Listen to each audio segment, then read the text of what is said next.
Alright. We are back with some murder mystery.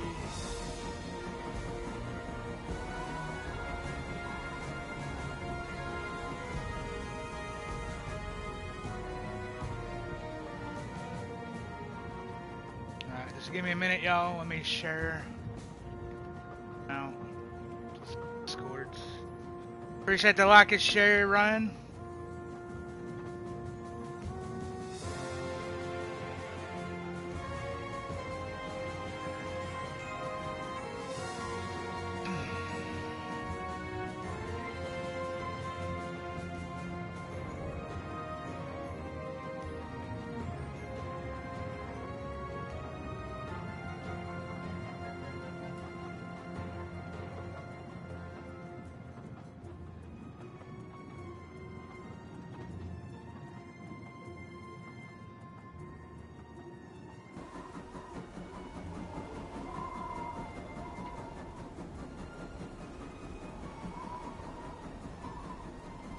Give me just 1 second, y'all.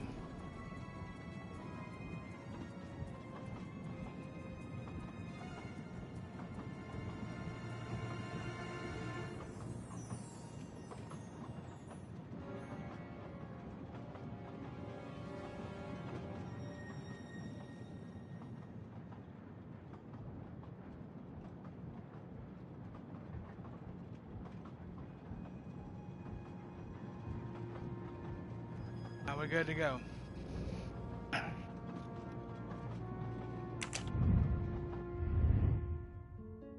Gonna try to finish this game, this stream. Brother Terrell, Brother Terrell, Brother Terrell, Brother Terrell. Not on this game, Terrell. It blots the game.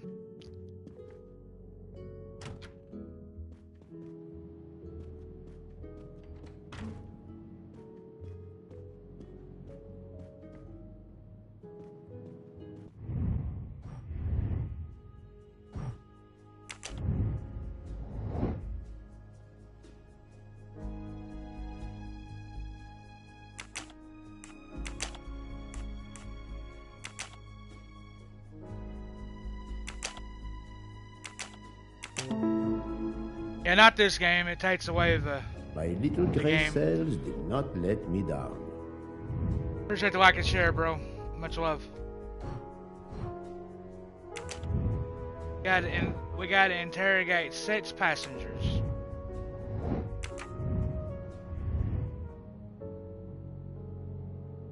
Everything's blessed every day. I'll be using the camera when we do Spider-Man tonight.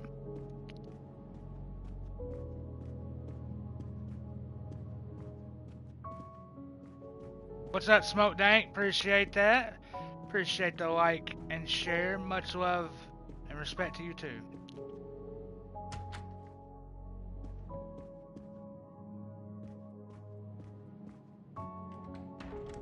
We're hoping to beat this game today. Captain Arbuthnot, I beg your pardon, but could you answer a few questions for me? I'm grateful you found my ticket, Poirot, but now is not convenient. I certainly didn't expect such a resistance. I need to be sure before accusing the captain.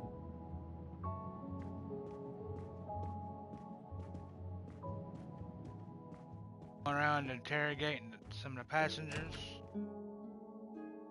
Gonna solve this murder.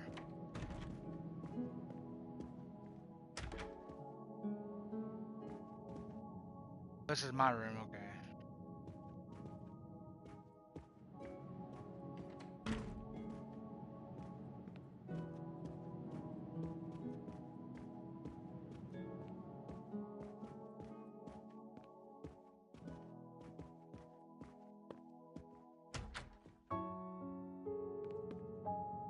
Nope.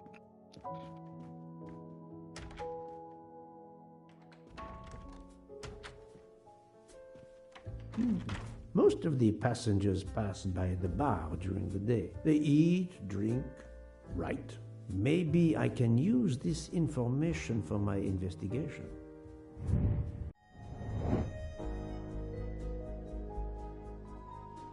What is the best way to know if someone is right-handed or left-handed?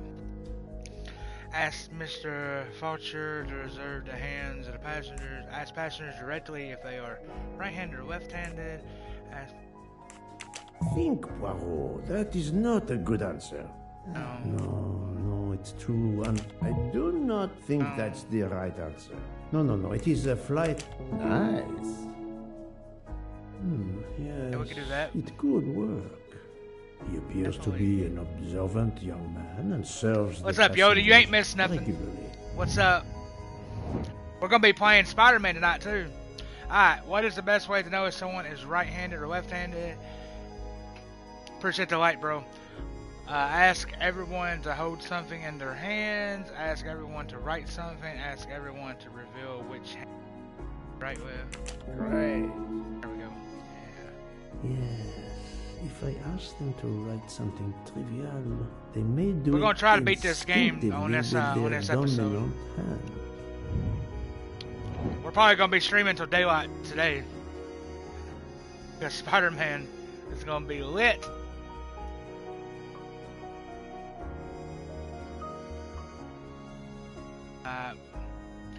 Ask Mr. Michael to keep track of who is left-handed. What's up, Conk? Appreciate the light, bro. Remember a conversation with Mr. Bullock about the hands of passengers. For people I have tested before, remember if they use right or left hand. Good job. Yes, I will remember which people use their right or left hand. Yeah, how long this game is? I'm already 6 hours in. So did not let me down. we're already 6 hours in. Alright, so. What's up, Slice? Much love, bro. Definitely, bro. Hope you're doing well today. Mademoiselle Debenham, I have a few questions. You ready for that Spider-Man game at midnight? Course. I gotta delete something. I ain't even got downloaded yet. I have to delete something. Shouldn't take long to download.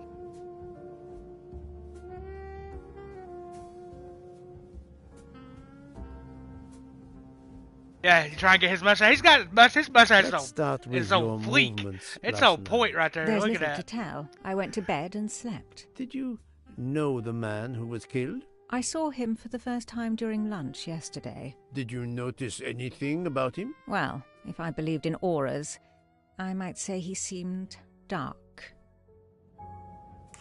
Hey, Would you mind writing your address on this paper for me? Not at all. Are you gonna play it in a couple of days? Alright, got you, bro. Got you.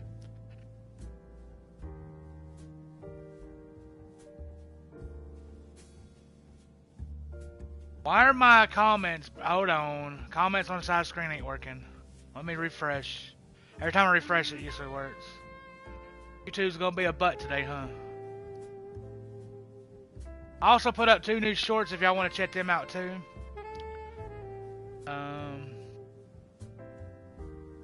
There we go.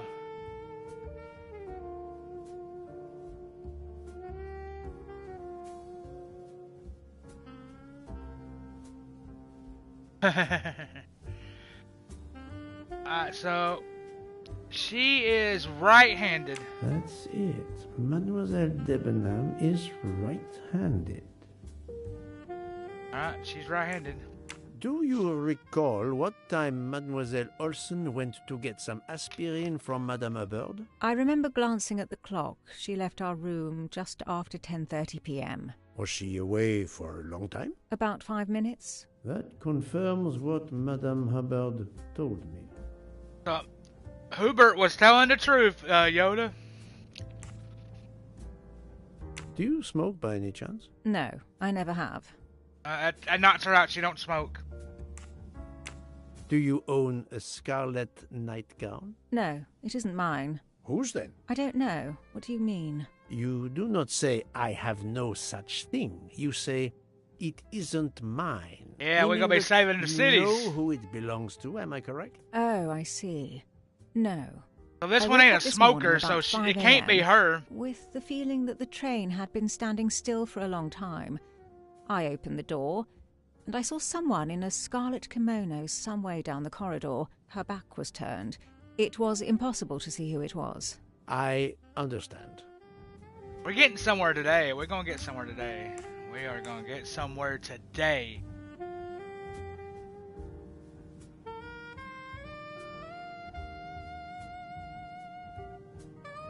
Nice. Thank you for your assistance, I love this game. I'm gonna play this game again down the road too. Like, it's a good game to let y'all pick what happens. But yeah, if you already played, you already know what happens. But so, it don't really matter.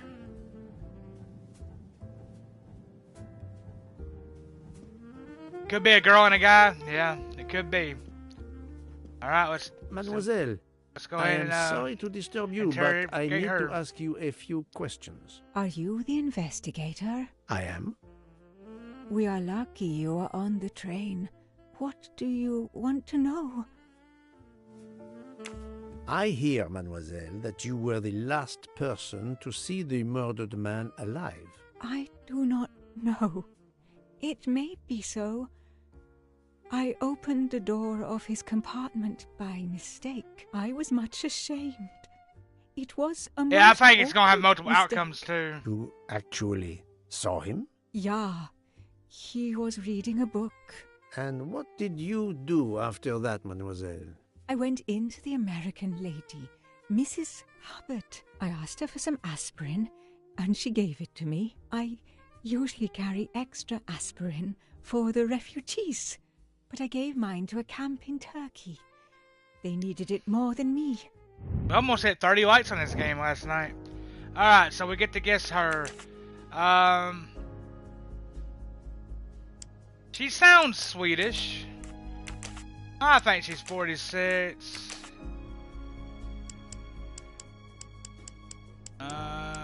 She's a housewife. Think, Poirot. Nope, That okay. is not a good So answer. she's not Swedish? Okay. Yeah, she stuttered a lot. So she's not Swedish. Don't sound German. What do you think, Yoda? You think she's German or Italian?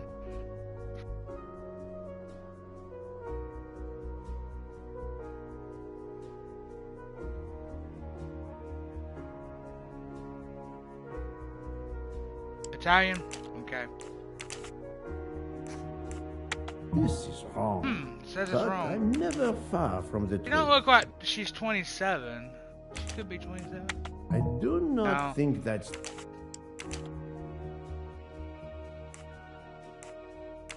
So, maybe she's a nurse? No, not good. She has to be German then. I must admit I'm not right this time.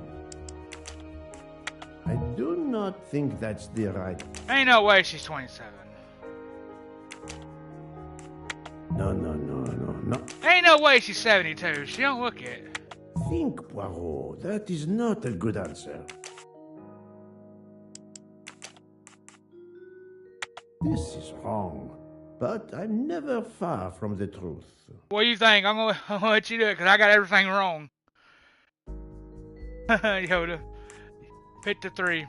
So, what nationality do you think she is?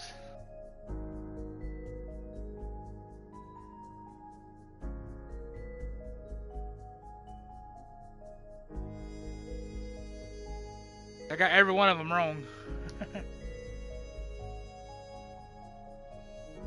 Okay, Swedish.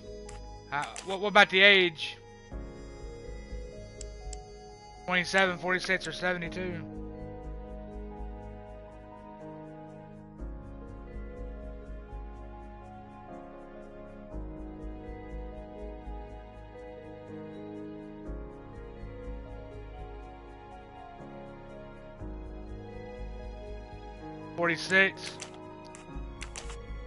Yeah, housewife, police detective, or nurse?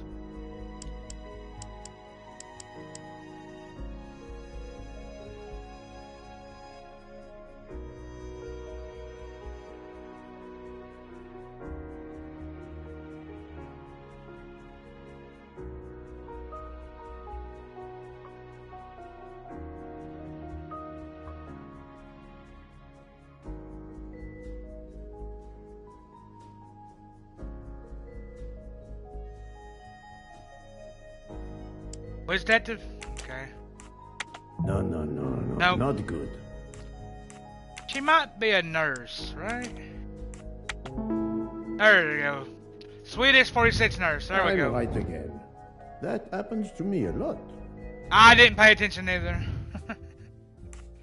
Next Did time we will. Mrs. Hubbard ask you whether the communicating door between her compartment and that of Monsieur Ratchet was bolted? Yes, And was it? yes. And after that, what did you do? After that, I went back to my compartment, took the aspirin, and lay down. That was around 10:50 p.m.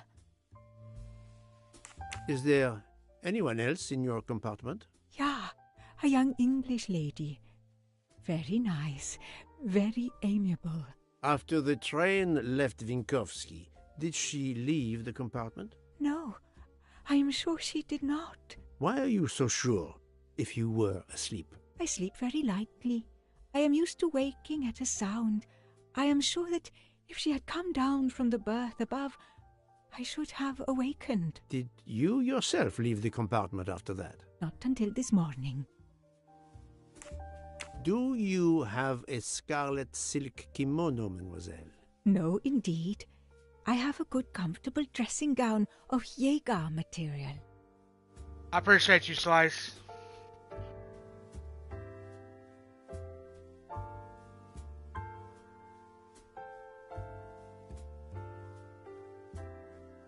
Are you live, Slice? If you are, I'll pull you up. I don't see you live. Appreciate that, Dueno. I'll just make sure you wasn't live because I'd pull you up if you was. Do you smoke, mademoiselle? No, I can't stand the Appreciate smell you, of Dueno. tobacco. Just chilling? Nice. Nothing wrong with that. Right here, Perhaps you will be so amiable as to write me down your address. With pleasure. Anytime, man. She is right-handed. Mademoiselle Olsen is indeed right-handed. I believe we're looking for left-handers. We're looking for right-handers and left-handers because there was two killers, I believe. This was a very interesting conversation, mademoiselle. I thank you. If you have any other questions, I'll be in my compartment. Good luck, Mr. Poirot. There's two interrogated. We got 4 more people to interrogate. Got something that just popped up in yellow. Check it out. So, select 2 elements which reveal the condition in the testimonies of Mrs. DeBonham and Osteen. Mrs. Osteen went to bed around 10:55.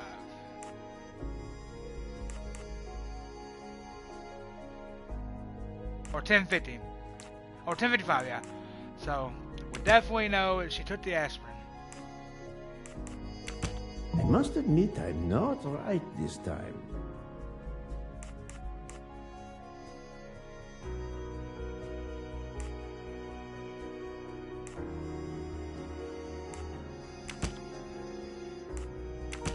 Think, Poirot. That is not a good answer.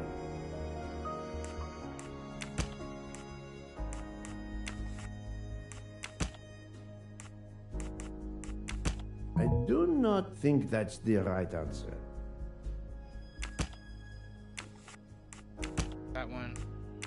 That one. Think, Poirot. Really? That is not a good answer.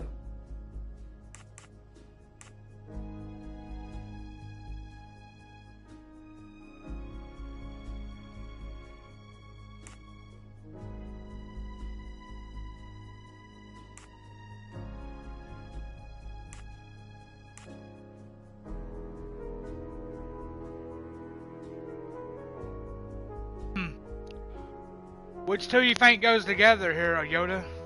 I'm getting them wrong today.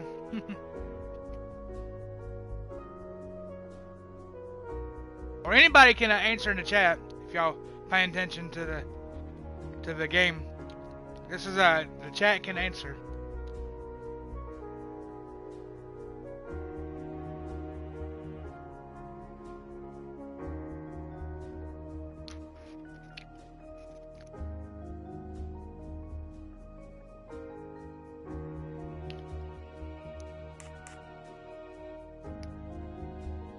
Didn't leave her apartment.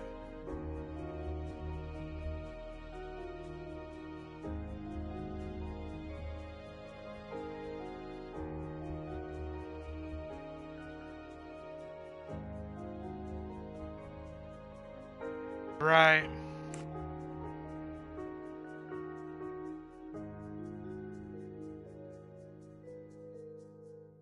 It's all good, Yoda. I don't know which two go together. This one go together? I must admit I'm not right this time. That one first. 4 says Mrs. The Ham saw the woman in the red Camento in the corridor at 5 a.m.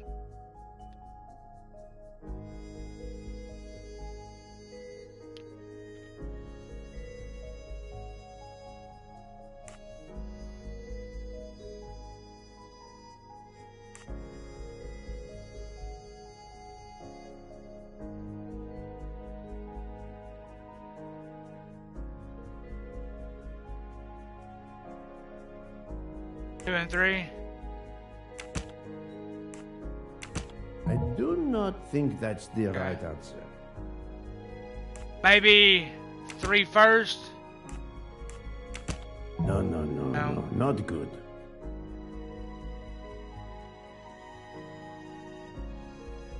Maybe this one and this one. This is wrong. No.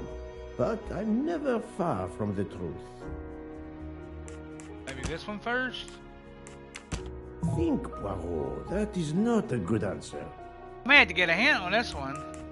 I don't know this one. Let's try a hint. According to Miss Olsen, Mrs. Debenham slept through the night. Mrs. Debenham saw a woman in the red. Oh, okay. I know one of them. This one and this one. I do not think that's the right answer. No, this one and this one. There we go.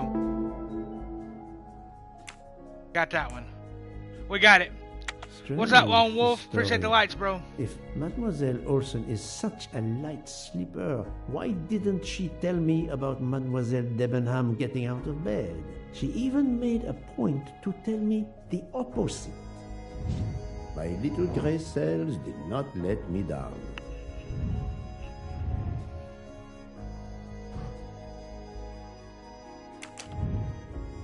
Get this one.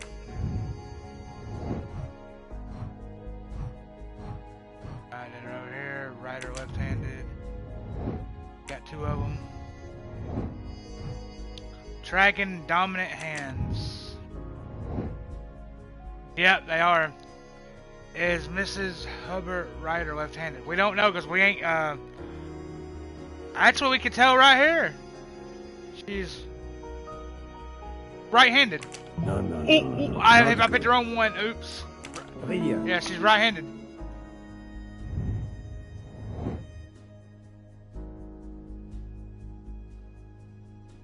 Right-handed. Right. That was easy. There's not many left-handers, so there's gonna be probably only one left-handed one, and they're gonna be the killer automatically, because there's not many left-handers so far.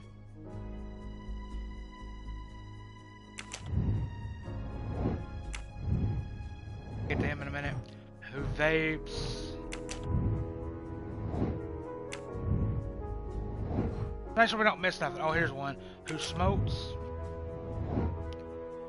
Mrs. Hubbard does not smoke. Right. I remember that. Good. Michael does smoke. He smokes. Adequate. He smokes. Yes. We're looking for the one that smokes that electric cigarette. The vape. Alright. Let's get back to it. This ain't the bar, is it? No.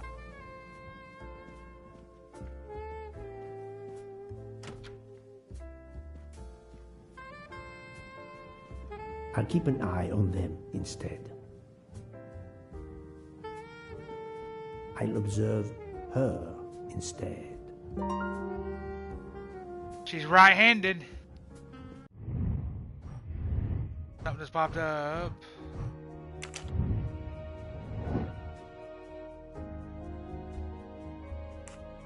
She's right-handed.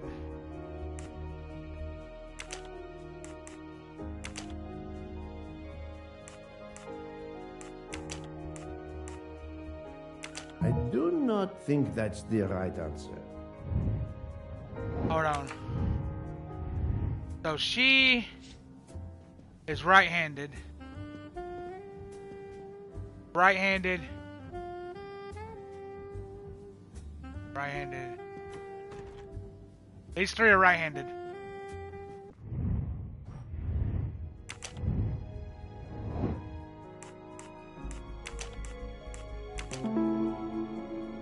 There's no left-handed yet. That's the right answer.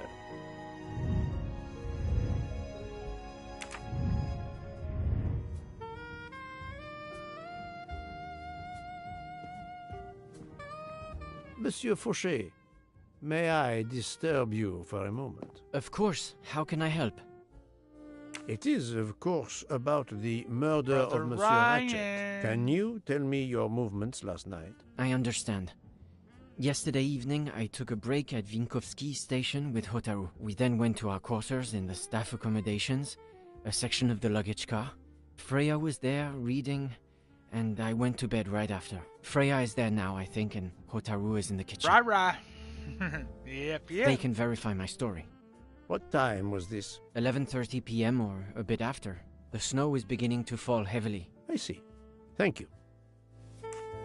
Can you write your address What's that, on Christopher? this paper, please? You want to pay me a visit?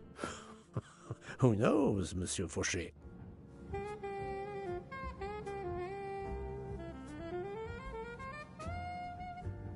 He's right-handed. He is right-handed, there can be no doubt. Man, Are where's you that a left-hander? I'm trying to quit, but What's this, yes, Yoda? There's I'm only now gonna be down one to just left-hander, one pack of and he's cigarettes gonna a be week. one of the If you're killers. looking for a heavy Or smoker, her. you should talk to Hotaru. Thank you, Monsieur Fauché. I'll come back to you if I have more questions.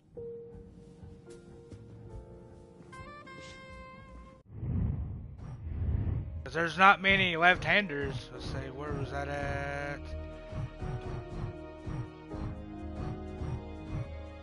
Thought we had an update. Hold on. We're good. We ain't got nothing else. Okay. What's up, R&R?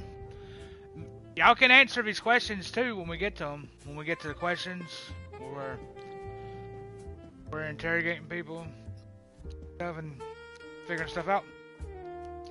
Y'all can be involved. Alright, restaurant.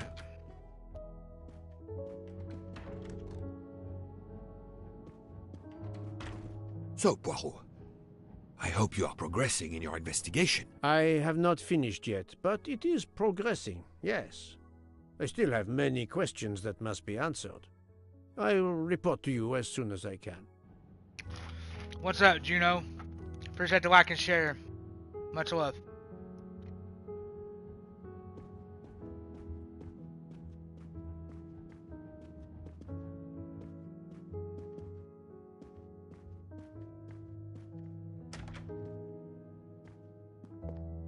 Ah, Monsieur Maury. Would you have a few minutes to give me? I have some questions to ask you. Do I look like I can answer questions?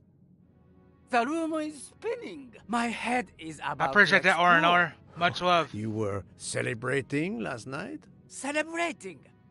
When Freya always wins. Ah, what am I saying? If you want my answers to your questions to make sense, help me recover. You see there, the magnet on the fridge. That is my special recipe. I call it my day after survival tonic. If you could make me my special tonic, I might survive long enough to answer your questions. Jean knows Now we the got a recipe cook. very well. We can help are you a with the investigator, not a preparation. chef. Very well, Monsieur Maury. If I must, I must. I will make you your day after survival tonic.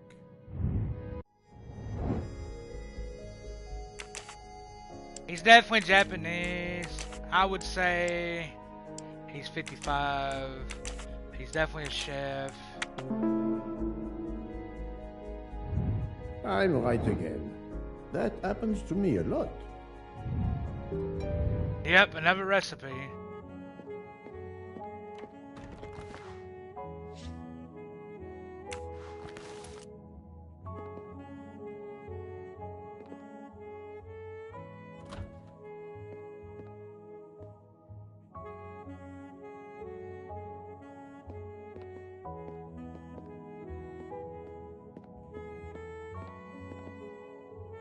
I can use this lemon squeezer to get juice if I find fruit.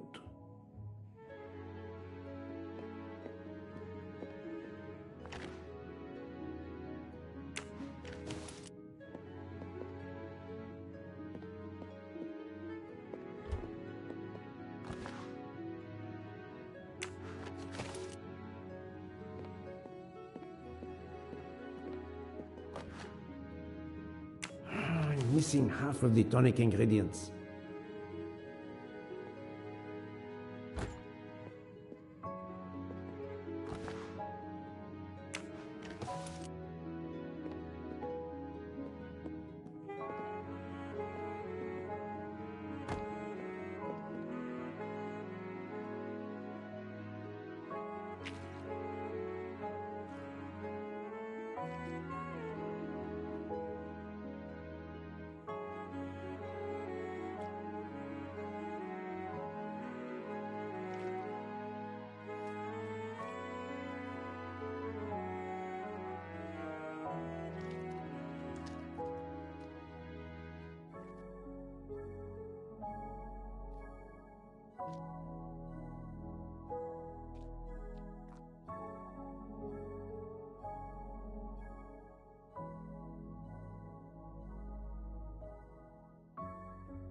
Right?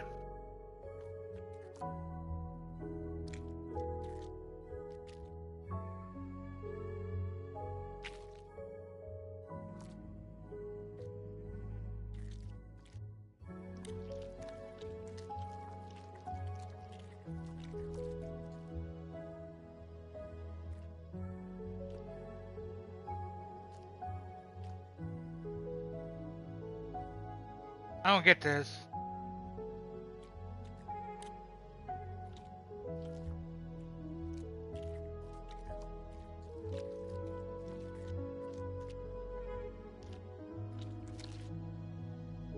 I have Okay. all the ingredients for Monsieur Maurice's tonic.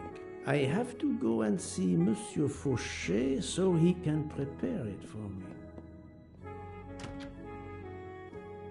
We got it.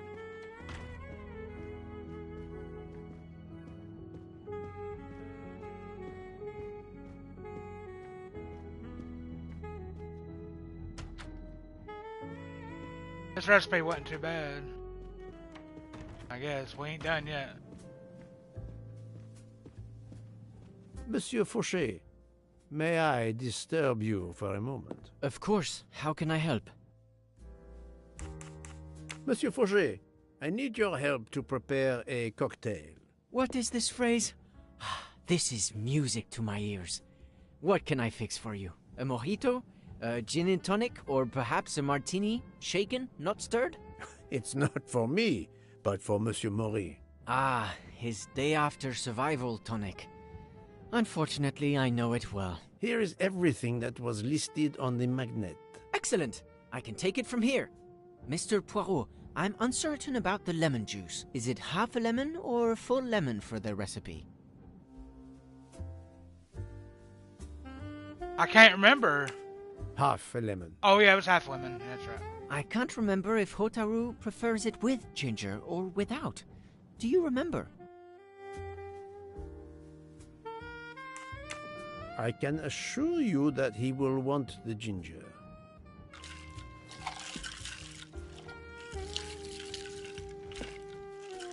I bet I guessed that because I didn't even look at the recipe. Hope this There is you right. are, sir. Hotaru will be himself again. Excellent. Thank you very much. Alright, let's take it to him.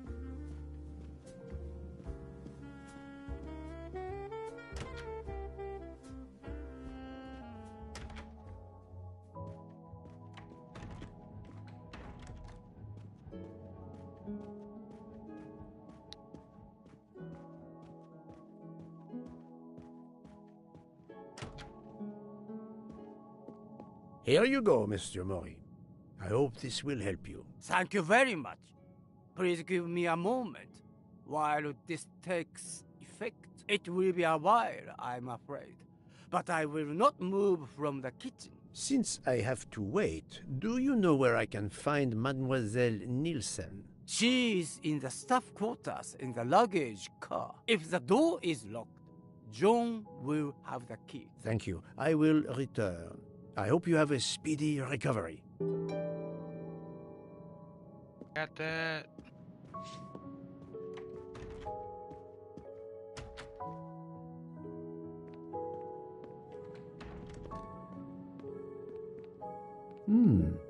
It's locked. We'll have the key. Joan, right?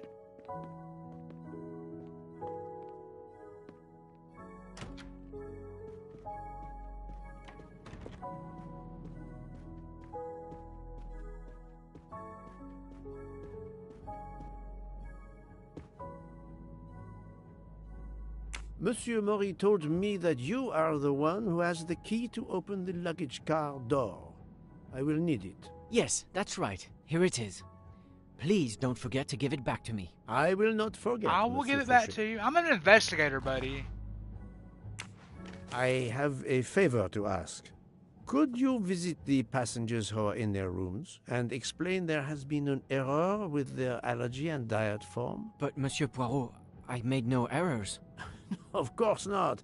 Call it a computer error. Yes, it is possible, but even if I can see this is part of your investigation, I do not understand it.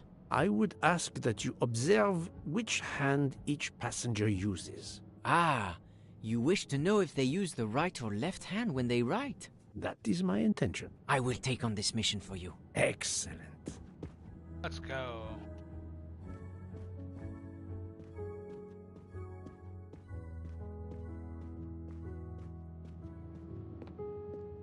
Alright, this game's getting interesting.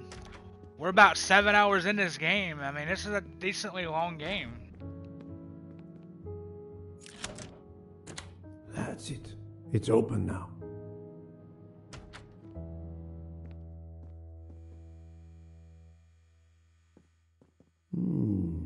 Empty rum bottles?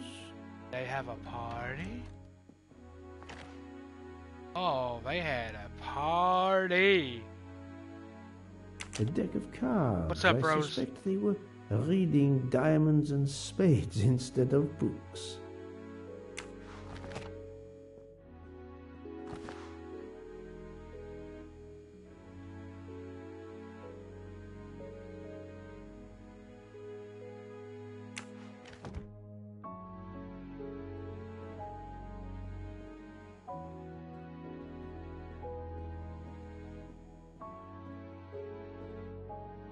Hello, Mademoiselle Nielsen. May I ask you a few questions? I don't have a minute. My career is ruined, and it's not my fault. But how did this terrible thing come to pass? My supplies, passenger luggage, our living space.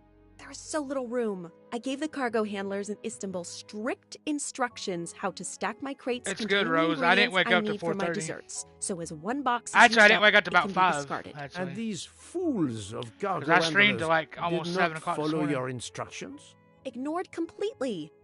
I have 4 crates that must be moved from there to here to correct the order they are stacked. But placing the wrong crate on top of a smaller crate will crush it, its contents, and my career. Calm yourself, mademoiselle.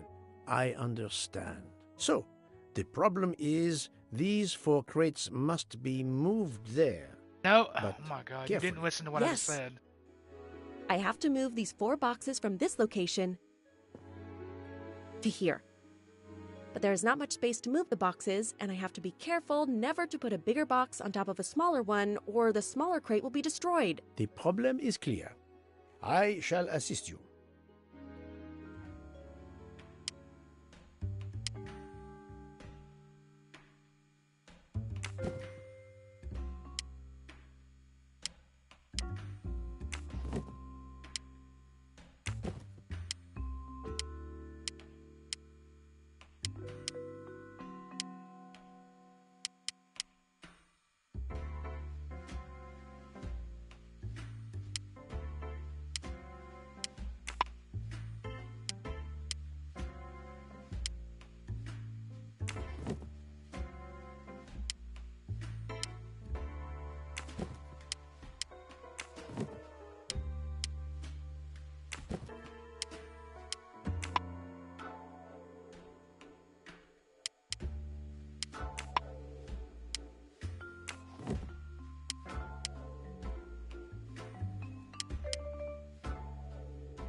Confusing.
What's up, Stone?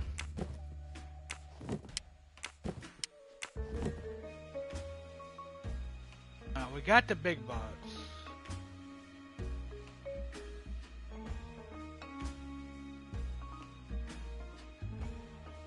I know, Rose, I know.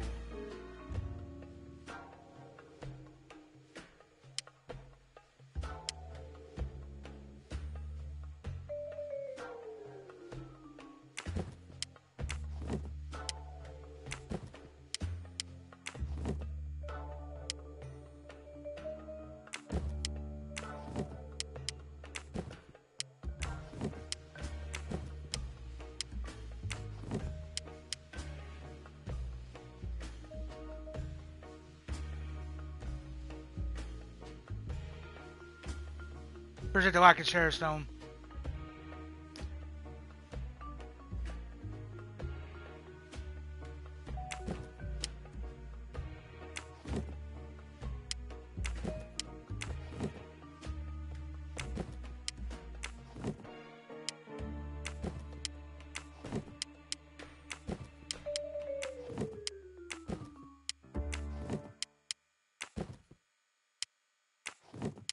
Got it.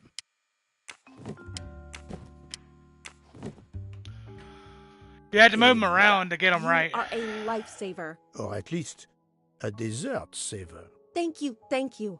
I will gladly answer your questions. We're doing everything but investigating. I'm doing it. I'm investigating them all. Hey, Stone, I get Spider-Man at midnight tonight. We're streaming that. Trying to finish this game before then. This game's been fun though.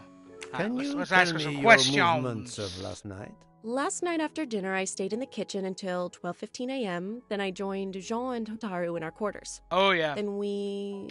Then all of us read quietly in our beds until we fell asleep. A very She sounds studious very staff.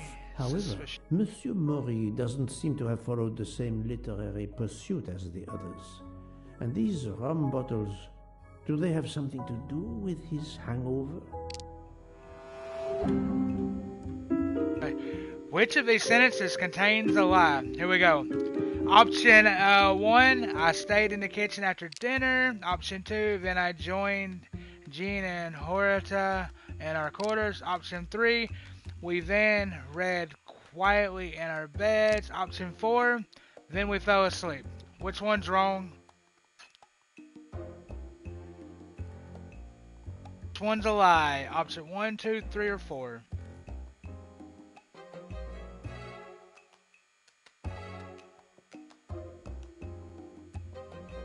Option 3, okay.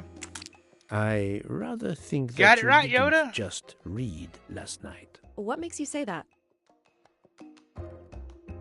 Select the element that proves she is lying. Empty bottles, Mr. Maury's headache, deck of cards. Which one proves that she's lying, y'all? Option 1, 2, or 3?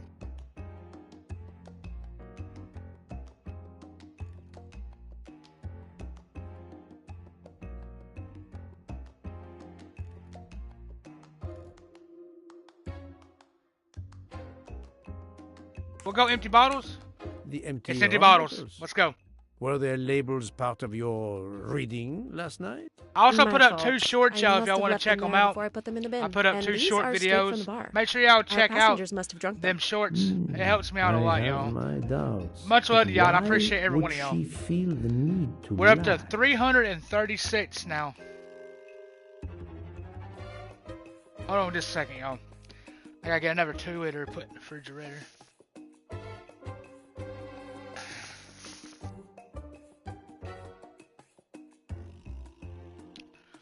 But yeah, we're probably gonna stream. We will be streaming till daylight when Spider-Man comes out. Appreciate you, Rose.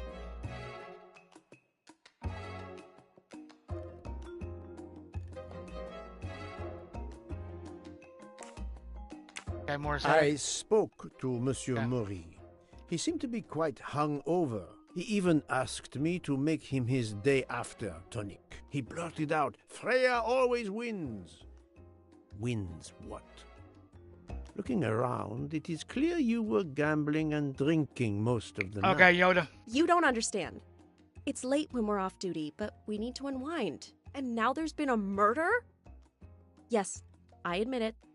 We went overboard last night. But please don't tell Mr. Book. It's against regulations. We could all be fired. Mademoiselle, I realize your difficult jobs have been made more difficult. But as you say, there has been Man, we got a 7 murder. hours in I this must game. have the truth. Of course. I'm so sorry. You know, to be honest with you, I not wasn't such a expecting this game to be this long. I'll leave it there and check in with Monsieur Fauché. I really was not. Would you mind writing your address on this paper? I'm asking everyone on the train for addresses, in case I need to contact them once they leave the train in Paris. I understand. She's right-handed. Yes, that's it. Mademoiselle Nielsen is right-handed. I appreciate that, Rose. Make sure you comment, too. The comments really help the shorts. Yeah, when you watch them shorts, make sure you comment. Do you smoke? No, I never have. Thank you.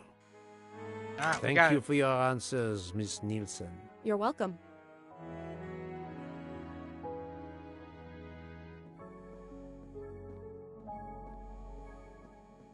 Hold on. Is that? Ooh, a golden mustache. Another golden mustache to treasure.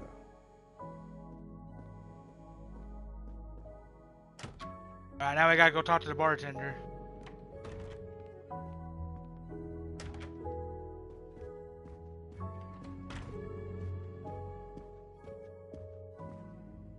Oh, he looks like he's fine now. Let's see. How are you? It's better. Thank you. Then may I ask you some questions? It will not take long. Quickly, please. I have hungry passengers to feed. Alright, last night. Très bien. Can you tell me your movements last night? Oh, nothing special. When I went off duty, I joined John and Freya in a compartment. I read for a short while, then went to bed early. Reading? I'm not sure you have recovered enough to tell me the truth. Don't waste what little energy you have recovered to lie, Monsieur Mori. Yes, sorry, Mr. Poirot. You're right. It obviously wasn't reading that made my head hurt like that. But if you told Monsieur Book, it could mean my job. I will keep your secret, but I am investigating a murder. You must tell me the truth. Thank you. Please, write your address on this paper. My address? I don't see why. I think I hear Monsieur Book approaching. My address? I appreciate that, Robert. Yes, of course. Yeah, always remember to leave comments. It helps the videos out when the comments are left. That helps with the algorithm as well. Let's see, he's right-handed too. We ain't got no left-handers yet, Yoda. Right-handed person. Not surprising. Most people are. There's not many left-handed writers, you know. You don't really see that many left-handers.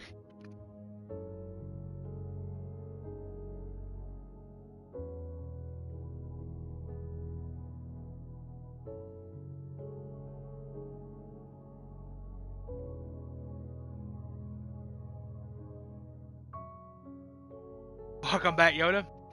Yeah, another right-handed writer. You are a heavy smoker. My job. It is very stressful. Would you happen to know who vapes on the train? The chef right here lying yes. to us. The smell disgusts me. What is wrong with a good tobacco? I do not have time to answer that. Who is it? I've only seen one person who vapes. It's Captain Arbuthnot. Captain Arbuthnot. Oh, I that see. Captain Arbuthnot. Remember him, Yoda? He was from the beginning of the game where he lost his ticket. Your testimony. He's the was one that invaluable vapes. The to one me. you remember the Thank one we found the stolen Take care, ticket Monsieur for Mori. My palate at the depends motel? on your good health. He's a vapor. We just found out he vapes.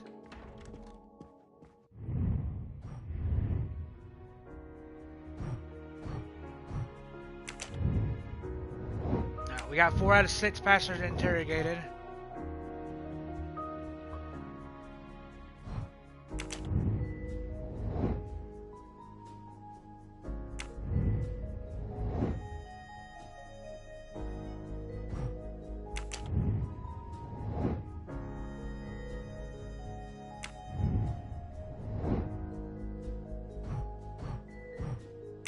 He was very suspicious at the beginning.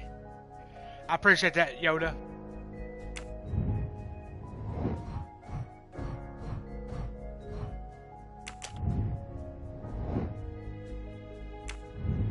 Find out what you learned in a minute. Checking everything out. Smokes banana he smokes banana flavored vape juice. Oh, that's the same juice that was in the victim's room. I think we might have found one of our killers. I think we might know who one of our killers is.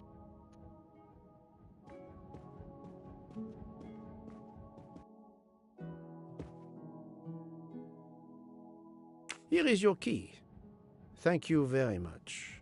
My pleasure. About the little favor I asked. That one that we Aha, helped but get the of stolen course. ticket. He I was able vapes to get new banana allergy flavored forms juice, from guests who were in their compartments. and that's what we Monsieur found McQueen, in the victim's room. Monsieur Masterman, Count and Countess Andreni, they are all right-handed. I also asked Princess Dragomirov, but she had her assistant, Madame Schmidt, sign for her.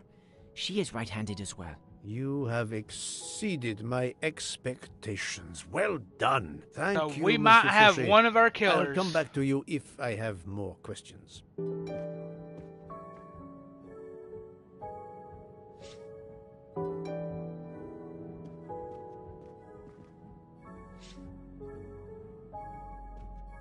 Talk to him So, yet? Poirot, I hope you are progressing. I have not finished yet, but Okay, we gotta wait till we finish. Okay.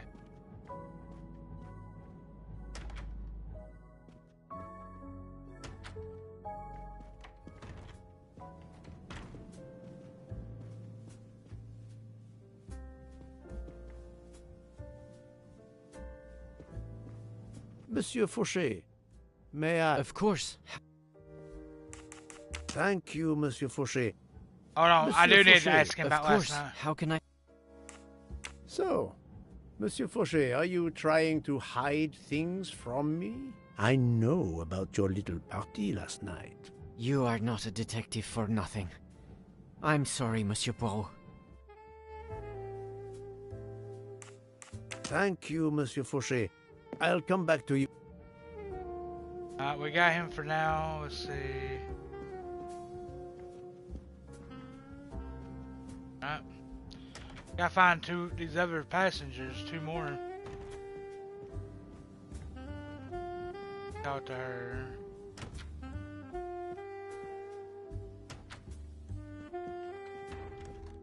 Where's Mr. Michael today?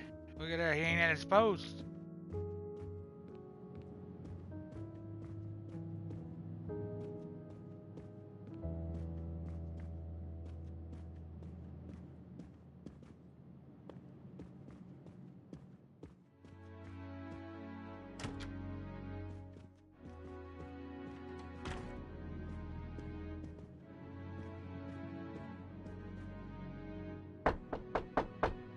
Captain Arbuthnot, I know that you are the only person on this train to smoke e-cigarettes. We found a vial of e-liquid at the crime scene.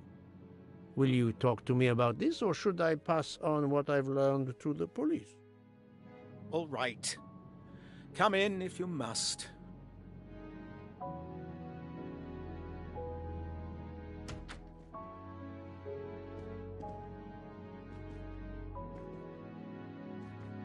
I have just a few questions for you. Very well. Let's hear them. The young English lady, Mademoiselle Debenham, was at the Tocatlian Hotel. Perhaps you met her there? We exchanged a few words. Fellow Brits abroad, that sort of thing.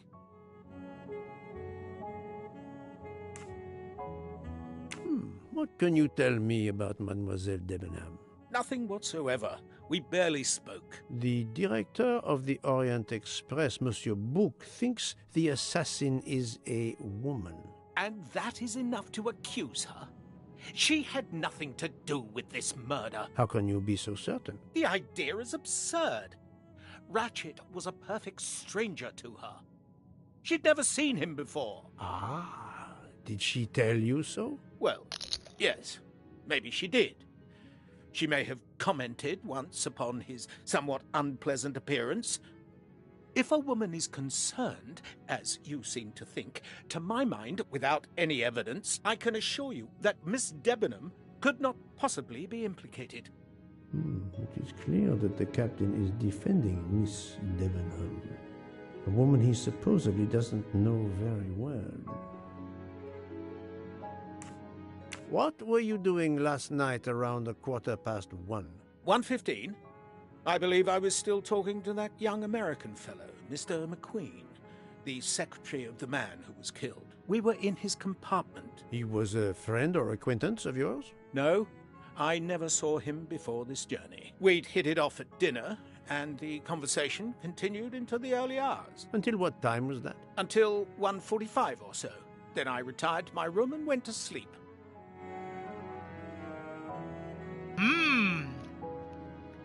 Oh, he was roaming around after 1:15. There is nothing you can recall last night that in any way struck you as suspicious? It's nothing. A mere detail. Oh, we hit Allow 12 me to likes. be I'm going the to drop judge. y'all 100 Well, points. before Make sure you returning say to my something in room, chat so you get I these went points. to the lounge car to get a glass of water. When I was passing through the first-class corridor, I noticed that the door, which is just after your room, 201, was not quite closed, and the person who was inside peered out in a furtive sort of way. Then he closed the door quickly. I know there's nothing in that, but it was the furtive way it was done that caught my attention. Struck me as a bit odd. I understand. Thank you for letting me know. Could you write down your address here, please? My address? If you insist. He's right-handed. This man is right-handed.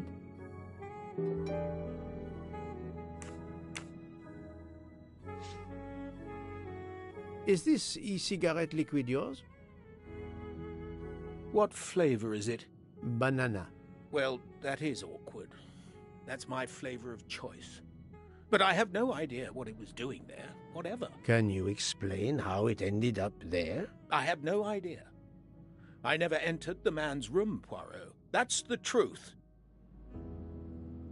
Thank you, Captain. You're welcome. I don't know. He didn't act like he was lying, you know?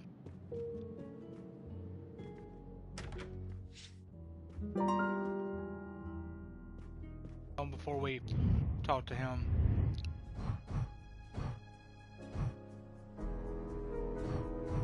He didn't act like he was lying. But his vape fluid was in the man's room, so that makes him a prime suspect right now.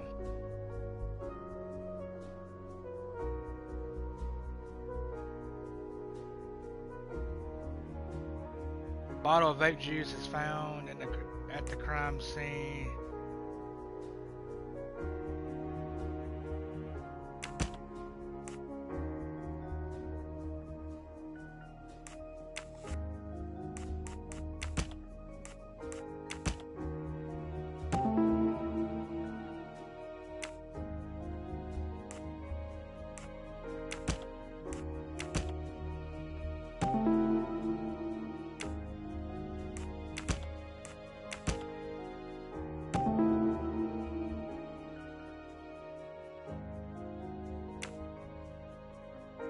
Captain Arbuthnot is the only passenger to smoke an e-cigarette. He is the only one that Even if vapes. This liquid in Ratchet's room is a solid clue. He has an alibi.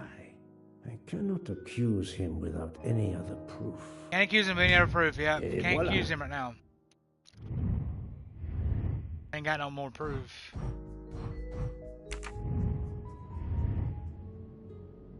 Go in here, see if we How can- is Mademoiselle Locke, Doctor? Her vital signs are improving, but she is still unconscious. I understand.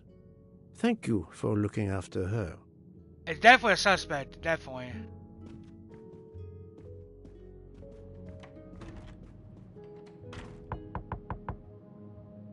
Pardon this intrusion, Mademoiselle Olsen, but something you told me earlier confuses me. Oh, please, come in.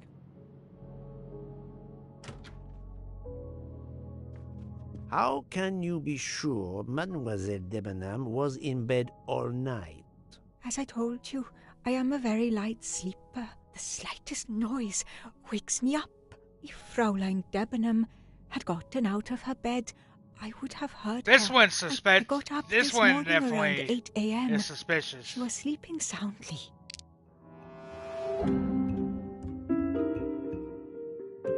Which of these sentences contains a lie? Here we go, y'all. Option 1, as I told you, I am a very light sleeper. Option 2, the slightest noise wakes me up. Option 3, if Ramamia Debenham had gotten out of her bed, I would have heard her. Or option 4, I got up this morning around 8 a.m. She was sleeping soundly. Which one's a lie, y'all? Option 1, 2, 3, or 4?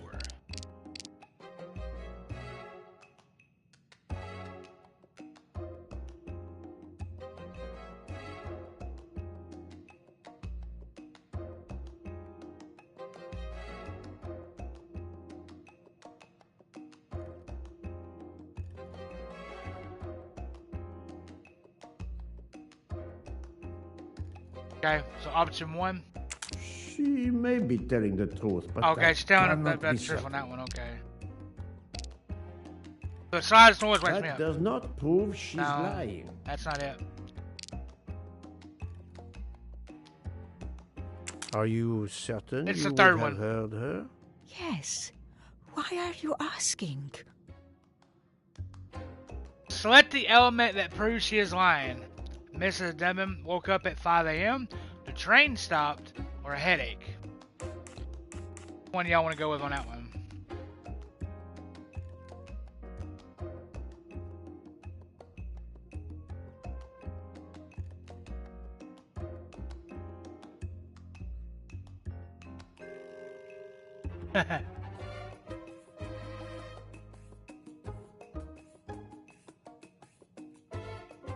First one? I spoke to Mademoiselle Debenham, and she told me that she got up around 5 o'clock in the morning.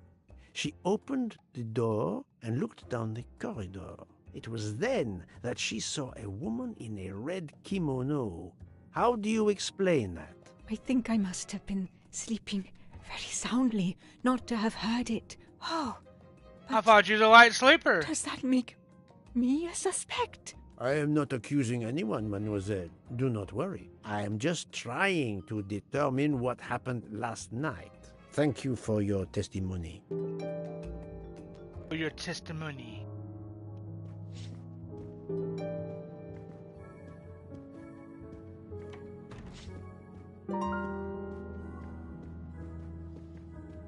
Okay. We're getting somewhere now, y'all.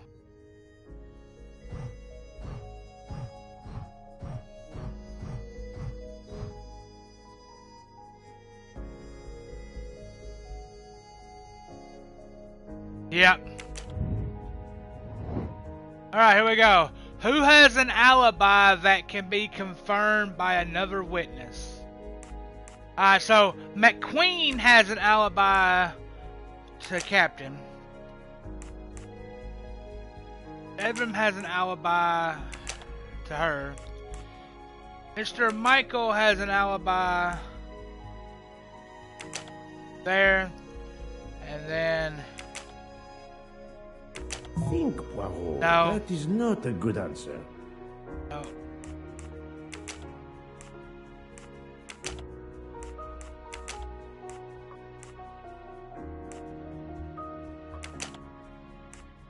No.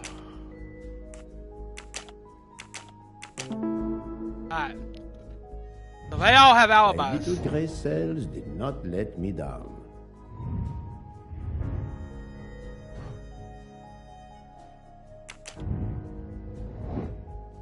Alright, now we gotta go talk to our friend, Bulk. We are getting somewhere, y'all. We are getting somewhere. I love this game. I'm definitely gonna play this game again later on down the road.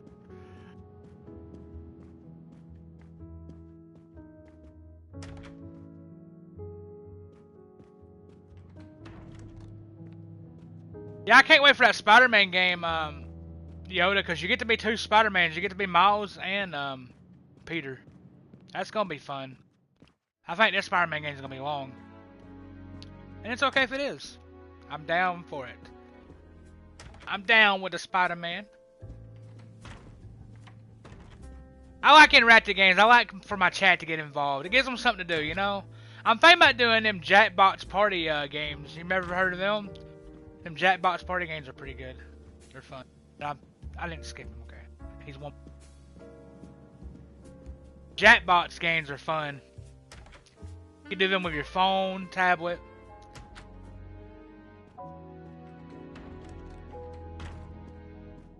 Oh, there he is. So, Poirot, I hope you are progressing in your Them Jackbox investigation. games are really fun. The murder There weapon. is no trace of the murder weapon on the train, as Yeah, yet. they're fun. The killer could have It gives the hidden chat it something anywhere. to do with them Must too. be somewhere. To get involved. Indeed, as you say, it must be somewhere.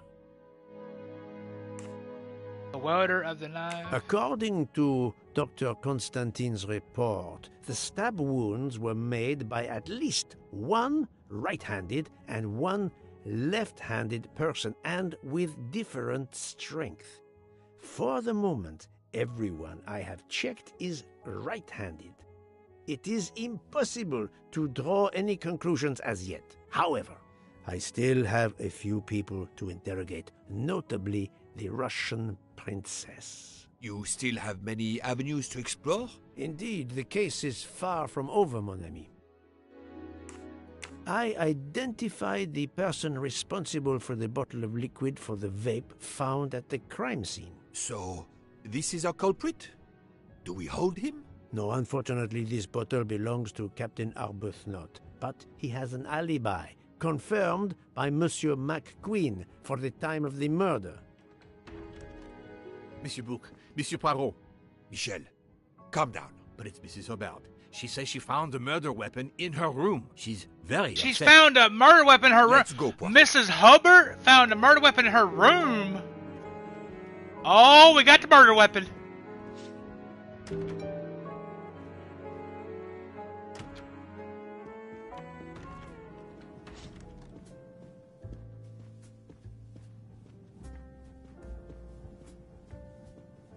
That's definitely a suspect. Let's see how she acts when we get there, though. You can almost tell if someone's lying or really upset.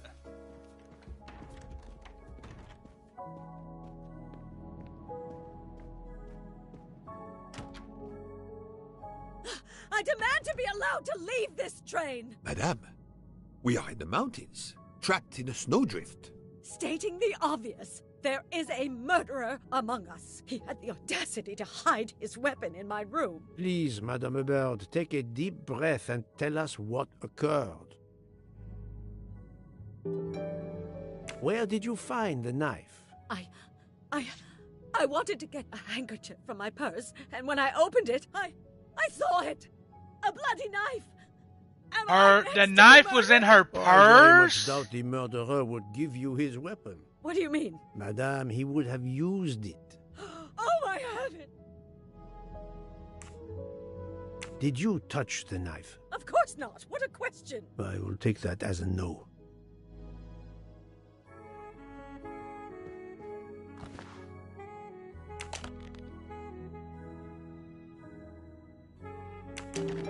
Is this knife the real murder weapon, or is it a red herring?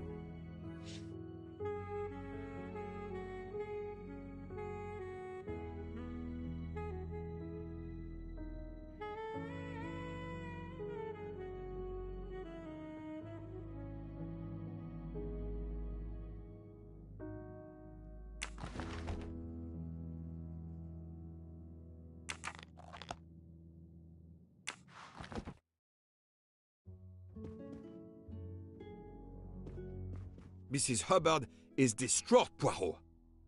I should stay with her. Please go on without me. I have every right to be distraught. Thank you, Mr. Bouc.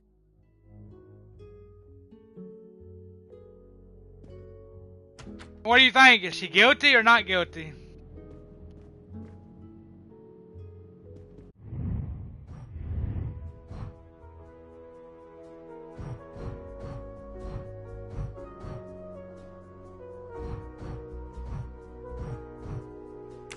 I don't know, I can't tell yet. I have to find Dr. Constantine and ask him to help me.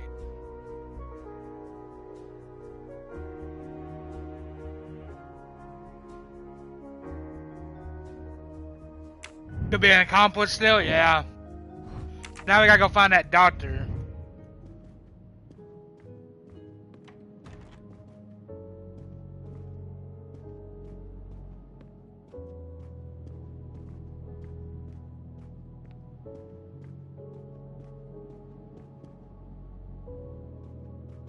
Yeah, why would the weapon be in her purse? Exactly. They need more games like this, bro. They should do this game. They should make a game like this, but with more cases than just one murder. Let's throw one. I can't remember what room. It's right here. Dr. Constantine, we may have found our murder weapon. We need to make certain. There is a pretty quick way to be sure. Exactly. I have estimated the depth of the wounds. You can easily find the depth of each wound by comparing the width. There are 5 of them that I am not sure about. Test them, and then we will compare our results. I will do as you say, Doctor. All right.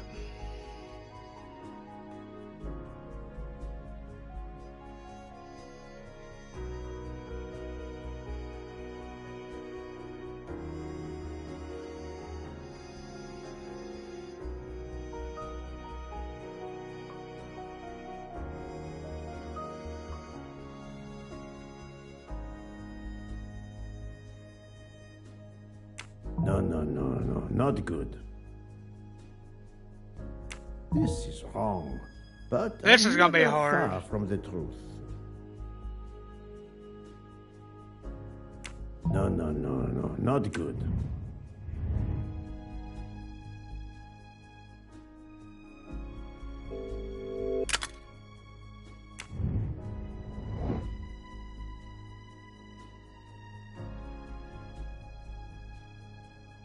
I do not think that's the right answer.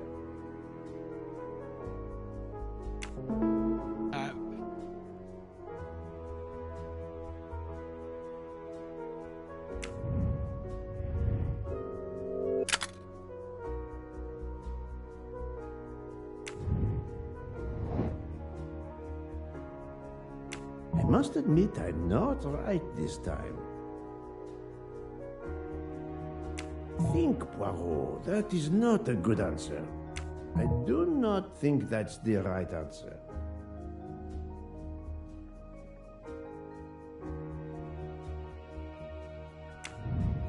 So it says the 2 average wounds are 6 cm and 8 cm wide.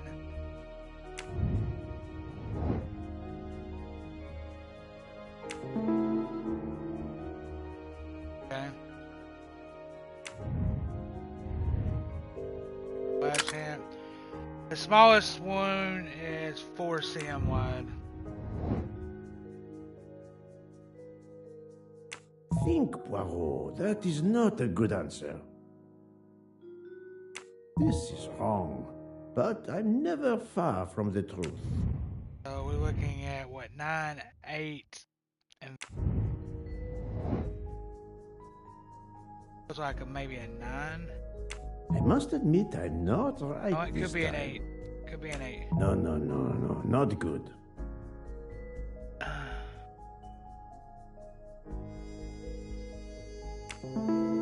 Seven. That's a 4.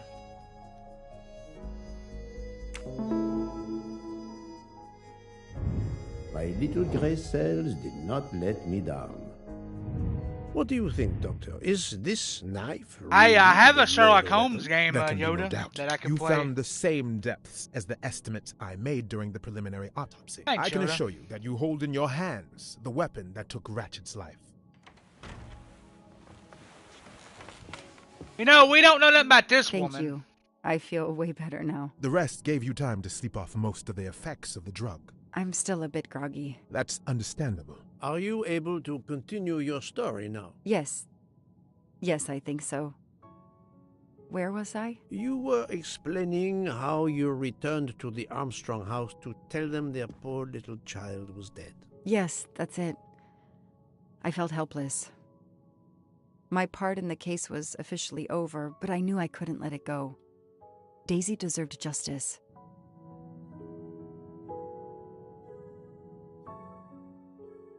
Okay, Yoda. 2 days later, I returned to the Armstrong house to tell them Daisy would be released soon for burial. I was angry with myself that I couldn't bring them better news. I wasn't prepared You for want my to check out tragedy. some of that Spider-Man game after midnight? I'll be live with that after midnight.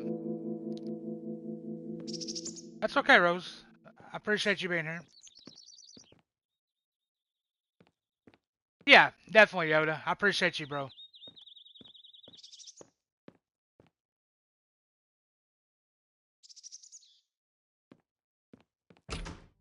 Hello, Miss Moreau. I'm here to see Colonel Armstrong. Good morning, Detective. Colonel Armstrong is upstairs. He isn't well.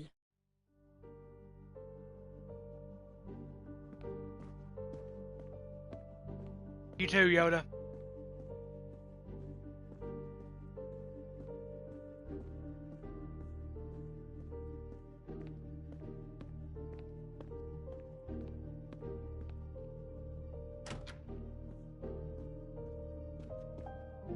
Good morning, Colonel Armstrong.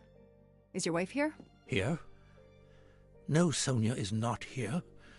Always one step behind. She died of a miscarriage last night. My wife, Daisy, and our baby. My whole family is gone. I'm so sorry. I came straight here this morning. I received word that you can arrange for Daisy to be returned to you for burial. I didn't know. Well, then, now you don't have to come back. I can arrange for Daisy, my wife, and our unborn child to be buried all at once. Very efficient. Being a military man, I can appreciate efficiency. I know how hard this must be for you. No, you don't know. I don't want your sympathy. I want you to do your bloody job and catch the creature that did this. I know you won't believe me, but I swear to you, I will find who did this. If it takes me to the far corners of the earth, I will find them. I wonder if Then Mr. Ratchet go. did this. Please the one that go got killed. now. Go We'll find them. We're gonna find out. We're definitely gonna find out.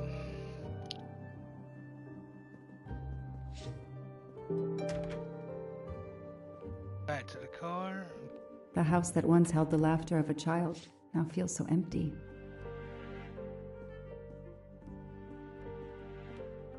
I'm not giving up. I'm a part of this case. Or the case is a part of me.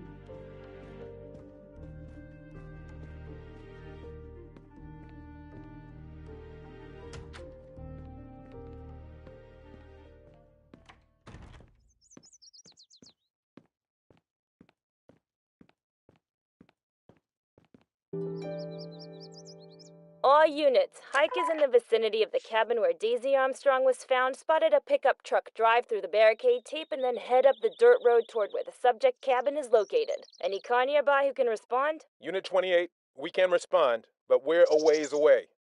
Dispatch, this is 11. I'm on it. Copy that. 11, you're good to go. Copy that.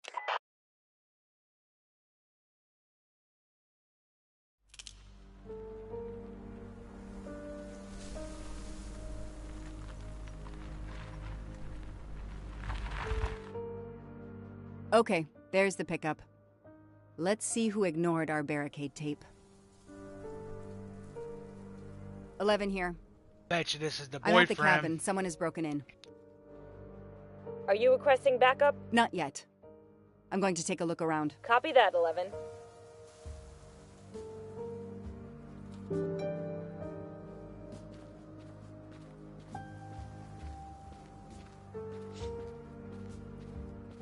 An individual has entered a police-secured area. I have to stop him first. Footprints.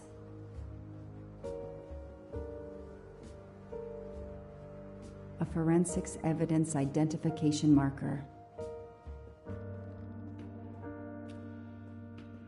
Forensics had to go through this place with a fine-tooth comb.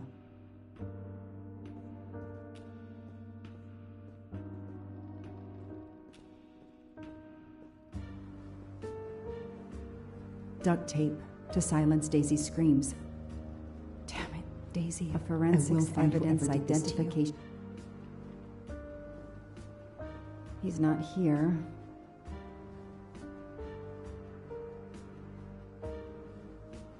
$3-8-92.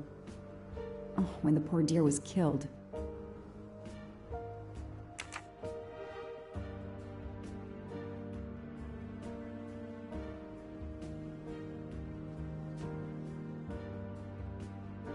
That's where I found Fluffy, Daisy's special toy. I hope we returned him to the family.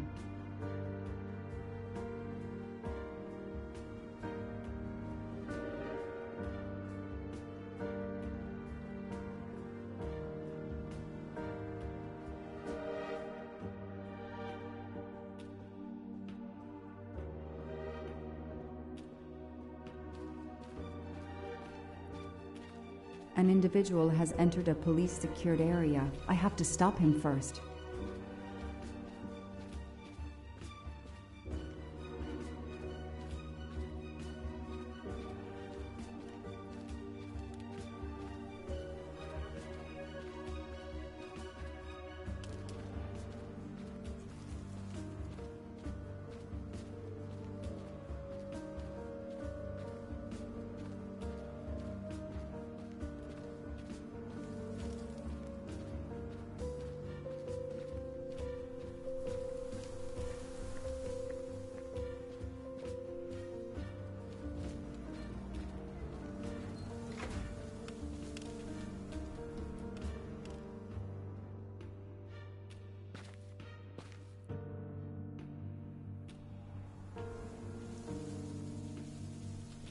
Don't shoot, officer. I'm on your side.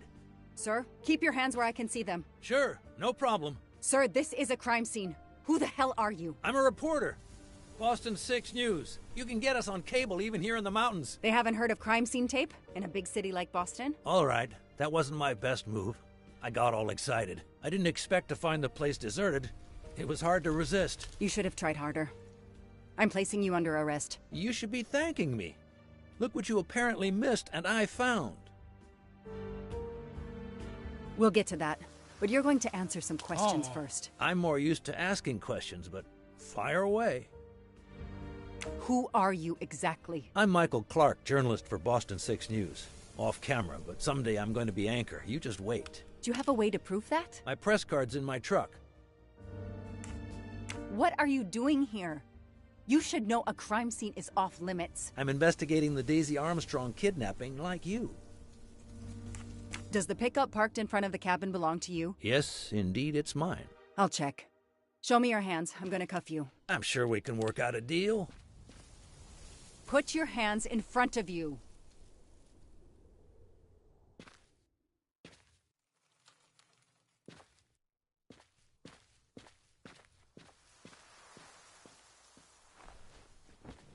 Aren't you going to read me my rights? You have the right to remain silent. I really wish you'd exercise that one. Dispatch, this is 11. I intercepted a suspicious individual at the crime scene. I'll check to determine how badly he's compromised it. Then I'm bringing him in. Copy that, Detective Locke.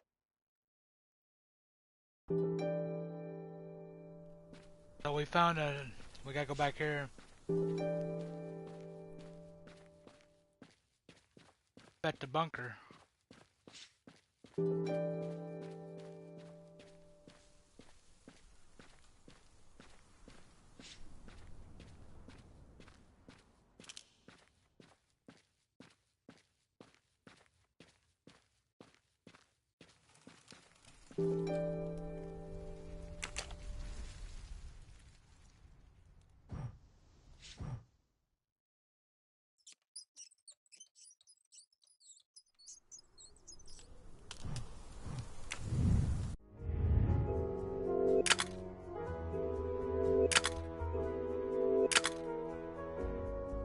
$38.92.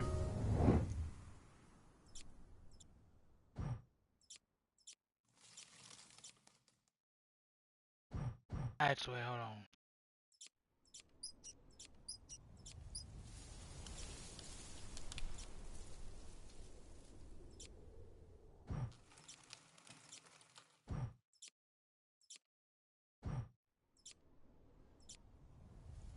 Yes! I knew I could do it. I can always use safe cracking as a career move. What are we gonna find in the bunker?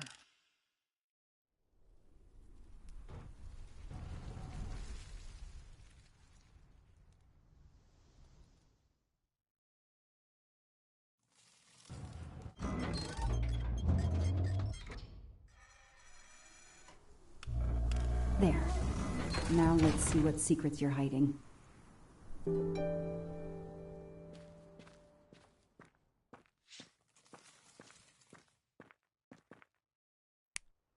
What the hell is that gas can doing here?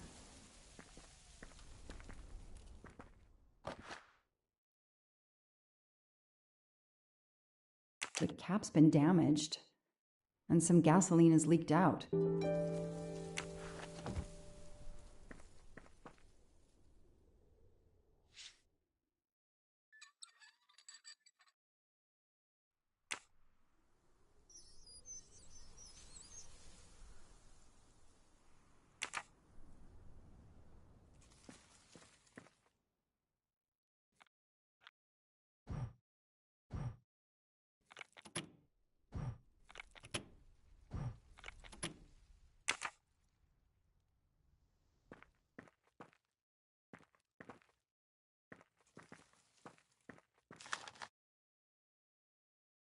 This blueprint. It looks like the bomb in the cabin. The kidnapper built the bomb here. Built the bomb there.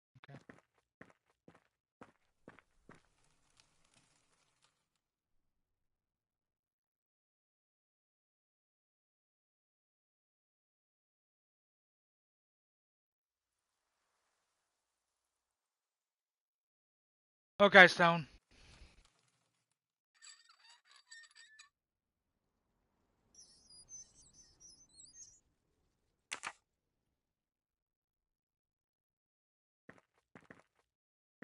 This bunker looks like it's as old as the cabin. Everything is falling apart.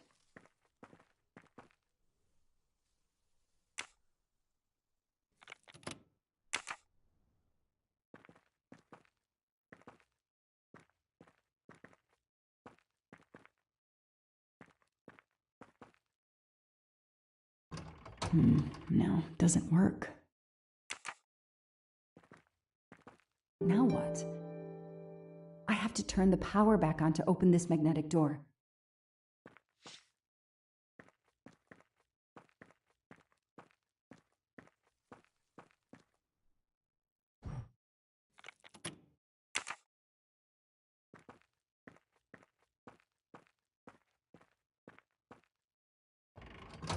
No, doesn't work.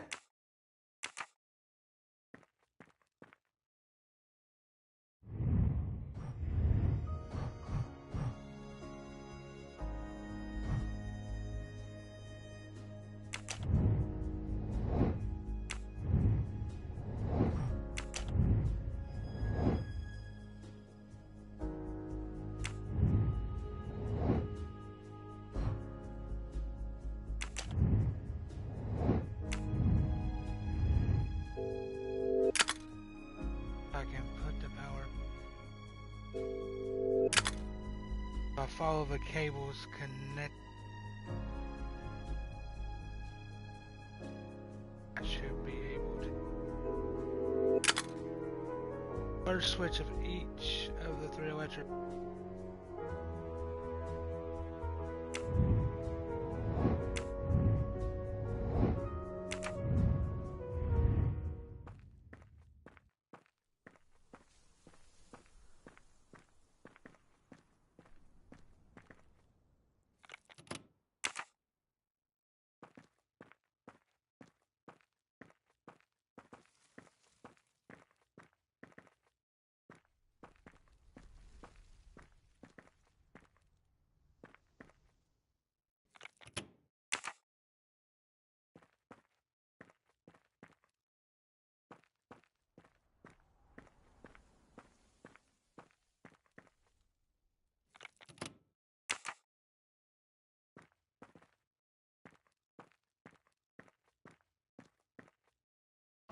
Let there be light.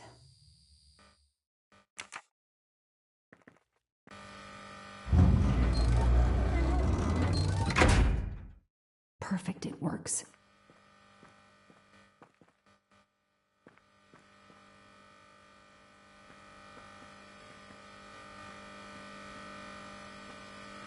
There's a safe.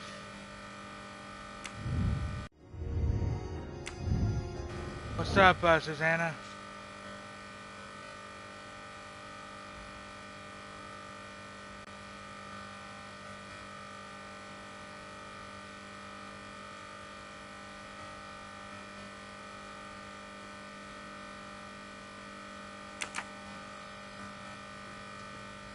That's making too much noise. Could use a new light bulb.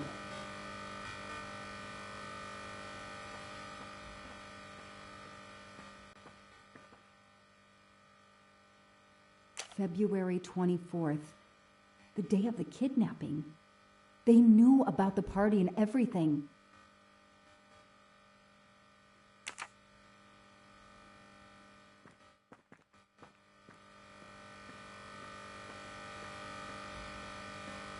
Thank you, Susanna. I hope you doing good, Susanna. We're gonna do the hints on this.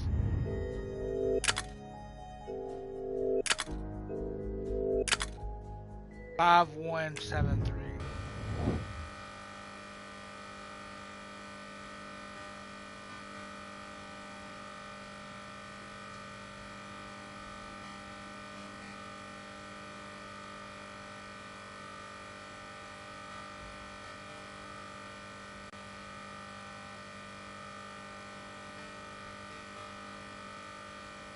No, that didn't work.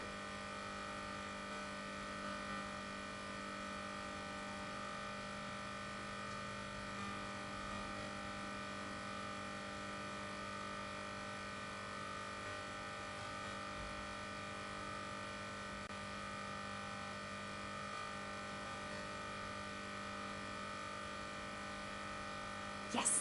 I knew I could do it. I can always use safecrafting as a career move.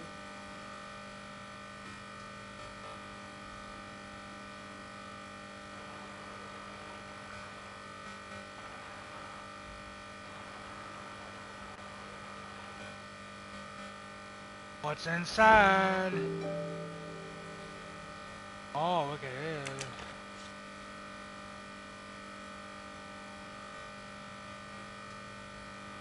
It's Daisy's hair clip, the same That's as Daisy's the hair picture I clip. saw at the Armstrong house.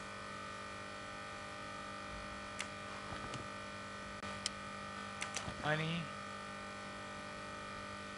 That looks like a hair caught in the band around the money. Forensics will tell me for sure, but that doesn't look like Daisy's color.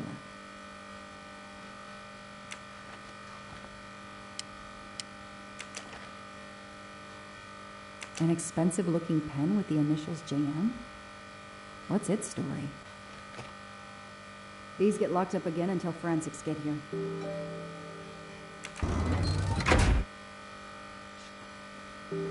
Alright, let's go to this man's truck and find out some information on this reporter.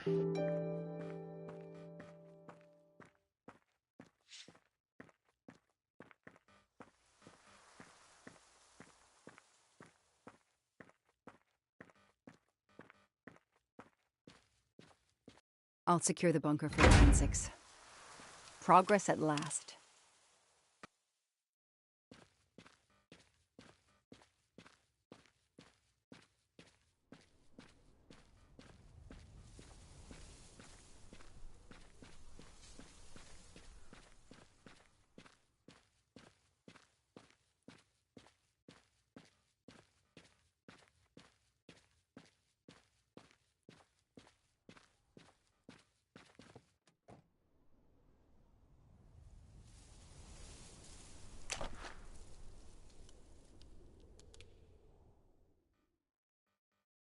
Clark's press card, and the phone number of the newspaper is on it. Ah, good. I can give them a call.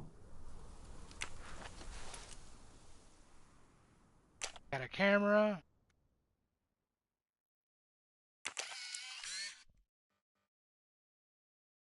Oh. Oh.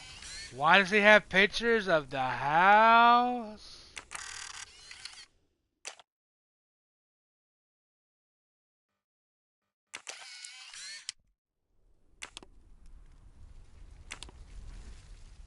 Candid photos of the entire Armstrong family. A reporter just doing his job. Or something else?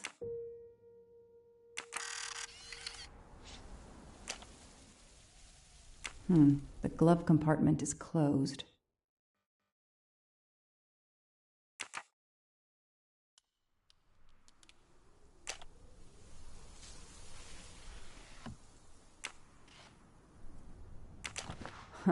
Car keys in the sun visor. A classic hiding place.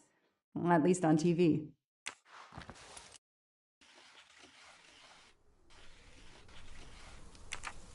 Right.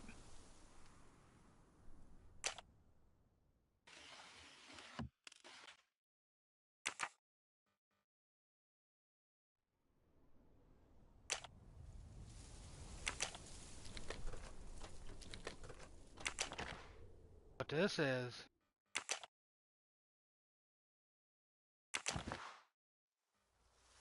Chicago Museum.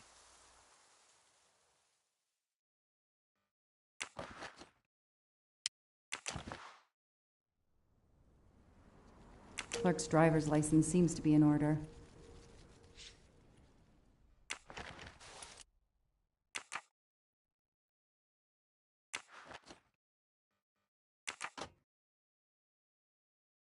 Out. It's right here. Telephoto lens.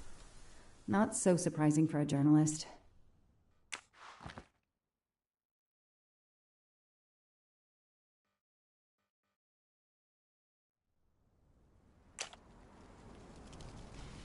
Something here?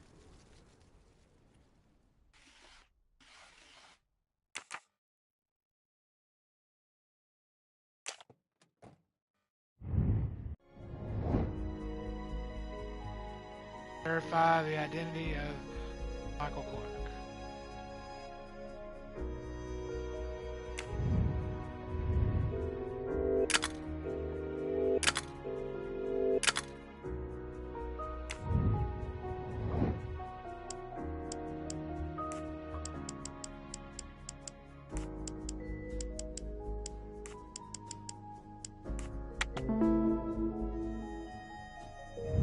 Score. 1 for the good guys.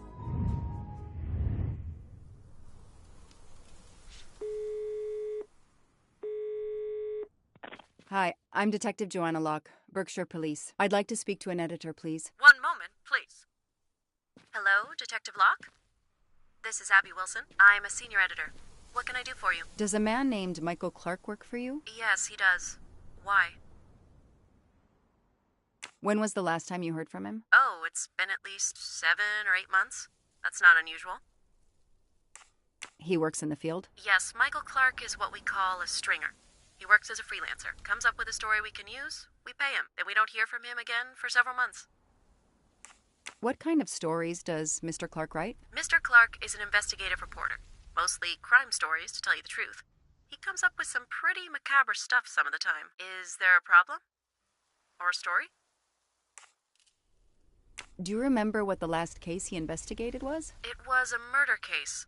The victim was a millionaire named James Miller. He was called the Frozen Fish King of Gloucester, Massachusetts. His body turned up in one of his nets. Or, rather, most of it did. Ah, well, thank you, Ms. Wilson. You've been a great help to me. Pleasure. I hope he's not in trouble. He can be a little pushy, but he's a good guy overall. So what's he working on now, Detective? Are you sitting on a story? Thanks again.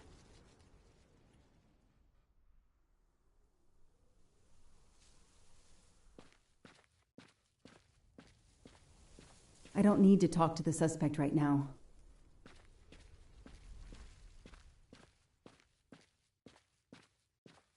I don't need to talk to the suspect right now.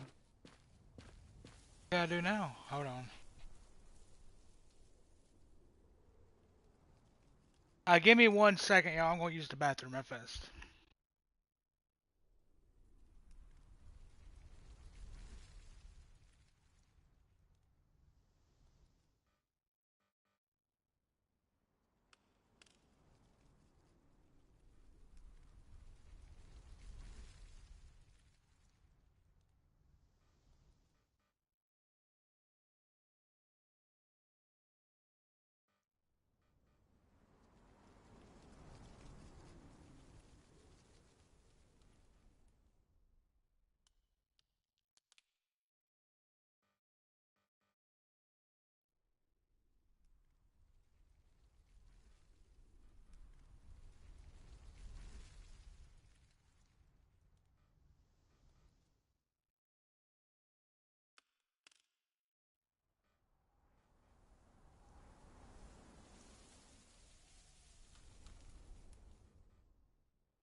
Alright, I'm back. That bathroom break was needed.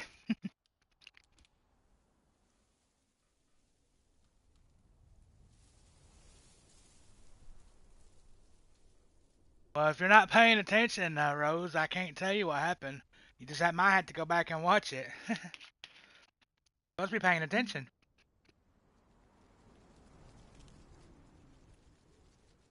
But he entered a crime scene without permission.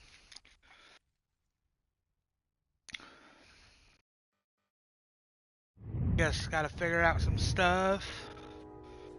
See what we got. I need to check out the gas can. This might be a connection. 2 gas cans, one in the pickup, the other in the bunker. Be involved.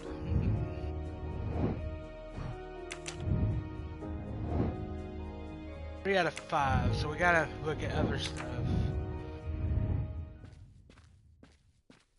Probably gotta look at some stuff in the back of his pickup. The gas can I found in the bunker would match this outline perfectly.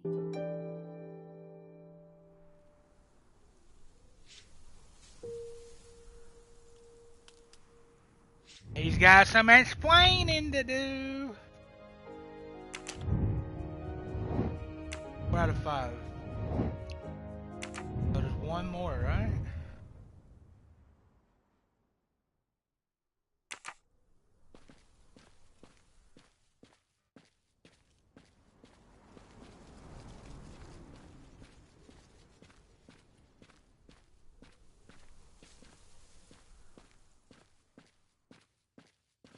There's gotta be something else in the truck.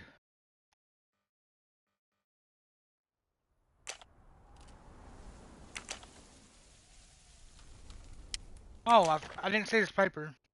The vehicle registration is not in the name of Michael Clark or a rental company. Okay, time for forensics to attack that bunker. And Clark? He's too sure of himself. I need to get him into an interrogation room and find out what really makes him tick. Really makes him tick. Let's do it. Hoping I can beat this before we play Spider-Man. I still ain't downloaded Spider-Man. I probably need to download I know it. my rights. You can't keep somebody locked up in a car like this. Let's pause this real fast. Sorry, y'all. I need to see. I need to try to download Spider-Man.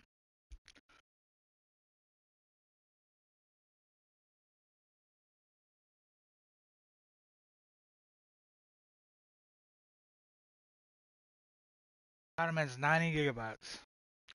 Yeah, give me 1 second. Y'all should be able to still hear my mic. Yeah, I need to.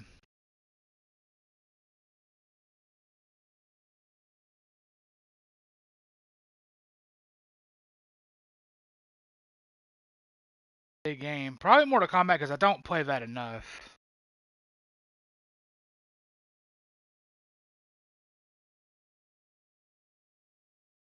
I can always put Mortal Kombat back on when we play it again.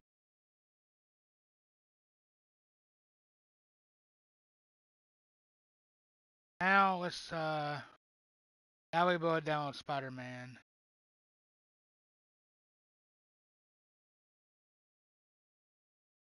That's gonna take 3 hours. That's because I'm on the game. Oh, it's going down really quick. Alright, cool. We got it downloading. Alright, let's get back to the game. You know, you wouldn't do it if I was a dog. Do they have bathrooms at the station? He just asked if there's bathrooms at the police station. What police I have station the don't right have a to bathroom? make a phone call, Detective whatever your name is. You will, Spider-Man? Oh, I'll be streaming that. That phone at is an midnight, outside line. My time. It'll be 9 o'clock your time. Hello, boss. It's Michael Clark. I'm still on the Armstrong kidnap, but there's a small problem. I got caught being someplace I shouldn't be. I'm at the police station. No, I'm not under arrest. Just questioning. Fire me.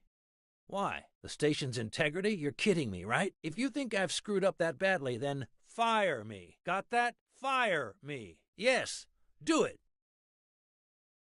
That didn't go well. I think I got my point across. What happens now? Go ahead. Then we'll have a chat.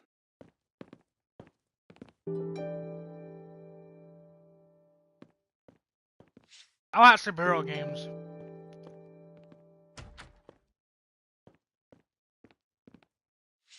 An extra computer so I don't have to go all the way out to my desk.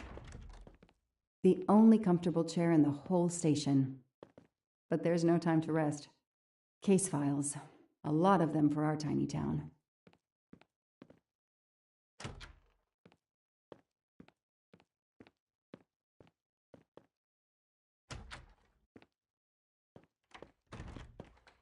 Now that we've taken your DNA, we can begin. Interview of suspect Michael Clark, 6 p.m., March 30th, 2019. This interview is being recorded. By elves behind the mirror, no doubt? You were arrested at a crime scene where you damaged police barricade tape. I'll pay for a new role. That's a Class A misdemeanor, and it carries a $500 fine. Oh, that's unfortunate. To begin with, where were you on the night Daisy Armstrong was kidnapped? I was watching TV in my motel room, but I had my police scanner on. I heard the first reports that the little girl was missing. No way the police at the scene were going to let me get close. I set my alarm so I could get on the story first thing in the morning and tried to sleep. It was difficult. Can anybody confirm where you Yeah, I were? play anything on the channel, Afraid Rose. not. I like all kinds of games. I was you know? alone and sleepless. Never gonna see the same Sad stuff over and over. combination. And I realized a bad I alibi. like all kinds of games. And I have over 700 games. So.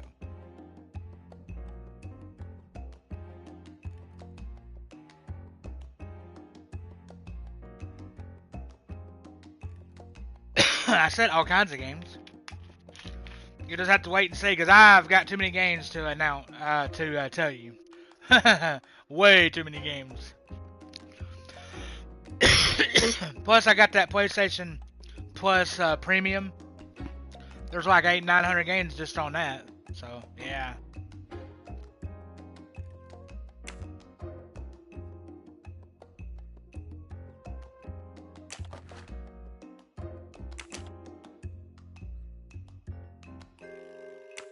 You say you're a journalist, a stringer for Channel 6 News in Boston. I sell my stuff to lots of media outlets.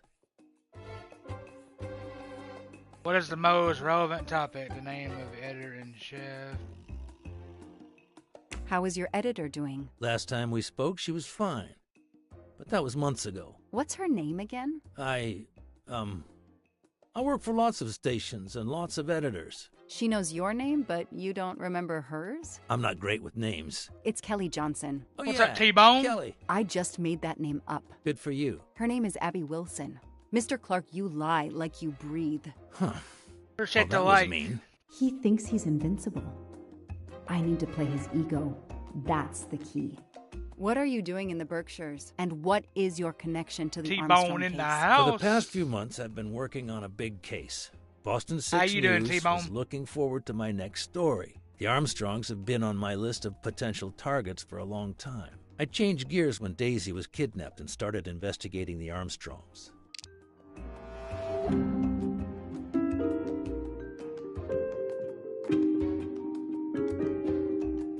Which of these sentences contains a lie?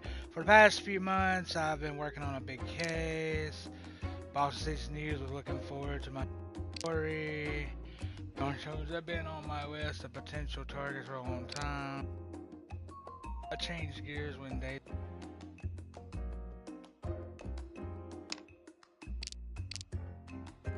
Come on, Joanna. You're a better detective than that. I'm good, bro. It won't be easy to prove he's lying. Find some evidence. So you just stumbled on a major kidnapping story during your stay in the Berkshires. Yeah, I was researching PCBs in the river for crying out loud. Then, wow, the Armstrongs. That's not a Science Sunday report. That's a lead. Sometimes you just get lucky.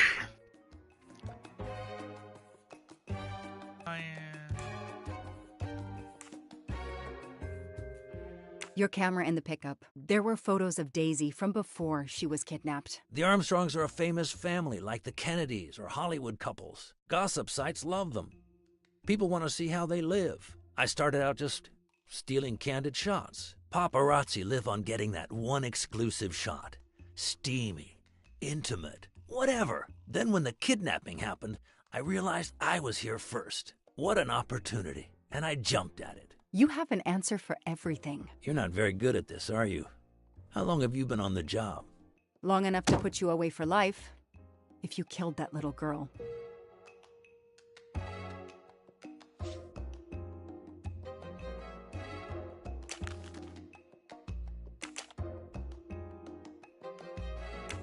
Let's start with why you went to the cabin. If the police were interested in it, I was interested in it.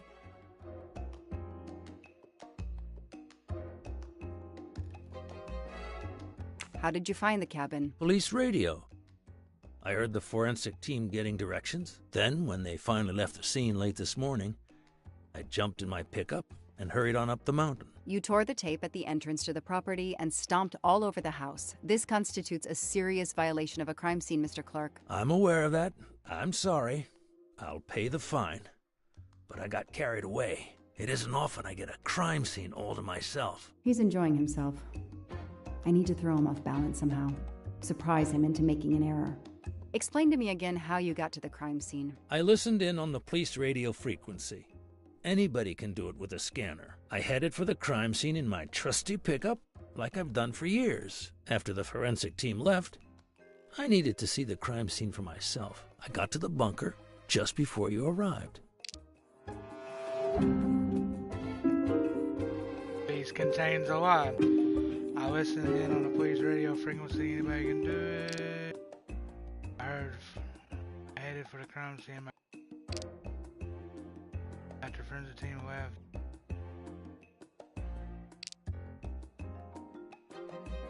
Where's a lie detector when you need one? I need proof, not guesswork. You said you've been driving that pickup for years? You heard right. Thanks to it, I never miss a story. You say you've been using your pickup for years, but the title certificate is not in your name. The truck belongs to somebody named Stephen Baker. Okay, I don't get why the pickup is so important to you, but I guess my ego made me say that. Yeah, the pickup was lent to me by a friend. I couldn't afford it even with a loan. I think you stole it, Mr. Clark. You needed a pickup like that for our mountain roads, so you stole that one. Try proving it. But while you run off on some wild goose chase, you can't hold me.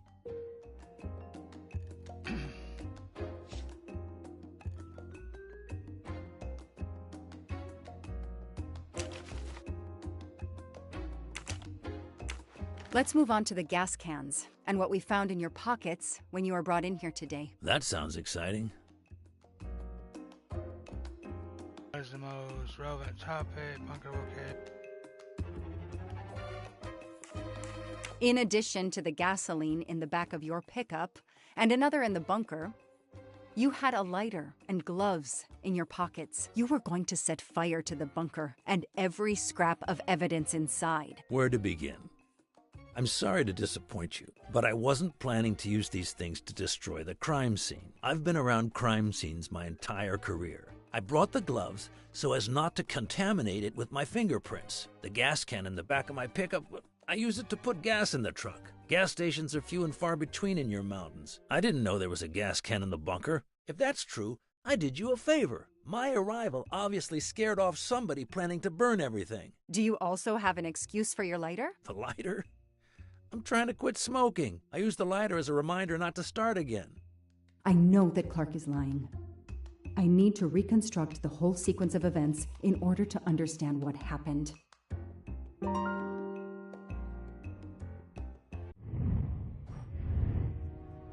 Gotta reconstruct the events.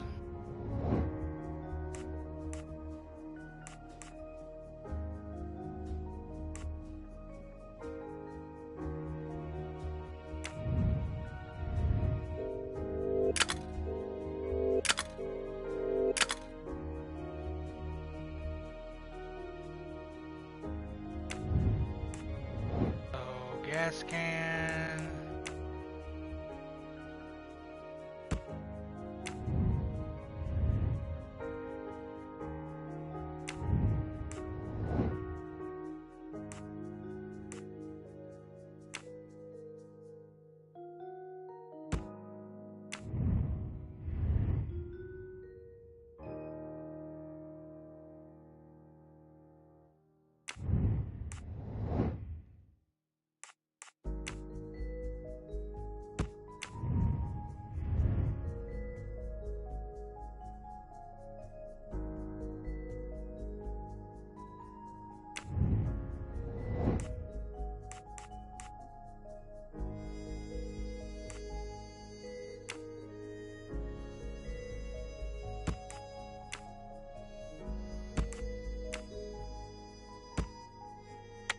on, Joanna.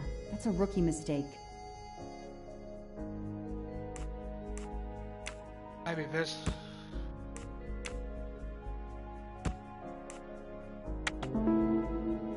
I got them 2 mixed up. Score. 1 for the good guys. I'll tell you what really happened. You waited until forensics left and arrived in your probably stolen pickup. You grabbed a can of gasoline from your truck. You then went into the cabin to check if Daisy had been found. You then went straight to the bunker to see if it had been discovered, planning to set it on fire and destroy all the evidence inside. Before you could start the fire, you heard me arrive. So you hastily left your gas can and closed the hatch. You didn't think I could open the bunker. If I hadn't found you, I expect you would have burned down the cabin too. I'm not going to make fun of you, Detective, or how you handled my interrogation. You're obviously very new at this. I swear I'm telling the truth. I didn't know the bunker was there until the moment you showed up. I seem to have trumped your entire police force. When I get the DNA results from the bunker, we'll continue this conversation. You have no concrete evidence against me whatsoever. The lab results will be in soon. You won't get away with this. See that call? That's your arrest warrant and a one-way ticket to prison. I'll be right back.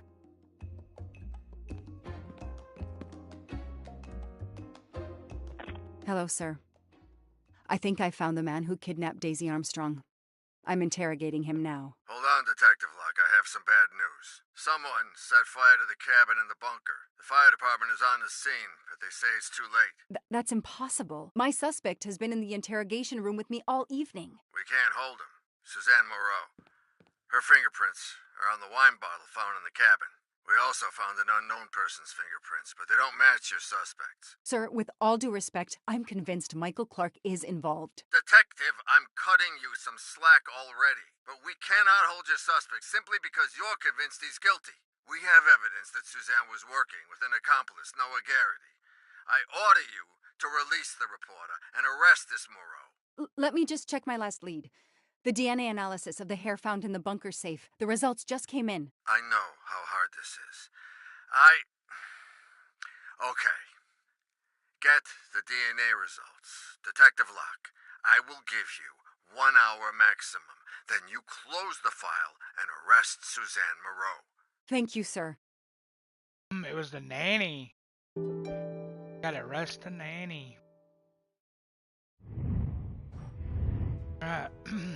Ask Clark about his accomplice.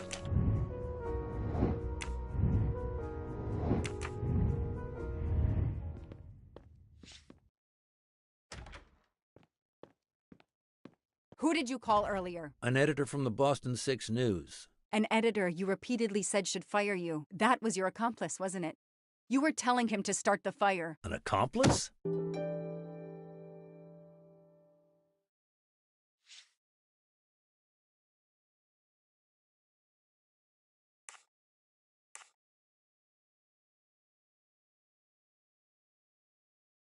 I know it was Noah you called. I'm saying nothing more without the presence of my lawyer. Stay right where you are.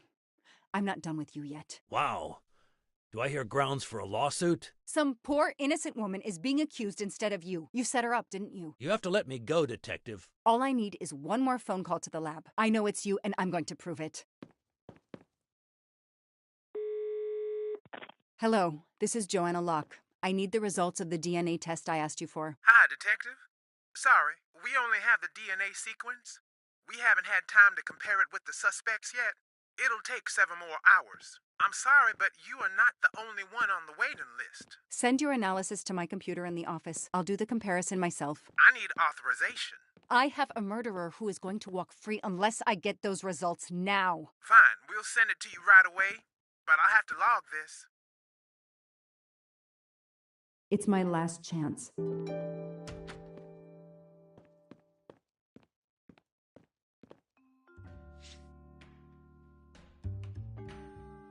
Or we're definitely going to use the hands.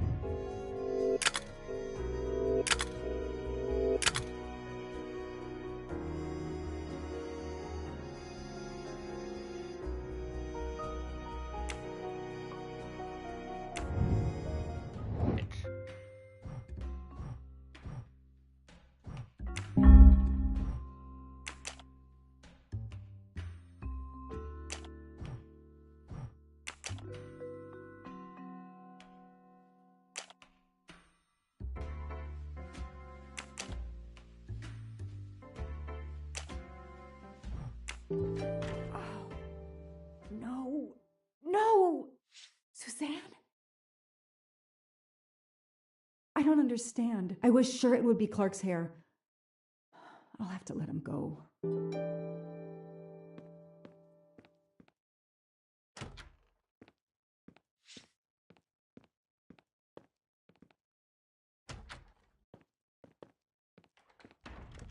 You can leave. Sorry it didn't work out for you, Detective. Maybe you should consider a career change. We are not done. Oh, but we are, my dear. We are done. I had no choice but to return to the Armstrong house to arrest Suzanne Moreau. We got arrested Annie.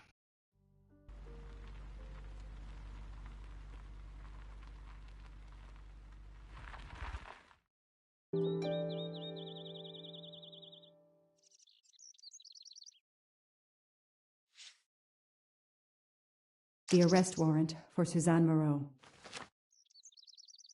Suzanne was set up by Clark and Noah. They are the kidnappers, but I'm not giving up. When Suzanne comes up for trial, I will fight for her defense. But for now, the district attorney is in charge. If I want to stay a detective, he always has the last word. Yep, have to arrest her. Yeah. But I think she was set up. I think she was set up.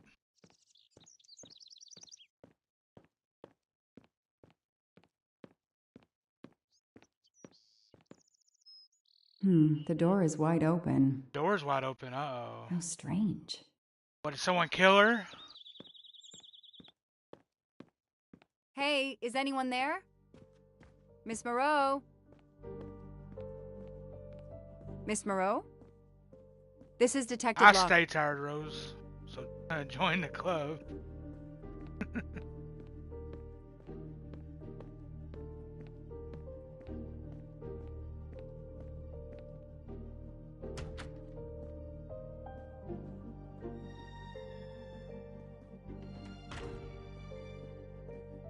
Miss Moreau, can you hear me? It's me, Detective Locke. You must get up now. Miss Moreau? Miss Moreau, can you hear me? Suzanne Moreau is dead. There are no traces of blows or injuries on her body. Wow, she's dead. She doesn't seem to have defended herself from anyone. Wow, we went to arrest her and she's dead.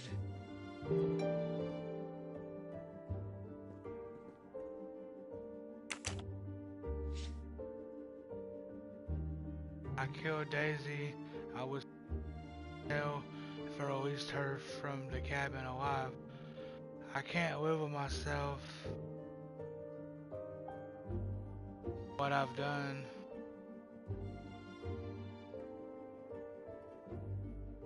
She must have realized at last how she'd been used, and the self-righteous court of social media was as quick as usual to try and convict her.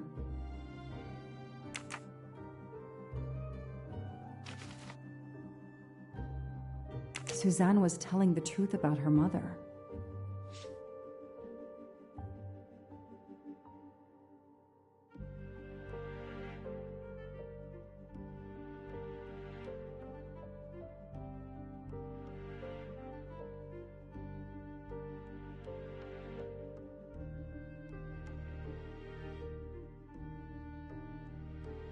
Oh, so her mom died too.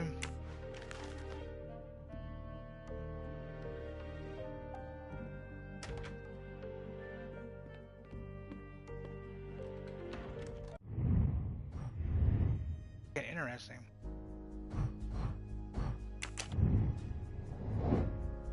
Oh, Suzanne dead and her.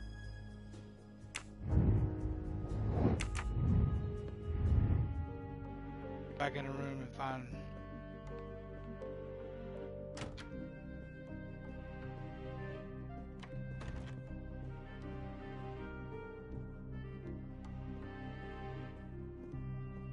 Suzanne's diary is missing.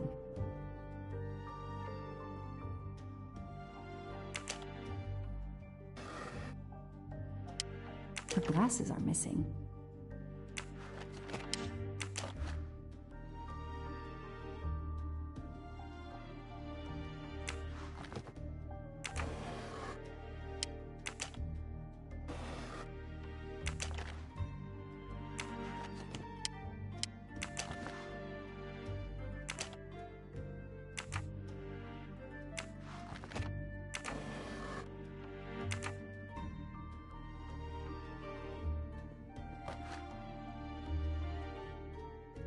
It appears Suzanne killed herself by ingesting all these drugs. I called the district attorney to inform him. This is Detective Locke, sir. I'm at the Armstrong house. Have you arrested Suzanne Moreau? She's dead, sir. Apparent suicide, but I need a forensics team. She killed herself out of remorse for her part in the crime. We don't know that yet. I'm calling forensics now, but I wanted you to know. What a mess. Stay on site until forensics arrive. Yes, sir. Standing by. The investigation was officially closed. I was certain that she was innocent, and Clark had been responsible for 4 deaths and then vanished into thin air. With $1 million. Dollars marked, though, and not easily spent. I didn't care if the case was officially closed. Well, I wish I had $1 million. I swore, Mr. Poirot, whatever it took, I would hunt him down.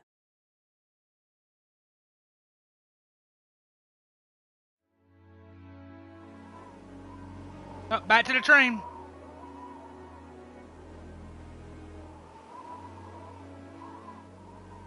I waited for the forensics team, then went into the station to write my report. I was officially off the case. Thank you, mademoiselle. That obviously cannot be the completion of your story. If I might ask a question? Of course.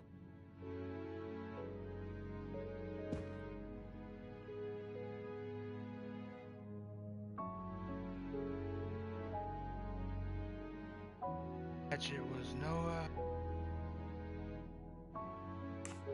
That shit was Michael Clark, the reporter. Michael Clark, the reporter. He was Ratchet? Absolutely. I was the only law enforcement official to question Clark. I knew this wasn't his first kidnapping. You looked for similar cases. What do you Americans call the MMOs? Means, motive, and opportunity. Yes, I looked for someone in plain sight. Someone on the edge of a kidnapping case. Someone in plain view, keeping track of the investigations. An innocent witness, a concerned neighbor, even another reporter. And eventually you found a name behind an alias. Yes, I found a name. Cassetti, the real name. The real name of the man you call Ratchet is Cassetti. This explains much, mademoiselle, but not all. It explains why she is our #1 suspect. But not how she came to be on this train. Attends, she has grown pale. I don't know what's wrong with me. Excuse me, Mr. Poirot. I don't feel very well. You are exhausted and still feeling the effects of the drug. Stay with us, mademoiselle. One more effort. I need to know your recent movements. I snuck aboard the train. This I observed. You came directly to this room? Yes. Yes, and other than a couple of careful trips to the ladies yesterday, I never left this room. I didn't want to be spotted by Ratchet. Yesterday, I chatted with my roommate, Miss Schmidt, I think, here in our room. She brought me some dinner. I got very sleepy and nodded off. And now she nods off again. Is this a joke? She must be faking so we can't interrogate her further, Poirot. No, Book. She really seems to have fallen asleep again. It is my fault. She must have been given a dangerous dose of sleeping pills last night. The effects should wear off soon, I hope, but I am afraid asking her to tell us her story was too much for her. Pinch her, Poirot. She's faking. Her eyes are dilated. She is not faking, and there will be no pinching. Dr. Constantine, please stay with her. Monsieur Book, ask the other passengers to gather in the dining car. There are still many questions I need to ask. But all of them together? Won't someone overhear you questioning the others? I will speak softly because I am trained to do so. They will speak softly because they want to. Very well. I will do as you say.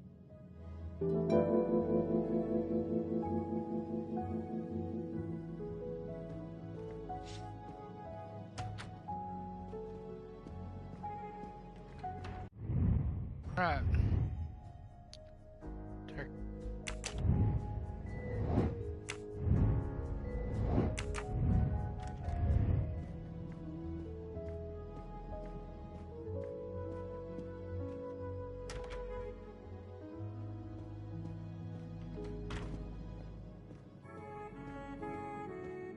We're about 9 hours in this game, man. I like how long it is. I figured this was gonna be like a 5-hour game.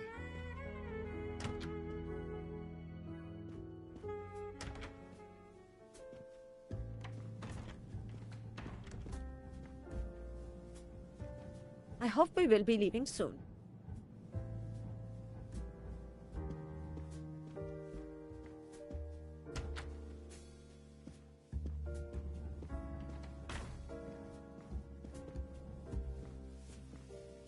I should go and interview the passengers in the restaurant car.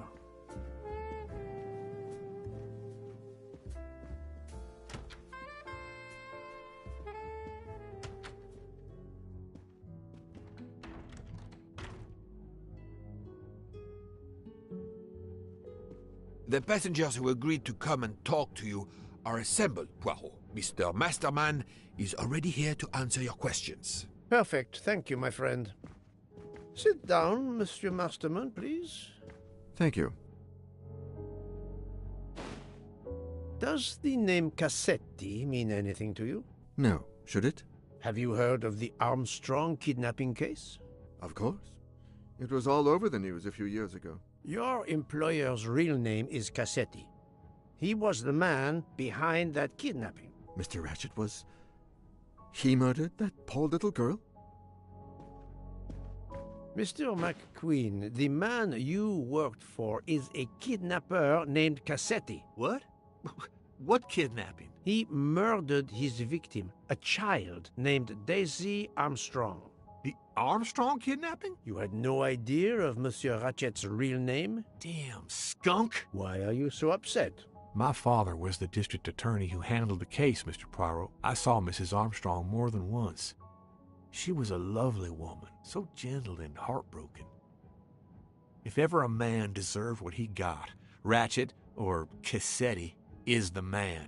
He didn't deserve to live. Oh. Madame Olson, have you heard of the Daisy Armstrong case? No, I've never heard of it. It was only 2 years ago. It was famous. Maybe so, but it was not famous in Spain, where I have been helping the refugees from Africa. You've never heard the name Daisy Armstrong? No, never. Daisy Armstrong? No. No. No. No. Yes. It was all over the English tabloids before I went to Jordan. A horrific crime that claimed the lives of an entire family and their wrongfully accused nanny. That's right, isn't it? Quite so. I thought the culprit had been punished. Some might say that the culprit was punished last night. Oh, my heavens. May I ask you a few more questions? Yes, of course. You read about the crime, as you said, in the tabloids. Yes, that's right. For weeks, news of the royal family was eclipsed. Have you ever been to the United States, mademoiselle? No, never. Jordan was really my first trip abroad. You were in Jordan? Yes, I was an English tutor there to the children of a high official. Until recently.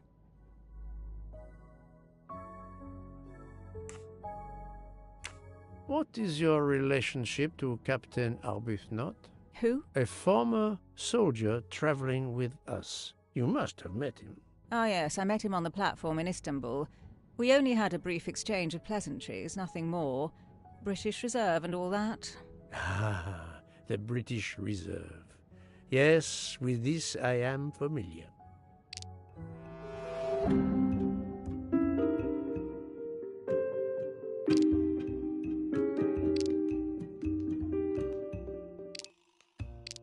I know there is a clue somewhere to prove she's lying. That does not prove she's lying. Are you sure everything you have told me is accurate, Mademoiselle Debenham? Of course.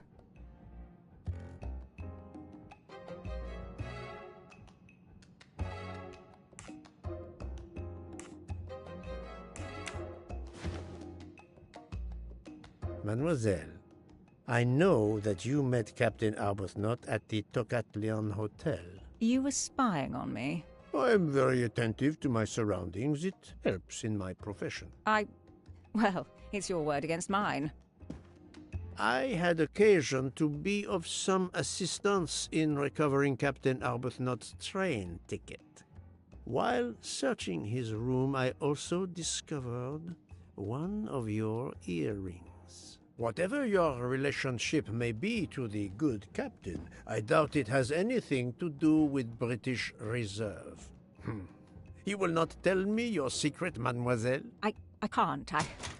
I don't know what you mean. Poirot, Miss Debenham's got nothing to do with this business. Nothing. Do you hear?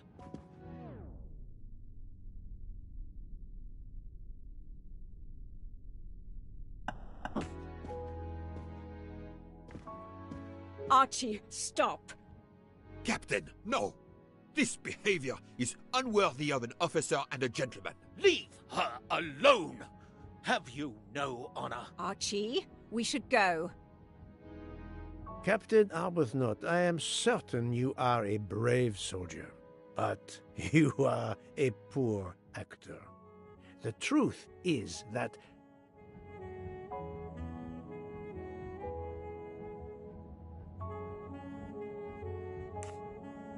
your relationship with Miss Debenham is beyond doubt, Captain. Your reaction was apparently that of a man trying to protect the woman he loves. I might understand that if your relationship were some cleverly disguised secret, but it is not.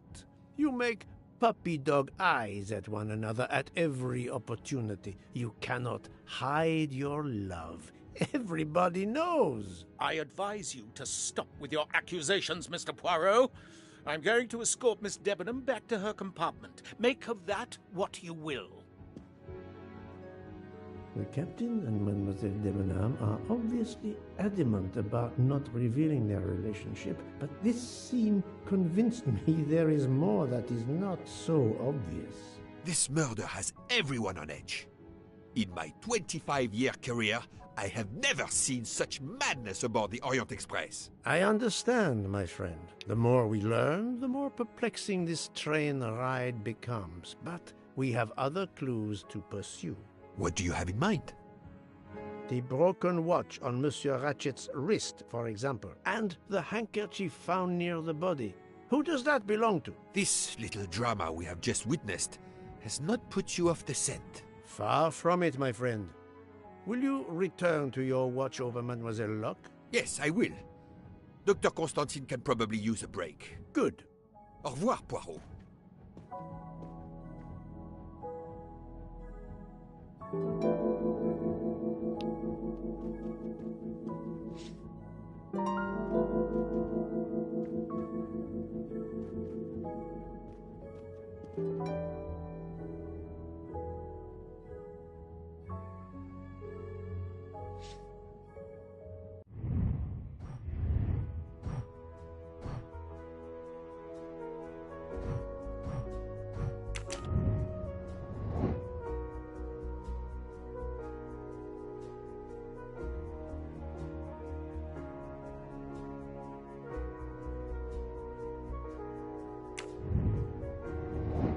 Nothing right there yet. What are three if no facility?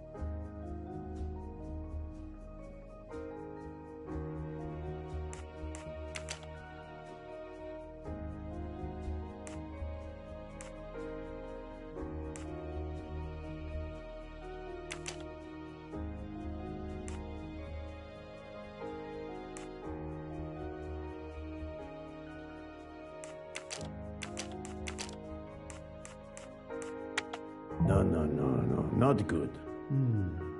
Let me consider all the possibilities.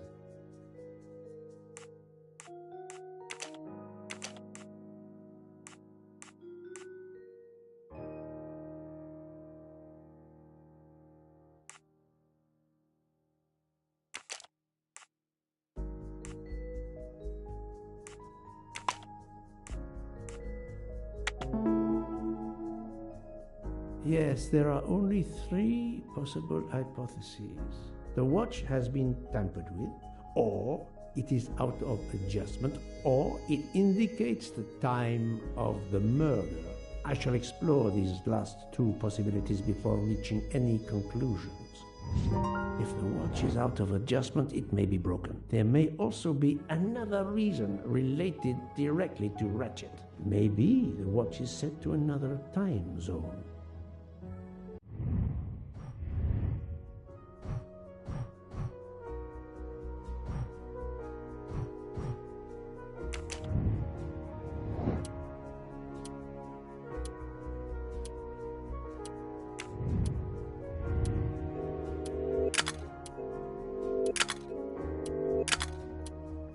Second hand, although it bought jumps every second, the watch is therefore not broken. This is wrong, but I'm never far from the truth. The watch was not defective because the second hand is still moving. Et voila. Okay, we got that. Ratchet is dead at 1:15. What information is...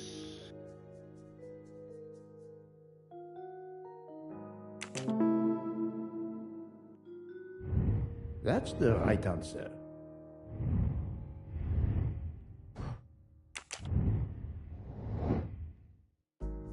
Time zone is... Good. Oh, I got it. Time zone is Orient Express. Think, Poirot. That is not a good answer. Right.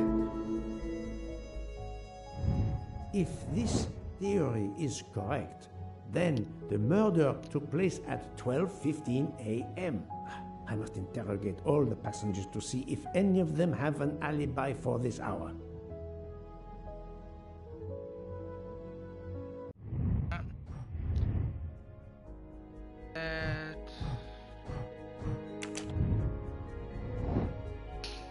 Who are the people whose alibis overlap?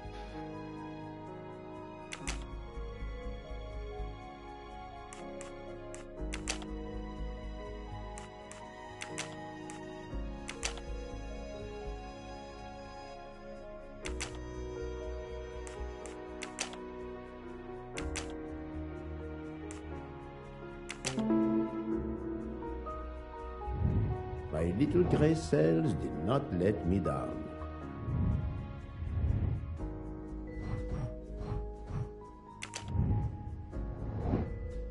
Which letter is embroidered on the handkerchief?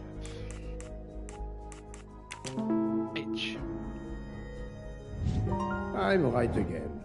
That happens to me a lot.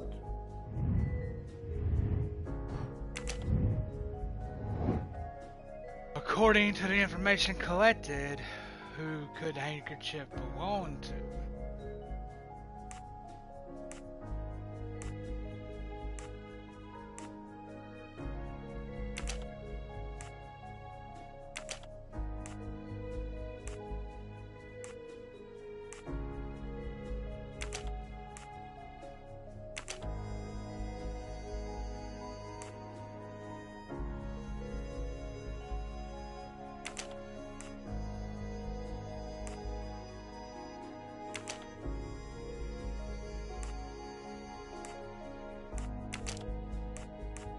No, not good. I got 4 of them right, okay.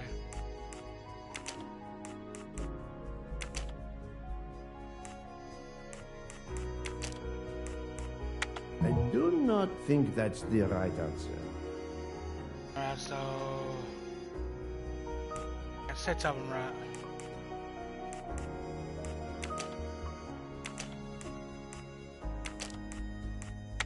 Think, Poirot. That is not a good answer.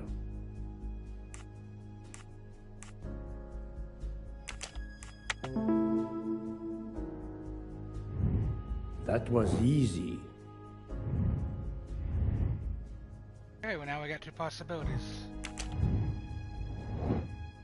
I need to interrogate Dr. Constantine and countless.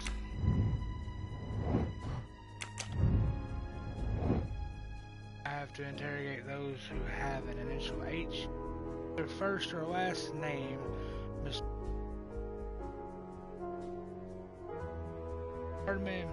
Smith, and Dr. Constantine. Oh. Name's very detailed.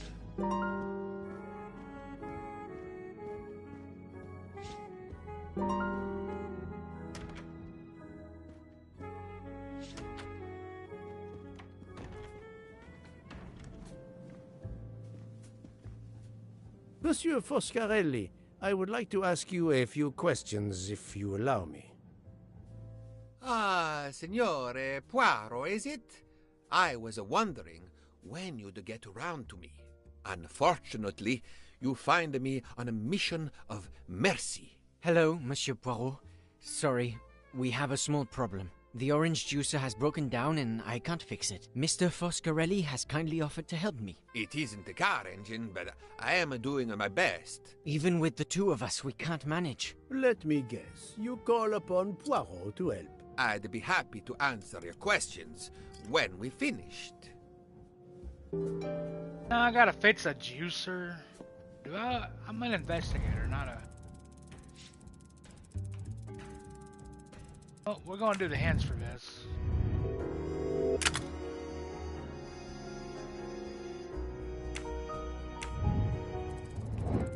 That one's right.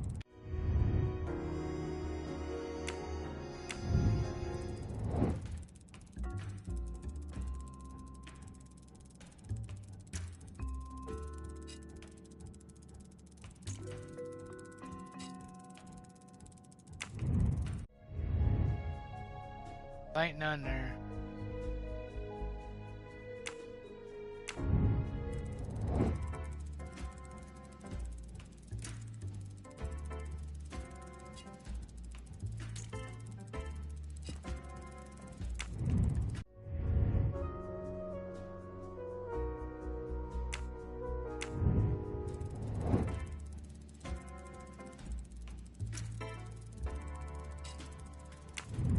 Right.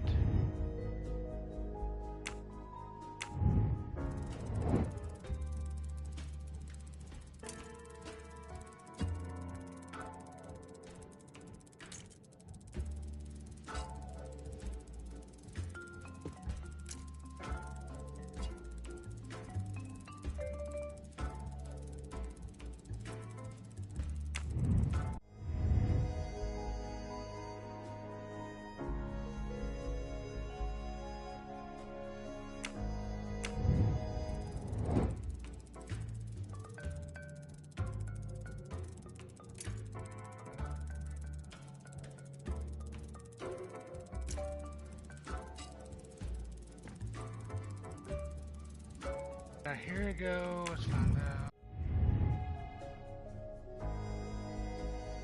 There. Got it.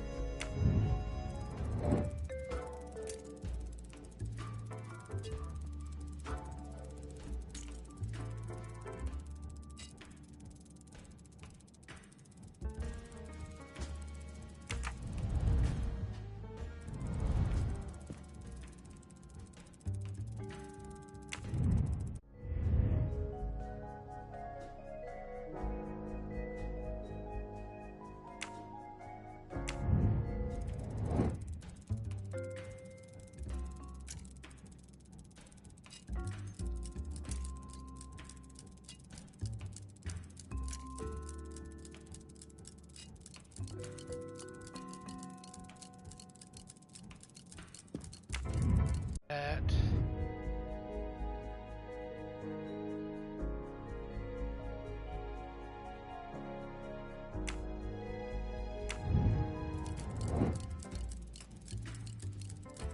Look at it.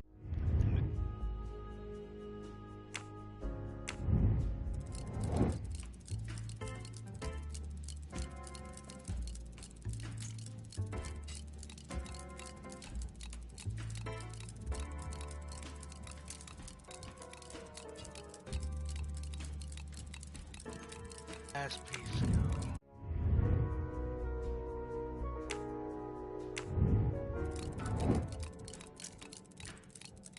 Voila, it should work correctly now.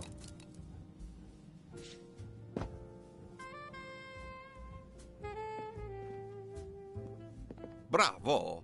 I should stick to automobiles. Well, now we can talk calmly. Monsieur Foscarelli, is it? Antonio Foscarelli? Delighted, Monsieur Poirot. You have, of course, heard about Ratchet's murder last night. Oh, naturally. It is all anyone is talking about. Have you ever been to the United States? Yes, it has been a primary market for our cars for the last 10 years. You remember the Armstrong case? Armstrong? The name, yes. It was a little girl, a baby, was it not? Yes, a very tragic affair. Did you know that Cassetti, the kidnapper, was actually Ratchet? Oh, no. Then he deserved to die. I mean, wouldn't you agree? Can you tell me your movements on the night of the murder? I went to bed right after dinner, but I slept very badly. My roommate, Mr. Masterman, had a toothache. Oh, he moaned all night. It woke me up several times. Did you hear anything or notice anything unusual? No, nothing that I can think of. I stayed in my bed all night. Well, thank you, Mr. Foscarelli. I'm sorry I couldn't help more, Signore. I remain at your disposal if you should need me.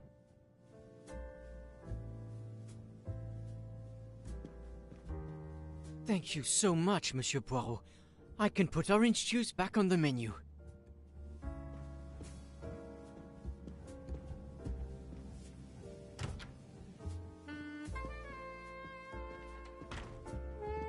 Enchanté, mademoiselle. You are Hildegard Schmidt? I am La Folle.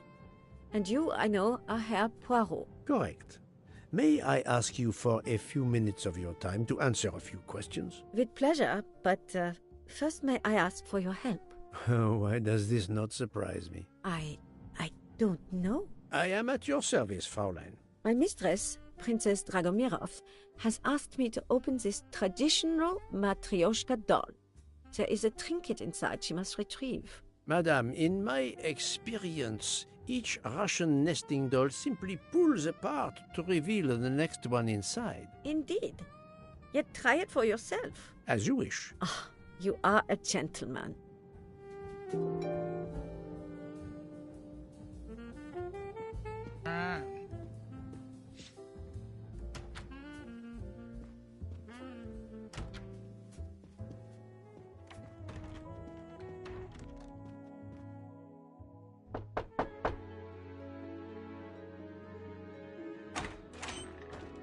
Monsieur, I am Hercule. I know who you are, Monsieur Poirot. What do you want? Answers to a simple question or two. All right, but quickly. My wife is quite ill. I would like to stay by her side. I promise. First of all, I imagine you know about the murder. Of course. The Countess is terribly distressed. Your full name? Rudolf Adreni. Your home is? Budapest. And how do you come to be aboard the Orient Express? I am a Hungarian diplomat. My family has represented our homeland since the revolution from the Soviet Union in 1956. I was on my country's business in Istanbul. Business which I cannot discuss. And your wife often accompanies you on your diplomatic missions? Yes, and why not? Was there anything else you wanted to know?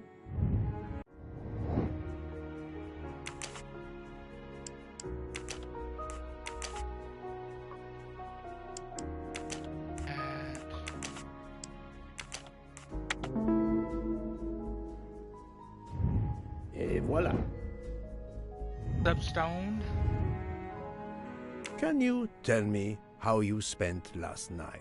I was in our compartment with my wife. She went to bed early. I played a video game on my phone.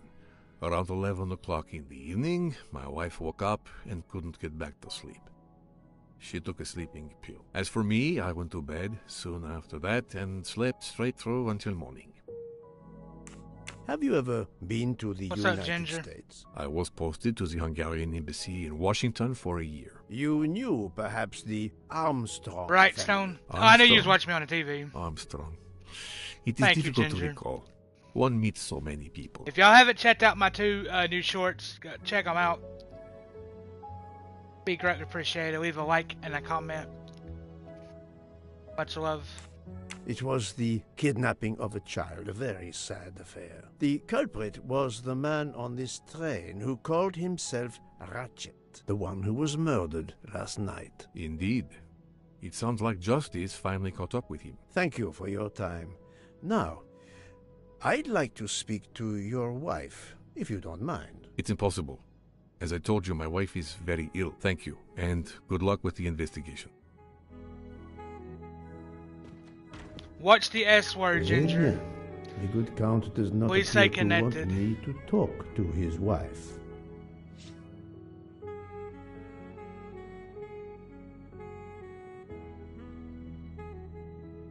That's fine, Stone. Just, I'll pull you up when you do go live. Can't talk to his wife. Man, I was hoping to finish this before Spider-Man. Madame Hubbard, may I ask you a question or two? It won't take long. Anything I can do to help.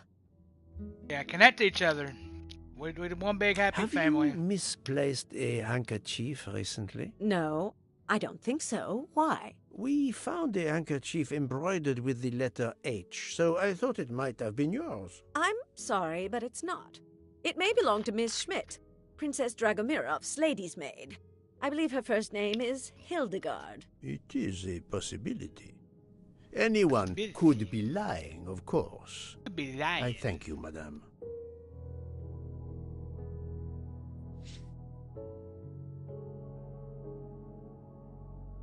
Have you misplaced a handkerchief? No. We found it. I'm sorry. It Hit the wrong is- button.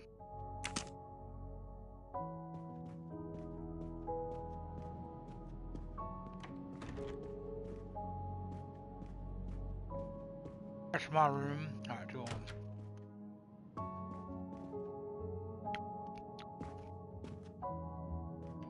Hello. Can I do something for you? Hello, Monsieur Hardman, I believe. You have heard of the murder? Cyrus Hardman. Yes, and the fact that there's been a murder is all over the train. You do not seem very concerned about it, monsieur. It's not the first murder I've run across. I had no idea the selling of toys was so dangerous. I did overhear you mention at dinner that this is your profession. Toy salesman is a cover. I'm a private detective, just like you, from the U.S.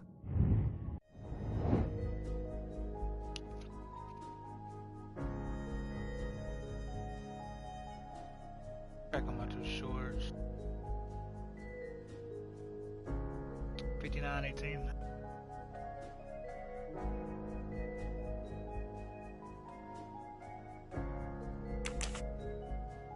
Sounds kind of. He sounds American.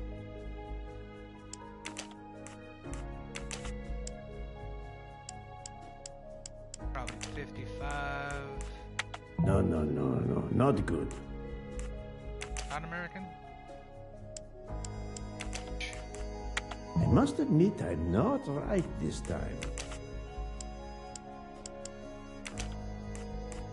This is wrong, but I'm never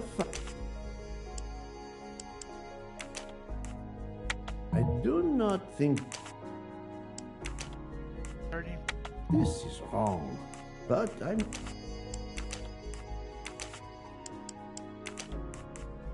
think, Poirot. That is not a good answer.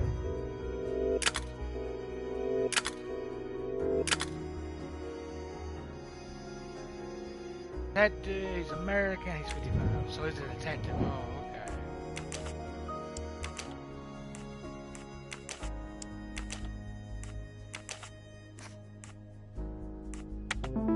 There we go, we got it. That's the right answer. I did not expect to find another detective on this train. I just finished a job in Istanbul when I received an email from Ratchet. He hired me to protect him. Something you failed to do. I'm not happy about that. He'd received some threatening letters. I was supposed to watch his back, and yeah, something I failed to do. But he seemed to think he was in more danger when he left the train. He was traveling to Paris? I assume so, but I'm not entirely sure. Can anyone on this train confirm your identity? Yeah, that McQueen kid. Ratchet's secretary.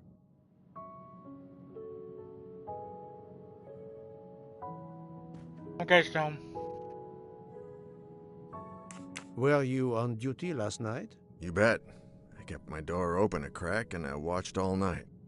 No one entered that car who didn't belong there. Did you see anything in particular? The conductor, Michel.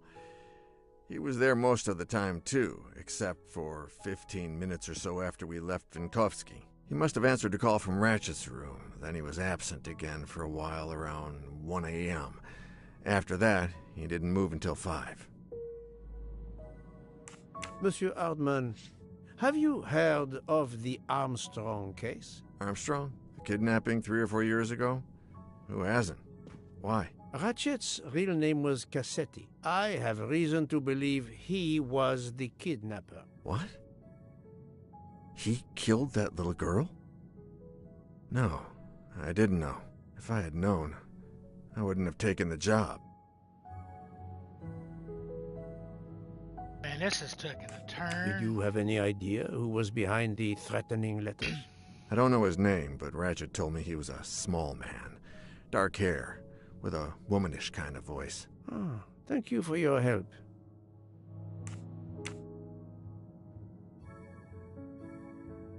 Is this handkerchief embroidered with an H yours? Do I look like the kind of guy who would use a handkerchief like that? Thank you for answering my questions, Monsieur Hardman. Listen, Poirot. I know I fell down on the job, but if you need help, any at all, let me know. I'd like to make it right.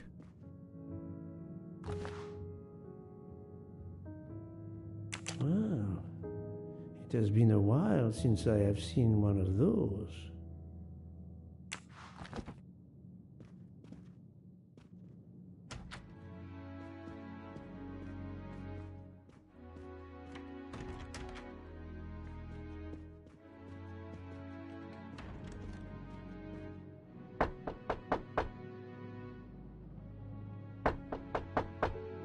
I am not prepared to receive anyone. Come back later. Very well, madam. I'll come back later. But you will need to speak to me.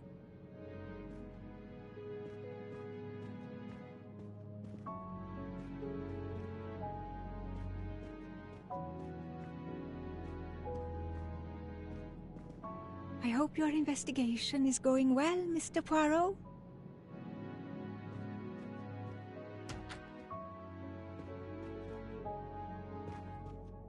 Ah, Monsieur McQueen, may I ask you a question? Anything I can do to help, Mr. Poirot?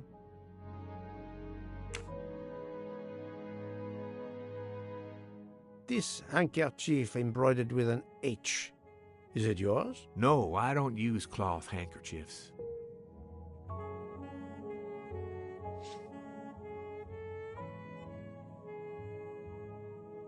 Thank you. I won't bother you anymore.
So, my friend, have you finished your investigation? No, but I have managed to solve a few mysteries. Okay. I stay here to watch this young lady.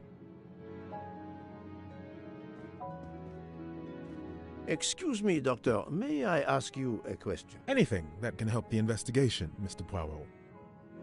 I wanted to know what your first name is, Doctor. My name is Robert. Why?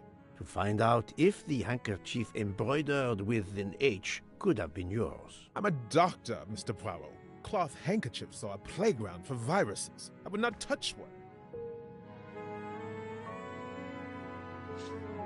Okay. So, my friend. No, but I have... Okay. I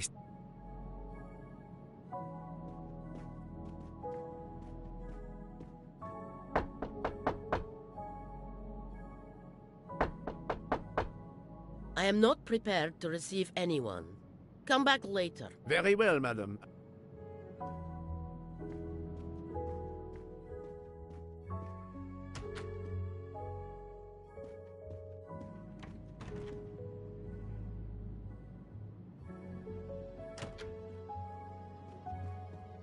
I talked to him, okay. That's my room.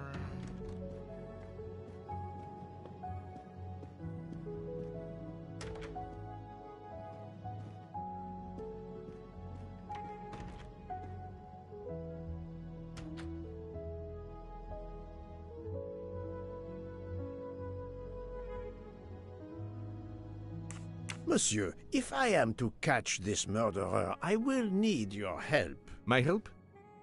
I am at your service, Poirot.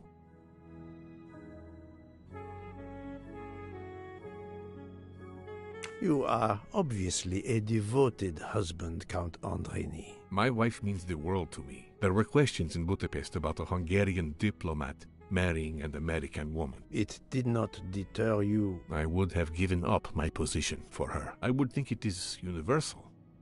Are you married, Mr. Poirot? No. I fear marriage is not for me. But her condition, is it very grave? She is suffering a bout of vertigo. You understand? The room spins.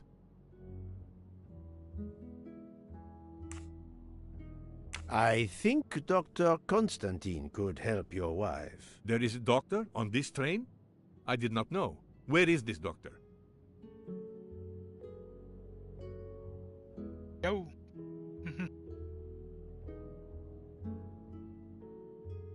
I think Dr. Constantine is in the lounge car. If not, perhaps the conductor can tell you where he is. Very well, I will find him.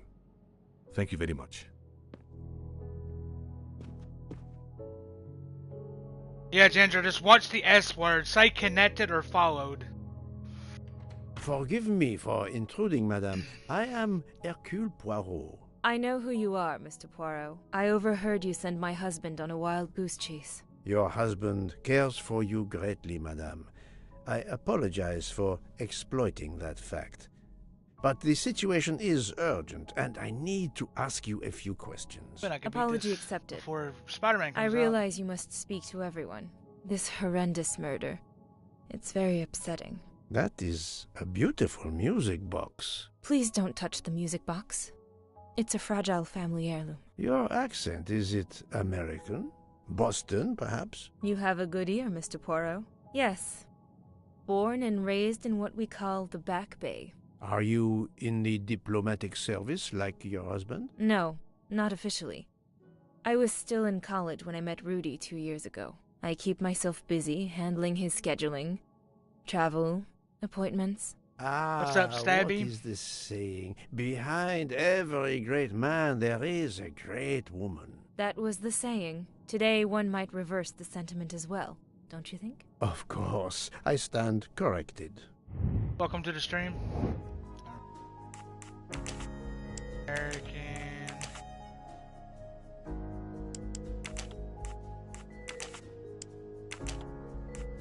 I must admit I'm not right this time.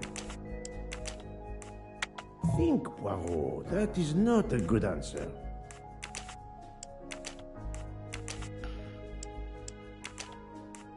No, not good.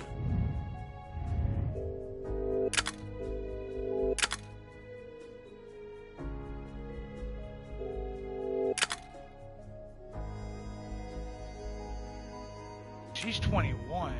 Okay.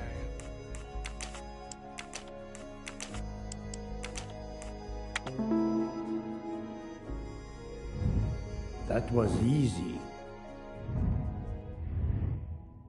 A handkerchief embroidered with an H was found at the crime scene. By any chance, does your first name begin with an H? No, my first name is Elena, with an E.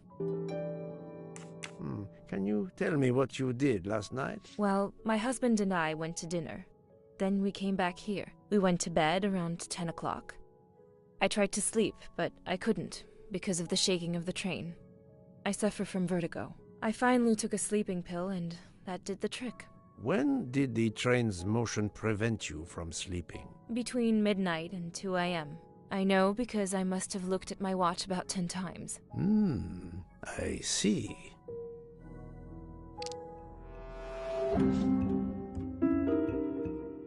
This contains a lie. My husband and I went to that dark apartment. She may be telling the truth, but I cannot be certain. Come now, Countess. You are not telling me the truth. Why do you say that?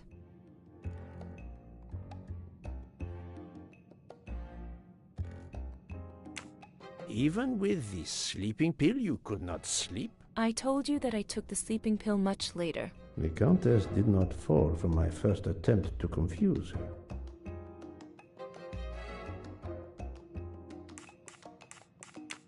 The train stopped at 12:30 a.m. due to snow, so there was no shaking of the train. But you told me that it was the shaking that prevented you from sleeping. I don't know, you're confusing me. My vertigo. Madame, a man died last night.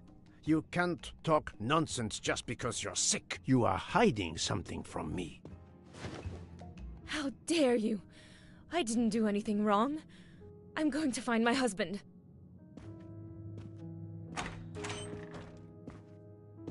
She sounds guilty to me. That was unkind, I know, but my strategy worked. I can now inspect this room in peace.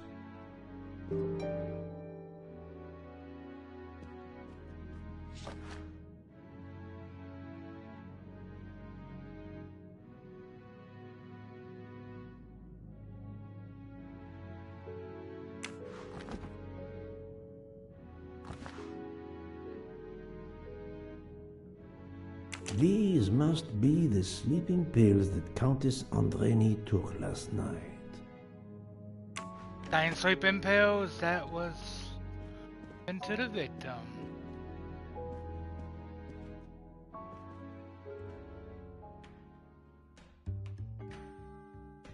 There seems to be something missing here.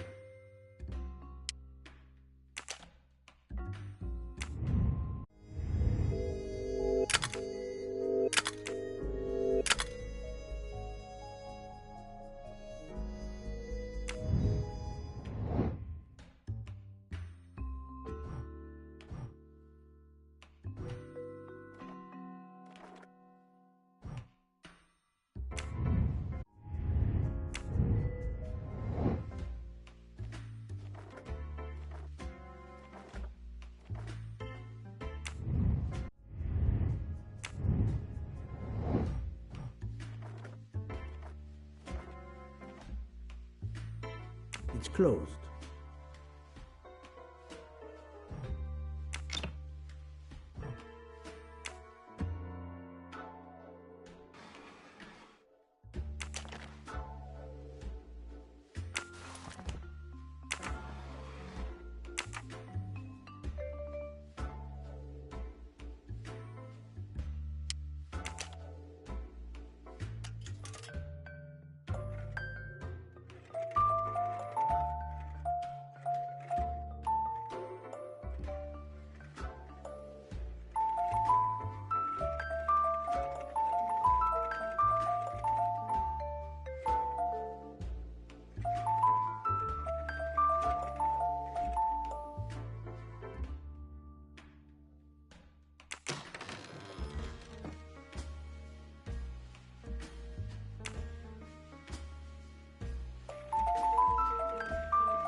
an engraving written in, I believe, Russian Cyrillic.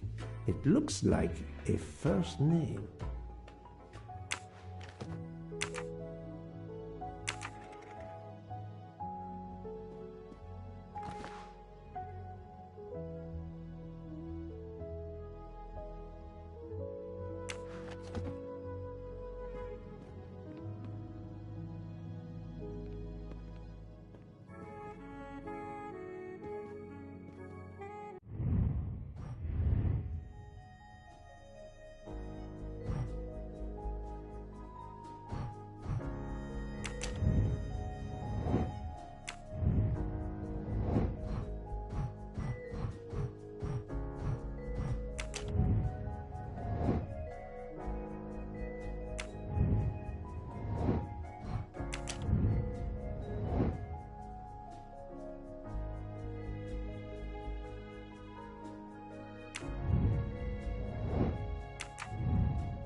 That's what somehow it's that music box.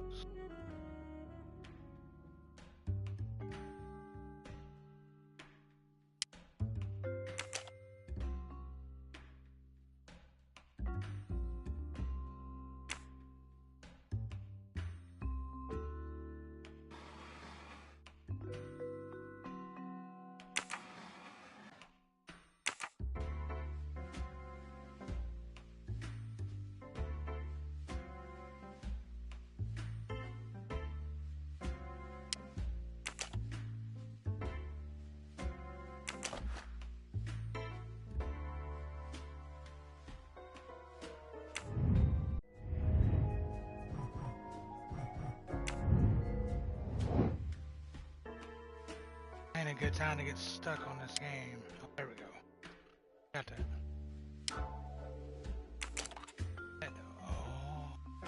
For my beautiful young ladies, Helena and Sonia.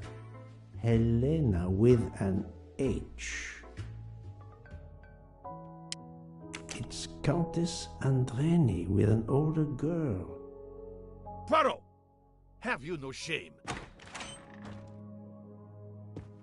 Monsieur, I am afraid shame is not a very helpful emotion for a detective trying to get at the truth. What are you doing in our compartment? I am investigating a murder, Count Andreni. My wife is ill. My apologies, monsieur, but your wife seemed in perfect health when she left the room to find you. I do apologize, but I needed to search your compartment. You will regret this, Poirot. Please, Count.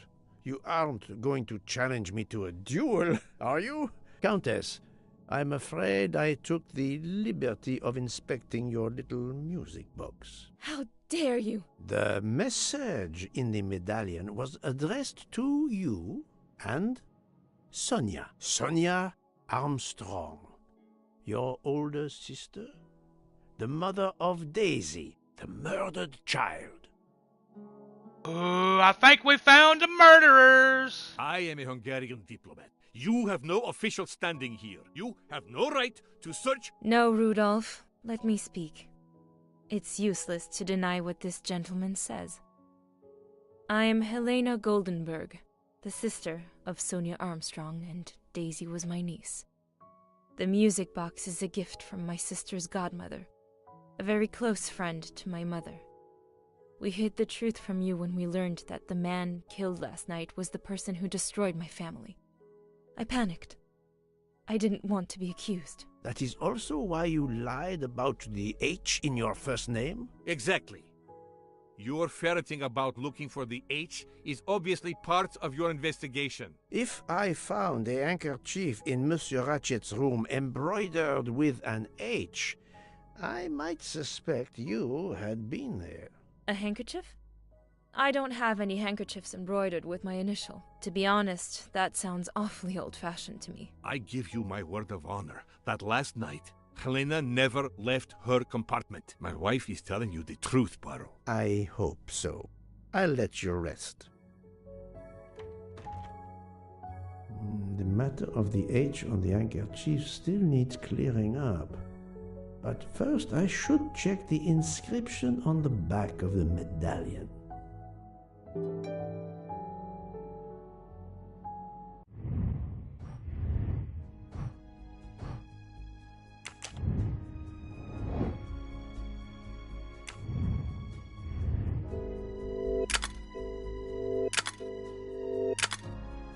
Full name is...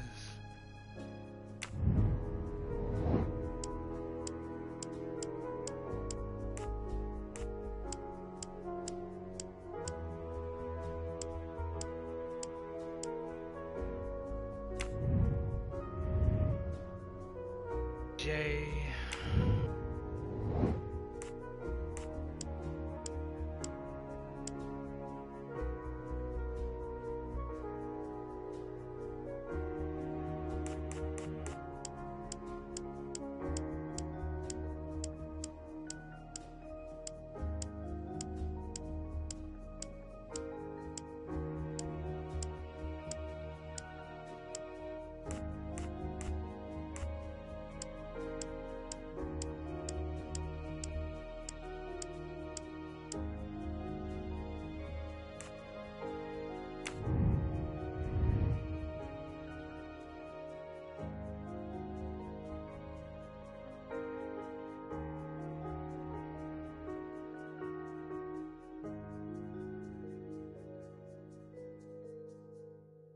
Oh, okay, I got that wrong. After it's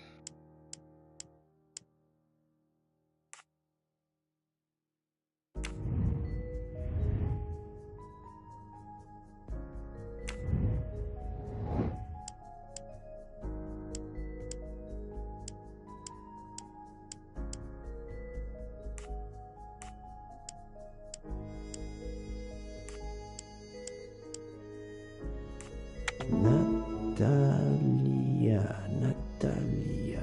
Would it be Natalia Dragomirov? She is the only Russian passenger on the train. In addition, her first name begins with an H in Cyrillic. My little gray cells did not let me down.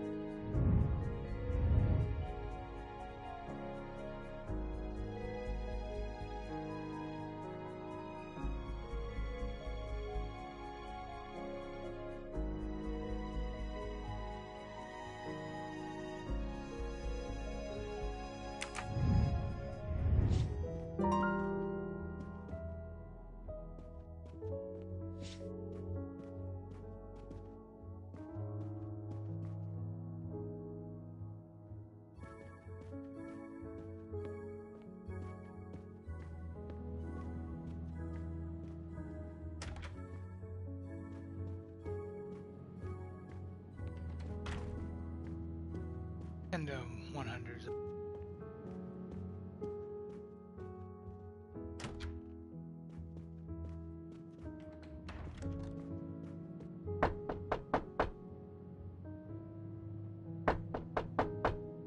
I am not prepared to receive anyone.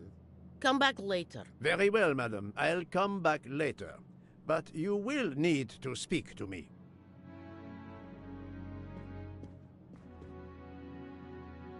I can't talk to her yet. What I gotta do now?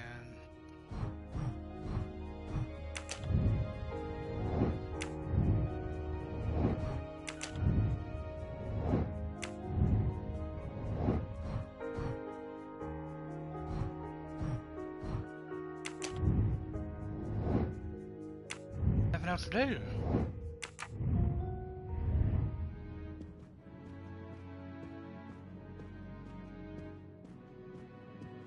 So, my friend, have you finished your investigation? No, but I have managed to solve a few mysteries. Okay. I stay here to watch this young lady.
What's up, Edith?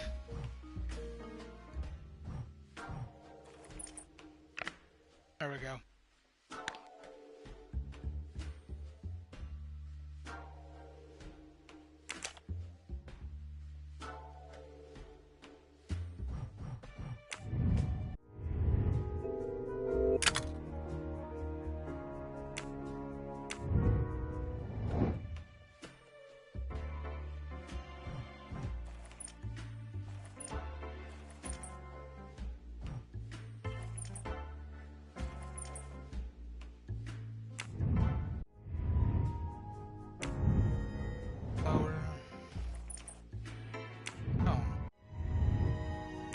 Up top, okay. So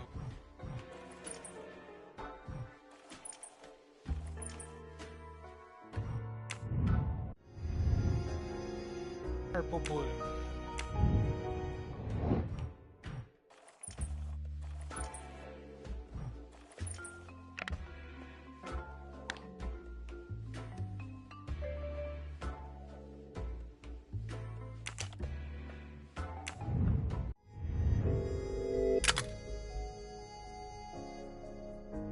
So pink.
Down this way. Down this way.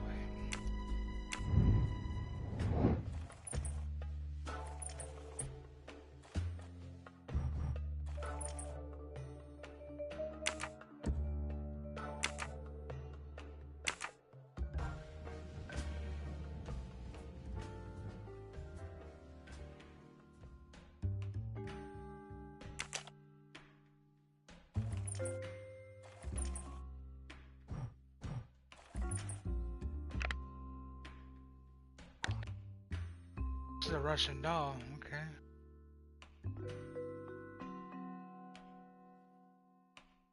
The inscription reads, "To my dearest friend." Ah, thank you very much. This doll reminds her of her youth in Russia. It was very hard under the Soviet regime, but thanks to her strength of will, she rose to be the head of a museum of antiquities in St. Petersburg. Even though she now lives in Berlin, it is said that the Kremlin still fears her. She must be a formidable woman indeed. You are her maid? I am her companion. I help her in her daily tasks, and I keep her company. Ah, forgive me. You will have heard of Ratchet's murder last night. Yes, of course. Everyone is talking about it.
Can you tell me how you occupied your time last night? Just after we left Istanbul, I had tea with my roommate, Fräulein Locke. I went to dinner with the princess, and when I returned to my compartment, Fräulein Locke was already asleep. A little later, Herr Michel, the conductor, came to get me because Madame la Princesse needed my help. Her back troubles her. I massaged her for about an hour. Do you remember the time? I'm sorry, I do not, mein Herr. Have you lost a handkerchief embroidered with an H, madame? Oh, no, monsieur. I thought perhaps since your first name is Hildegard. It is not mine, I tell you. I could not afford something so nice. I have no idea who it belongs to. My apologies, I did not mean to alarm you. Thank you for answering my questions, madame.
I am not prepared to receive anyone.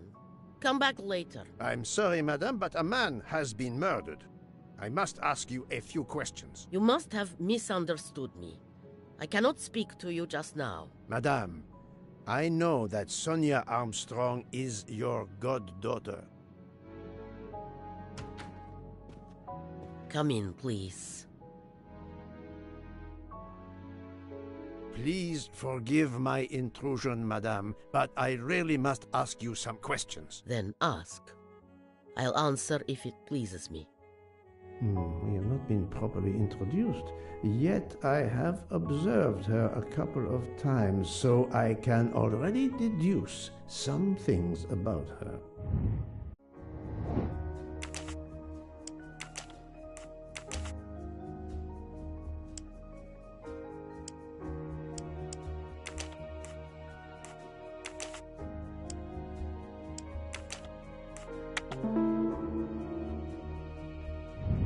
That's the right answer. I will first ask you about last night. Will you tell me your movements? I went to bed just after dinner.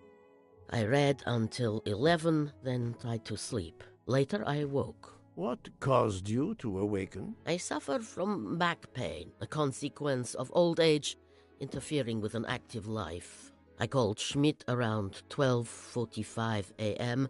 to give me a massage. She did so until I fell asleep. How long was she with you? A good hour, I would say. I see. The first initial of your first name, Natalia, in the Cyrillic alphabet looks exactly like the letter H in the Latin alphabet. I'm Russian, Monsieur Poirot, and I was the head of a museum of antiquities in St. Petersburg for decades, until I moved to Berlin recently. I'm familiar with Cyrillic. This handkerchief is yours, isn't it? Yes, indeed.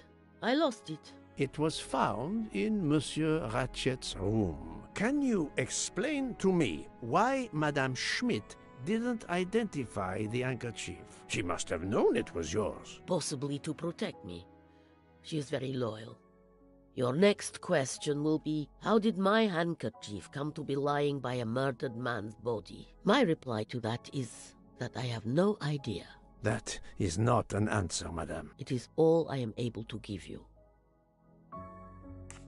I must tell you, Princess Dragomirov, I have discovered something astonishing. And that is? You are Sonia Armstrong's godmother. You make that sound like a revelation. I have never hidden the fact, monsieur. You knew Colonel Armstrong well, then? I knew him slightly, but his wife, Sonia Armstrong, was my goddaughter.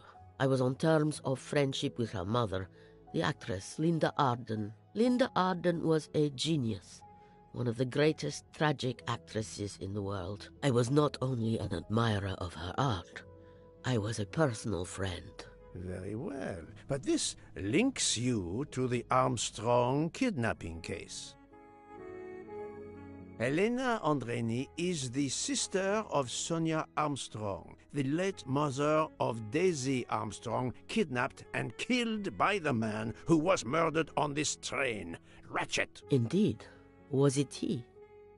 Then justice has at last been served. Allow me to summarize. Do I have a choice? First coincidence, I shall call it.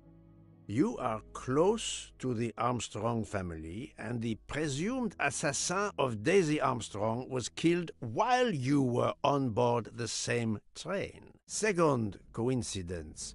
Your handkerchief happens to be found at the foot of the victim's bed. Third coincidence. One of the stab wounds inflicted on the body was by a left-handed person. You are left-handed. That is a lot of coincidences, Princess Dragomirov. Well, Monsieur Poirot, call it fate. If you report to the police your coincidences, they will laugh. A woman of my age and frailty has violently murdered a man? With how many potential witnesses who saw me doddering along the corridor in the middle of the night like Lady Macbeth? You are right, Princess. You could not work alone, which means you have one or more accomplices. And it is only a matter of time before I find out who they are. I would appreciate it if you would remove yourself from my room and take your fantasies with you.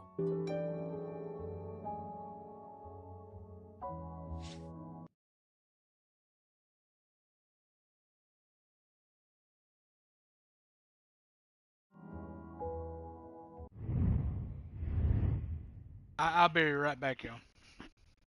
Bathroom.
Alright, we're back. I don't know if we're going to finish this game tonight or not. I wanted to take a little break before Spider-Man.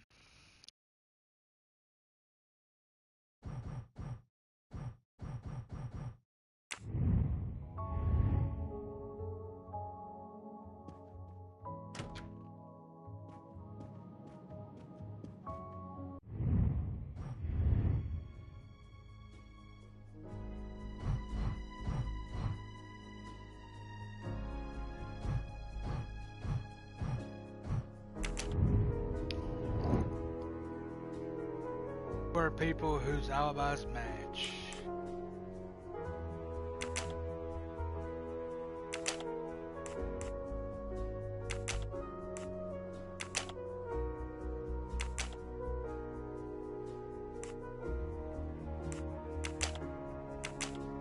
Think, Poirot. That is not a good answer.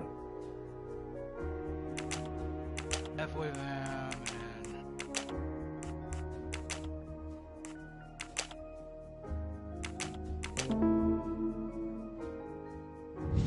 I'm right again. That happens to me a lot.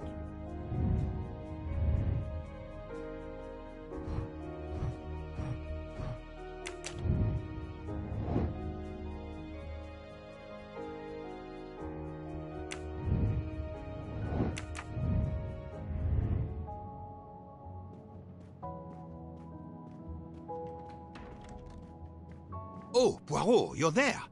She hasn't moved, but she seems to be waking up little by little. What about you? Your investigation progresses? I find myself helping everyone with their problems before they can help me with mine. I have shifted boxes, helped with hangovers, repaired an orange juicer, unlocked some Russian dolls, all so my investigation can proceed. Don't forget the dessert recipe. How can I? Truly, the labors of Hercules. My friend, I would rather clean out the Orient stables. Yet, I have managed to solve a few mysteries. Oh, tell me everything. The embroidered handkerchief belongs to Princess Dragomirov. I also found out that she was Sonia Armstrong's godmother. On the same train with the little girl's murderer? Exactly.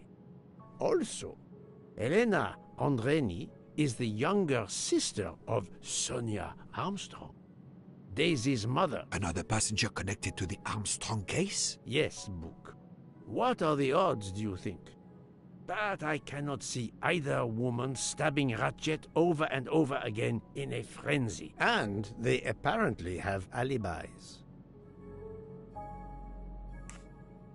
I had 3 theories concerning the broken watch. It could have been tampered with. It could have been out of adjustment before the murder. Or, of course, it could indicate the actual time of the murder. The only hypothesis I could rule out was that the watch was out of adjustment. For the others, they are impossible to verify. So the watch is of little use to the investigation. And I was convinced that it indicated the time of the crime. 2 women involved in the Armstrong case. Let us not forget our patient here.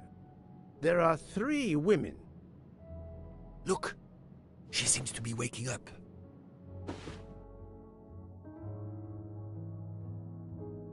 What's happening to me? Did I fall asleep again? Indeed, Mademoiselle Locke. Did you take any medication? Sleeping pills, for example? No, I never use sleeping pills. I inspected your cup. You can clearly see that there is a residue of something at the bottom. I'm sure a lab test would confirm you were drugged. Most likely an overdose. That would explain your battle to shake off the effects. You think Fräulein Schmidt did it? She certainly had the most opportunity, but why would she? But no one knew who I was. It's impossible that someone deliberately targeted me.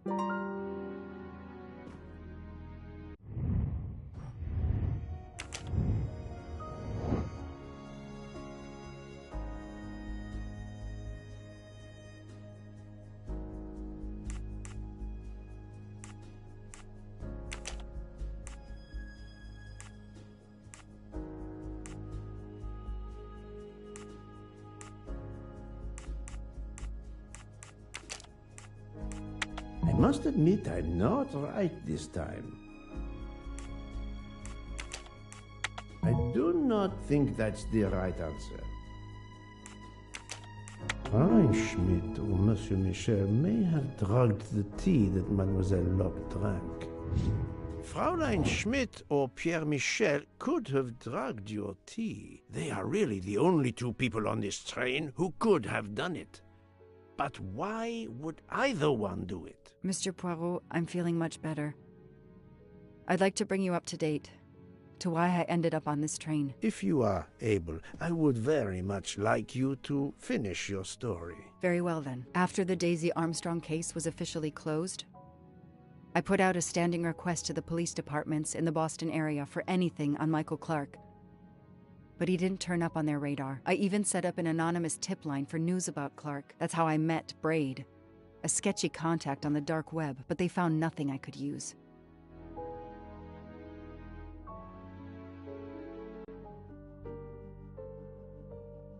Four long years passed without anything new. Every day I looked at the evidence board I put up in my apartment bedroom. Then this morning, a police report landed on my desk that changed everything. I paid a visit to the police property room and took home a box full of clues. There was his name. Michael Clark.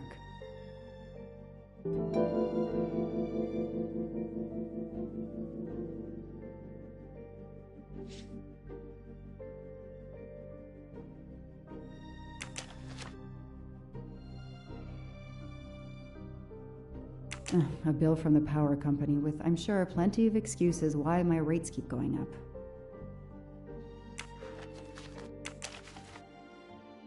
Travel.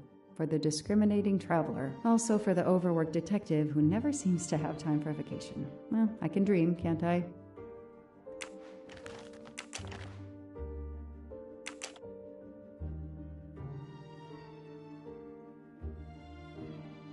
Years of no new leads in the Armstrong case, and then this. Michael Clark, the sarcastic reporter, my prime suspect in the kidnapping, murdered 4 years ago?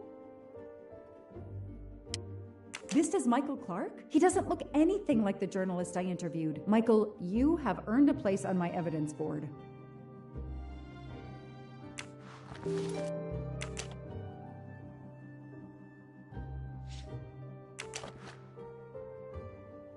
Suzanne's hair, so conveniently left in the cabin for us to find. It was planted. I knew she was innocent.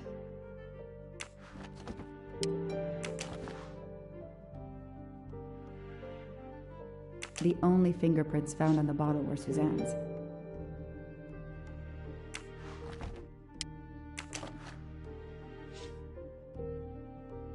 So clever. All that evidence, and yet no DNA found.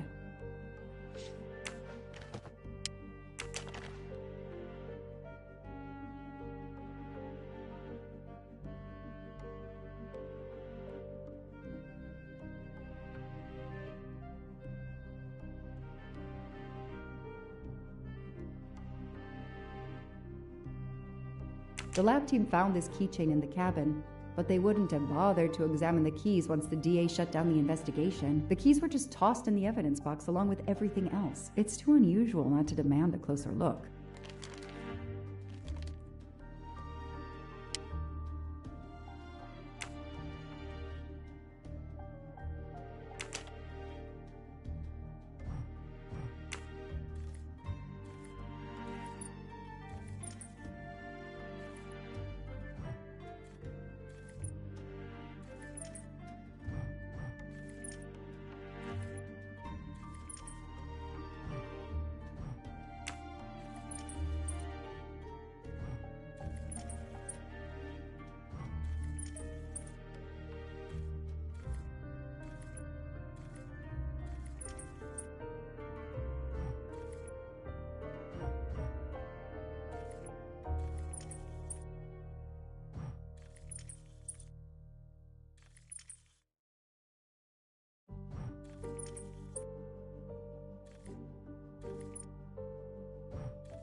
Key knife. They sell them on the internet for self-protection.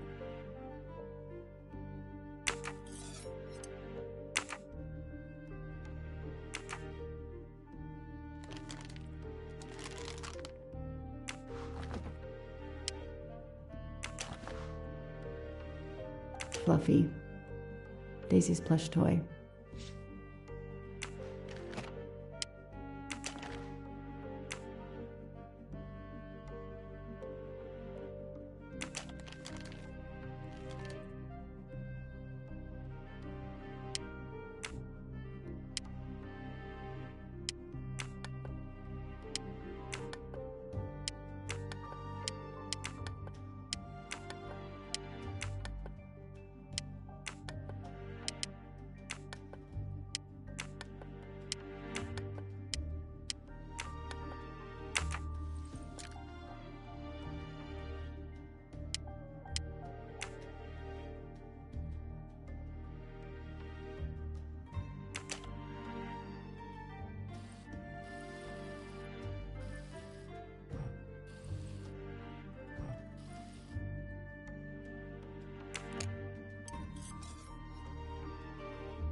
What do we have here?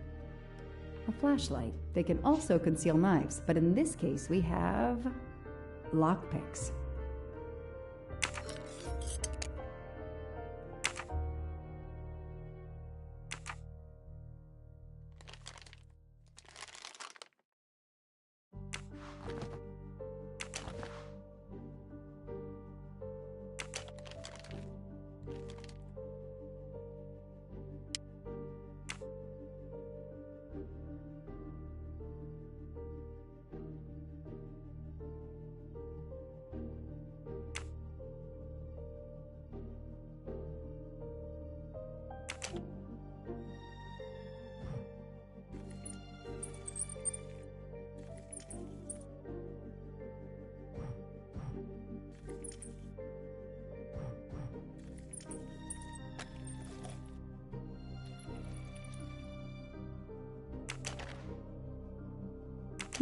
A USB key.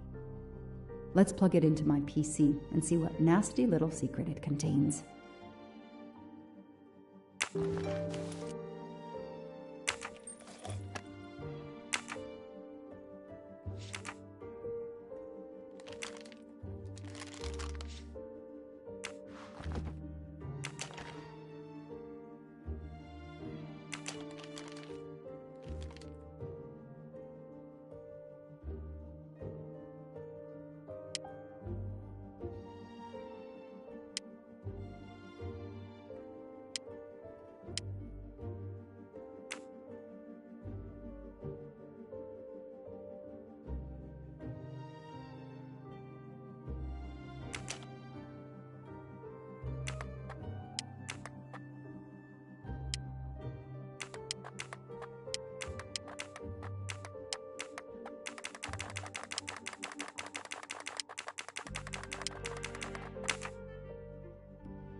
Shaved off the Metro beard. But I'd recognize that smug bastard anywhere. The man I interviewed 4 years ago posing as Michael Clark. This goes on the board.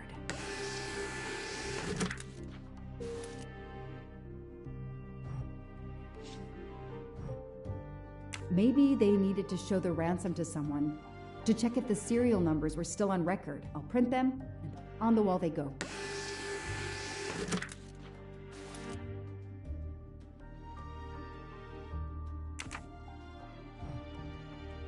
Absolutely nothing on this Cassetti. His driver's license is almost surely a fake.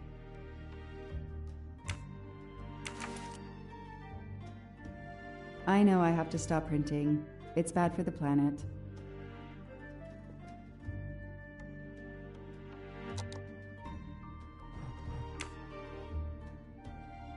Shaved off the Metro beard, the man I interviewed.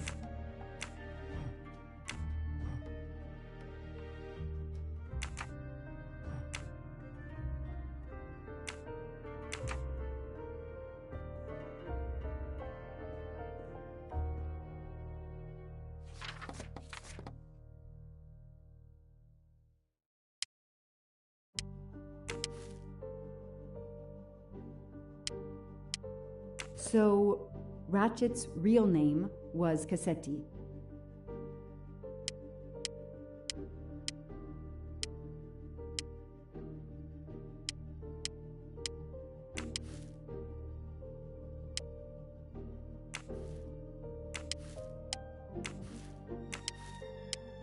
This tattoo is the same on both pictures.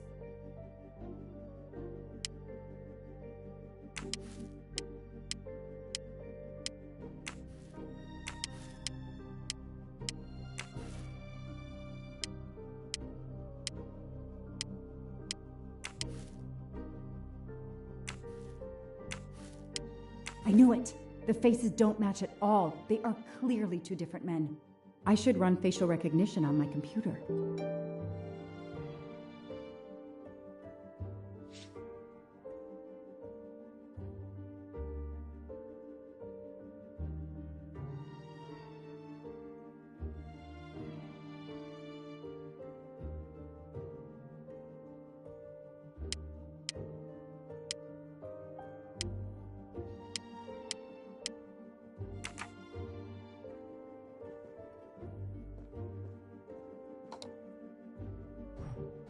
Okay, the real Michael Clark has been dead for years. Let's see if the photo of the fake Michael Clark matches someone in the database of known criminals. I've tried this several times in the past few years, but came up empty. Maybe whoever he really is has finally made a mistake. That could be him, but he looks pretty different. Yes. He seems different at first glance, but still, it's the same person. I don't need Mr. Poirot to tell me I'm wrong. All right.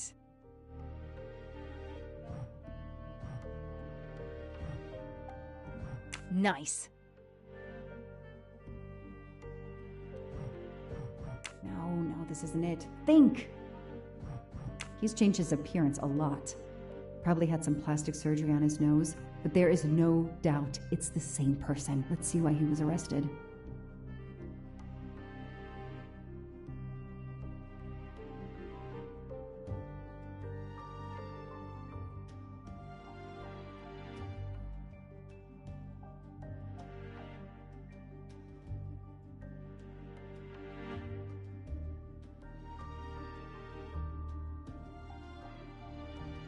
Mr. Ratchet, you didn't just steal statuettes. What recent information does the database have on you?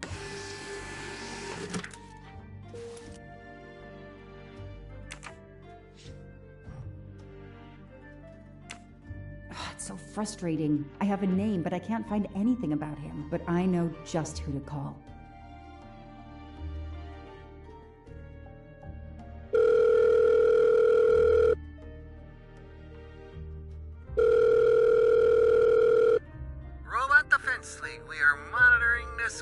Hello, Braid. Long time. Oh, Joanna.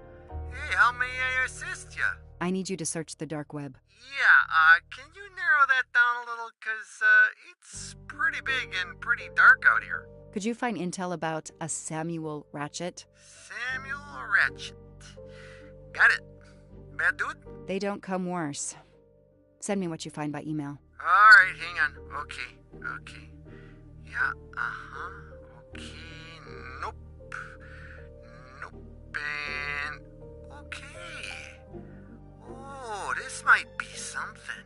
I gotta do a deeper dive, but you should find this interesting. Could be coincidence if I believed in them.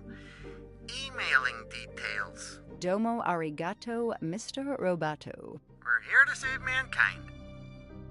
Oh, it's a cookbook.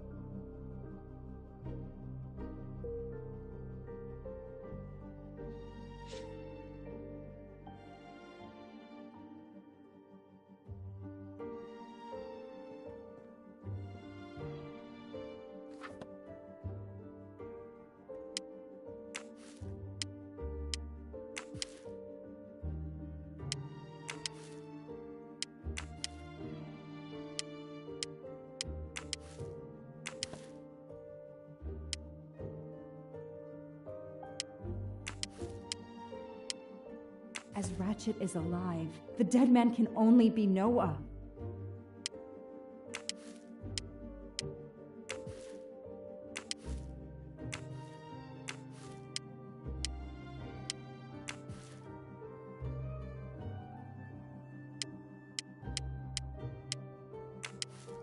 The DA resigned soon after the Armstrong case. It haunted him just as it has haunted me.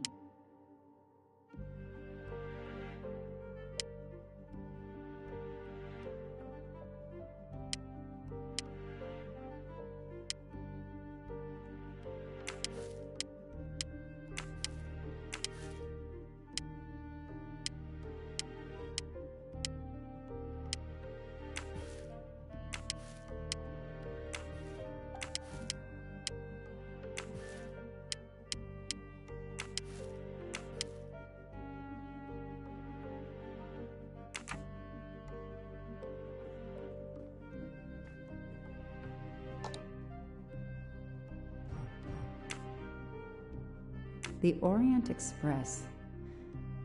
I'm gonna print these tickets and put them on the board.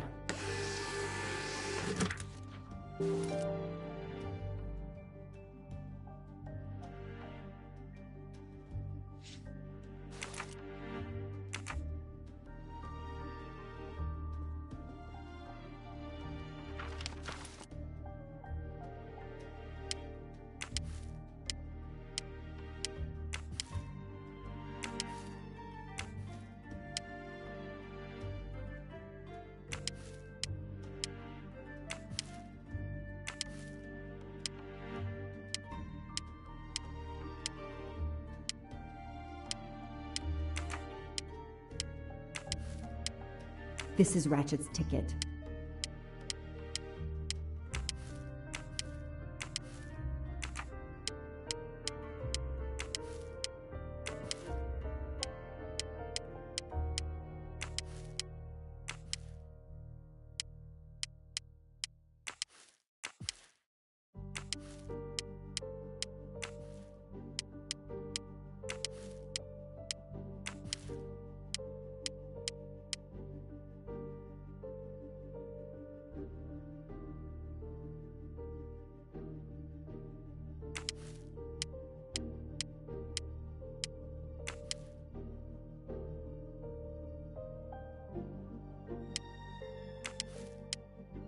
Goodbye, Michael Clark. Hello, Samuel Ratchet, the man who stole your identity and your life.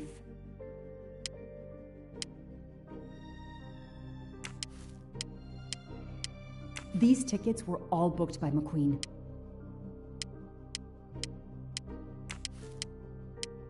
The person traveling with Ratchet has the same last name as my district attorney during the Armstrong case?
He's the son of my former DA. He goes on the evidence board.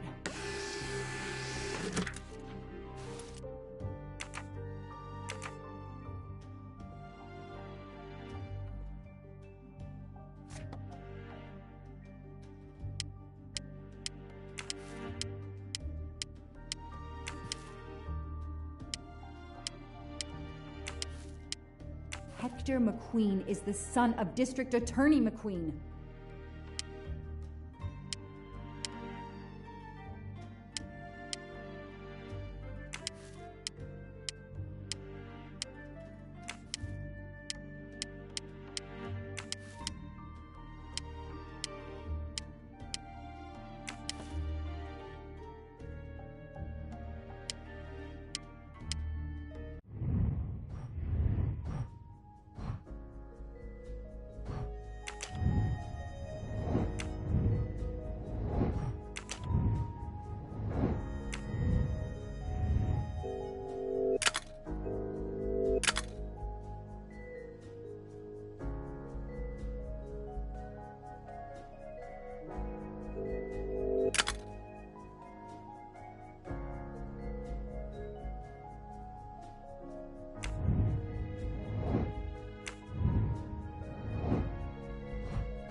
The Orient Express departs from Istanbul next week. Interesting.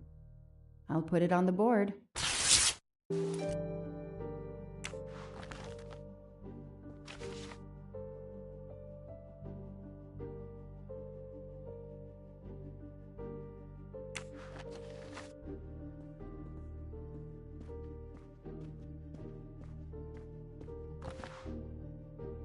I've read it probably 10 times already.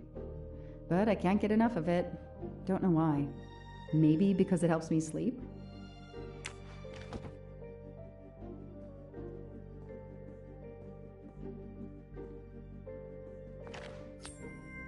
A gold mustache. Thank you very much.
What do we find? A capsule and a smell. Bitter almonds. Cyanide.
What do they call this?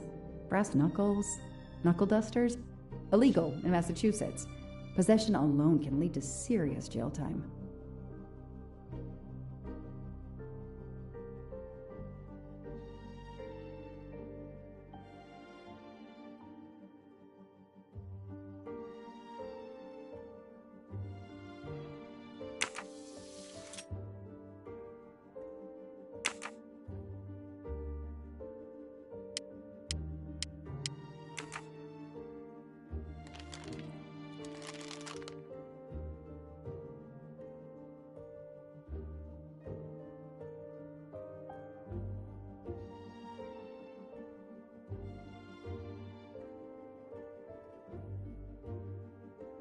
Alright, I'm back.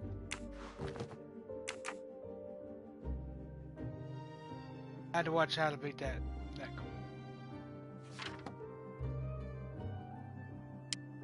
goal. Next week, a certain Edward Masterman will be on the Orient Express.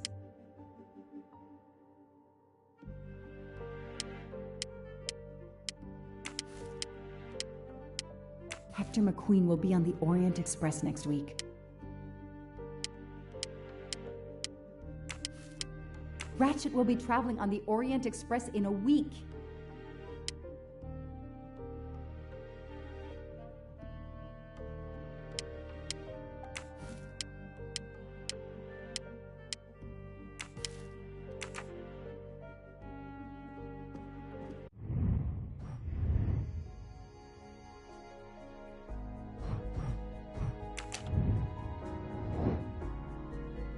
I have to find links between the clue.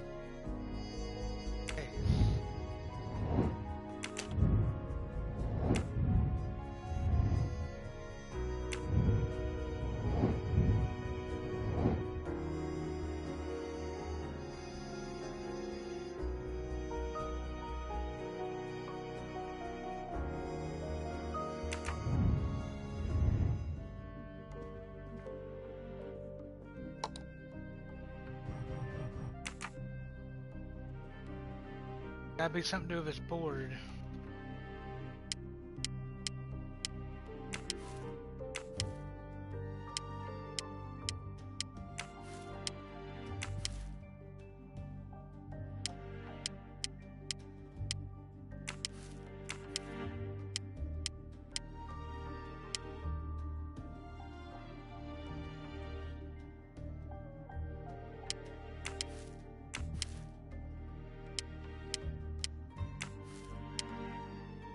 Here's what Hector McQueen looks like.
Oh, there's not a picture of...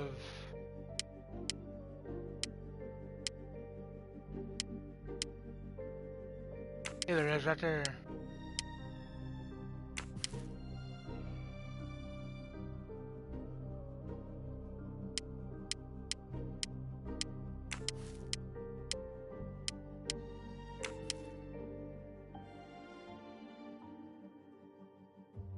I don't know nothing else.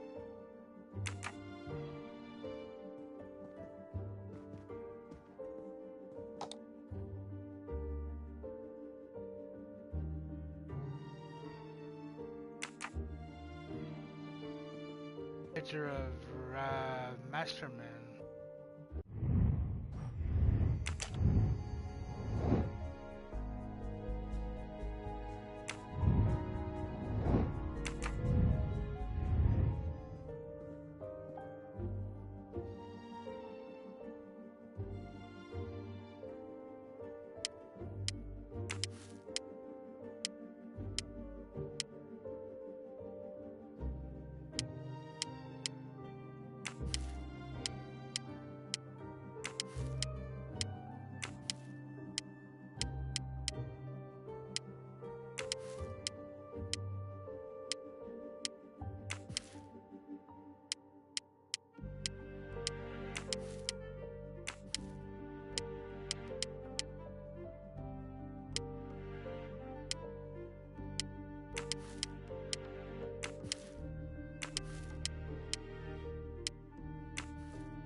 I just want to beat this game.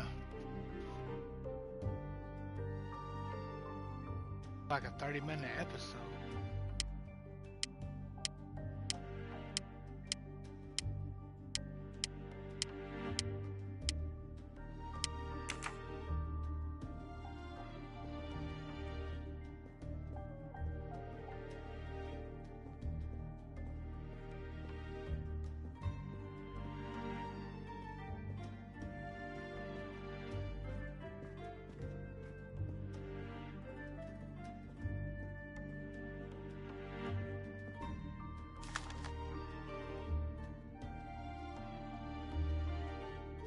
The event?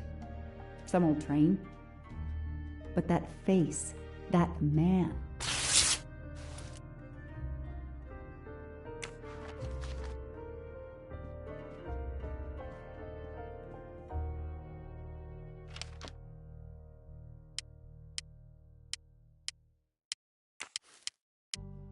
Foscarelli will be on the Orient Express next week.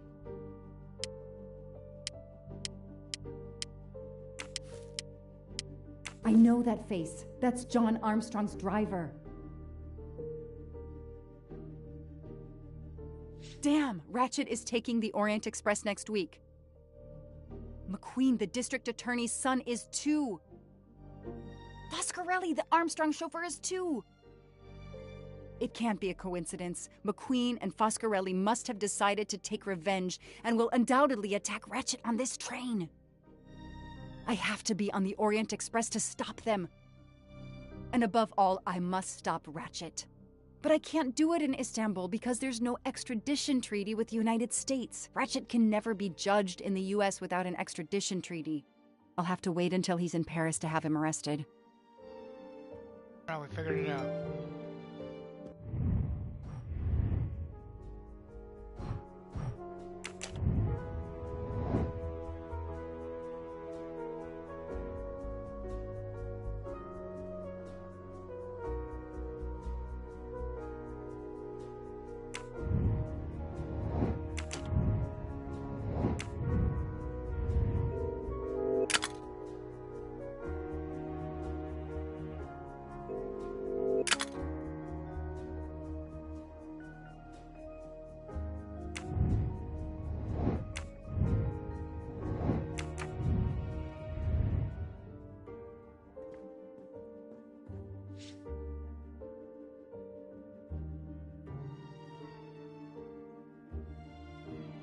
Every compartment is taken for this special anniversary journey. Oh, it's impossible to find a ticket. What can I do?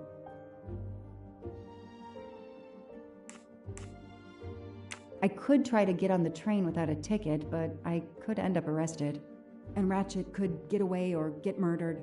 No, there's a better way. Let's find out who's traveling on the Orient Express. Time to call Braid.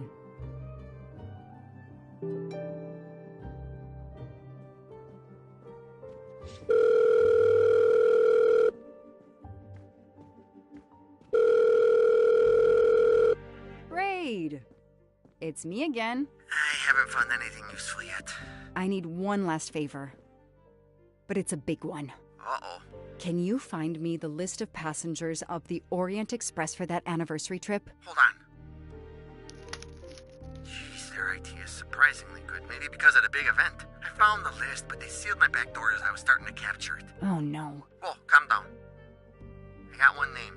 Female. The name I got before they kicked me off the server was Stacy Johnson. Do you feel like a Stacy Johnson? The question is, how is she going to feel about helping me? That's one you'll have to figure out for yourself. I gotta go back to weaving my magic. What's up, Johnny?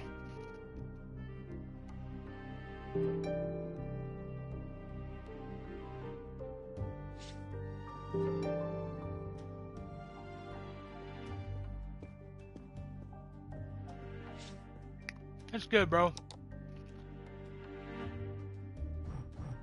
How about yours?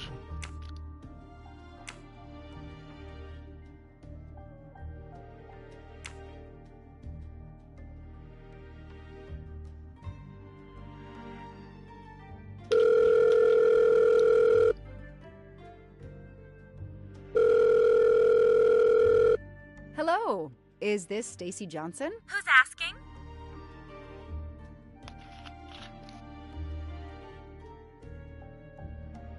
My name is Joanna Locke. I'm a police detective. And I'm just an actress.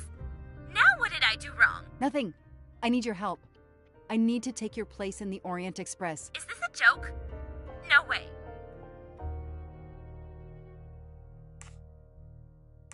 Do you remember the Armstrong kidnapping? Of course I do. That poor little girl. I'm a police officer. I have a new lead that may help me find her killer. Wait, didn't they prove it was the nanny? I have found compelling new evidence. I've reopened my investigation. You know, I had my doubts about the murderous nanny. I played a nanny a couple years ago in a slasher. I was killed in the first episode, but it got me interested in helping kids. Stacy, please, you say you help kids? Well, I joined a couple of associations who are trying to help underprivileged kids. If this little girl's real killer is still out there somewhere, I'd do anything I could to help. Getting me on that train will help more than you can imagine. So, you want my ticket for the Orient Express? But I booked it months ago. I was so much looking forward to this trip. I'll give you twice what you paid for the ticket. You think I care about the money? You still don't get it, do you? I'm hanging up. Goodbye. Wait. Stacy, I can tell you care about kids. Here's your chance to help put this beast in prison for the rest of his life. Think of the publicity for those causes you care about.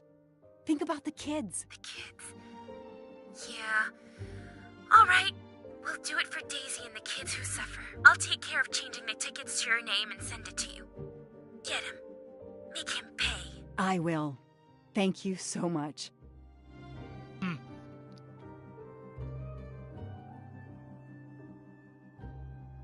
Stacy was as good as her word.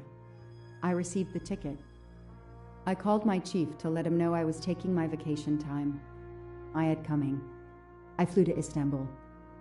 I was finally going to nail the monster responsible for Daisy Armstrong's death, Michael Clark's death, even his accomplice, and, I suspected, so many others as well. You know the rest.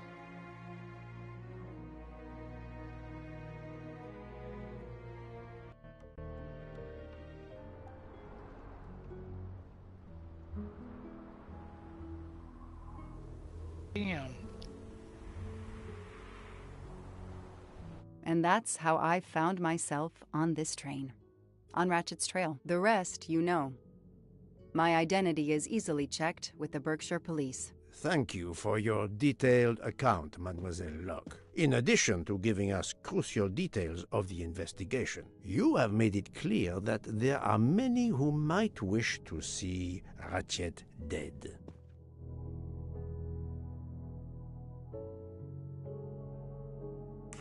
I know you are innocent. Your forthright testimony and your movements, or lack of them, last night, eliminate you from our list of suspects. I agree, without a doubt. Another detective will be great help to the investigation. Book. Although my friend certainly does not need any help. You are too kind. Good night, Thank Johnny. you for believing Have a good me. one, bro. I'd like to help in any way I can. Do not worry, Mademoiselle Locke. Already I see things more clearly. It's obvious whoever drugged you was trying to derail your investigation. You mean the person who did this to me is Ratchet's killer? Both Monsieur Michel and Fraulein Schmidt had the means and opportunity to drug you. While you get your strength back, I intend to interview them. Excellent idea, my friend. All this excitement has whetted my appetite. I'm sure Mademoiselle Locke won't say no to a good, invigorating meal. What? No. I want to hear what the conductor and Fräulein Schmidt have to say for themselves. It is my duty to ensure the well-being of the passengers. If Dr. Constantine has no objection, I will escort you to the restaurant car. On the contrary, some food will do her the greatest good. Well, I'm still a little shaky. Mr. Poirot, will you please keep me informed about what you learn? You may be certain of it.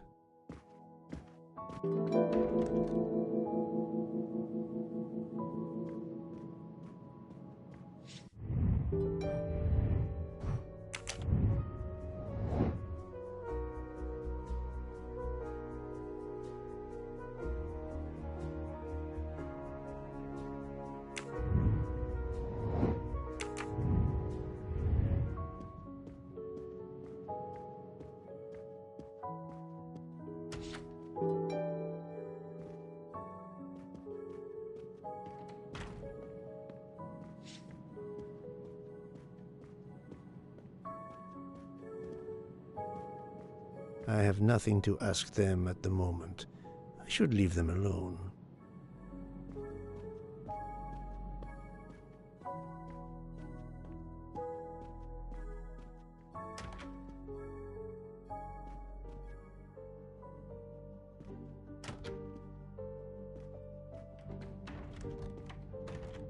Good evening, Fräulein Schmidt. May I disturb you for a moment? You asked so politely, mein Herr, but I do not think I have a choice.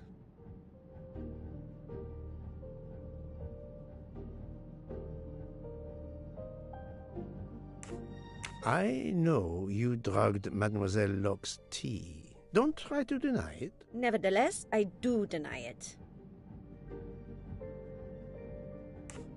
I wanted to let you know that your roommate, Mademoiselle Locke, is awake. Ah, yes, I'm glad to hear that. I was worried about her. Did she tell you what had happened to her?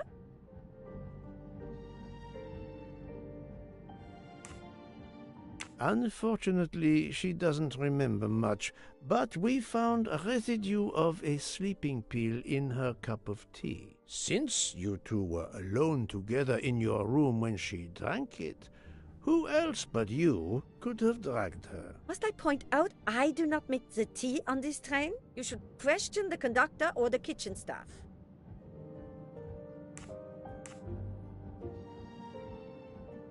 I know you have sleeping pills, Fräulein. I do have some. Do you think I'm the only person on this train who finds it difficult to sleep? I believe the Countess Andreni takes them. And I heard the Olsen woman thanking Mrs. Hubbard for a pill. That was aspirin. If you say so. Mademoiselle Locke could have died. Whoever drugged her must not feel any empathy for their fellow human beings, given the dose that Mademoiselle Locke ingested. She was close to death. Oh my God. What did I do? I didn't want to hurt her. Just have her sleep for a few hours while we had time. We? Time for what? Time for what, Madame Schmidt? You think I feel nothing? Nothing? That poor little girl. Indeed, that poor little girl. Fräulein Schmidt is somehow connected to the Armstrong case.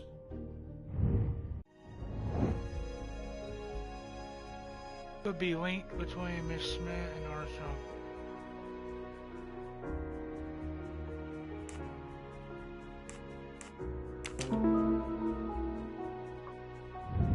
Et voilà. Fräulein Schmidt, I have a certain reputation for sniffing out... I am not a murderer. Forgive me, but I was going to say brilliant chefs. You were the Armstrong family's cook, were you not? But... Yes. I was the cook of that lovely, lovely family. I'm sorry, but I must ask you to give me some time to collect myself. It wasn't supposed to be like this. My darling, my poor darling child. I will give you that time, Fräulein. You have given me much more in exchange. I must check in with my other suspects to make certain I have all the pieces of the puzzle in my possession.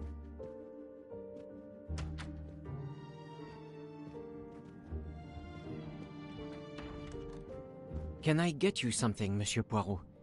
Everyone is so tense. An aperitif soon, Monsieur Fauchet, with pleasure, when the matter is resolved.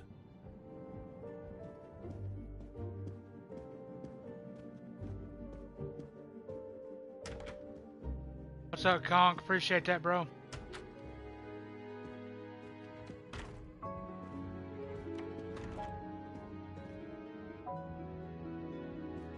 You're right, Mr. Book. This dessert is delicious. I'm glad we didn't wait for dinner. I promise the entrée will be superb as well. Detective Locke, you are recovering well, I see. Yes. I should be helping with the investigation. Do you know who drugged me? It is early yet for conclusions. When I return, then we shall see. Do not worry, Poirot. She is in good hands. Hotaru, Freya, and yours truly are looking after her.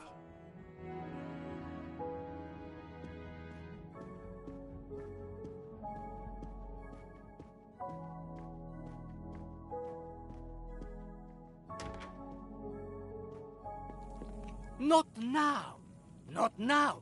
I have a dinner to prepare. Would you interrupt Michelangelo or Da Vinci?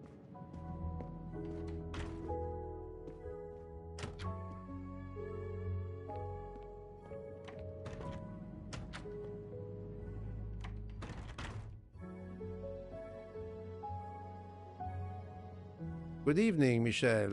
Am I bothering you?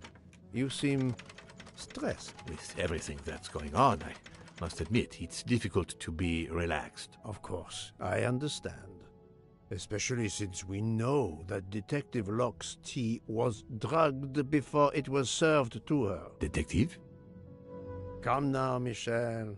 Surely you would have taken the opportunity to search her things and found her badge. Luckily, she woke up and was finally able to tell us her story. Hotaru boiled the water, Jean made the tea. I just brought it. Sir, it could have been any of the staff. Your defense is to accuse others?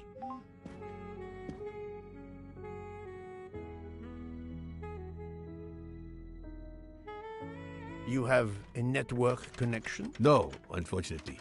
It's just an automatic reminder to pay my rent. I always forget, and my landlord complains. Pierre Michel had to be involved in the murder. The drugged I bet tea, he's Noah. his post at the end of the hall, and now I know why I know more than one of those people on the screen.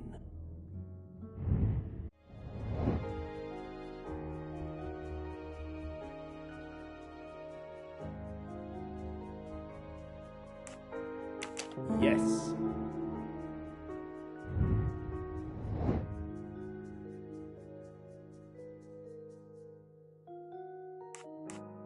Adequate.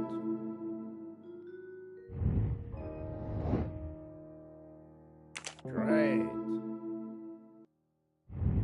Et voilà.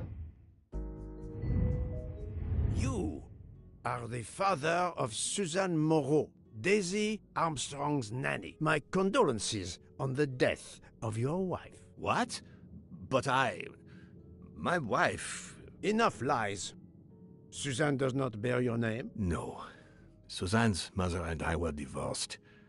Suzanne kept her mother's name. My most sincere condolences, Monsieur Michel, on the deaths of Suzanne and your wife. This job, I loved them, but I was never there for them. Then, a year after the divorce, Solange became ill. Suzanne took her to this special hospital in the US.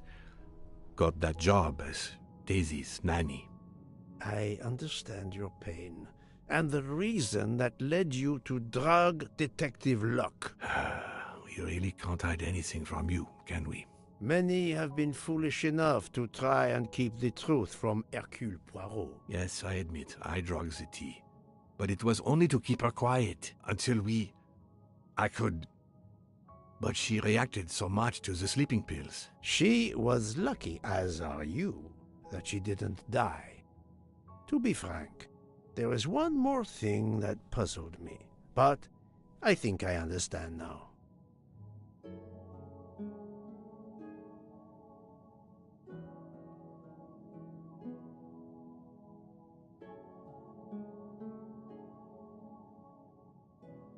You have a certain fondness for Monsieur Hardman, no? Cyrus is a good friend, and I appreciate him a lot, but it's not that. Cyrus was my daughter's fiancé. I almost consider Cyrus as my own son. Of course, much more is clear now. I have been patient long enough. It is time to go and see what all the commotion is next door.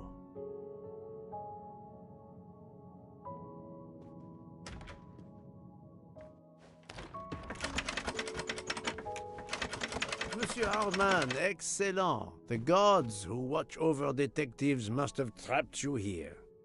Why didn't they watch over me?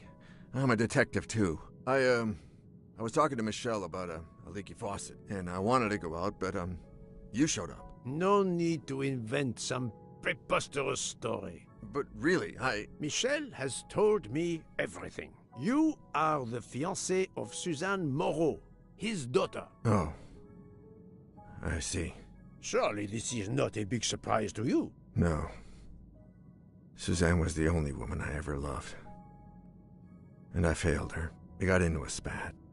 It was nothing, but I was too proud to apologize. We weren't speaking at all. Suzanne never really cared for that guy Noah. She would have forgiven me. If only. If only. If only. A common refrain between lovers who quarrel. Obviously, Pierre Michel and Fräulein Schmidt both drugged Detective Locke's tea, causing the overdose. No wonder she had so much trouble waking up. Time to report my findings to her and Book.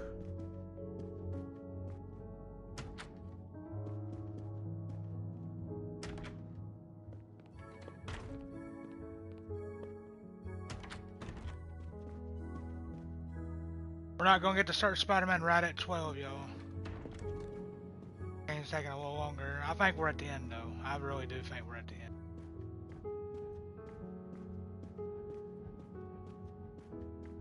So, my friend, tell me, you have something new?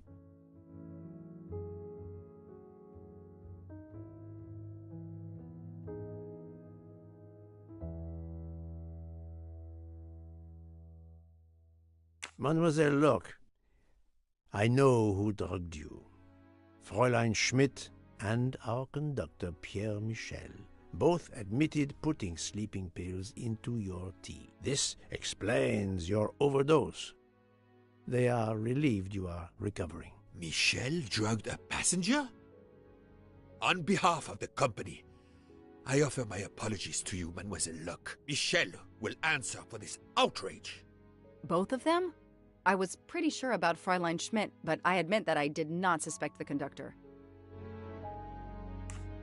I have uncovered multiple connections with the Armstrong case. Pierre Michel is the father of Suzanne Moreau, little Daisy's nanny, and Monsieur Hardman was Suzanne's fiancé. As for Hildegard Schmidt, she was the cook of the Armstrong family. What a coincidence, don't you think? But it's incredible!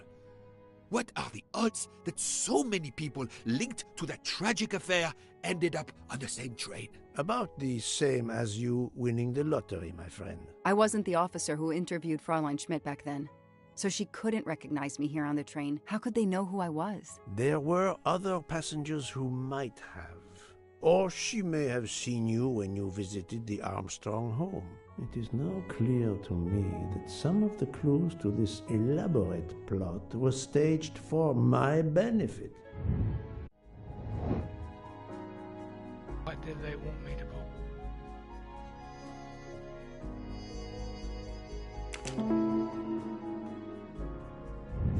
That's the right answer. Some clues and information collected so far could lead to a hypothesis. The murderer boarded the train in Vinkovsky, killed Ratchet, and then left the train immediately. How did you come to that possibility? Monsieur Hardman told me about a short man with a high-pitched voice who threatened Ratchet. Imagine for a moment that this man, wearing a wagon-lit conductor's jacket, killed him while Michel was on the platform at Vinkovsky. This murderer then hid the conductor's jacket in Detective Locke's room, then fled before the train left. Why choose Detective Locke's room? Why, indeed. Let me re-explain from the beginning.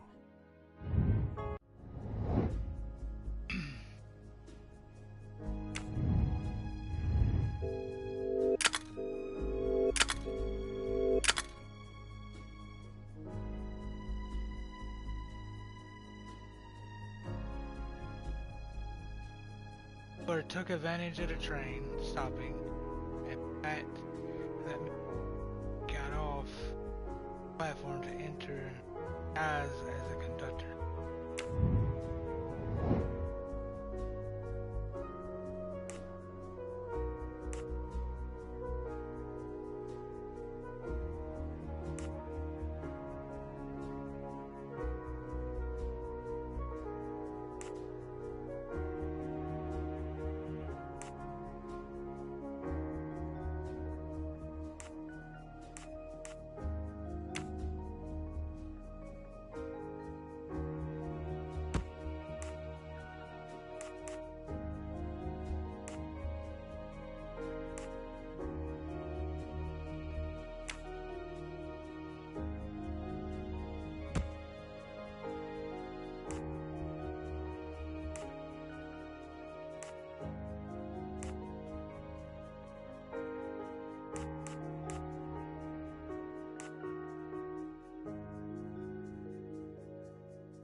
little grey cells did not let me down. Mon Dieu! Oui! That must be it! Everything fits so well! It fits too well, my friend. Other clues lead to a second hypothesis, much more plausible. What is the most probable if or silver murders who is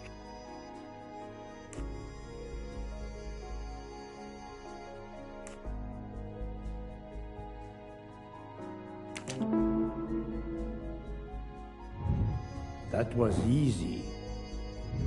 So, we have multiple murderers, all related to the Armstrong case. The murderer from Vinkovsky was a fabrication to turn suspicion away from those on the train. They expected the investigation to be led by some small-town official who could easily be misled. Mr. Poirot? Detective Locke, forgive me. You are an obvious exception. You tracked Ratchet with the tenacity of a bloodhound. Unfortunately for Brother the killers, Ryan. they not only had you to deal with, but now they had, and I say this with all modesty, the world's greatest detective, Hercule Poirot, dropped into the midst of their meticulous planning. Multiple murderers? Multiple detectives? Poirot, please take pity on me. Who is linked to this case, and who is not? My poor friend, I have gone speeding out of the station without you. I will continue. Alright. Who are the 9 people we know are connected to the Armstrong case?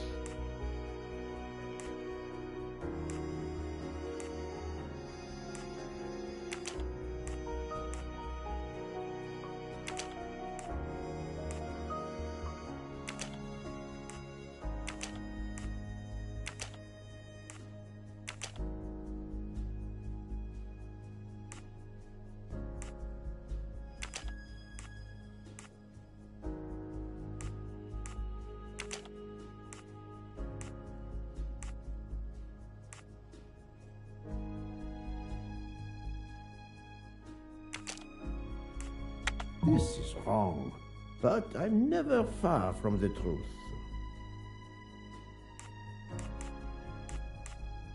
Two, three, four.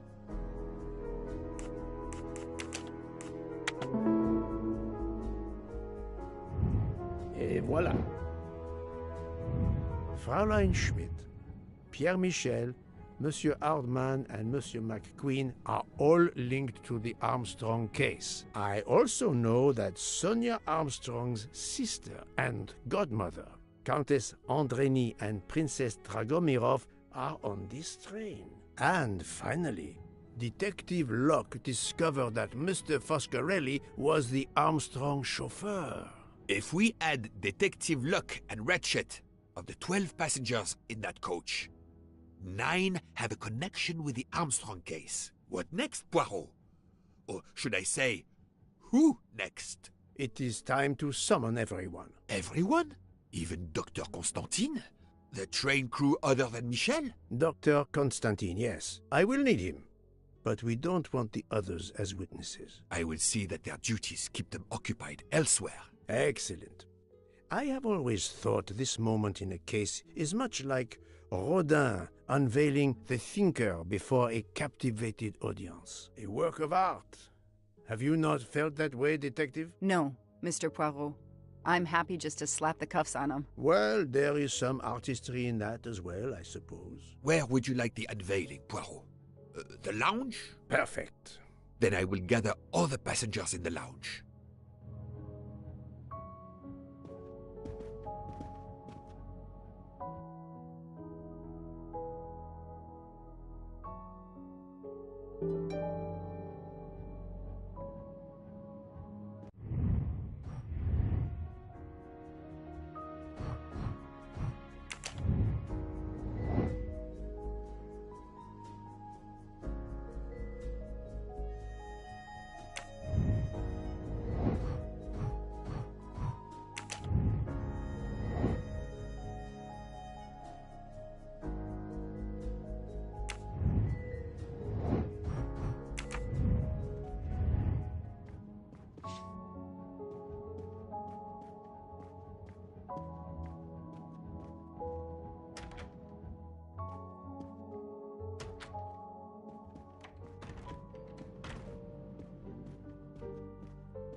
Monsieur Bouc, are the train crew locked in their quarters? Yes, they are. Then the stage is set for the final act. Ladies and gentlemen, I have gathered you together to hear my reconstruction of the murder of Samuel Edward Ratchet, also known as Cassetti. There is not one, but two possible solutions of the crime. I shall put them both before you, and I shall ask Monsieur Bouc and Dr. Constantine here to judge which solution is the correct one. Two solutions? Mr. Poirot, I am hardly qualified. Nevertheless, your assistance is required. Now, you all know the facts of the case. Ratchet was found stabbed to death this morning. He was last known to be alive at 12:37 a.m. last night, when he spoke to the wagon-lit conductor through the door. His watch was found to be badly dented, and it had stopped at 1:15. Dr. Constantine, who examined the body, puts the time of death as having occurred between midnight and 2 in the morning. At half an hour after midnight, as you all know, the train ran into a snowdrift. After that time, it was impossible for anyone to leave the train. So, here is my first theory. The enemy, as Ratchet expected, joined the train at Vinkovsky by the door left open by Captain Arbuthnot and Monsieur McQueen, who had just descended to the platform. He was equipped with a wagon-lit jacket, which he wore over his ordinary clothes, and a pass key which enabled him to gain access to Ratchet's compartment in spite of the doors being locked. Ratchet was under the influence of a sleeping draught. This man stabbed him with great ferocity, 12 wounds in all. He left the compartment through the communicating door to Madame Hubbard's compartment. Yes, that's so. Scared me half out of my wits. The murderer thrust the dagger he had used into Mrs. Hubbard's handbag in passing. Without knowing it, he lost a button of his uniform. Then he slipped out of the compartment and along the corridor. He put the uniform jacket into Detective Locke's suitcase to cast suspicion on her. And a few minutes later, dressed in his ordinary clothes, he left the train just before it started off again, using the same means for egress, the door near the dining car.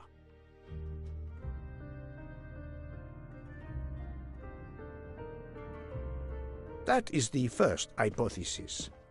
But there's a second. For that, we must examine the motive for the crime. Why was Ratchet killed?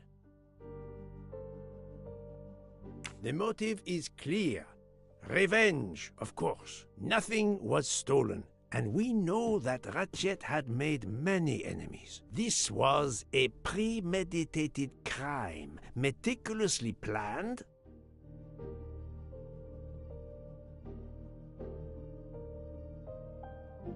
No, what am I thinking? The outline was conceived long before Istanbul. Since the kidnapping and death of little Daisy Armstrong, which traumatized many people close to the family. Even when the police concluded that it was Suzanne Moreau, questions remained. Detective Locke continued her investigation, as did others. They became convinced the truth lay elsewhere. We now know who the real murderer of Daisy is.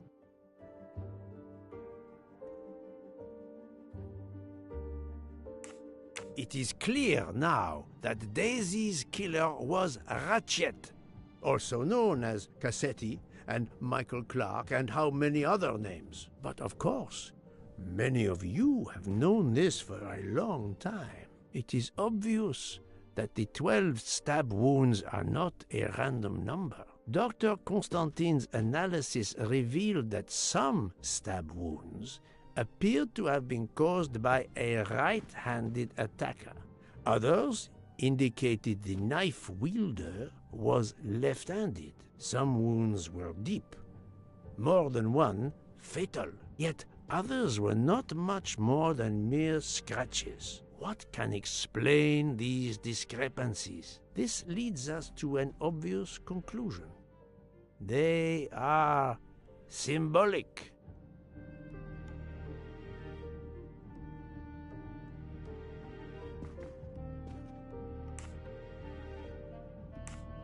"12 stabs. 12!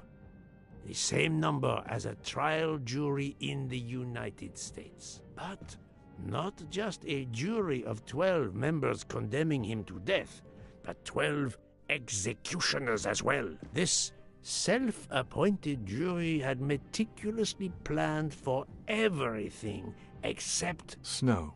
Snow. The avalanche that stopped us, as well as the presence of not one but 2 detectives on the train. They had to improvise, to hastily add clues and false leads. This woman in a red kimono does not exist. I don't know which of the passengers it was. It does not really matter. It was just a performance, a charade to introduce another possible culprit to muddy the waters. The time on Ratchet's broken watch was deliberately set to conceal the true time of the crime. The vial of vaping liquid incriminated Captain Arbuthnot. However, he had a solid alibi confirmed by Monsieur McQueen. Impossible then to suspect him. The conductor's jacket found in Detective Locke's suitcase was put there only to cast suspicion upon her. All these false leads were intended for me. But I am Poirot. I understood the truth. We have a train full of suspects. It's time to identify who the real culprits are. Let's start with Detective Locke.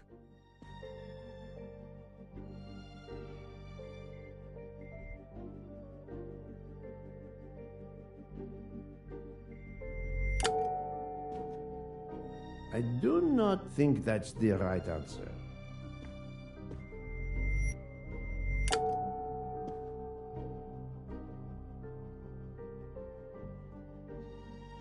Unfortunately, the fact that she is a police detective does not prove that she is innocent.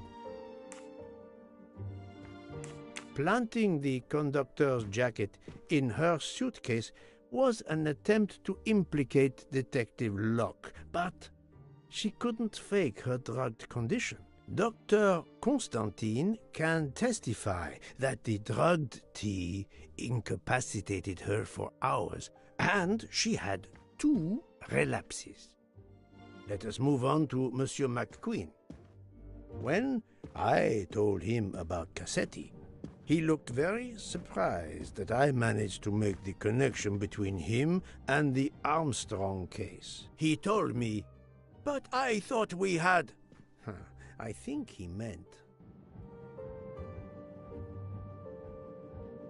"You thought you didn't leave any real clues linking the murder to the Armstrong kidnapping. Moreover, you insisted that Ratchet did not speak French when you knew I had heard a voice calling out in French that was supposed to be Ratchet."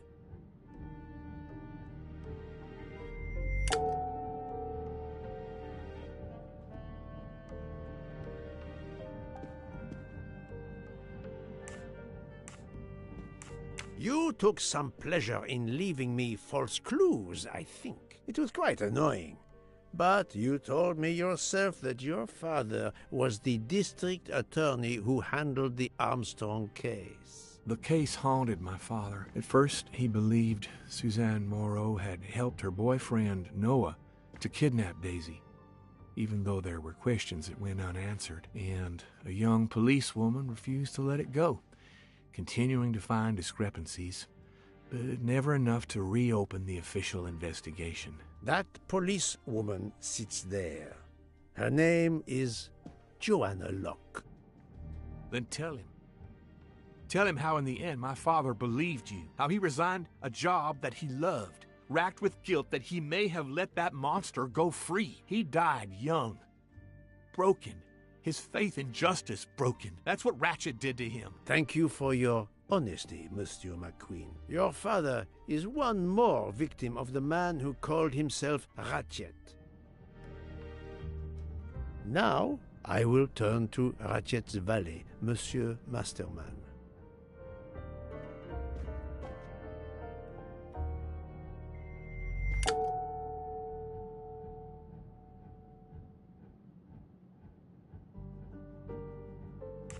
I know that a toothache hurts excruciatingly, but I don't think the pain would have driven Monsieur Masterman so mad as to kill Ratchet. Monsieur Foscarelli was a closer target, if Masterman had murder on his mind.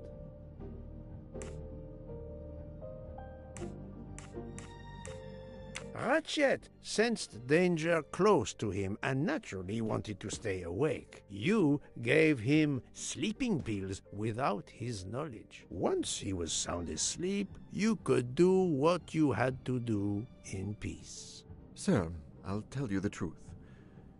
I was Colonel Armstrong's adjutant in the war, sir, and afterwards, I was his valet in New York. I'm afraid I concealed the fact this morning. It was very wrong of me, sir, but I knew how suspicious it would look. Is that all you have to say? That's all, sir. Now, to leave no suspicious stone unturned, let us move on to Monsieur Bouc. What? Me? A suspicious stone?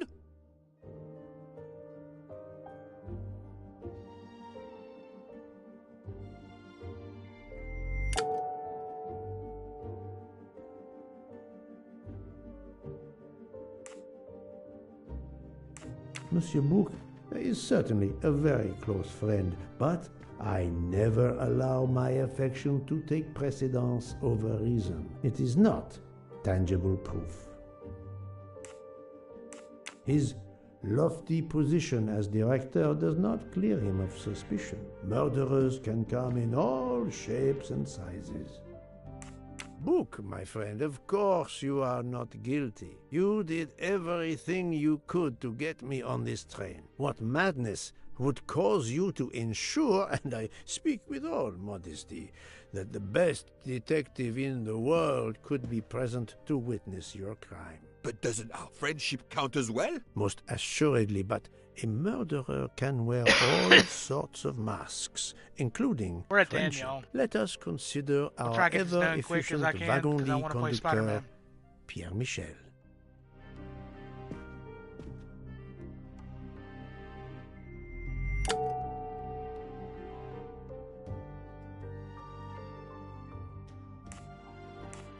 No, that is his motive. I need real, tangible proof. Your admission that you drugged Detective Locke immediately incriminates you. But the murder could not have been possible without your very capable assistance. Your knowledge of train procedures made the murder possible, and your position in the corridor of the train allowed you to be the perfect alibi for several passengers. And your motive? Suzanne Moreau, Daisy Armstrong's poor nanny, who was wrongly accused and committed suicide, was your daughter. C'est enfoiré. He got what he deserved. My poor daughter has finally been avenged. My Suzanne. My child. Let's move on now to Monsieur Hardman, one of 3 detectives on this train. Yeah, David, we're at the end, though. We're at the end, then we're gonna do Spider-Man.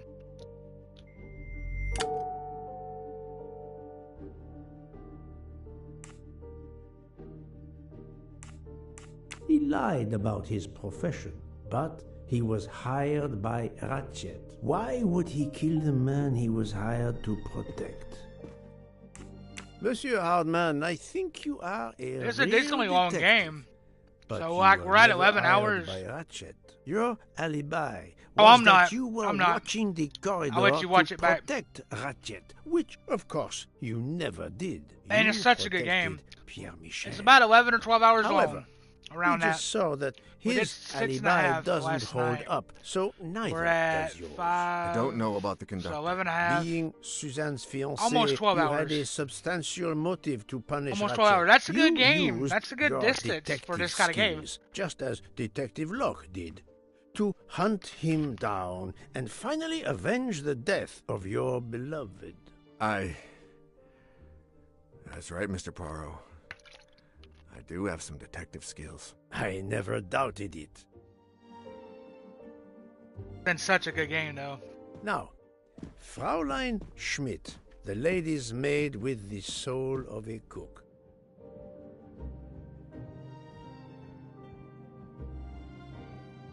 Yeah.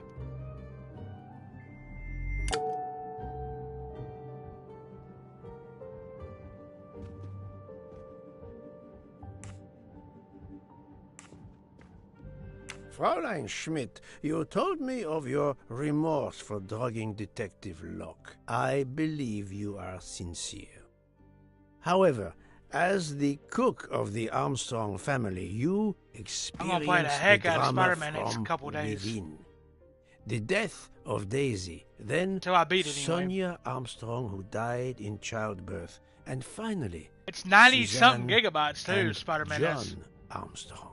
So much misfortune in that poor family. The death of this criminal is only justice.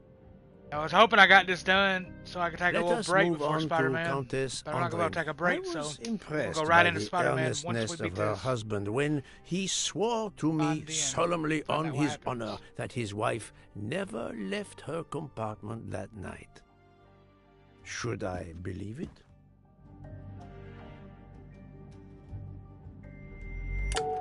Even if it seems logical, it's more complicated than that. I believe Countess Andreni.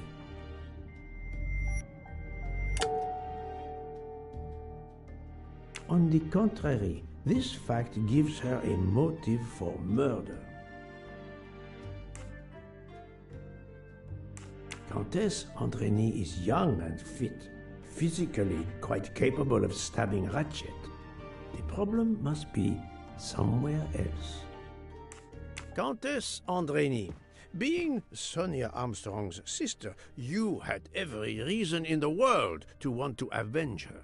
But you were incapable of stabbing someone, even after what he had done to you and your family. The night of the crime, you simply took a sleeping pill. I appreciate the irony that nearby, Detective Locke was also in a drugged sleep.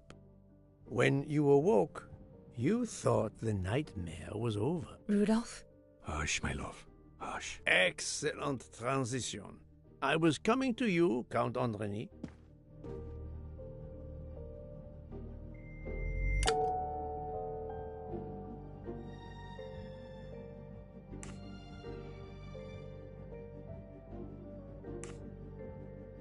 "12 people, a jury. This was very important to all of you. If Countess Andreni did not stab Ratchet, someone had to take her place. And you, Count, the beloved husband. I've seen how fiercely you love and protect your wife. Enough!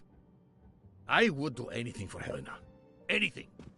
Even that. Yes, even that. Let's move on to Monsieur Foscarelli.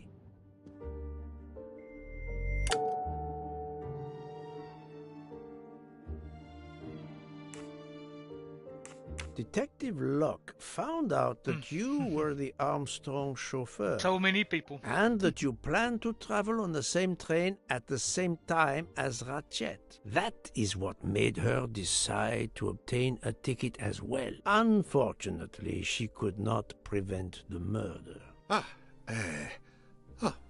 Have you lost your tongue, Mr. Foscarelli? Oh, Daisy. She was the delight of the house. Tonio, she called me. And We're up to 338 now, Yoda. she would sit in the car and pretend to drive me. And you, Mademoiselle Olson, a champion for the immigrants, a worthy calling.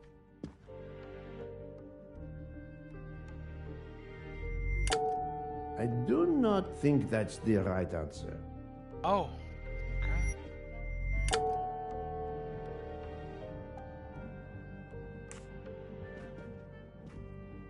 Admittedly, she lied to me about Mademoiselle Debenham's schedule. But one lie does not convict her. Mademoiselle Olson, you supported Madame Hubbard's story about her connecting door latch, a story that I later demonstrated to be impossible. So, you deliberately lied to me, and you also lied about Mademoiselle Debenham's whereabouts. Enough! I can't take this anymore. I know what you want from me, Mr. Poirot. Very well. Here it is. She was my little Daisy, my angel, so patient. When I patched a scrape or took her temperature, that was my job. But she was so much more to me. She was a shining light in an ever-darkening world. I've tried to honor her by caring for children who have lost everything. Thank you, Mademoiselle Olson. You too shed light on your part in this mystery. This was such a good game. They need to make more games of this. What was Miss Olsen's?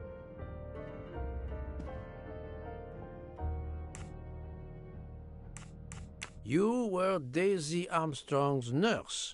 I will ask you no more questions. It is enough that you have admitted what I know to be the truth, and I understand. Let's move on. Dr. Constantine. You suspect me? I know none of these people. I didn't know Ratchet either, and I've taken a solemn oath to help people, not murder them.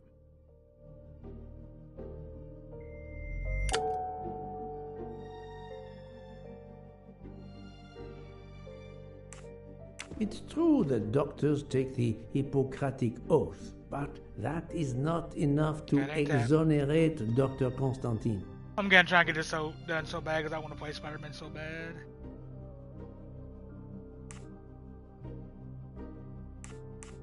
Dr. Constantine was certainly helpful to my investigation, but that does not prove he is innocent. You are one of the few people in this room not to have any connection with the Armstrong case. Moreover, your alibi is confirmed by Monsieur Bouc, whom I would trust with my life. That is very kindly said, my friend. We now come to Mademoiselle Debenham and Captain Arbuthnot, whose relationship was not in doubt from the moment I inspected your room at the hotel. You have a bloody nerve. Indeed, I do. We're getting married. Congratulations. But I would rather talk about your relationship to John Armstrong. What wings Captain Arbuthnot to John Armstrong Cook? Soldiers.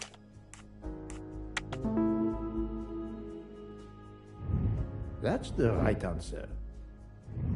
Captain Arbuthnot, you served in the army with John Armstrong. What I don't understand is why a man your age is still a captain. One might expect you to be a colonel as well. Ever fought in a war, Poirot? It was war that first brought me to England. Then you know what it's like.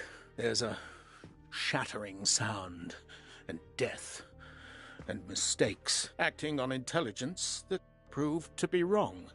I sent a patrol to their death.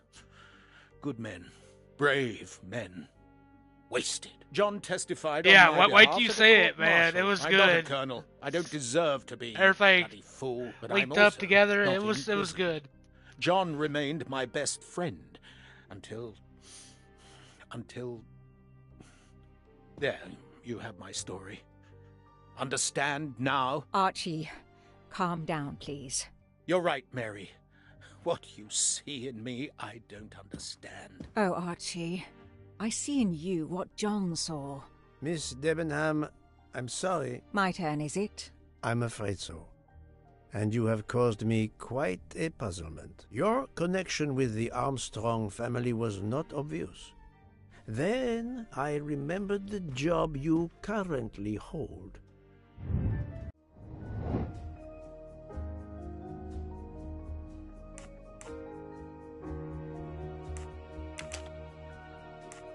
Teacher? That was easy. You were the teacher of... No, she was the teacher of Countess Andrény. You were the teacher of Helena Andrény, whose maiden name was Helena Goldenberg before she married Count Andrény. Yes, absolutely. Why lie to you? She was an excellent student. Captain Arbuthnot.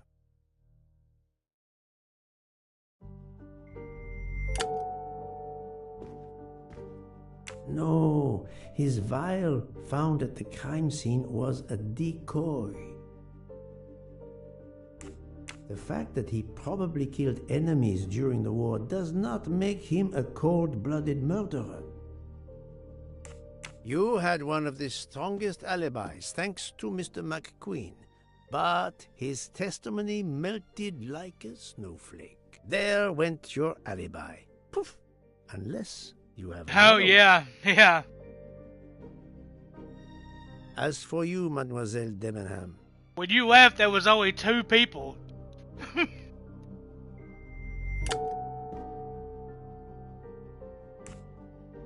Mademoiselle Olsen was the only one who could confirm your alibi. I think you know where you stand. Very good, Mr. Poirot. Are you satisfied? I will be, soon. Now I must turn to Sonia Armstrong's godmother, Princess Dragomirov. Okay, cool, Stone. Appreciate you, bro.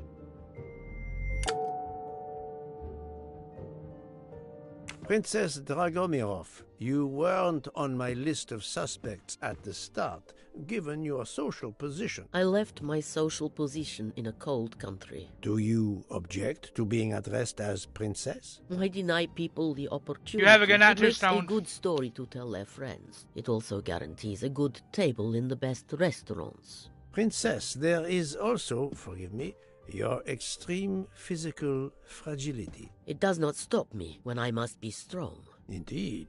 Of more importance, though, is the fact that you're the only left-handed... It has person been. on It the really has train. been. And the single blow to ratchet from a left-handed person was very, forgive me, weak.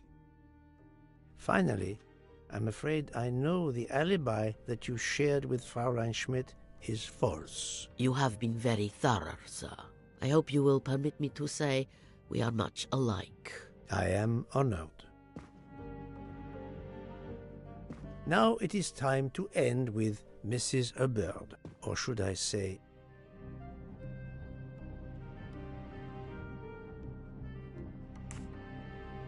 Think, Poirot. That is not a good answer. Linda Arden. If Princess Dragomirov hadn't told me about her relationship with this famous actress, I might not have made the connection. But you are a great actress, madame. Your performance as a flighty, self-involved woman was superb. I never would have guessed something entirely different. As for what ties you to the Armstrong family, it is obvious.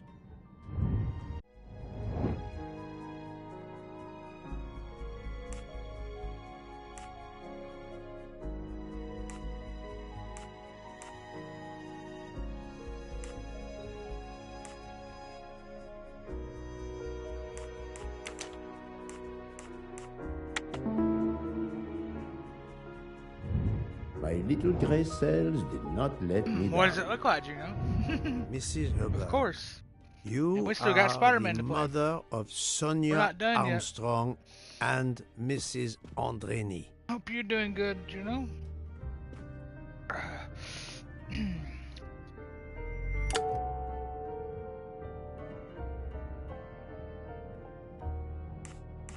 Madame Hubbard, you really are a remarkable actress. You put so much effort into your character and into staging the murder. I saw it as a perfect mosaic, each person playing his or her allotted part, so carefully arranged that if suspicion should fall on any one person, the evidence That's of one good. or That's more good. of the others Good to would hear. clear the accused person and confuse the issue. Everything was meticulously planned. But you hadn't expected that Detective Locke and I would be on this train, and the avalanche would block it on Right. the night of the murder. You had to improvise. The ones that we fought But in it was again, innocent, David. improvisation You know, some of would the be ones we fought was another of your innocent. Well, wait till skills you as an watch actress. it. So Wait you till you came watch up it. with the story that the latch on the door that communicated with Ratchet's compartment was hidden by the handbag. I always fancied myself in comedy parts. That slip about the sponge bag was silly. Shows you should always rehearse properly. You know all about it, Mr. Poirot. You're a very wonderful man, but even you can't quite imagine what it was like. That awful day. I was just crazy with grief. So were the servants. We decided then and there that the sentence of death that Ratchet had escaped had got to be carried out. That's There were good. 12 I'm of glad to us. hear it, you know. I'm great. Rather 11. I'm great. I'm blessed. Suzanne's father was over in France, of course. First, we thought we'd draw lots as to who should do it, but in the end we decided on this way. It was the driver, Antonio, who suggested it. Mary worked out all the details later with Hector McQueen. It took a long time to perfect our plan. We first had to track Ratchet down. Hardman managed that in the end. Then we had to try and get Edward and Hector into his employment. Well, we managed that. Then we had a consultation with Suzanne's father. Captain Arbuthnot was very keen on having 12 of us. He seemed to think it made it more orderly. He didn't like the stabbing idea much, but he agreed that it did solve most of our difficulties. Well, Suzanne's father was willing. Suzanne had been his only child. We knew from Hector that Ratchet would be coming back from the east, sooner or later, by the Orient Express. With Pierre Michel actually working on that train, the chance was too good to be missed. My daughter's husband had to know, of course, and he insisted on coming on the train with her. Hector wrangled it so that Ratchet selected the right day for traveling when Michel would be on duty. And then, at the last minute, you came. For the rest of the story, you worked out everything, Mr. Poirot. You were right about all of us. What are you going to do about it? If it must all come out, can't you lay the blame upon me, and me only? I would have stabbed that man 12 times willingly. It wasn't only that he was responsible for my daughter's death, and her child's, and that of the other child who might have been alive and happy now. It was more than that. There had been other children kidnapped before Daisy, and there might be others in the future. Society had condemned him. We were only carrying out the sentence, but it's unnecessary to bring all these others into it, all these good, faithful souls. You are a director of the company, Monsieur Bouc. What do you say?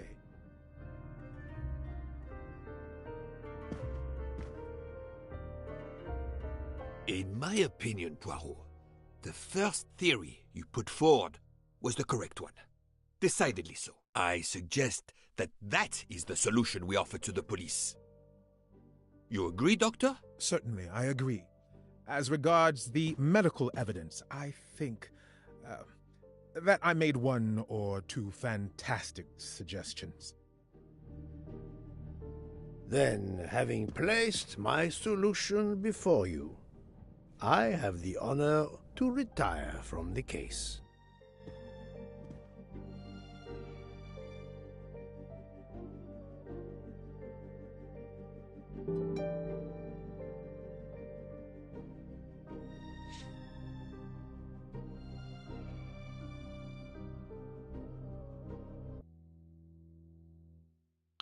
And there's the end.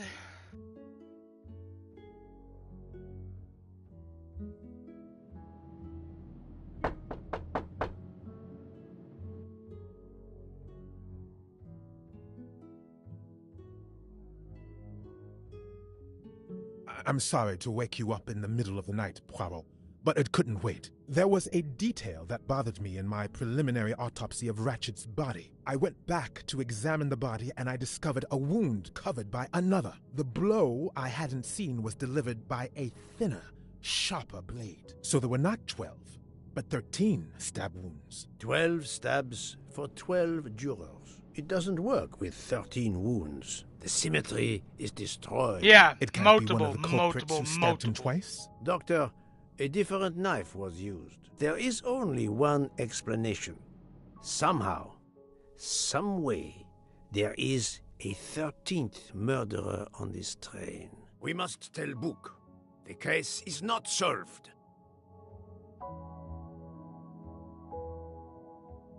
The game ain't over? I thought that game was over.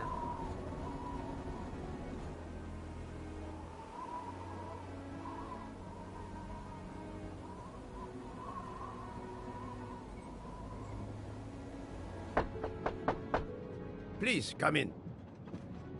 Ah, Book. I see we are moving at last. Yes. The way was finally cleared while we slept. If all goes well, we will arrive in There's Venice one this more. evening. The train will be there for several hours for refueling and reprovisioning. What do we do with the 13th murderer? Do you have a lead? I thought about it. There is one clue that was left aside in my investigation. The diary I found in Ratchet's safe mentioned an appointment in Venice. Someone with the initials A.W. He will never keep the appointment. But there should be enough time. I must try to keep that appointment for him.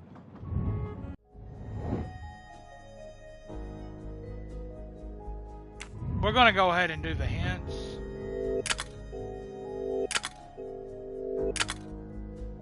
Appointment was at the Fontana del... Supposed to meet...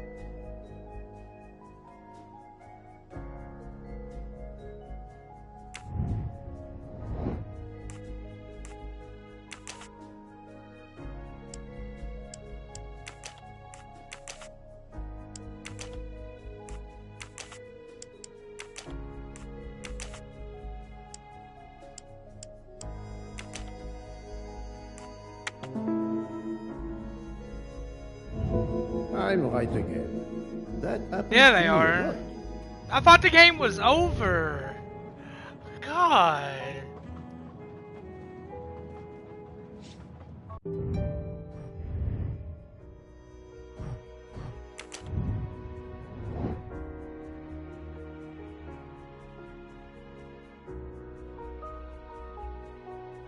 It didn't even show the credits.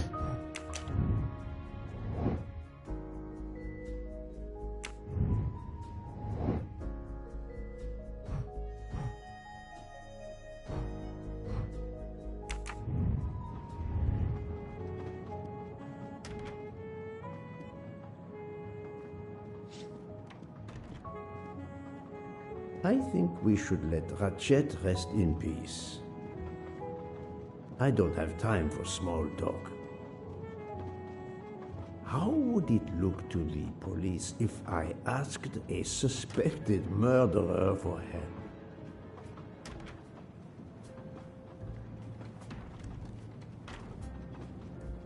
Doctor, a moment. Yeah. Have you made arrangements for Ratchet's body? Yes, it will be collected by the 13th Italian murder. authorities when we reach Venice. The autopsy will be performed there. However, there is something odd. Oh? Since the train is French, jurisdiction must be shared. When I told them you were already on the scene, they have both agreed to support your investigation until we reach Paris. Ratchet's compartment will be sealed until we arrive there. All of those who conspired to kill Ratchet are to be confined to the train until then as well. So, thanks to you, I am the rope in a tug-of-war between two countries. Oh, but I thought you would want to be in charge. And isn't it odd we continue on our journey with a trainload of people that police consider potential murderers? Calm yourself, Doctor. It is not the first time I find myself in the middle. And, to be honest, I welcome the chance to see this case through. It is fast becoming one of the most challenging of my career.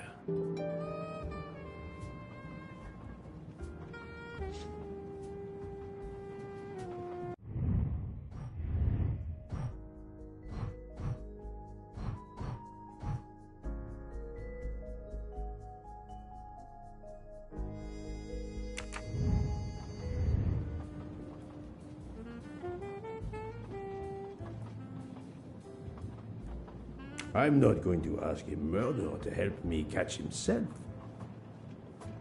Oh, I know what. I need to go find Detective Locke.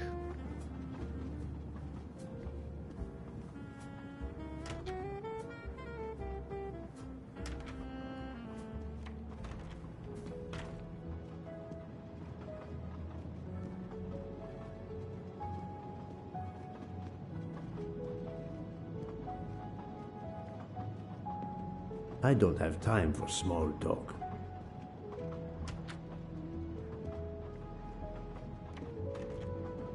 How would it look to the police if I asked a suspected murderer?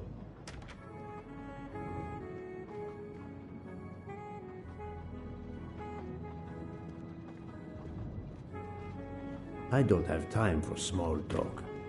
How would it look to the police if I asked a suspected murderer for help? I don't have time for small talk.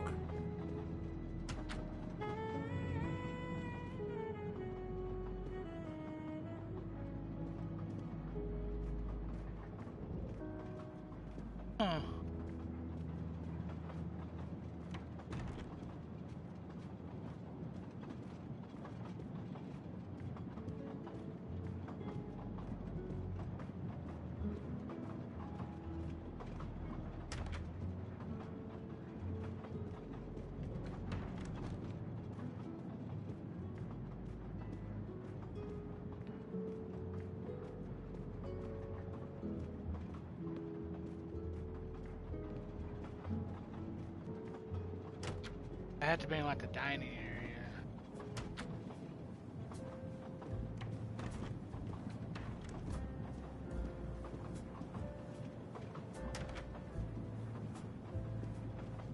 There she is.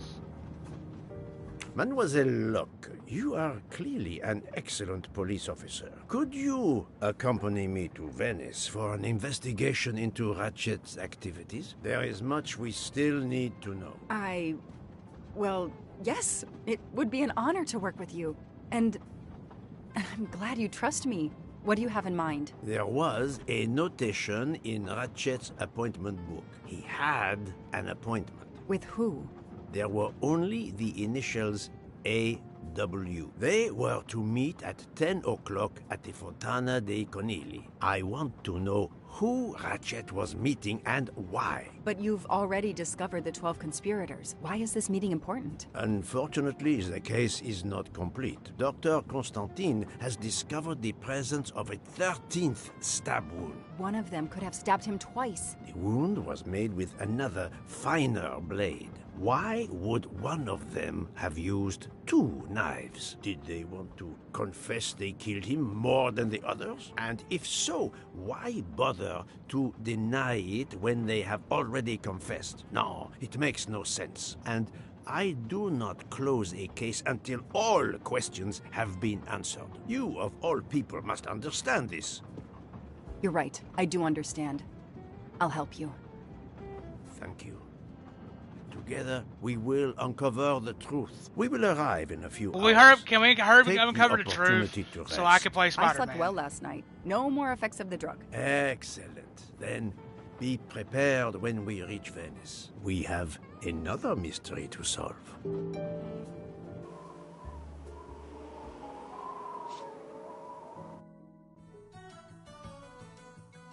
This is the 3rd embarking dock, and no gondoliers available at all. With Carnival, you can't find a gondolier to cross that damn canal. They're Right, all booked. exactly. I want to play Spider-Man. The worst thing is that the fountain is just across this canal. We're almost there.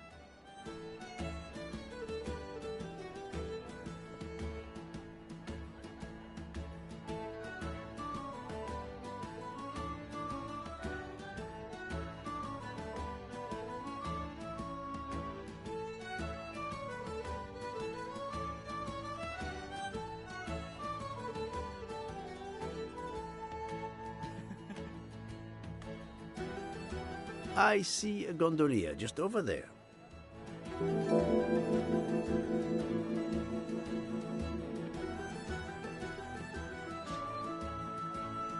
Every carnival, my friends and I mask, and every carnival, we lose one another.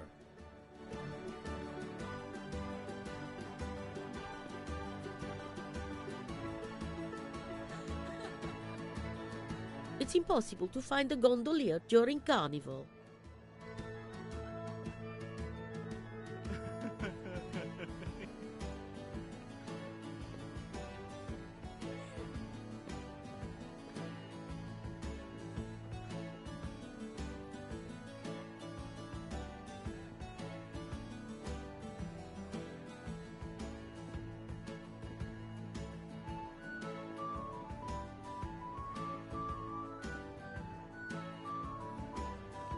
It's gonna take a while to figure out who it is.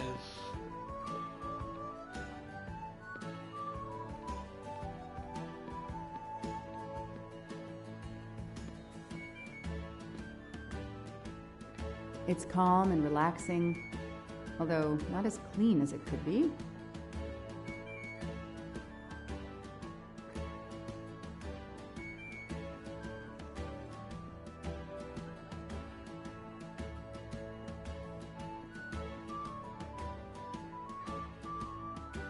What the hell is a gondolier?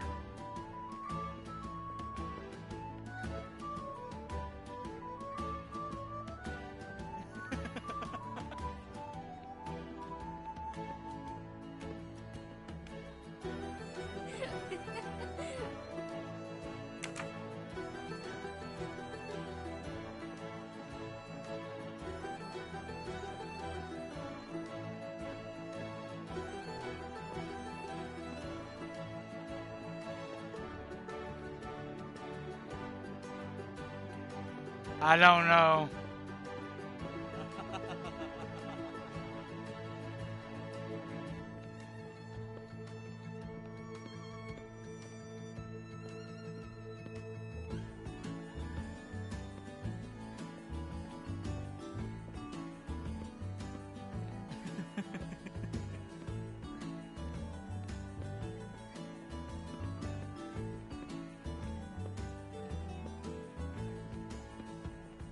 Probably ain't this one right here.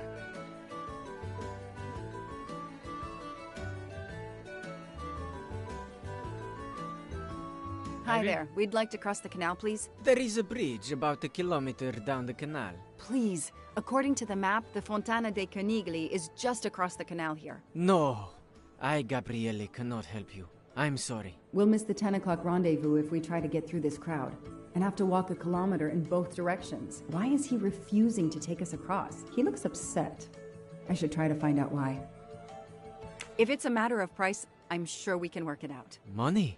Money won't help me now. His problem isn't money. What is it then?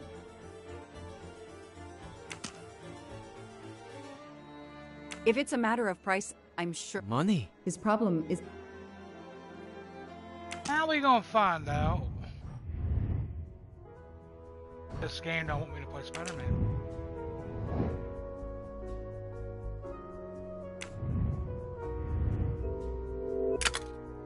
I should talk to the gondolier. Gondolier has lost a ring. The ring was swept away by the current.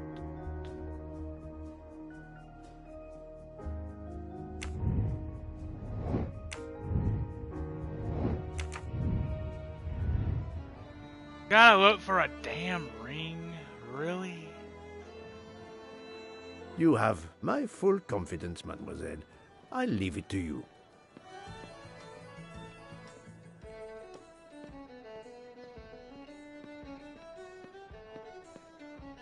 Ancora una volta sono dalla parte spagliata del canale per la festa. Sorry, I don't speak Italian.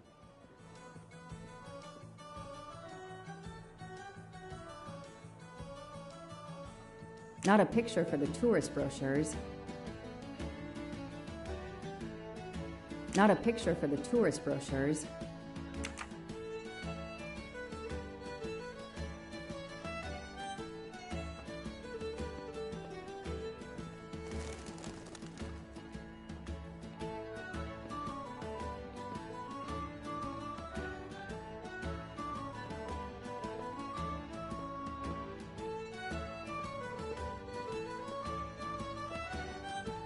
I'm looking for, I guess, a sewage drain.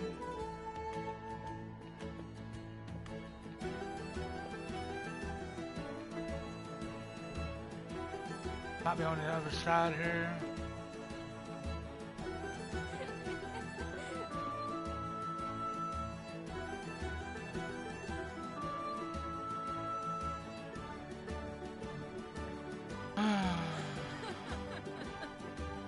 Waste of time.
I don't know, Yoda.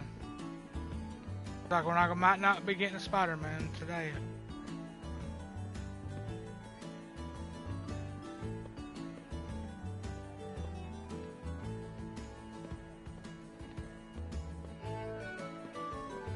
Don't get it one bit.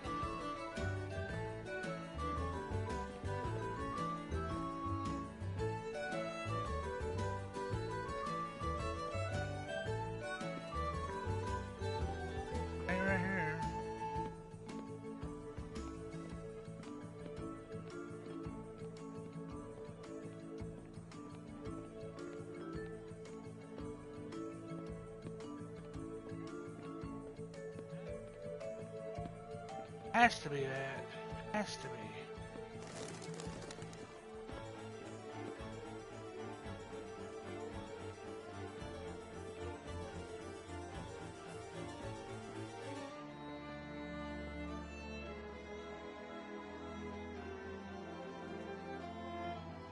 Not a picture for the tourist brochures.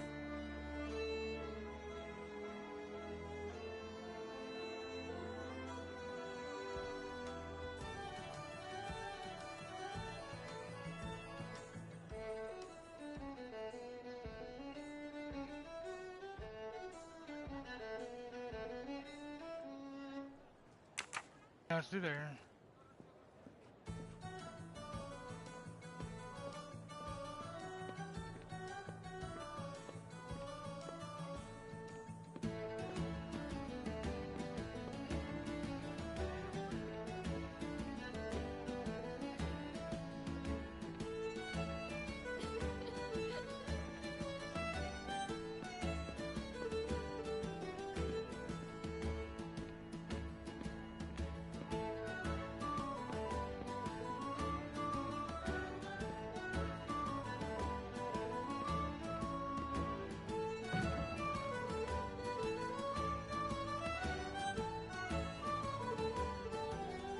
It ain't gonna be on the floor, it's gonna be like a sewer thingy. Bella Chiara, the beautiful Chiara. A beautiful name for a beautiful gondola.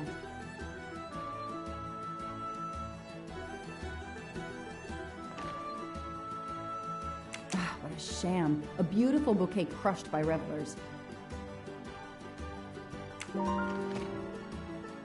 Oh, maybe we got it. Maybe we got it. Maybe, hopefully. Gondolier problem. What is the gondolier's problem?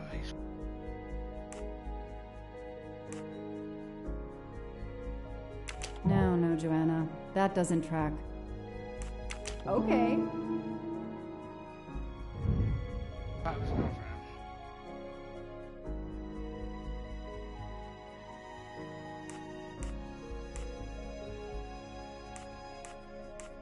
Nice one.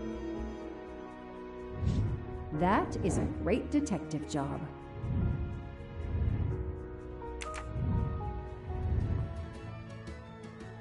I thought I was looking for a ring. That's what the hint said. I'm sorry you had a fight with Chiara. What? How did you know? I'm a detective. I'd like to help, if I can. If you have a spare engagement ring, detective, I'll take it. Ah, I see. You lost the engagement ring you were planning to give Chiara? Lost? It is worse than that. I threw it away in the canal. I bitterly regret this gesture. I now find myself without a girlfriend and without a ring. I don't want to find nothing. I just want to beat the damn game. I got a city to protect. If we find the ring, maybe the gondolier will take us across. You are right. There is not much time. I will help you.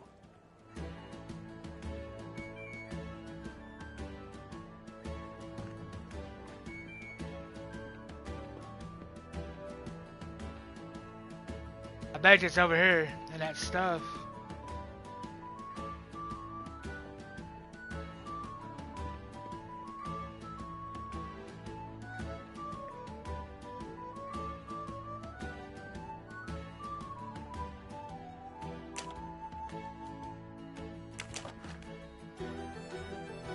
I don't need an empty soda can.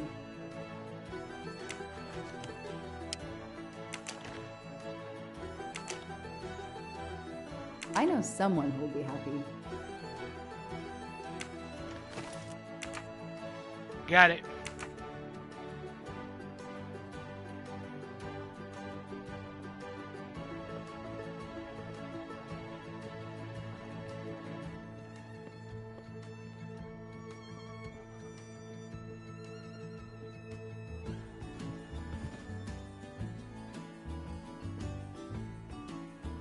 Excuse me.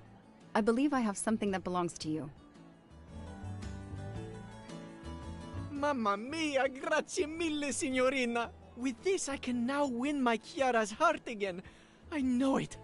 How to thank you? Mamma My friend and I need to mia. get to the other side. We have a very important date at the Fontana di Conigli. Ah, yes. The rabbit fountain. Of course, I'll take you across. Then I will call Chiara. Hopefully, she will forgive me. I'm sure she will. Well done, Detective Locke.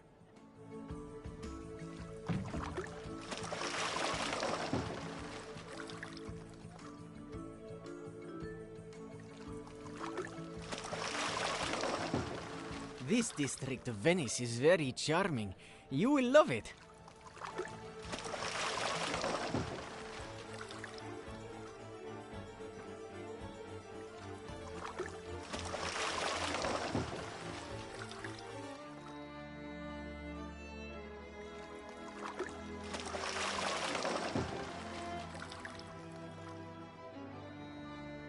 Nope. I don't like water.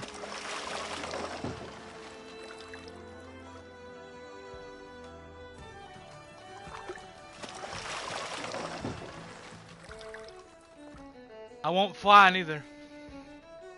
If it's not too much to ask, can you wait for us until we return? Yes, no worries.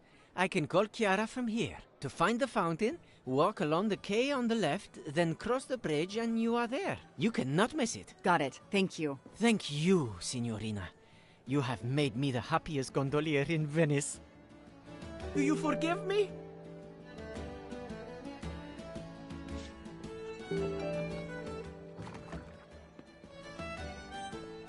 On the fountain. I think he pointed this way.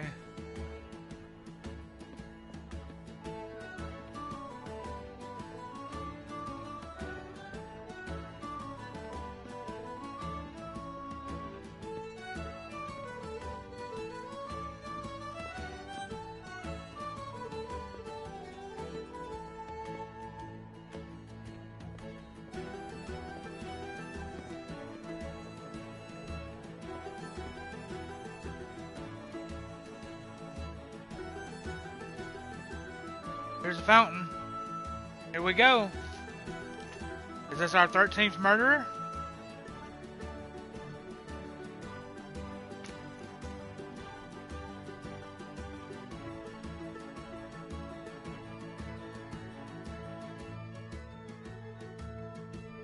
It's 9:55. The right time in the right place. Now AW just needs to show up. You made me run, Detective Locke. Poirot does not run. I'll wait, sitting down.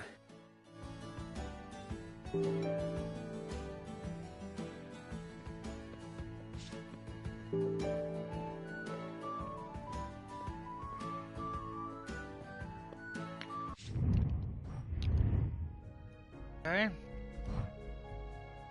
Cover who AW is. I have to find AW who had an appointment with Ratchet.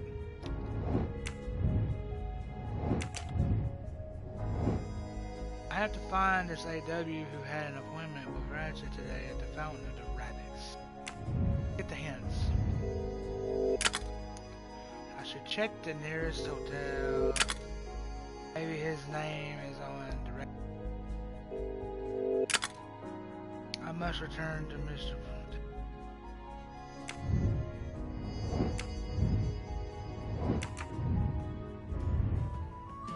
Know her?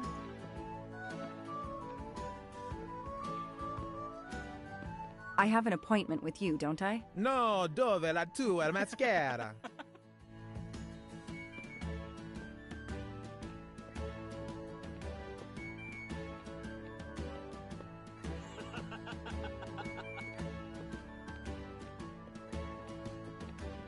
Did you have an appointment here at the fountain? Yes, to party. To party? We have an appointment, I believe? I don't think so. I've never met you.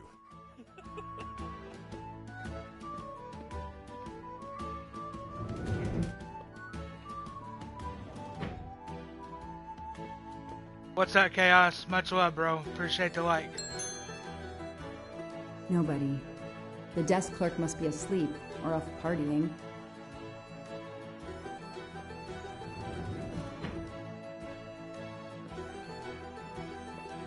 If there's no one to help me, they won't mind if I help myself.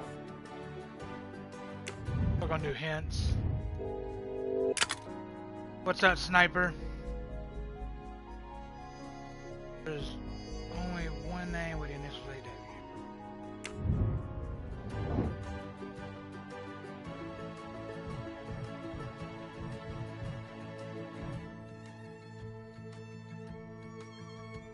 Aziz Wadi. That's the only name that corresponds to the initials. Appreciate the light, Joe. 20 likes. Non ti ho sentito. I'll give y'all 100 points. Posso aiutarla? Chat. There we go. Trying to beat this game so we can play Spider-Man. How to start the discussion. I'm looking for someone. Hello. I'm looking for the Fontana de Canigli. Do you know where it is? Ah, it's right in front of the hotel. It's easy to recognize because of rabbits. Thank you. I had an appointment with someone, but I can't find him. I wondered if he might be staying in your hotel. I can't help you unless you give me the name. I have an appointment with Mr. Aziz Wadi. Do you know if he's here? Well, unfortunately, he left the hotel this morning. He seemed to be in a hurry, but he left a carta. You are?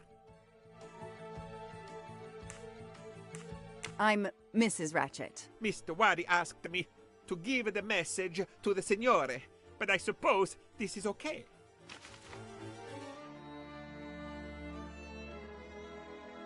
I think I'm being watched. I changed our meeting place Alice was sitting on the fountain. She glanced at the statue of the white rabbit.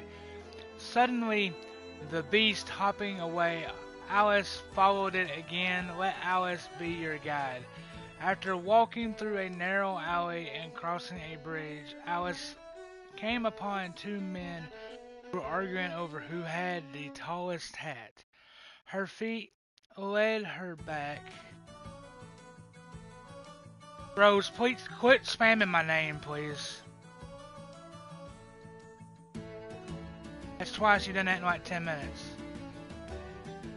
Her feet led her back to the narrow alley and then to a small square where she found a cat drinking tea.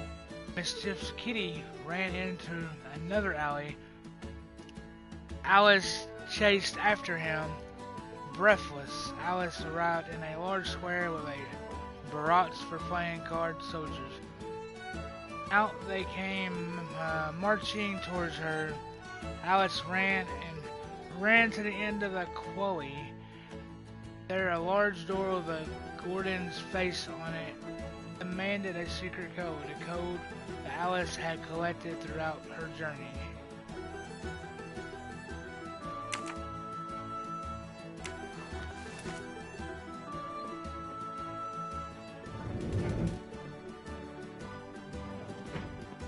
So, mademoiselle, was our mysterious A.W. here? No, but I managed to get his name, Aziz Wadi, and a letter he wrote for Ratchet. It seems to be a kind of riddle rhyme. Let me see. Well, Ratchet and Mr. Wadi must love this book to refer to it so much. Yes, I think we have to search and He's find waiting the on tracks Spider-Man that like this person everybody else left for says. I know, Ratchet I to know, find him. I know. I think so. I thought this game wasn't going to take Lead the this way, long. Mademoiselle Locke. Never thought.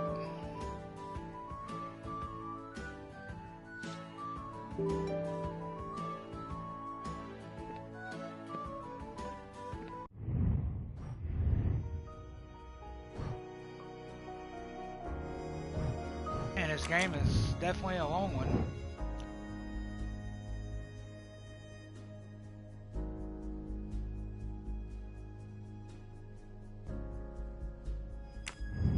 Gotta solve a damn riddle. Hence,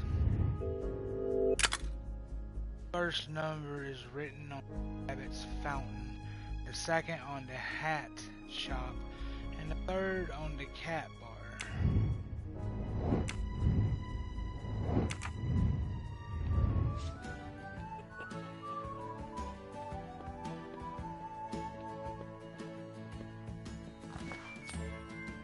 Not really my style, but I'll take it.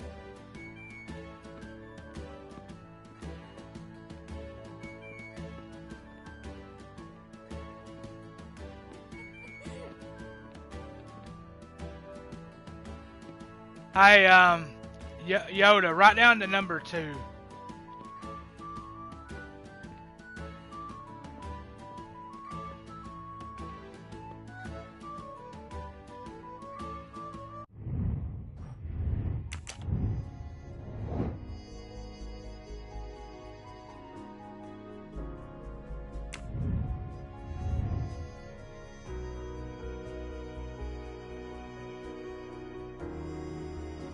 Yeah, number 2. Second one on the hat shop. Gotta find the hat shop.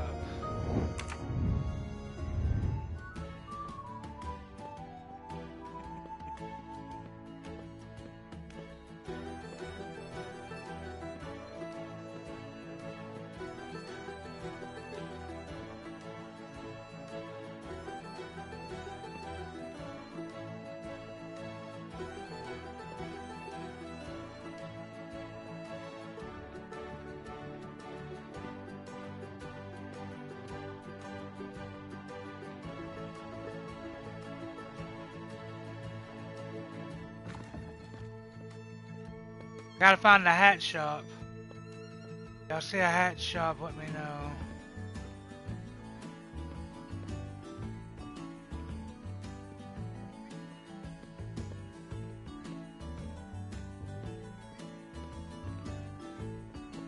Ice cream in it.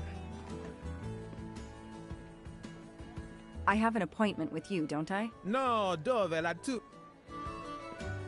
Hat shop.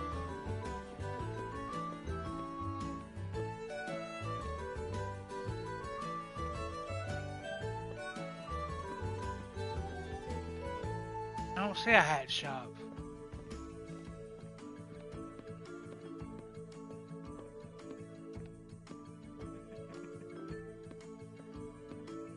Tobacco. That's the hotel.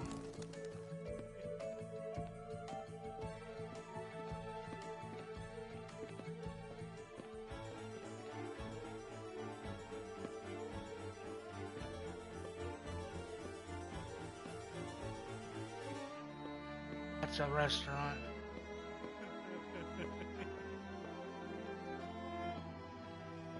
Cross the bridge. Do you need help, Detective Locke? It looks like the writer of this letter is quoting Alice in Wonderland. No, I think it is a pastiche. Monsieur Carroll was a much better writer than this. It's a riddle. No, a map. Both. I think Mr. Waddy was worried their business might be known and has given Ratchet directions to a new rendezvous point. Mr. Waddy's letter mentions a rabbit. The rabbit fountain is an obvious starting point. I believe the letter refers to this place. We have a reference to hats in the letter. Where can we find hats? There's all kinds of hats here.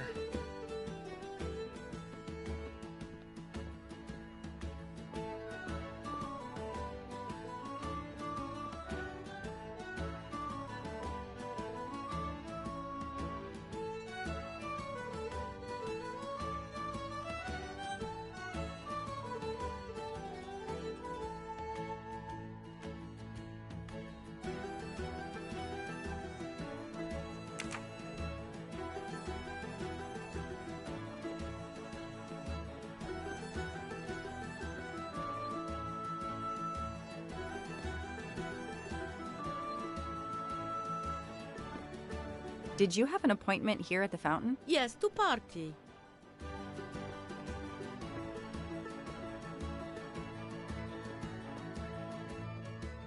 The hat shop.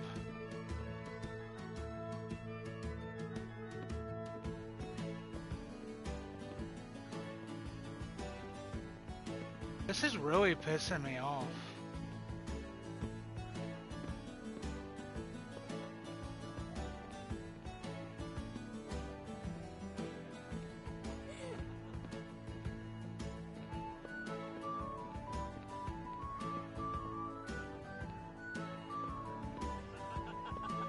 It's a restaurant.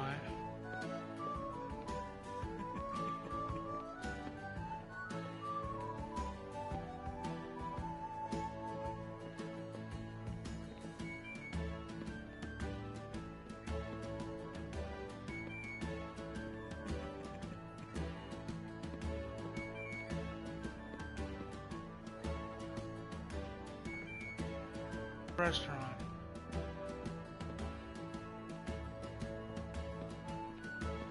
I don't see no hats.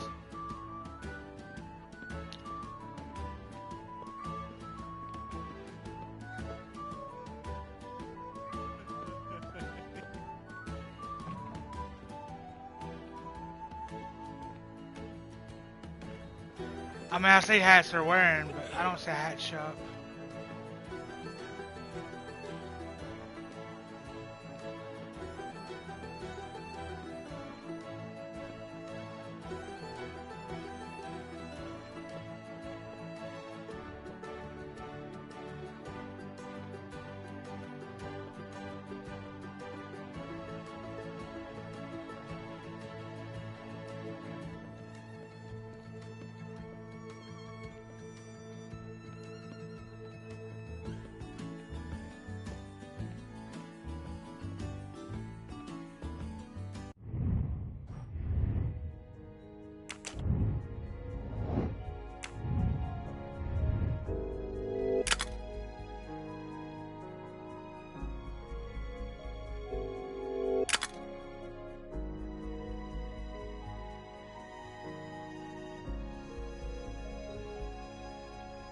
Alright, I got the whole code, Yoda. I got the whole code. If you don't mind writing it down for me, 28469.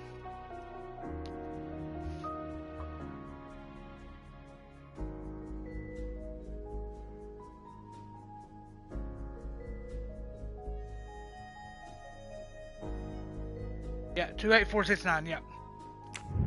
Write that down for me, I appreciate it. So I don't have to go back into the hints.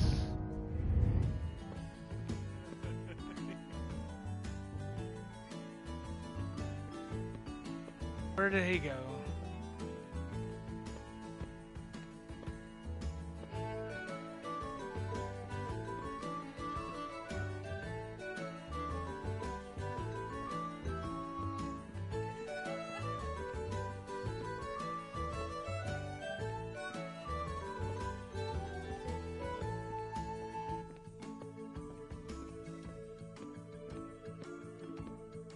Where did he go? I don't see him now.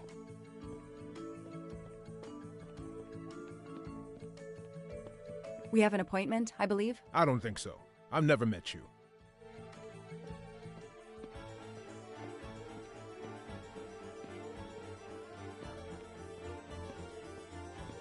Where did Agatha go?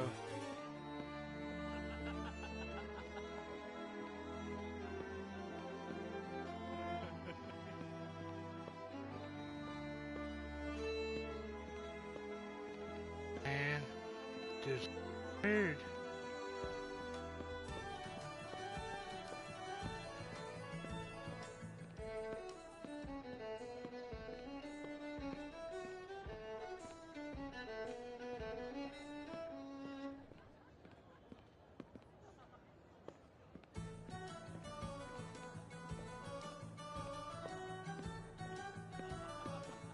He wandered off, yeah.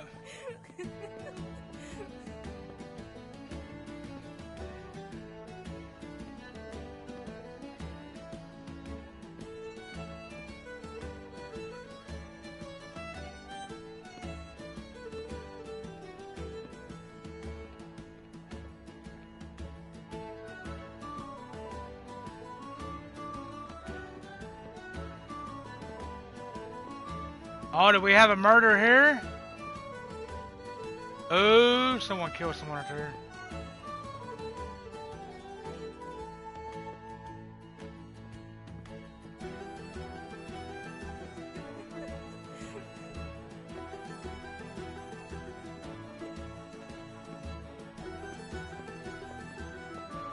I didn't want this to be 6 hours. I really want to play Spider-Man. This is stopping me from playing Spider-Man.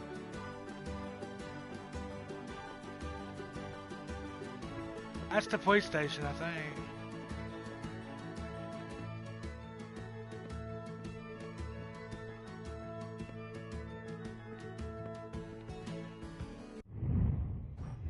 I just want to beat this damn thing. Good for them. I would be.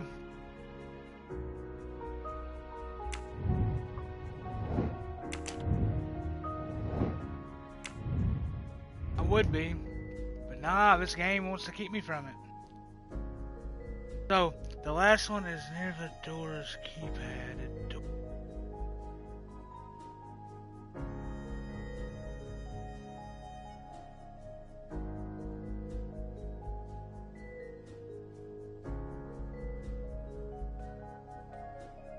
What does that mean? The fourth is on the police.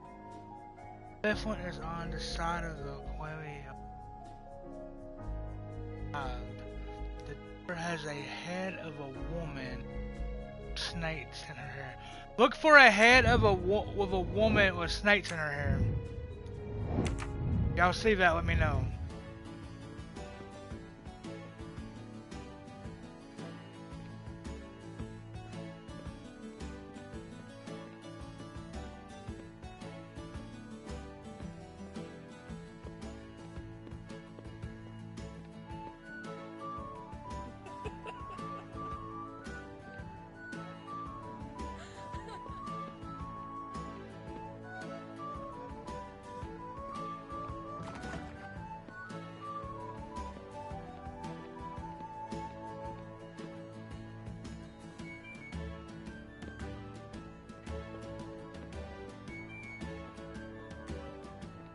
I found a hat shop.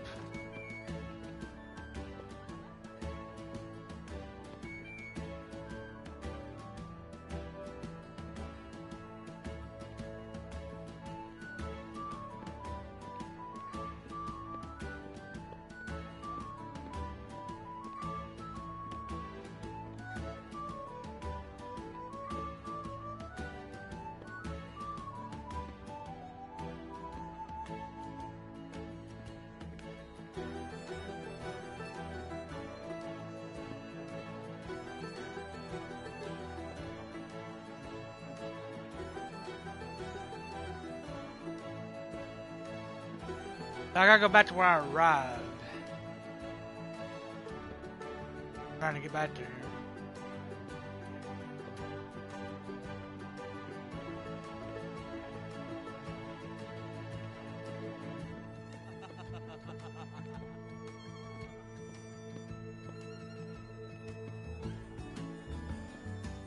Opposite side of where I arrived. Over here.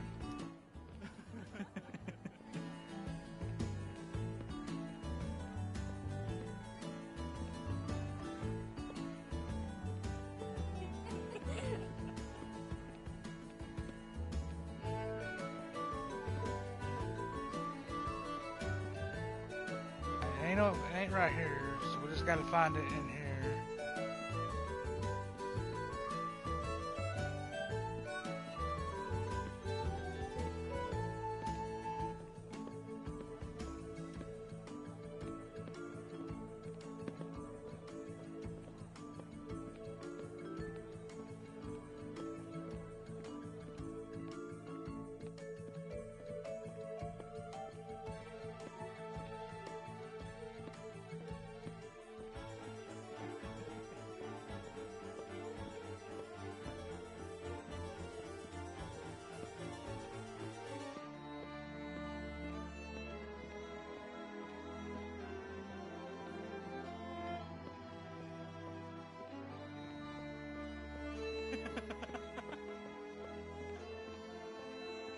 Go to motel.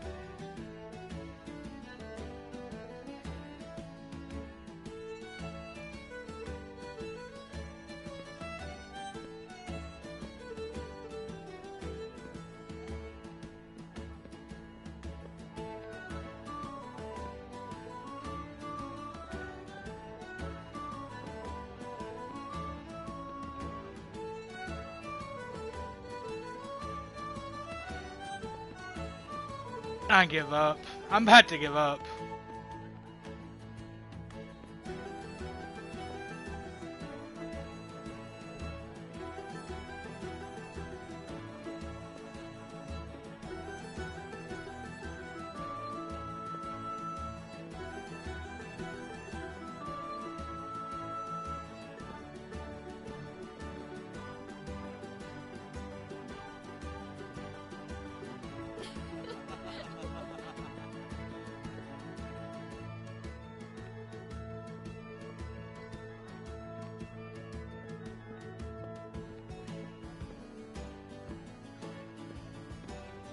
There he is.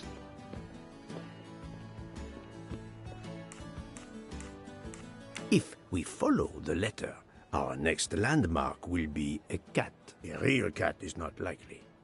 Let's try to find a picture or a sign with a cat. A place with playing card soldiers. It sounds like a metaphor. What place could make us think of soldiers? The last paragraph suggests a door that requires a passcode. If I understand correctly, this code will be made up of numbers that we will find along the way.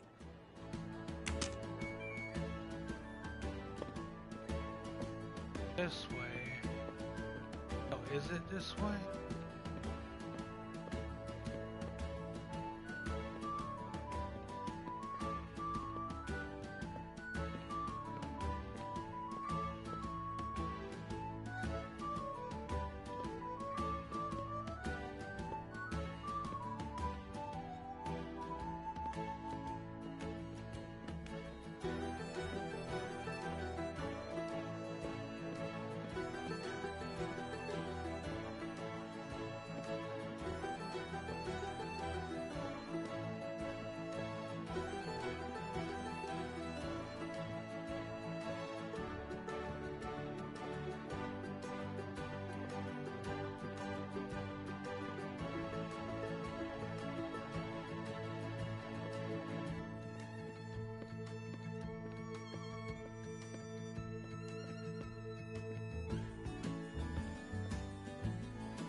So a cat, soldiers, then a door of a passcode.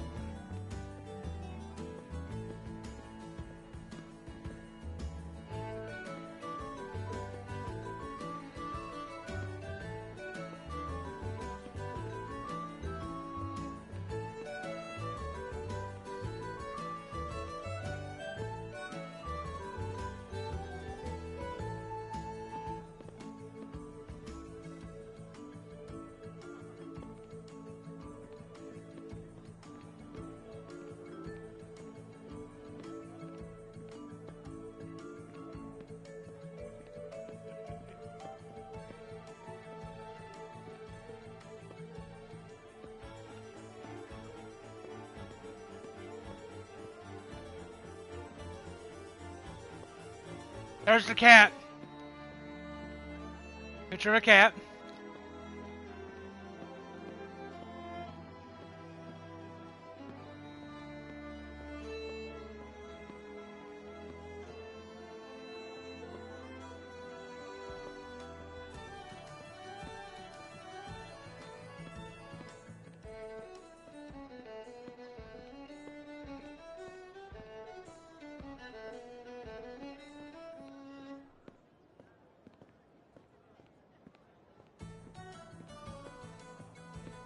Yeah.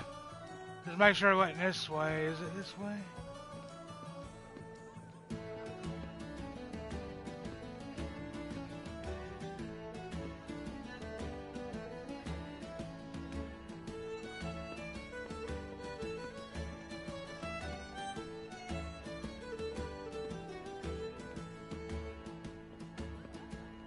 Found it. Alright, what was that number again? Type in that number for me, Yoda. I know it was 29.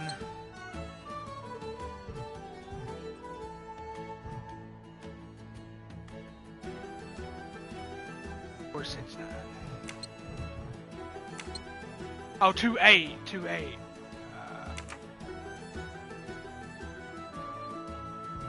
28, 4, 6.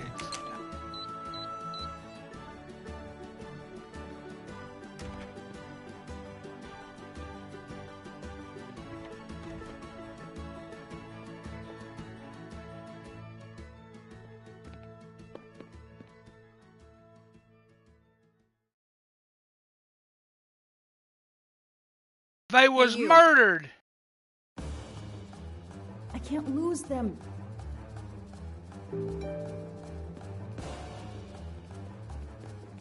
Oh, we got a chase going on. Get back here, buddy. Get back here, buddy. Another murder.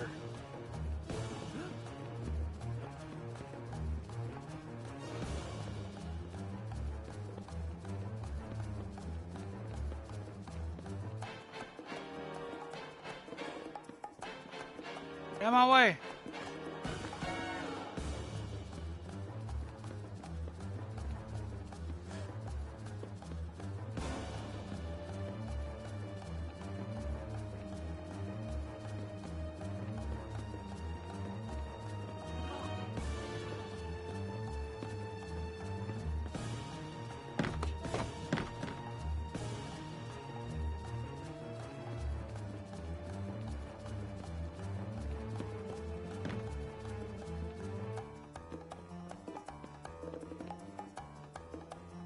Move over.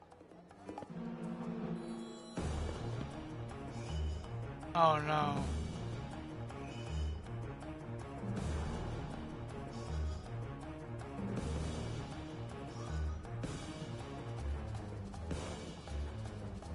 Too many!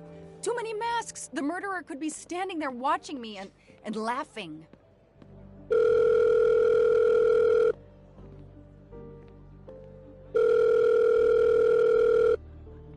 Yes, Detective Locke? The murderer got away. I'm coming back. But it looked like he dropped something when he climbed the first wall. All right, I'll go and see. For my part, unfortunately, I could do nothing for the victim. He was already dead. I have already alerted the Italian authorities. I will see what I can find while I wait. This game is we're gonna get to Spider-Man eventually. Might be tomorrow.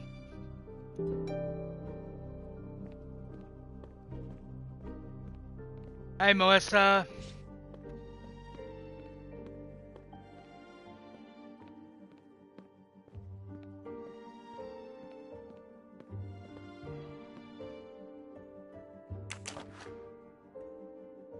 A pair of women's glasses. Was Ratchet planning a new identity?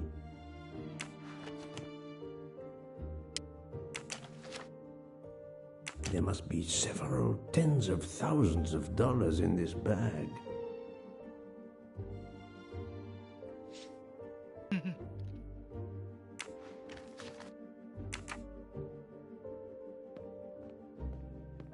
The victim was stabbed. Apparently the method of choice in this case.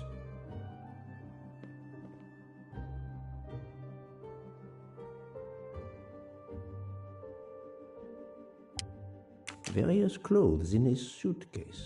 Mr. Waddy was obviously planning to leave this city.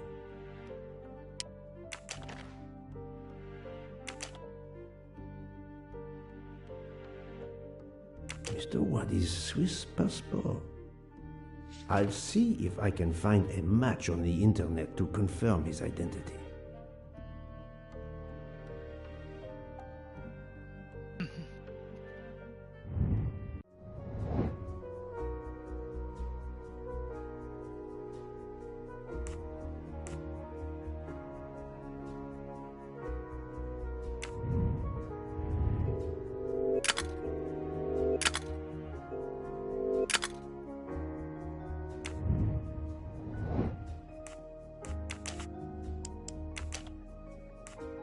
No, not good. Switzerland, yeah. Think, Poirot, that is not a good answer. Oh, it's 45, yeah, 45. Geneva, Switzerland.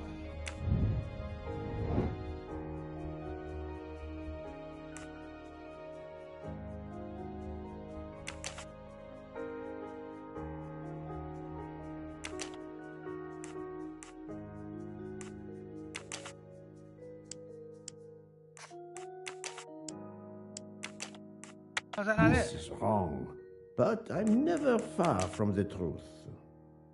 Oh. That was easy.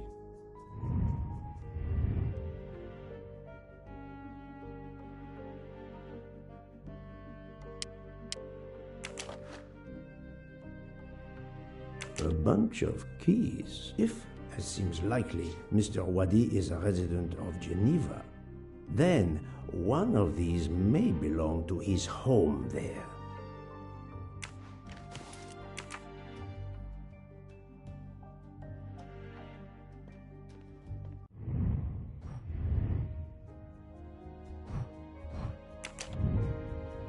What's up, VJ? I got one more thing on the crime scene.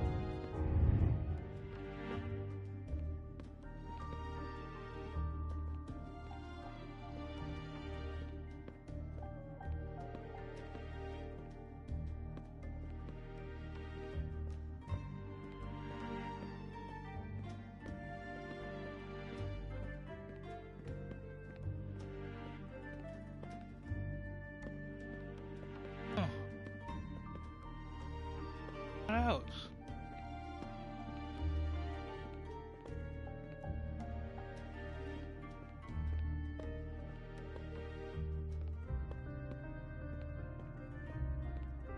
There's nothing else.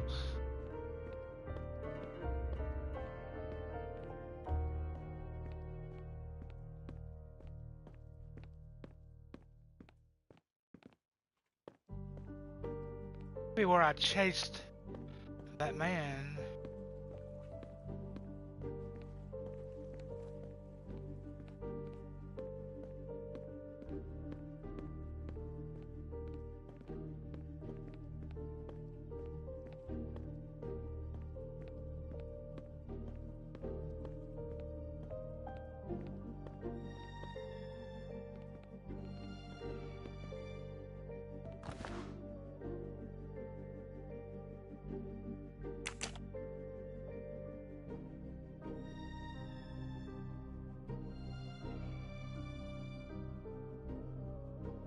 A false passport with Ratchet's picture. Clark, Ratchet. How many others? Now he will become Enrico Caldo. It appears Ratchet changed his identity as often as his socks.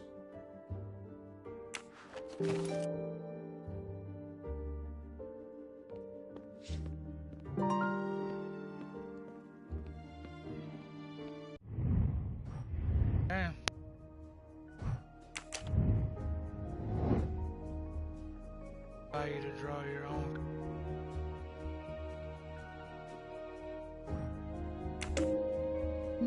This direction looks promising. I'm sorry I couldn't catch the suspect, Mr. Poirot. There is no need to apologize, mademoiselle. Your efforts were marvelous. I found some information. He was going to change his about name Mr. again. Did you access the FBI database? That was the guy who was going to help him My change his little name because he grey had an cells appointment were here in enough. Venice. However, the database may confirm the origin of Someone these found banknotes. out about it. No and need. They just I killed the included guy. them when I The continued guy my was going to help him change his investigation. name. Excellent. Our 13th murderer, probably.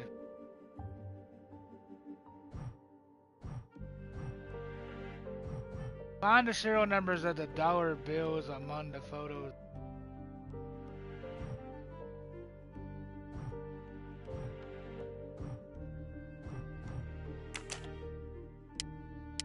No, Joanna. No, I did. That's it. No rookie mistake there.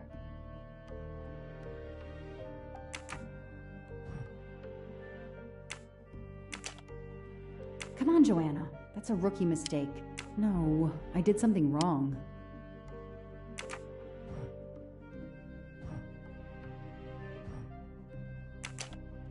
Come on, Joanna.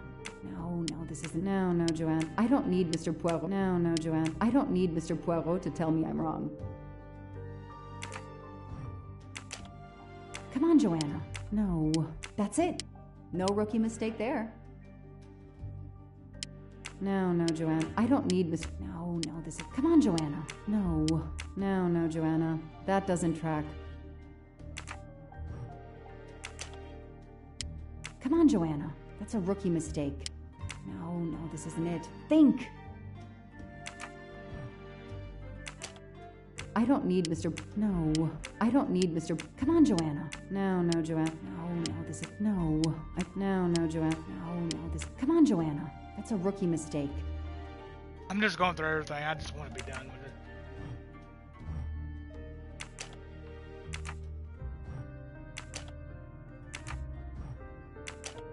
I don't need Mr. Poirot to tell me I'm wrong. No, I did. No, Joanna. No, Hey, I'm a pretty good detective after all. Mr. Poirot, it's part of the ransom money from the Armstrong case. You are surprised? I suppose not. So Ratchet had it in an account at the That's bank. the thing. The It 13th would guy seem so. was He not knew the seen. serial numbers on the banknotes You had could to be watch, go traced, back and and watch he it, could but he not snuck spend on the it. train, He did stashed his it thing, there. and got But off. now he's run low. So I don't Something know. he didn't count on. He hopes enough time has passed so he can begin know to spend yet. the ransom money. There is something else he didn't count This on. game's What's that? definitely He didn't long count enough for on the price you, that you can pay for this game, Detective and it's Locke, worth the and price. your tenacity. Thank you. What this game is worth. But we are This still game is left worth with a the money. murderer on the loose. But we progress. We know we're going to Mr. get to Waddy Spider-Man had eventually. an appointment with Ratchet. He had a bag full of money and a passport with Ratchet's photo, but a new name. What is your opinion about the passport?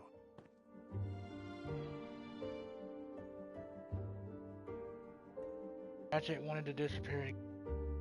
I discovered that he was arrested in Armenia for trafficking in stolen art and was supposed to be arraigned in January. Once again, he changed his identity and vanished. You are correct, mademoiselle.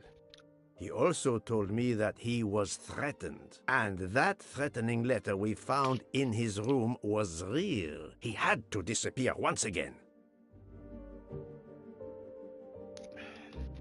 Why did the murderer leave the money? The bag isn't very big. He could have easily run away with it. If he didn't take it, it was deliberate. He wasn't interested in the money. If the motive wasn't money, it leaves passion or revenge for motive. So, Detective Locke, what do you think? Passion or revenge? Oh, it's definitely revenge. Revenge seems like an obvious motive to me. The murderer carefully followed Waddy from the fountain to the new meeting place despite Waddy's precautions. That is cold and careful. Excellent. We cannot yet know for certain, but that is a sound psychological analysis. We have an idea of the motive. It is the same motive as that of our 12 would-be murderers on the train. But we still must know who was under that mask.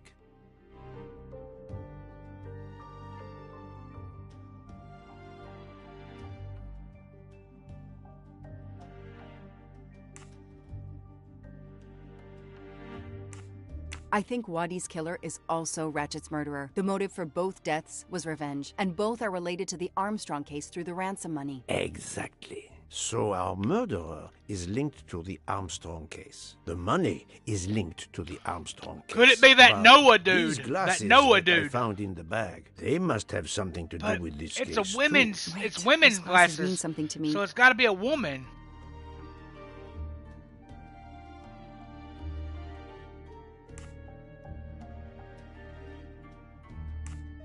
Wait, I know.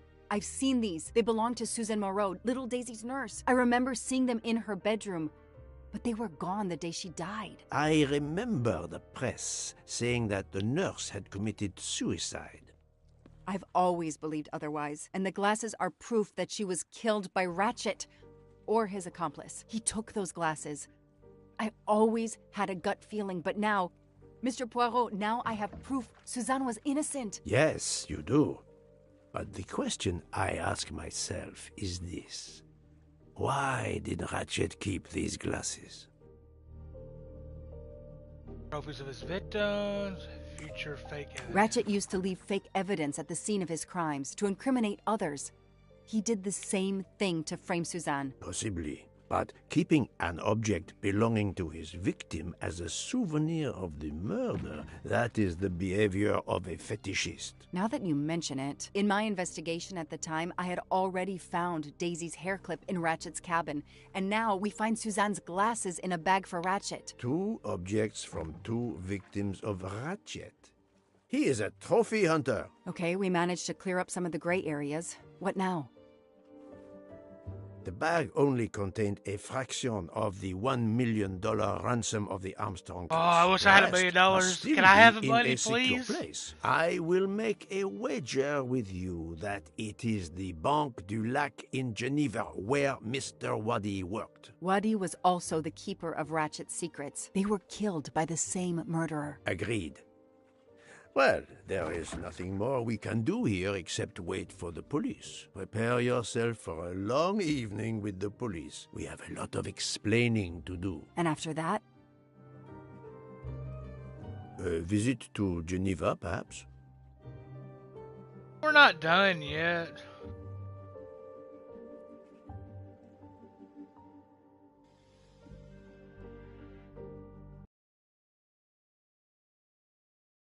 Almost 2 o'clock. I just want to play Spider-Man.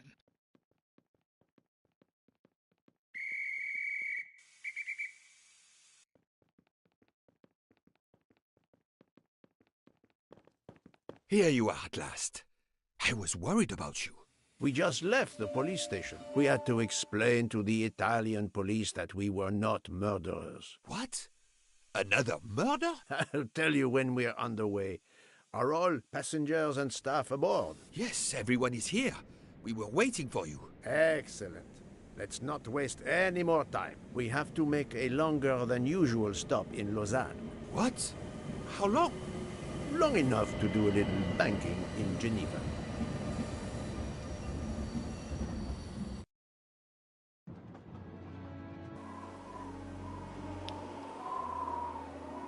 This game's long. What, 6.5 hours, and now we're at almost 7 hours. But this is You're looking at almost about 14 hours. Of Ratchet? Mon ami, he was not well liked. But Monsieur Michel would have seen anyone enter Ratchet's I gotta pause it compartment. right here, because I've got to take a leak. I'll be right back. I need to use the bathroom real fast.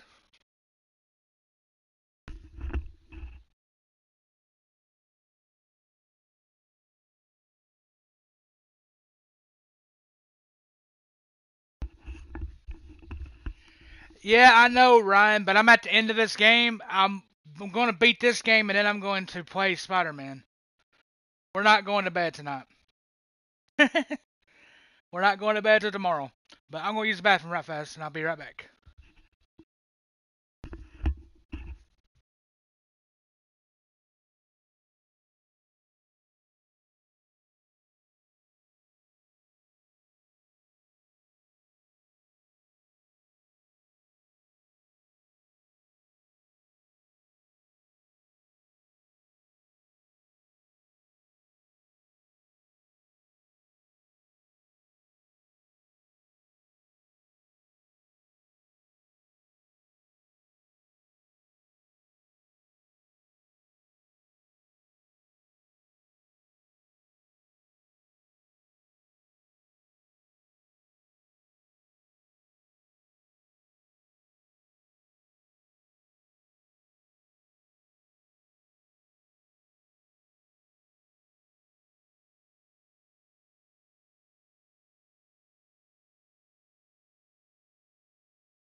Alright, I'm back.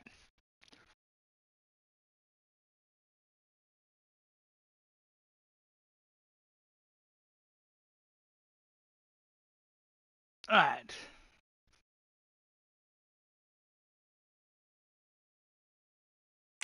Yeah, I knew it. There were another 10 people. I knew it came out at midnight. I was trying to get this game beat before midnight, but yep. It didn't happen that way. This game's longer than I thought.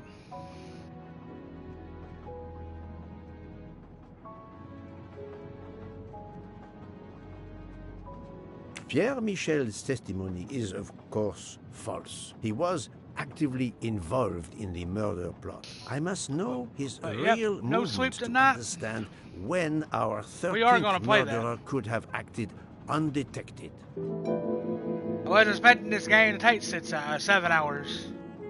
Is the murder still on the train? What do you think, Yoda? Is the murderer still on the train? Yes or no? What do you think?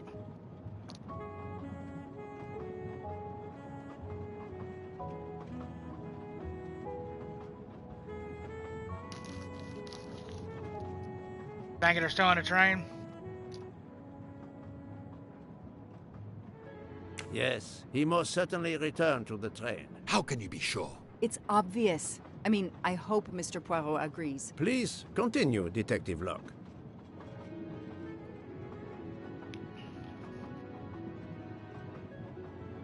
While I was chasing him, he was clearly running in the direction of Venice Station, where the Orient Express was waiting. Very possibly, but it is not much in the way of proof. But who does the 13th though?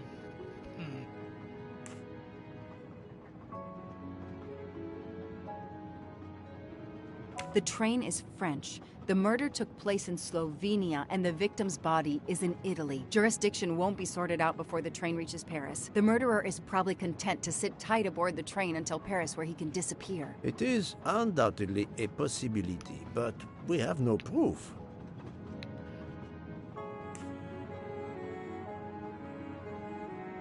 All the passengers and crew are still aboard. If the killer of Mr. Wadi had remained in Venice, we would have noticed right away that someone was missing, and we could have alerted the authorities. I promise you, I made certain everyone was aboard before we embarked. Book, calm yourself. Calm myself? But we're back where we started. There is still another murderer on my train. Wait a moment. Can I change my mind about my verdict? Can we turn everyone over to the police? Everyone? Including ourselves? What? No. No. No. Oh, it's a nightmare. Let us take it step by step, my friend. We can start by eliminating all of the members of the Ratchet jury.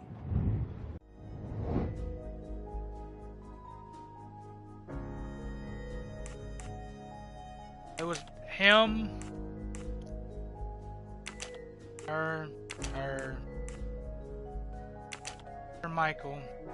Yeah, he's tripping, yeah.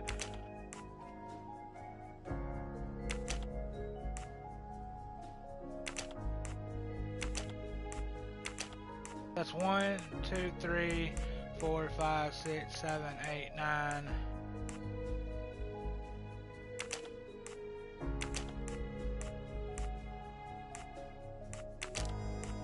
No, not good.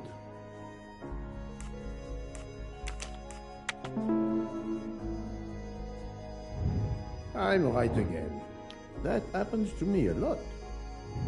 If we eliminate the 12 jurors, we are left with 7 additional suspects. 7? It's still too many. I agree. We must reduce our list. Excuse my What if it's... It's as if what if it's that detective working with us? Can you exonerate What's up, Wizzy?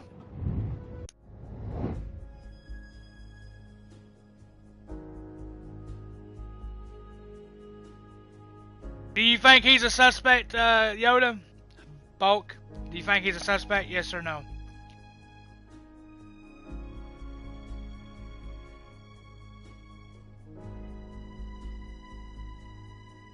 You think he's a suspect? Okay. I do not think that's he the is. right answer. He ain't. Book knows me better than any. Good job. He wasn't. Book worked hard to get me aboard the train. He is definitely not a suspect. Remember, he worked hard to get us on the train. He wouldn't put the greatest detective on the train if he was going to commit murder.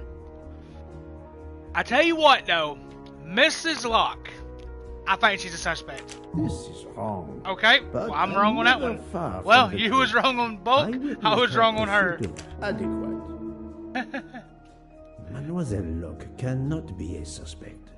She pursued Mr. Wadi's murderer. Is her Dr. Constantine a suspect? Hell yeah. I must admit I'm not right this time. I got one wrong again. Oh shit. Constantine who alerted I thought he might be a suspect because he acts strange sometimes. Dr. Constantine alerted me to the 13th stab wound. He That's right. He told us about the 13th murderer.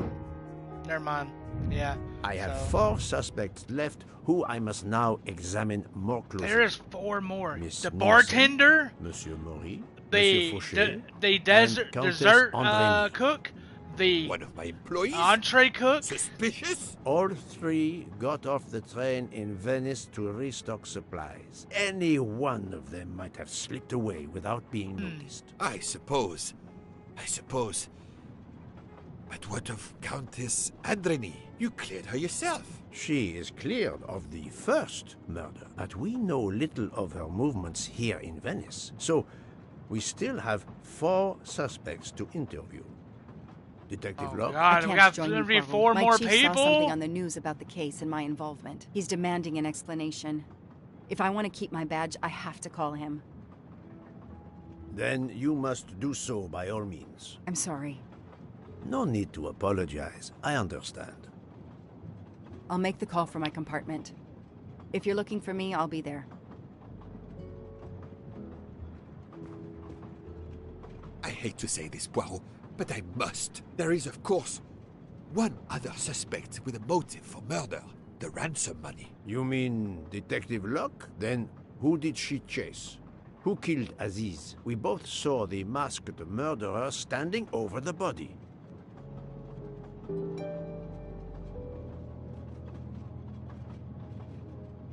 Why does this game have to be long? Out of the rest of them?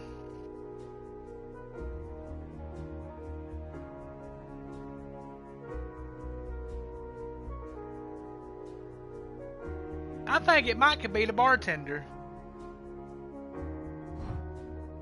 I think it could be the bartender.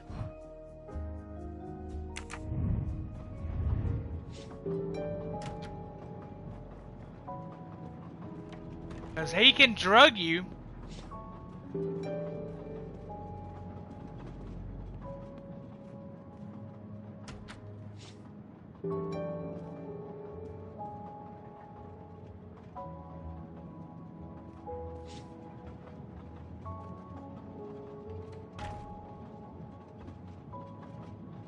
Doctor, I need to question Countess Andrény. I'm afraid that won't be possible, Mr. Poirot. The Countess had an anxiety attack when we arrived in Venice. She was terrified the police would come for her and her husband, despite how you concluded your investigation. I had to give her a sedative. She has been sleeping since. You have stayed with her all the time? I'm still suspicious about this Count damn Andrény doctor. begged me to watch over her. I have not left this room. You're the reason she's in this state. Book Oh, I voted just want to to punch him in the absolve mouth. you all. I accepted his verdict. I told her. I tried to reason with her. What she has already suffered, the strain of these last few days, it was too much. I understand, Count. It's quite all right. Oh, I just want to punch I that have dude in his the mouth. answers I came for. I just want to go through the TV and knock his lights out.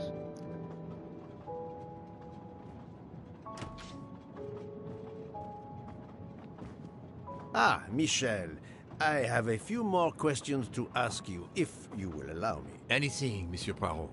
We are in your debt. Please tell me your movements when we were stopped at Venice Station. Once the compartments were cleaned and the linen refreshed, I stayed in my quarters. Did you notice anything special? Comings and goings? Monsieur Bouc had asked everyone to stay in their compartments. I would occasionally walk the train to make sure everyone was comfortable. Oh, I saw Monsieur Maury was all alone loading. I've his never plate with seen provisions. 12 A people great kill chef one like person, that, though. Actually, reduced to 13. petty labor, I've I never would seen have helped 13 people kill one but person. Monsieur Bouc had ordered me not to leave the train for any reason. So, I have Monsieur never seen Maury that. was forced to labor alone. That's a first for me. Let us review the actual timeline of the night of Ratchet's murder, not the one manufactured to hide your crime. I left the train in Vinkovsky for a smoke. Then I resumed my post. That was the truth. The train departed on schedule. But then, of course, an avalanche of snow blocked the tracks. At 12:45, Madame Hubbard and I met in her compartment to discuss how to adapt our plan. Due to the snow and Poirot. The little play we had staged for you had to be rewritten. I left her compartment at approximately 1:15. Then the curtain went up. Calls in the night, the red kimono, all for my benefit. And all for nothing, as it turned out. Do not blame yourself, Michel. I am the theater critic no playwright wants to see in the audience.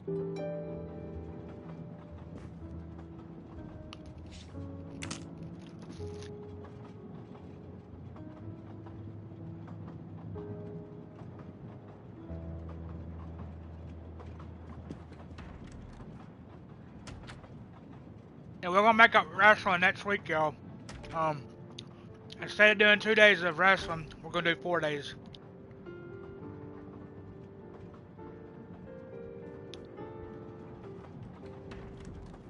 That way it makes up. Now they weren't even the suspects. They just had to ask him. Here he is. You play well. I didn't mean to interrupt you. Thank you. Many years of piano lessons thanks to my Oh no, mother. this guy's I try to kinda play in a few suspicious. clubs in Paris when I get the chance, but as you can see, it hasn't made me rich. What can I do for you? Conversation only. Tell me about your time in Venice. I had Monsieur Bouc's permission to see my sister. She lives in Marghera, just outside of Venice. She had a baby a few weeks ago. This was my first chance to meet my new nephew. Monsieur Bouc gave you permission? Yes, you can ask him. Most assuredly, I will. What time did you leave, and when did you return? I left around 9-10 p.m. I was back by 10:45 p.m. When I got back, Hotaru was in a lot of pain. I gave him a back massage. That would have been enough time to kill Monsieur Wadi and return to the train. Yeah. May I see your knives? Of course.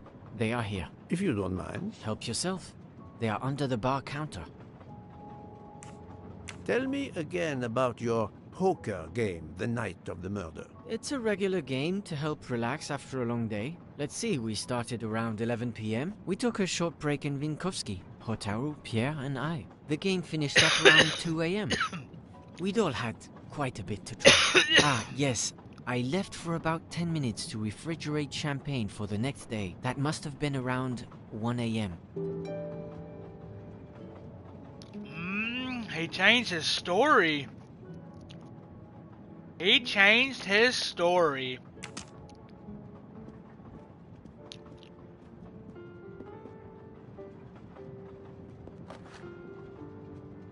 None of these come close to the wounds on either body.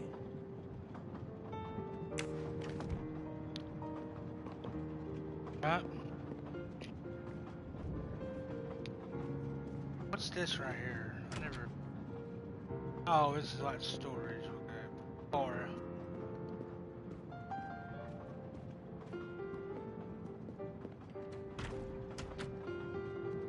Here.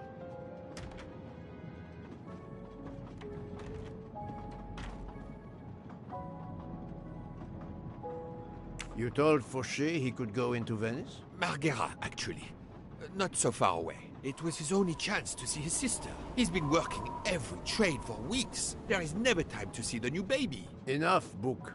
Your heart does you credit, but your common sense, it... I know. But it's fine. Isn't it? He did come back. Oh, it's fine, as you say. Unless he saw the baby, then killed someone else and returned to the train.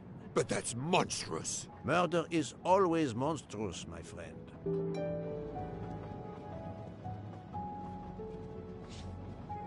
Okay, we got that. Let's question the chef. Good evening, Monsieur Maury. May I have a moment of your time? I have a few questions to ask you. Of course, as long as you don't mind if dinner is ruined. I promise to be as brief as possible. What did you do while we were stopped in Venice? With Freya's help, I loaded fresh produce for the next part of our journey. Then, you may not believe this, but my job requires a lot of physical labor. My back suffers. Fortunately, Jean has become quite adept at separating my vertebrae. As you may know, I have solved the murder of Monsieur Ratchet. That is a shame. I beg your pardon? The bastard sent my steak tartar back, telling John I was to burn it. I will add it to the list of his crimes. One wound on Monsieur Ratchet's body was struck by a very sharp, thin-bladed knife. We haven't found it yet. You think one of mine was used? I'd like to have a look, if you don't mind. In that drawer. An impressive set of knives, but their blades are too wide to have been used for the crime. Tell me about your poker game the night of the murder. We started around 11 p.m. When John finished his shift, we played until around 2 a.m. From what I remember, it's a bit vague. You played without a break. Actually, we did break once for a smoke. John, Pierre, and I. When we stopped in Vinkovsky. When was that? Around midnight.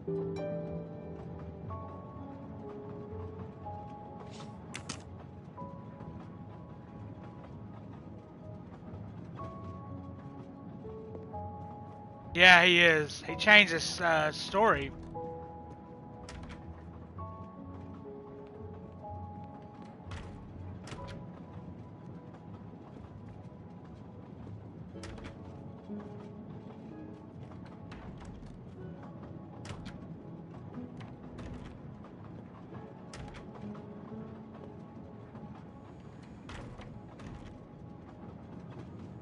Good evening, Mademoiselle Nielsen. May I talk to you for a moment? Of course, Mr. Poirot.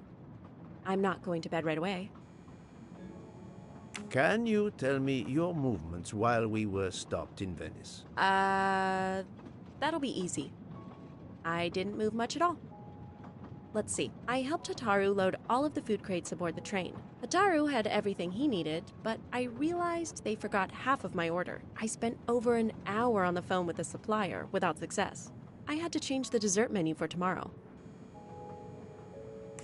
Dr. Constantine found a stab wound on Ratchet's body that was caused by a much thinner and sharper blade than the others. Possibly a chef's knife?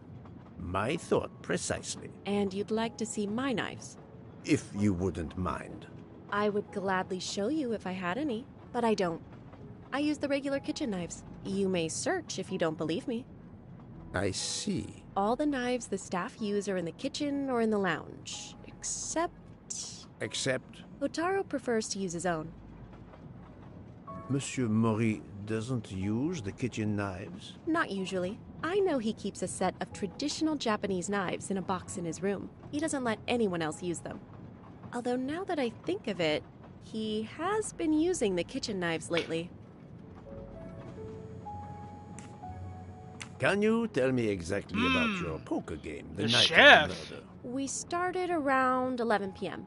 In Vinkovsky, we took a short break. Hotaru and Pierre went outside to smoke. Oh, and Hotaru got sick around a few minutes past 1 a.m.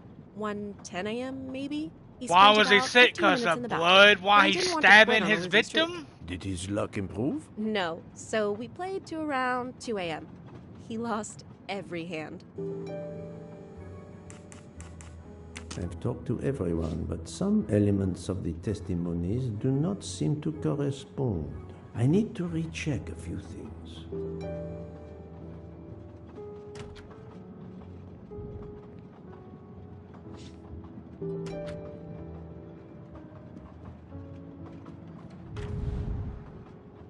The box is secured by some sort of locking mechanism. The design is formed by 3 commas. Yes, What you is may the have word had. in Japanese? Tamoe. And it's obviously missing a piece.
It's still locked. I need to move the parts on the side.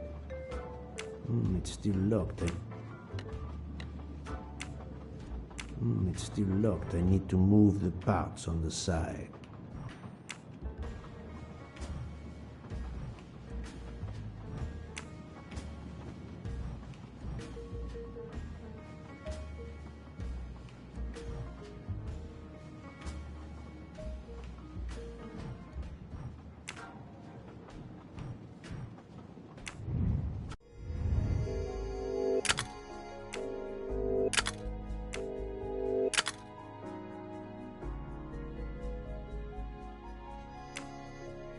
Okay.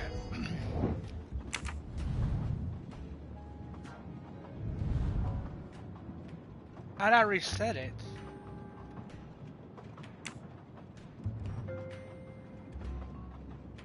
It's still locked. I need to move the parts on the side. Why won't it let me do nothing?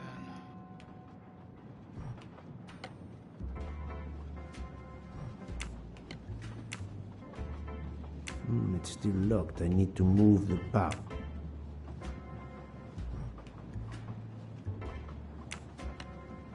That one needs to be. That one needs to be in. That one's out.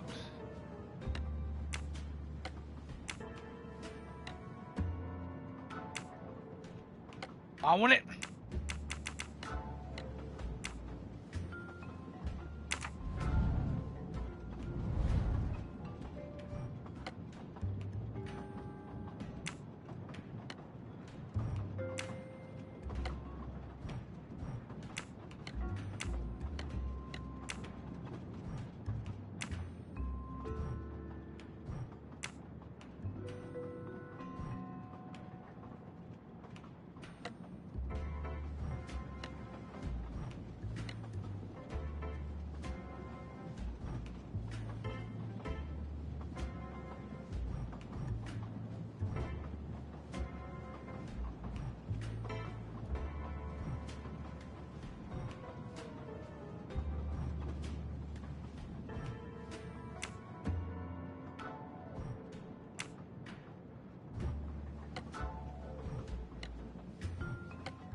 We got it all fixed.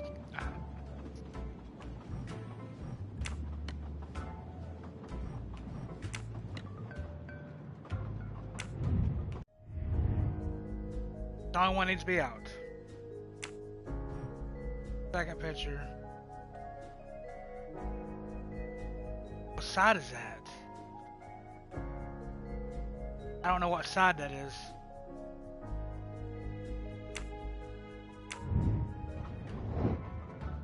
This side.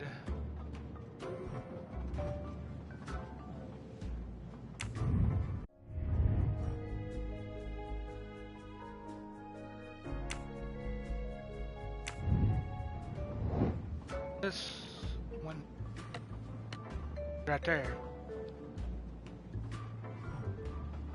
These.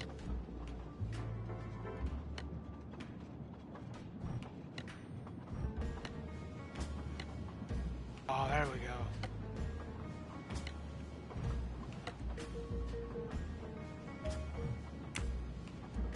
It's still locked. I need to move the parts on the side. Okay. Get it then. That's the only ones they showed me. This one, that's the only one it shows me. Okay. Second one, these three. Okay, it showed me that one. Here we go. So.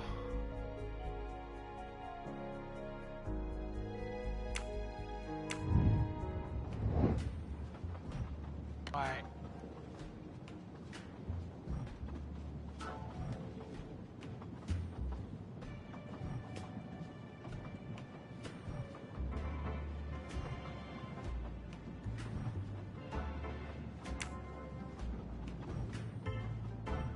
Had to be.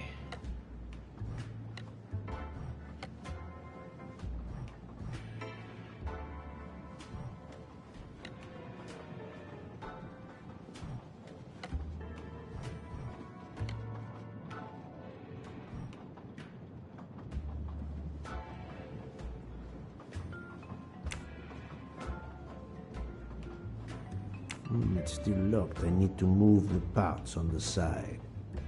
This one makes... I did it like it said.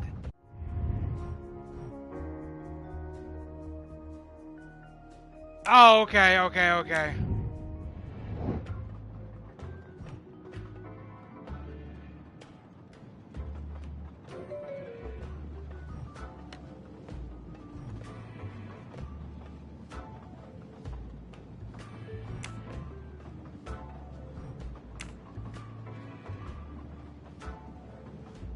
It's still locked. I need to move the parts on the side. I don't get it.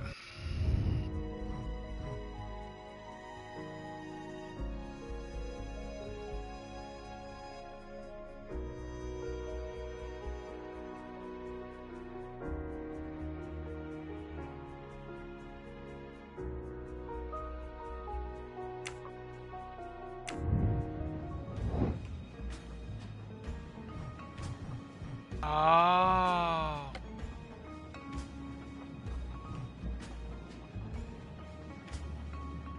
It's still locked. I need to move the parts on the side. I did. I don't...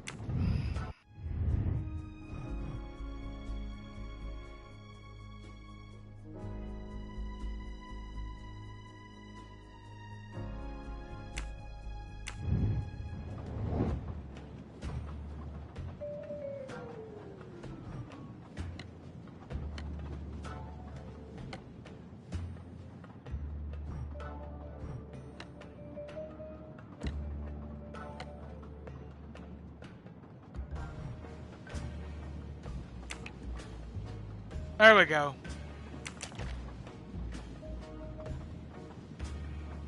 An object that looks like a broken comma. It must be part of something else. All that for that.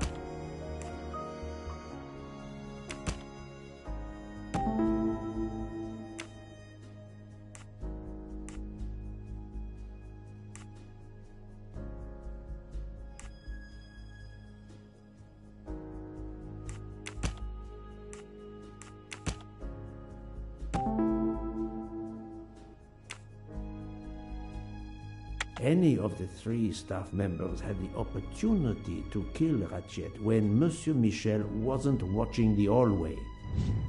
That was easy.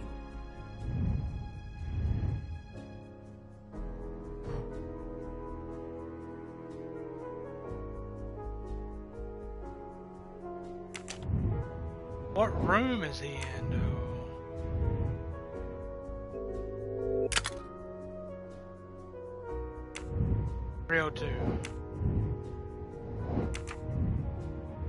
Ain't I in 302?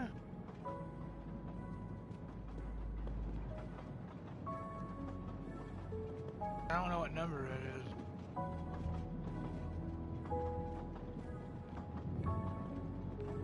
One.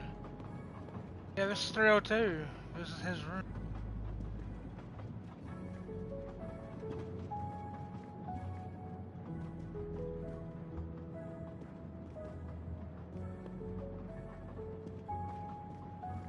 It's starting to storm. If I lose power, if that stream ends, you know what happened.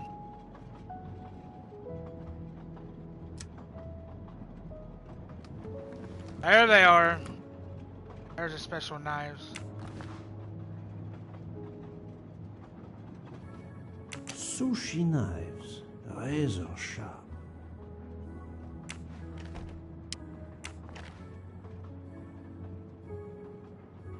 Sushi knives, razor sharp.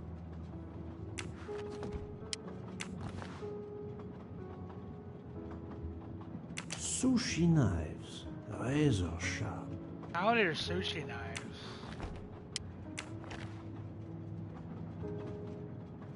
Colteria Venezia. Look at that knife. Sushi knives, razor sharp.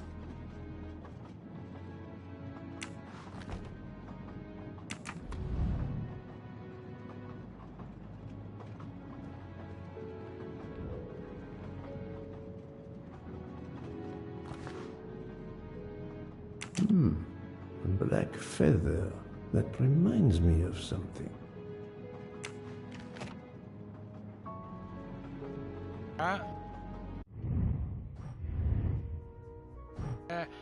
Ask Mr. Mori about his personal knives. Yep.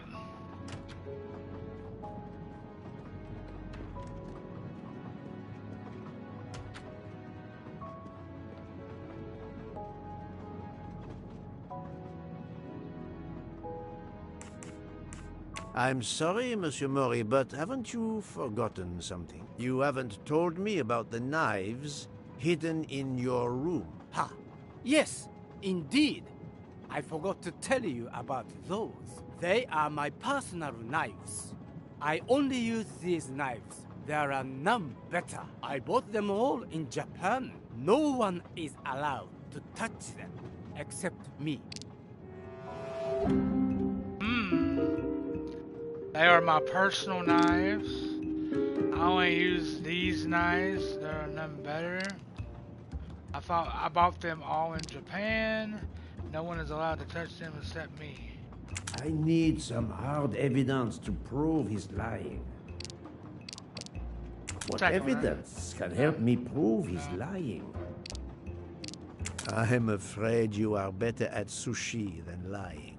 What? What do you mean? One of the knives has an inscription, Coltelleria Venezia. Did you happen to go shopping tonight, monsieur? Damn you, Poirot. Very well. One of my sushi knives has been missing since the night of the murder. I thought you were going to believe I killed Ratchet. He routinely sent back my dishes to be ruined. Why does God give rich people the money to afford the best cuisine, but not the palate to appreciate it? I panicked.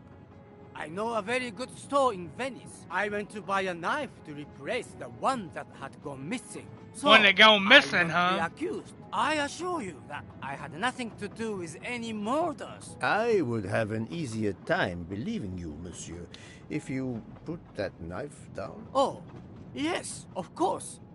Sorry. What time did you leave on your little shopping trip? I left around 9:30 p.m.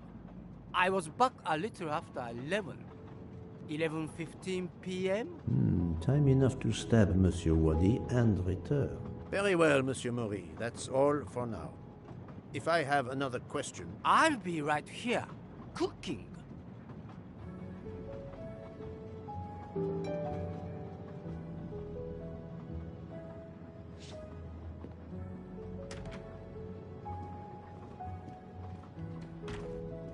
Oh, that's what we gotta do now.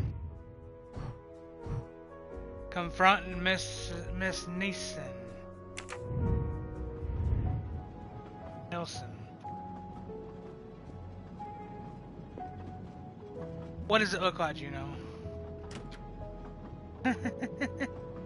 What does it look like?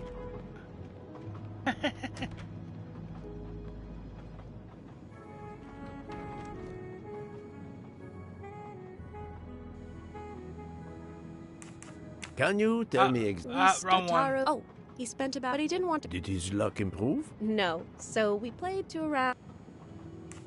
Remind me of what you did when the train stopped in Venice. No problem. I helped Hotaru load all of the food crates aboard the train. Hotaru had everything he needed, but I realized they forgot half of my order. I spent I've done over told an you hour 100 times, supplier, you know, without success. that I have had to change insomnia. the dessert menu for tomorrow. Why do I gotta keep explaining that?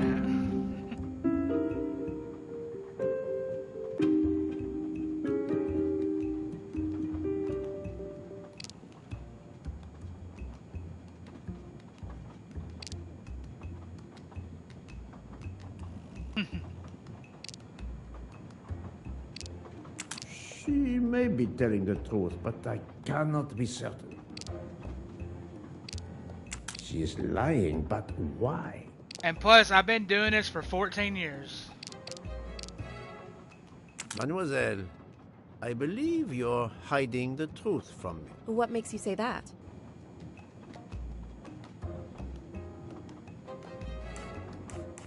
Monsieur Maury was loading crates of food on the train. Yes, I helped him. You can ask him yourself. I'm not even tired. Monsieur I also Maury did told me sleep to that 5 Miss p.m. Nielsen today. did help you. So, Monsieur Fauché did not see you helping Monsieur Maury. He couldn't have. He wasn't there. Indeed, Monsieur Fauché did not mention seeing Miss Nielsen or Monsieur Maury. Michel saw Monsieur Maury carrying the crates of food alone. You weren't on the platform. I did help Ataru. The entire time? He carried so many crates, his back was sore. Ah, I'm sorry about that. Okay, I'm guilty. I did leave him before we were finished. But I had to. There was no saffron he needed for a recipe. I volunteered to go into Venice and get him some. The Rialto market would be open late because of the carnival. He gave me money. I knew we weren't supposed to leave the train, but I only wanted to help. Mr. Mori can confirm this. Ask him. I saved dinner.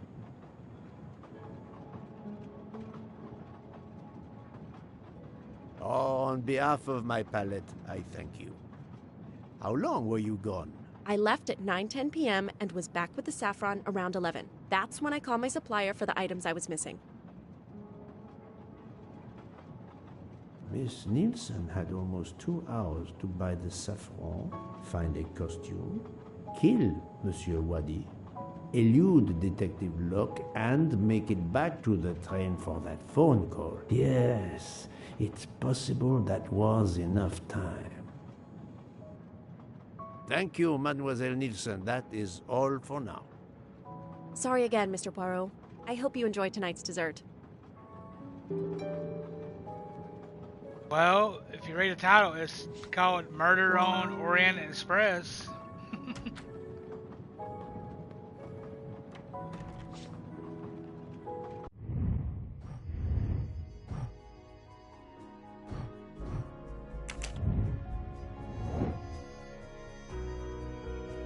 Have an alibi for the murder of Mr. I must admit I'm not right this time. The bartender did not have an alibi. This is wrong, but I'm never far from the truth.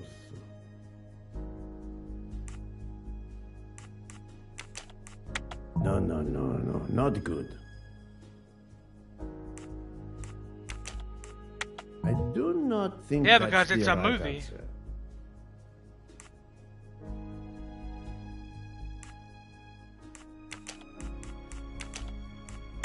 Think, Poirot. That is not a good answer. I must admit I'm not right this time. No, not good. Damn.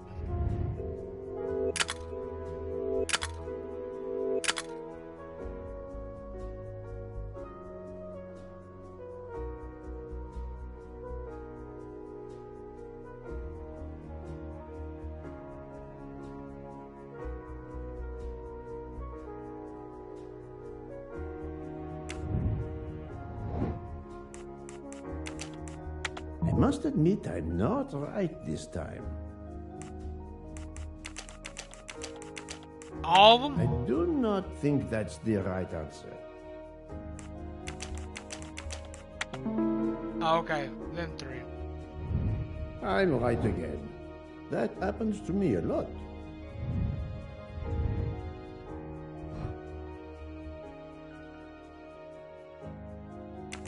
We gotta go find Detective Locke in her room.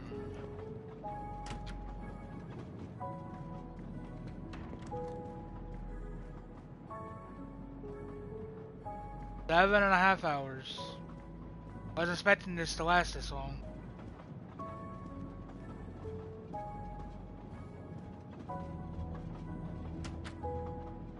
Heck, we're not done streaming after we get done with this game. I'm going to stream Spider-Man.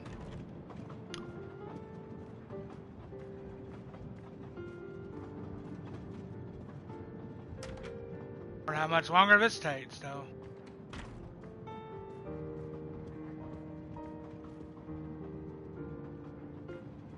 Right? Right, Yoda? What?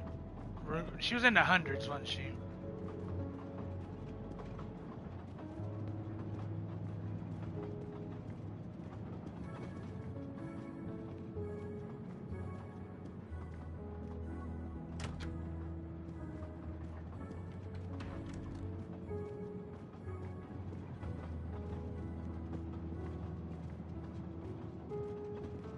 Welcome back, Melissa.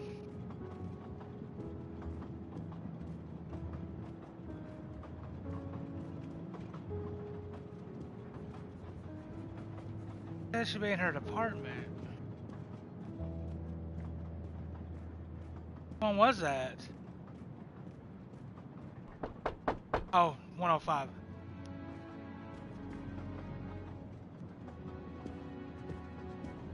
What have you been doing, Poirot?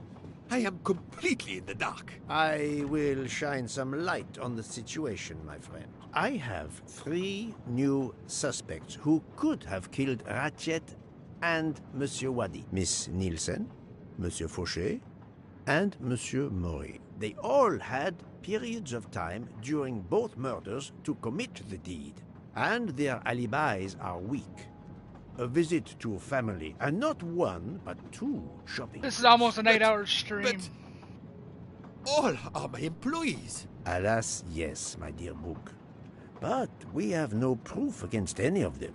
None of the 3 appears to have any motive whatsoever. But this is a tragedy. Do not give up hope. We will catch this murderer. There is still one place that may hold the evidence we need. Geneva. Exact. Do not give up hope?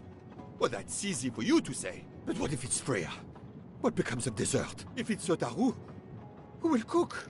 Me? And the worst, if it's Jean, who will serve the drinks? All he's worried about is I've been food checking up on the and Banque du alcohol. Lac. I had to confirm my identity for Interpol, so they contacted my captain at the Berkshire Police. I suspect he was not pleased. That my vacation was actually an unofficial investigation? I'll say. I would be happy to speak to him on your behalf. Thank you, but he'll get over it. It's a chance to close the books on the Armstrong kidnapping. He stopped yelling, asked for a report, then granted me an extra week. Excellent. What did you learn from Interpol about the Banque du Lac? It's had a bad reputation for over a century. Customers have included the mafia, Nazis, corporate swindlers of every description. No, I haven't even ate supper yet. It's true, this. It is the worst Such kept this game. secret in banking. They take advantage of the bank's strict policy of protecting the anonymity of its clients. This is in defiance of many laws from multiple countries, including Switzerland itself. Of course, I have never taken advantage of such a corrupt system. That goes without saying, my friend. There are ongoing investigations, subpoenas, court orders. The bank will eventually have to comply, or its assets may be seized. But until then, it still thrives, thanks to its wealthy and powerful clients. It sounds perfect for the late Monsieur Ratchet. Do you have any ideas? The serial numbers from some of the bills match those from the Armstrong kidnapping. We agreed in Venice that the bulk of the money must still be physically in the bank's vault. I concur, Detective Locke. Exemplary work. So, our next task is clear. We need to get into Ratchet's safety deposit box. There will be codes, passwords. And Monsieur Wadi would, of course, have known them all. The bag of money he carried is proof of that. We'll need to find information about Ratchet's box in Wadi's office at the bank. Most assuredly, but remember the secrecy involved. I doubt his office will contain all we need. Where else must we dig?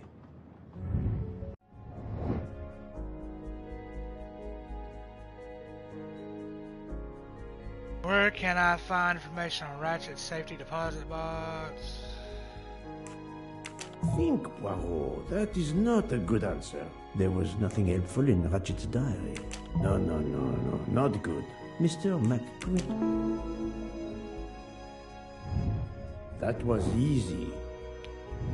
Mr. Wadi couldn't keep all of his secrets at the bank. Hopefully we'll find something in his apartment. We already have his address thanks to his passport, and his keys we retrieved from his body. The train stops in Lausanne at 8 a.m. But that's far from Geneva. I can delay the departure until 11 a.m. No later. The police are expecting us in Paris by the end of the afternoon at the latest. They won't tolerate any delay. The bank doesn't open until 9. I can see only one way that gives us a chance to be on time.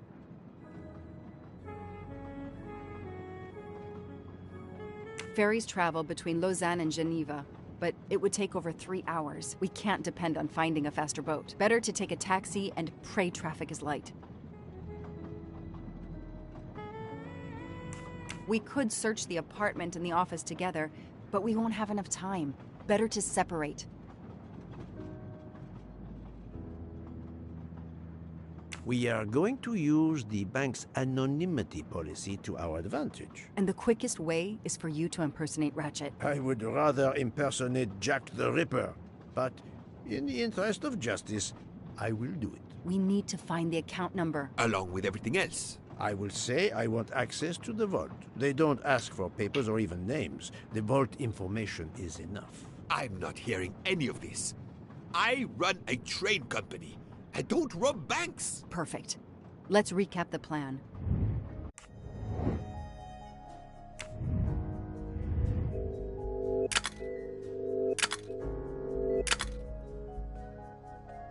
Set up to search Mr.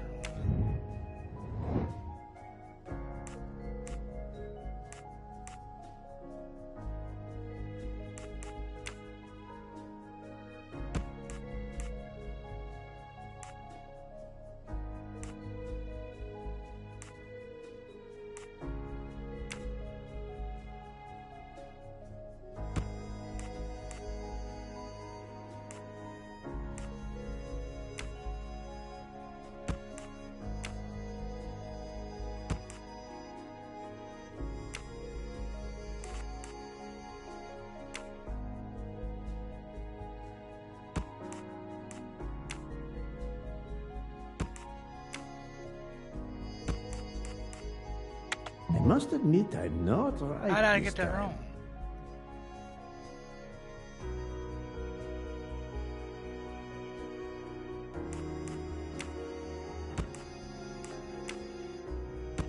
Maybe that.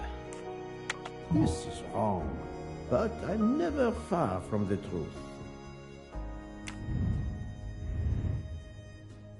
Find information to open a safety deposit box before.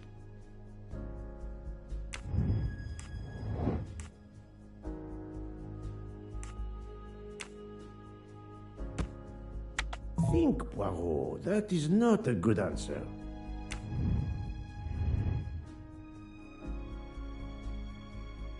Separate before searching Mr. Maybe we are going to split up. Search Mr. Wandi and the bank. Find the needed information in each place.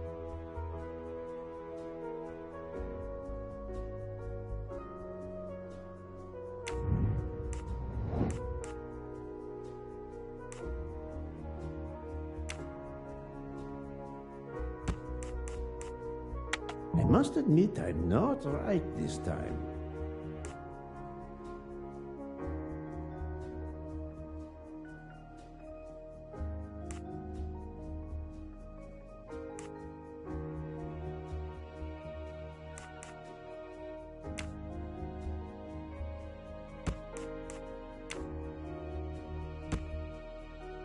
Think, Poirot. I don't know, That is then. not a good answer. I don't know, then.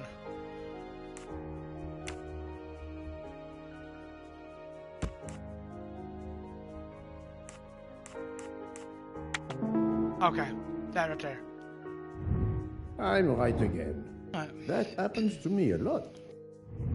To sum up, we're going by taxi to Geneva. Then we'll split up. You're going to search Mr. Wadi's apartment. I'll search the office at the bank. When we have all the information we need, you pretend to be Ratchet, and we can finally find out what Ratchet is keeping hidden in his safety deposit box. It sounds impossible. Not for Detective Joanna Locke and Hercule Poirot. We should get some rest. You are right, Detective. We face our greatest challenge tomorrow. Together.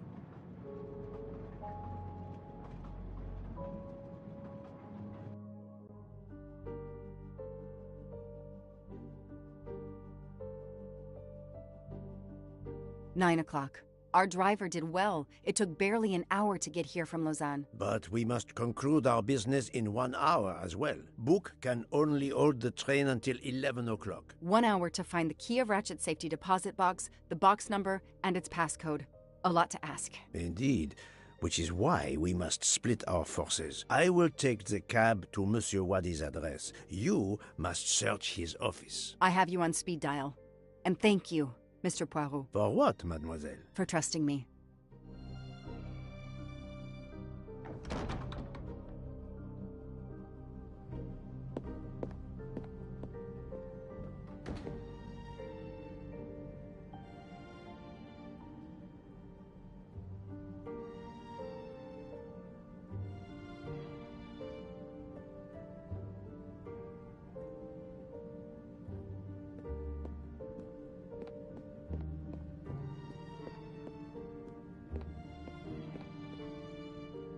You there. I have an appointment with Mr. Wadi. Let me check. I'm sorry, I don't see any appointments this morning at all. Mr. Wadi hasn't even arrived yet, although he should be here by now. Yeah. Even though your customers are anonymous, considering the amount of money involved, you should still have a mention of a meeting. Yes, I can't understand it. I'll be sure to ask Mr. Wadi when he arrives. Terrell. In the meantime, you are more than welcome to wait in his office. I'll see you're not disturbed. Please follow me.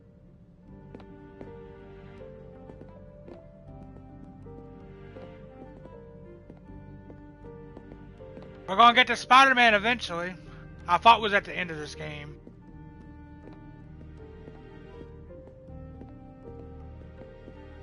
We're probably at the end of it now.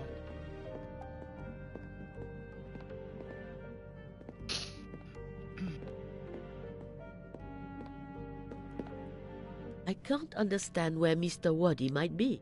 Brother Terrell. You're right. I don't have much time at all.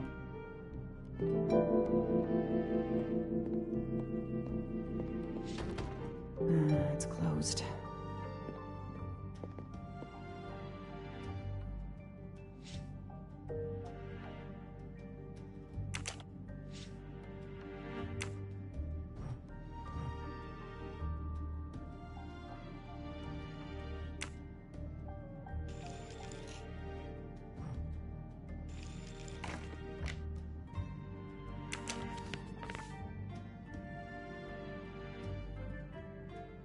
I'm taking a picture of it.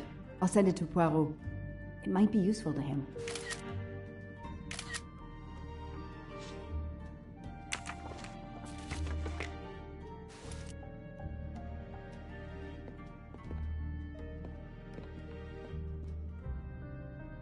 Locked.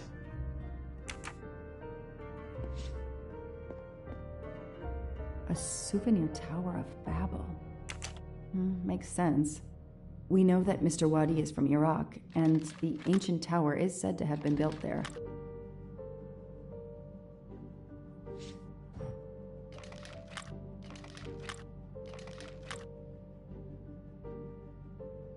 When I beat this.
key. I wonder if it will fit the desk drawer. Yeah, once I beat this, I'm just going to Strange Spider-Man.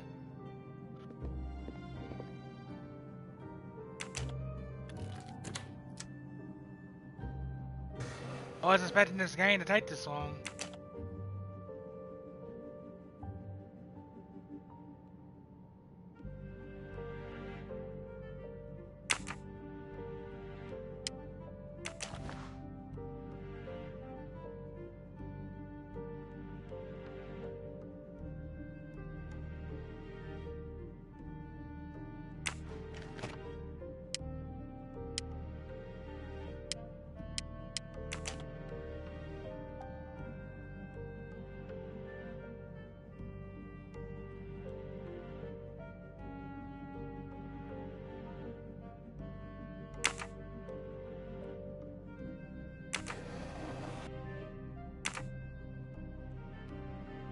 I need the password.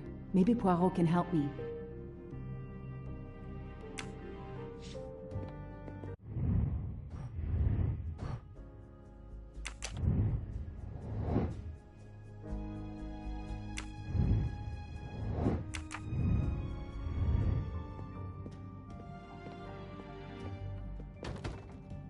It's closed.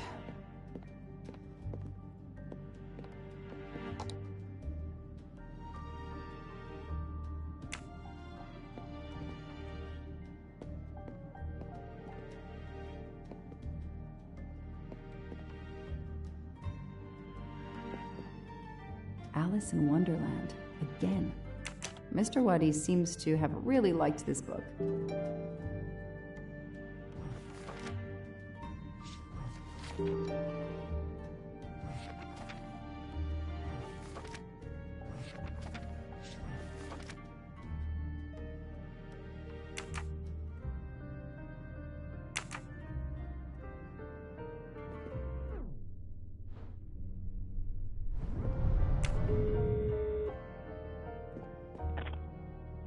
I managed to get into Waddy's office. I did a quick preliminary search. Everything is locked, including his computer.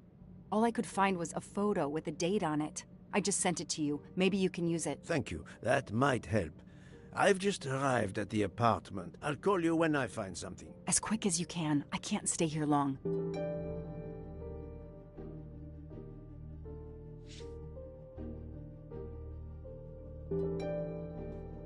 This is definitely not Monsieur Waddy's apartment.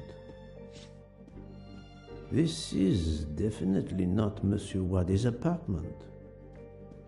Ah, here we are. Let's see if the key I picked up in Monsieur Waddy's luggage in Venice will open his door.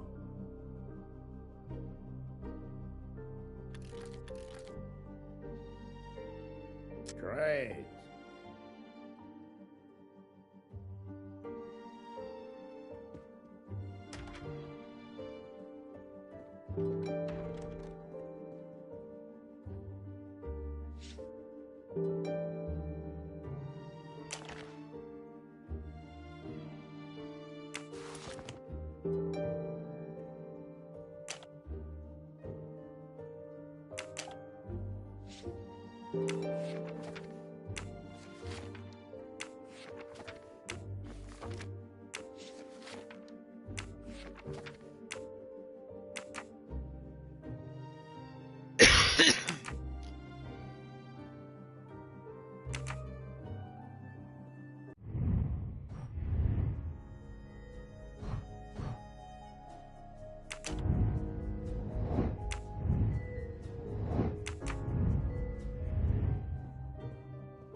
Staring at the clock won't help. Wow.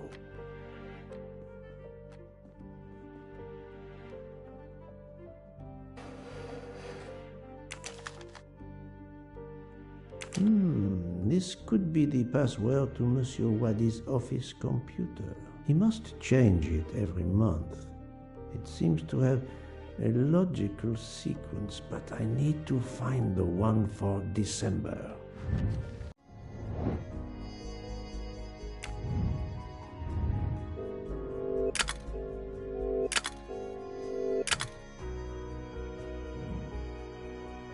5193.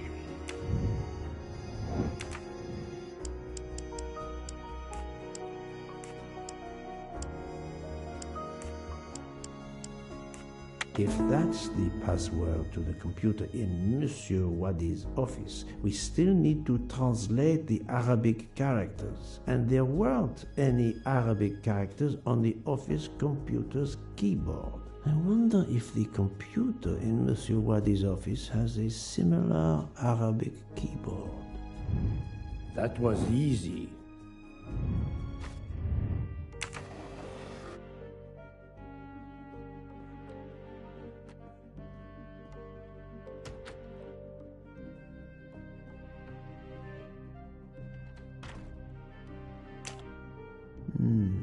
This computer won't give up its secrets easily.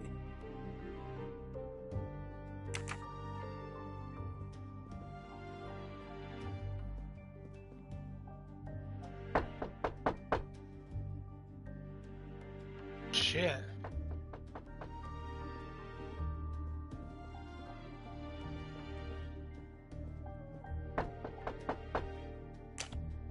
That may be useful to Mademoiselle Locke or me. I'll take a photo.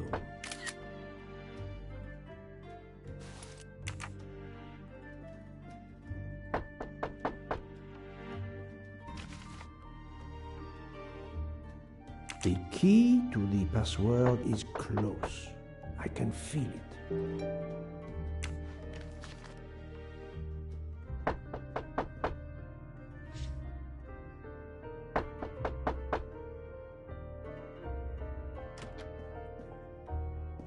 Who are you? What are you doing in there? I am Hercule Poirot. I am working with the police. You are Monsieur Wadi's neighbor? Yes, next door. I heard a noise. I thought it was Mr. Wadi who had come home. I don't know him very well. A delivery man left a package for him with me.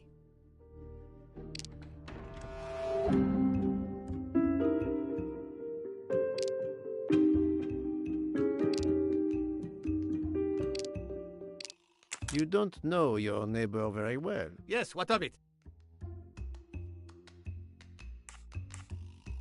How is it that Monsieur Wadi has a picture of you on his desk? There is quite a family resemblance. You wouldn't be his brother by any chance. Why are you going through his things? As I told you, I am working with the police. All right, yes. I'm his brother, Mehdi Wadi. Do you know where he is? I am very sorry, sir, but I have some terrible news for you. Your brother has been murdered. You have my sincere condolences. Oh no. Aziz, my wife, my son, their hearts will break. Everything he did was for his family. He brought us here from Iraq to give my son a better future. We can't go back. You won't. Do not fret, Monsieur Wadi. I do not want to cause trouble for you and your family. I am here to catch his murderer. When did you last see your brother? 2 days ago. He was on his way to Venice. It was not a journey he was looking forward to. I knew something was wrong, but he promised all would be well soon. My son will be heartbroken. Aziz made a point of reading to Fadi every night so he could learn English. We hope to legally emigrate there one day. Your son, Fadi. What did Monsieur Wadi read to him? His favorite book is Alice in Wonderland. The nonsense of it all. Why? It is the answer to a question I had. I believe your brother was a good man, forced for some reason to keep secrets, and that got him killed. Sir, there is something else. Aziz left me a letter to open if anything should happen to him. Could you show it to me? Yes, I will get it.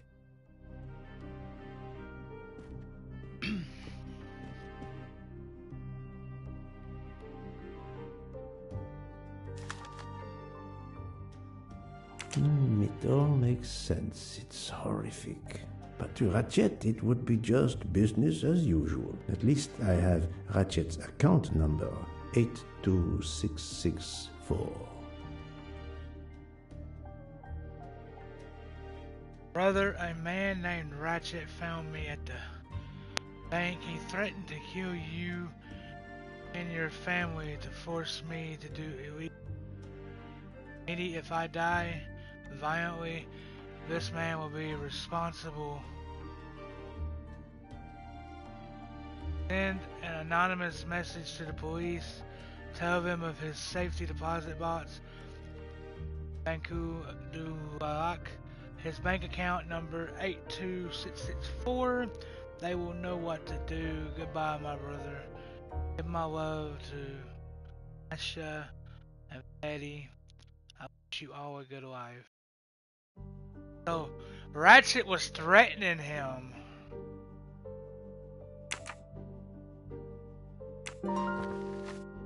Thank you for giving me this letter.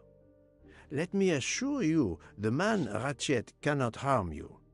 He was killed before your brother was. Really? Who did it? The one you say hunted Ratchet? Yes, without a doubt. I promise you I will find them. Sir, we have no papers. The police... Your secret is safe with me, monsieur. Thank you. Thank you, sir. Now, I must go to my wife and son. Tonight, I will read to Fadi from Alice in Wonderland, and we will remember my brother.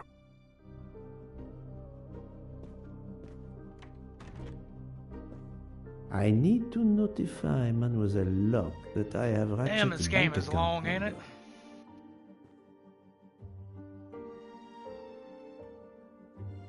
Yeah, he was forced to do things. We're starting to learn some stuff now.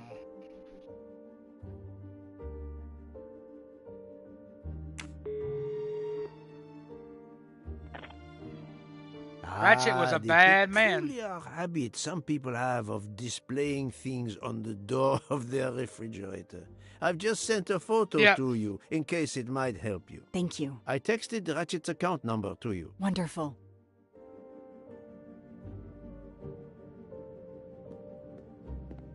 Oh, what was that? Was it 82664, right?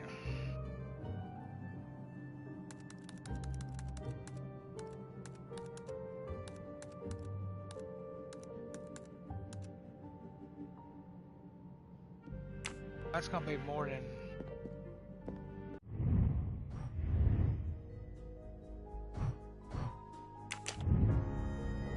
That ain't... oh, here we go. 8 6 6. I don't need Mr. Poirot to tell me I'm wrong.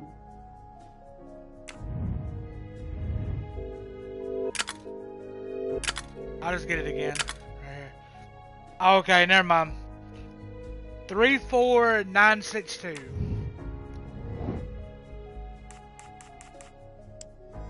Three 9 6. Ratchet's password. Here it is.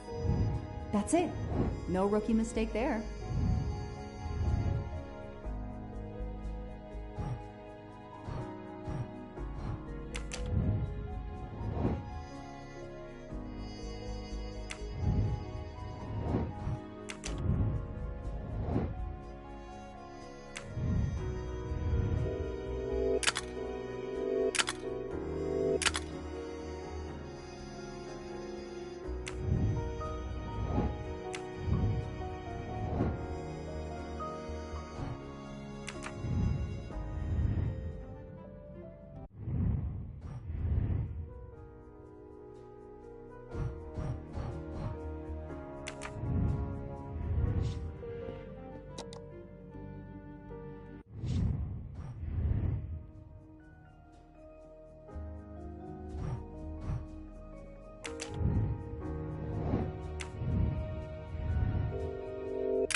Need to find the key, the number, and the passcode of deposit box. Ratchet's box number can be found. I can access the bank database through.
I've earned a gold mustache. It has to be with Mr. I think I've discovered Ratchet's safety deposit box passcode. Well done, Mademoiselle Locke.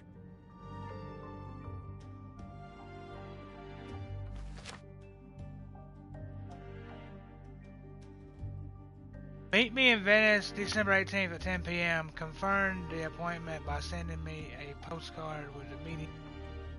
Bring me 50 bundles, the Italian passport, and the red glasses. As usual, I have changed the passcode. The new one is look in the old edition of 1865 on pages 88, 91, 94, 96, 98.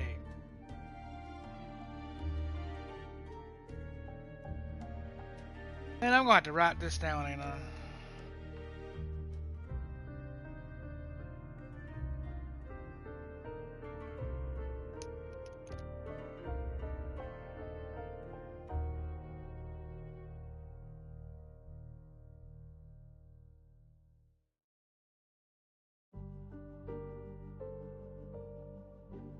$96.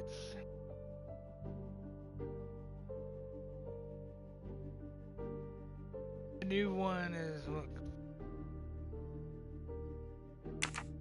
Oh, it is 1860.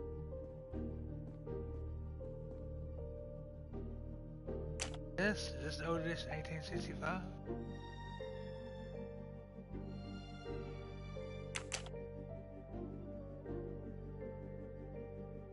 Write these numbers down. I could actually write these numbers down actually.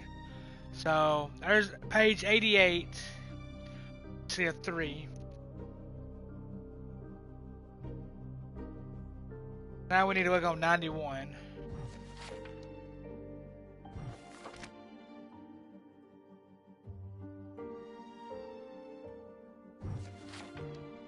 And 90.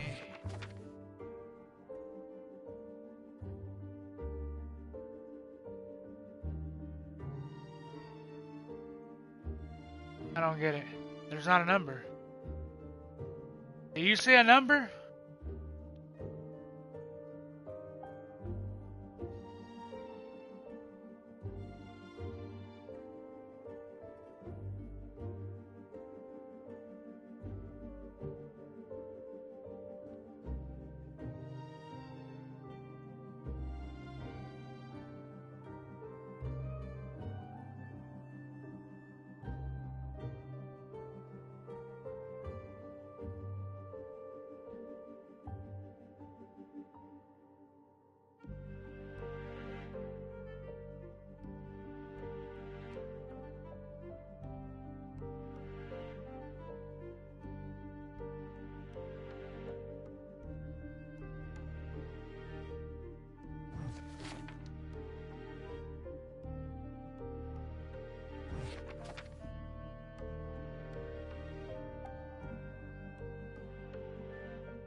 Maybe one first.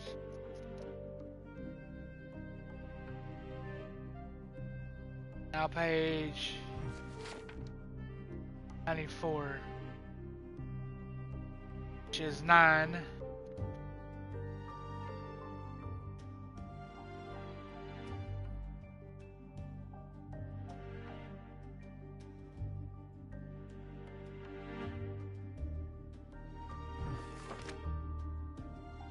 Looking for page 96, 95, 6. Now looking for page 98. So that was 9.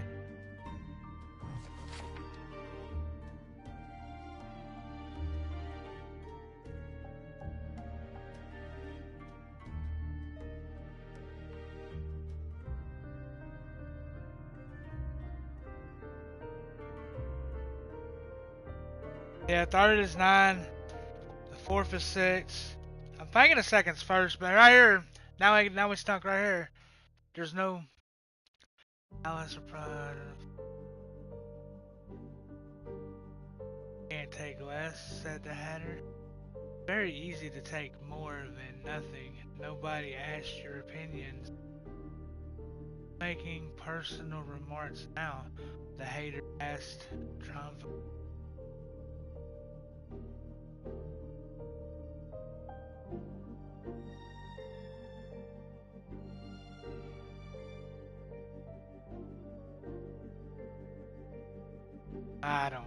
I don't have time for this damn puzzle.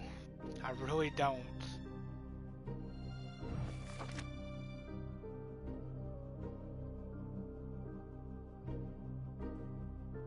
What's up, Mom?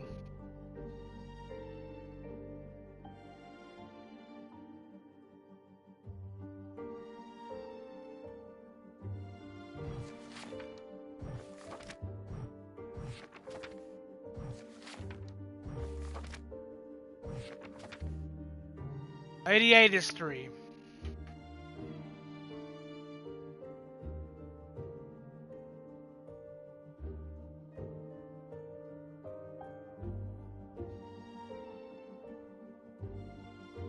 And 89, 90, 91. I don't know 91. 94. 9. 94 is 9.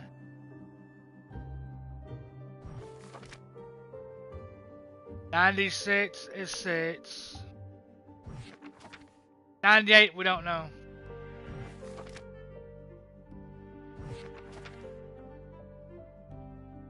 Don't give us one.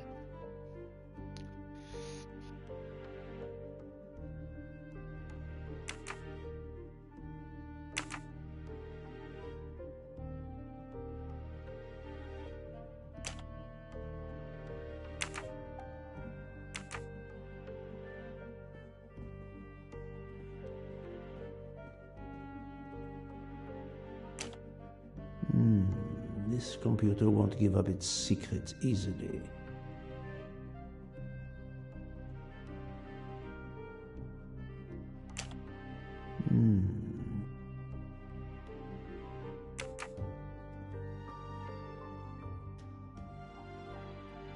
Ain't got time for this bullshit.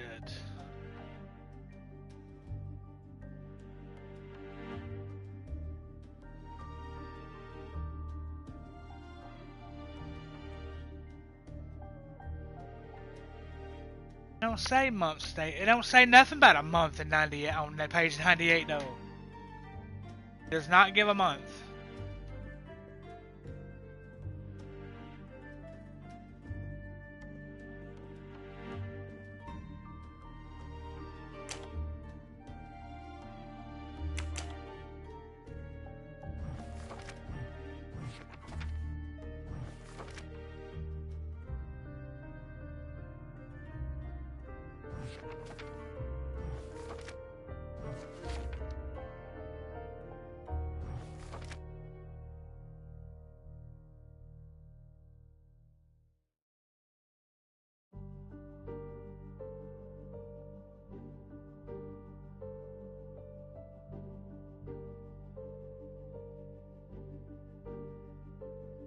No, it didn't. It didn't say nothing about March.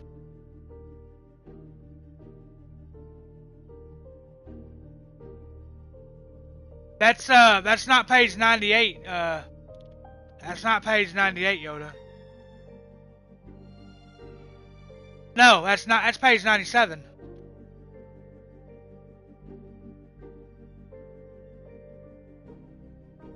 That's not page 98. Page 98's on the right.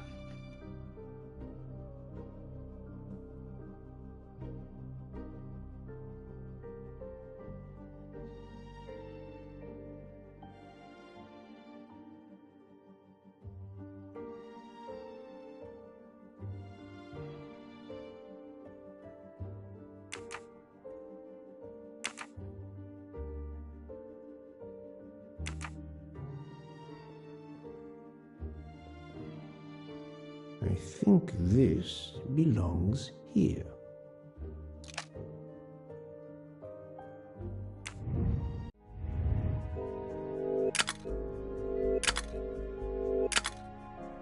Which darts on... White darts on D5, D8, A6.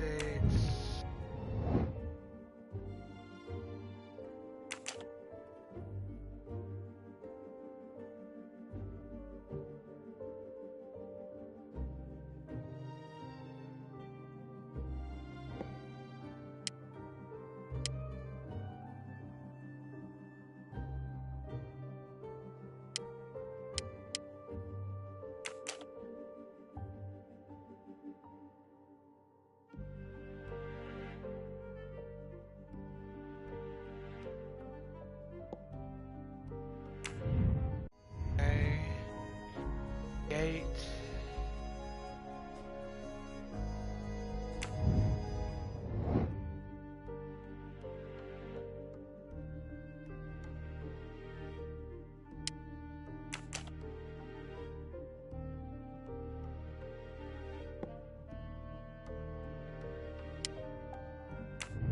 A6.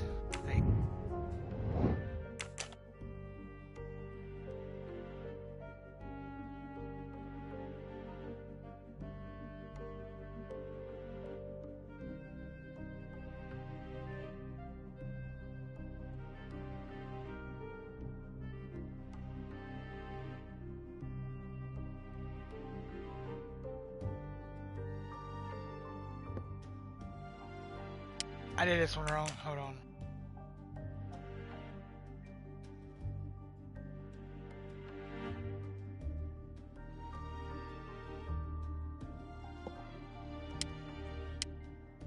Now the red ones. A8.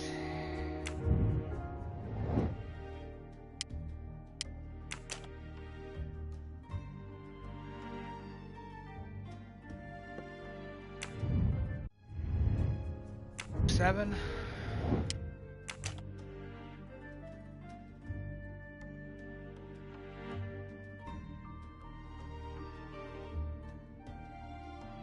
Did it wrong again.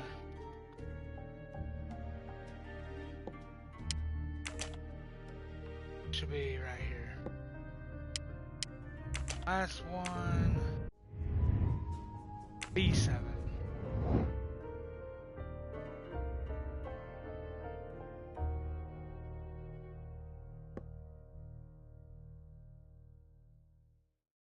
Maybe.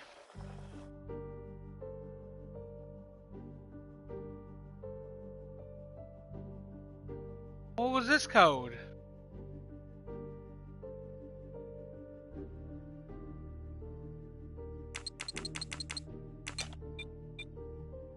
It's a 7-digit code.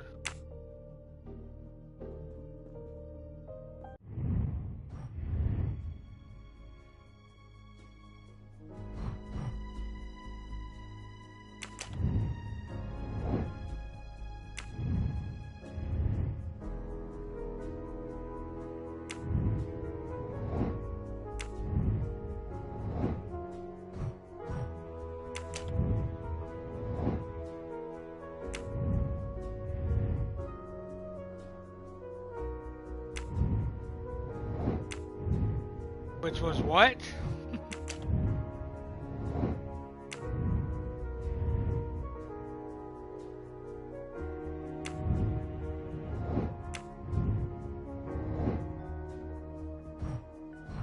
I'm about to give up.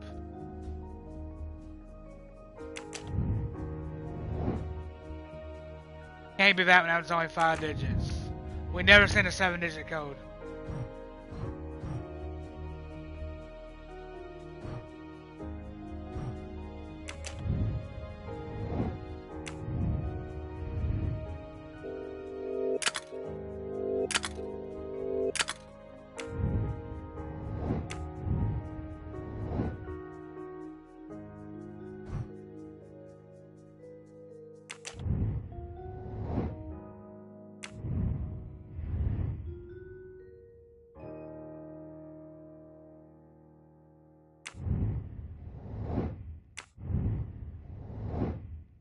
About to give up. I really am. I'm about to give up. About to say the hell with this game.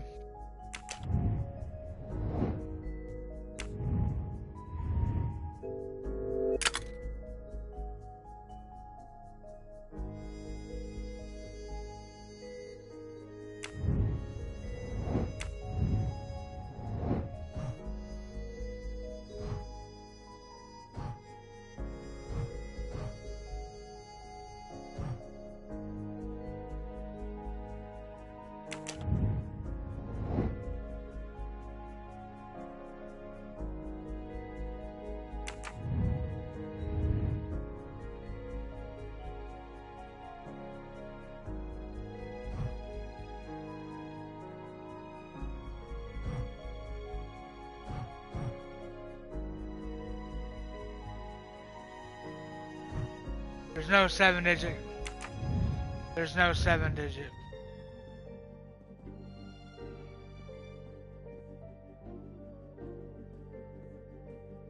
I've already searched everything. I really have. I've already searched everything.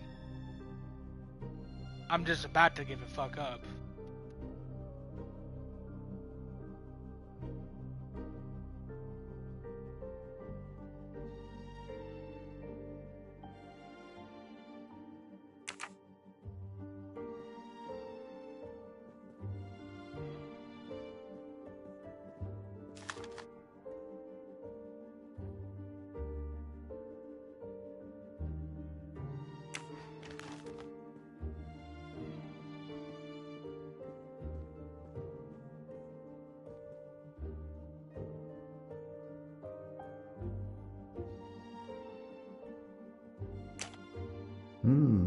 A bizarre endgame to be sure, but I suspect checkmate is possible for white in 3 moves.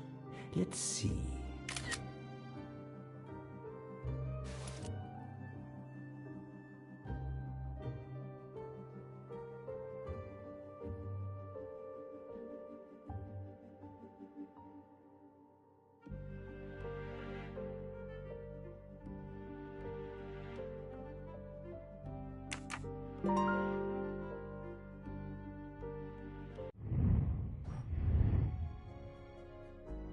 I hope this gives us something.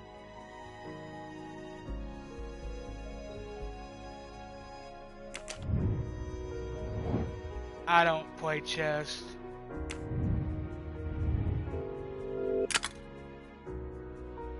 White bishop must sacrifice himself first.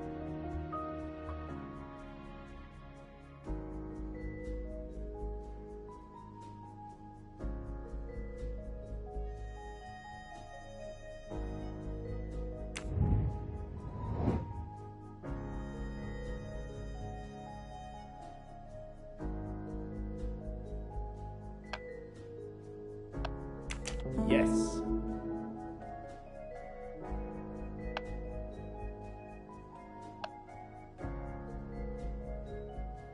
Right move to make in the situation. Oh. I must admit I'm not right this time. Yeah. Right. I'm just guessing at this point.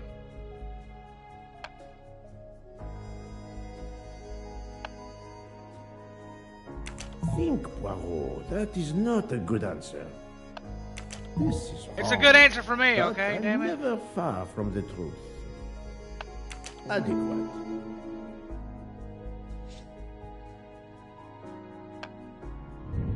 My little gray cells did not let me down. Been on this damn game 8.5 hours. Ready to get off of it.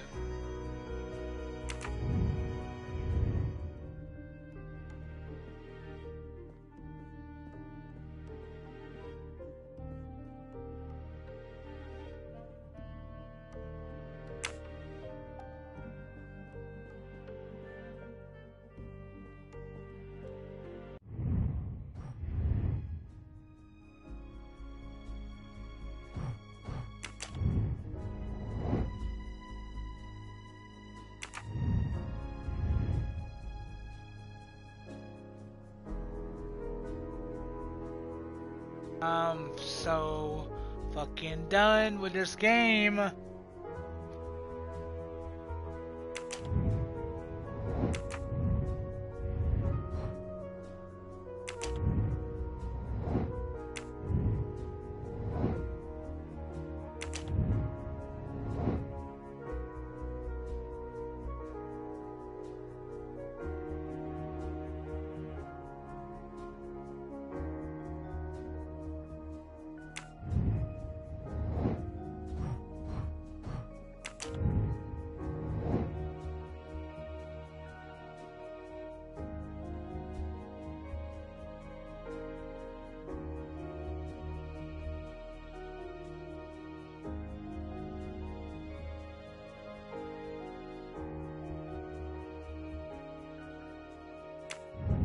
Yeah, I can, but I don't know if that's gonna help. I'm just tired of this fucking game. I really am. Just fucking tired of this game right now.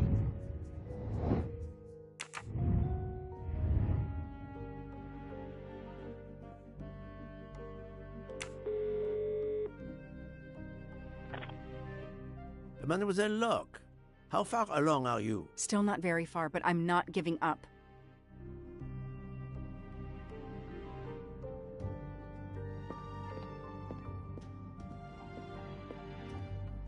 So I gotta get in this computer and...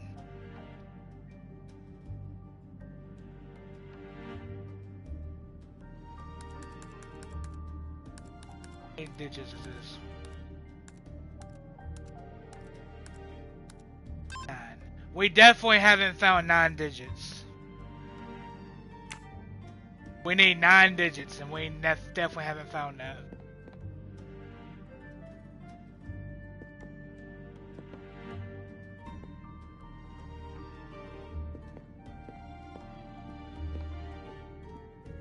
There's nothing else in this room. I haven't finished what I had to do here yet.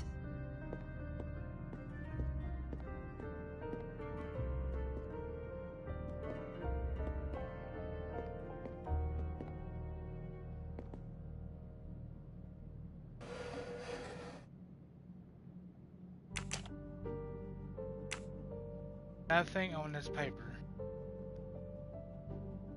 Those indentations are from the sheet of the notepad that was on top. This is great. All those mystery movies I watched as a kid. I know what to do. I sure know.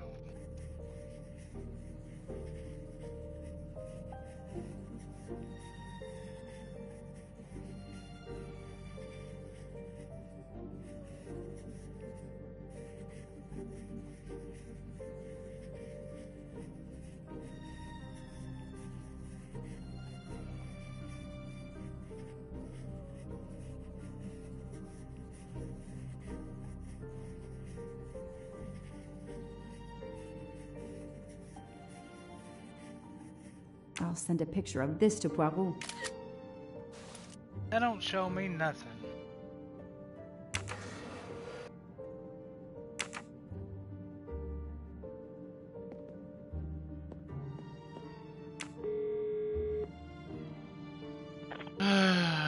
I sent you a photo of doodles I found on a notepad. I hope it can help you. I hope so as well.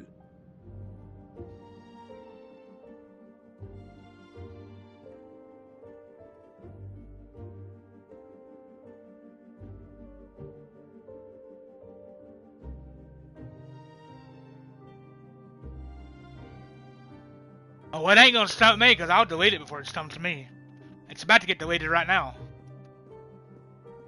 Promise you. It's about to get deleted.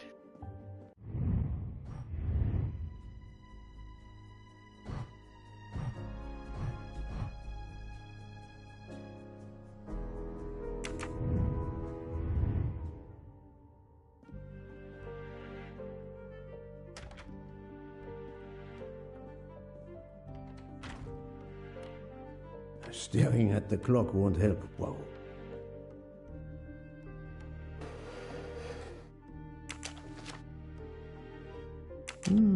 This could be the password to Monsieur Wadi's office computer. He must change it every month. It seems to have a logical sequence, but I need to find the one for December. We about to watch a video, because I'm tired of this. I'm ready to get this game over with.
Actually, there was another room in his apartment. Hold on. Man, it's probably the bathroom, but there could be something in there.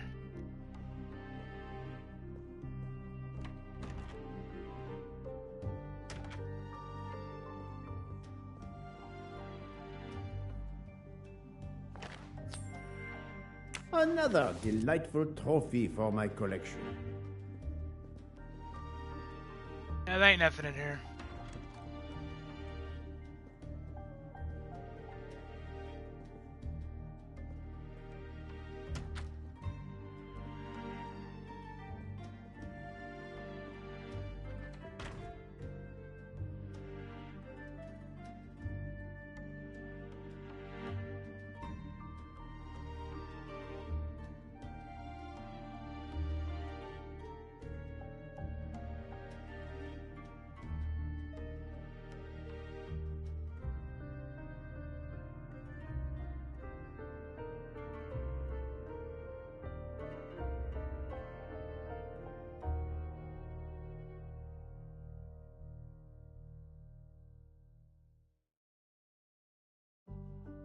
Laptop.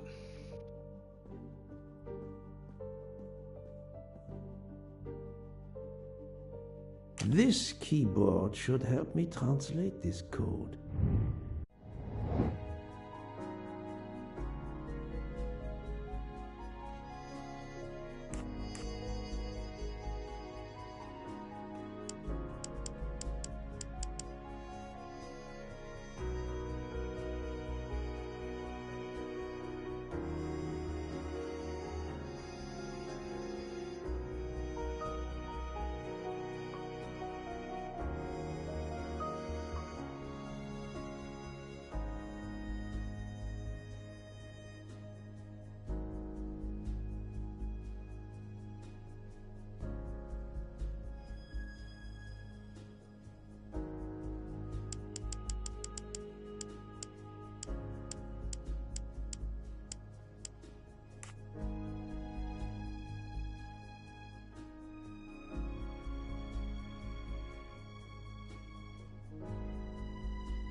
I don't see that one.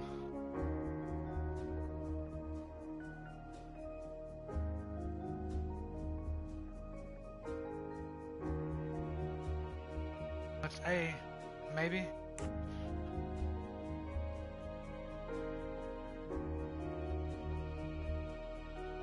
Like kind of like a funny looking Z.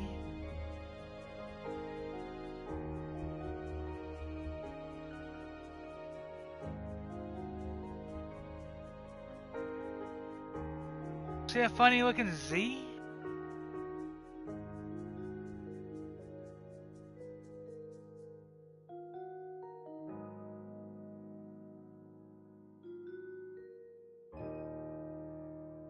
I don't see it. Oh, this is pissing me off. Why can't I just get a hint? Yeah, there we go.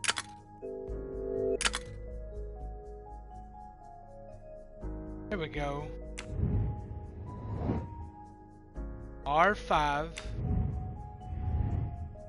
A1 E9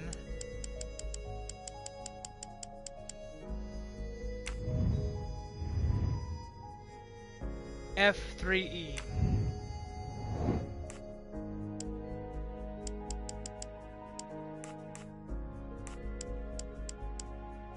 Arabic is read from right to left, so the password must surely be read that way too. With any luck, this will unlock the computer in Monsieur Wadi's office. Let me text it to Miss Locke. That's the right answer. Thanks, Yoda.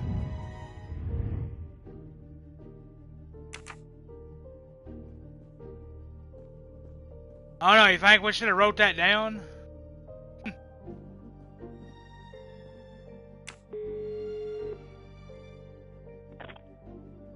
Did you receive my text? This must be the password to Monsieur Wadi's computer. I have it. Thank you.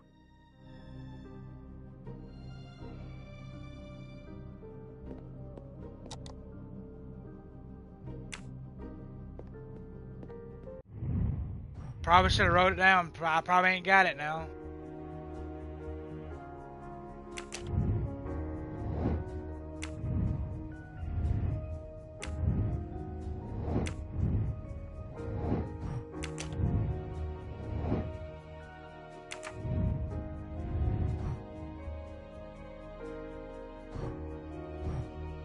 God. I probably should have wrote it down.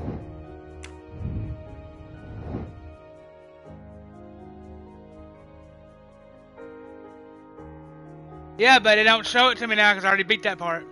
I don't get to see the code now.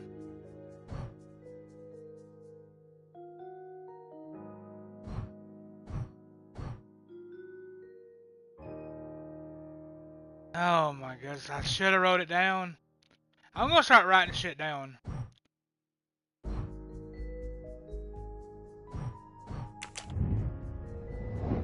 I'm seriously gonna start writing shit down.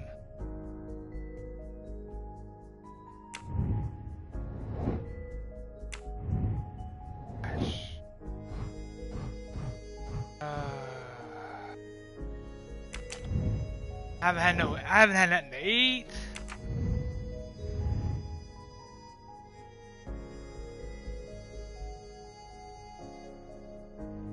That's backwards. That's confusing me.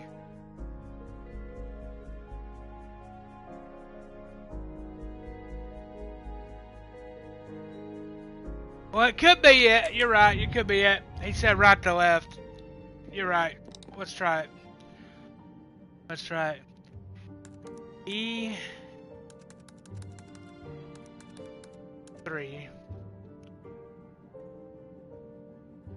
Can't see. 3 F9.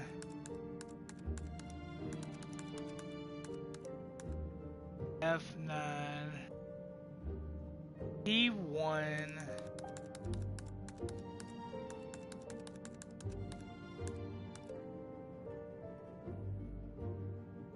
A5R.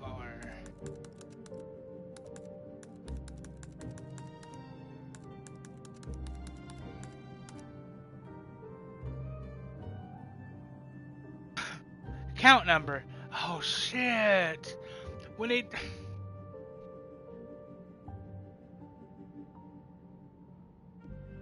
Count number was 82.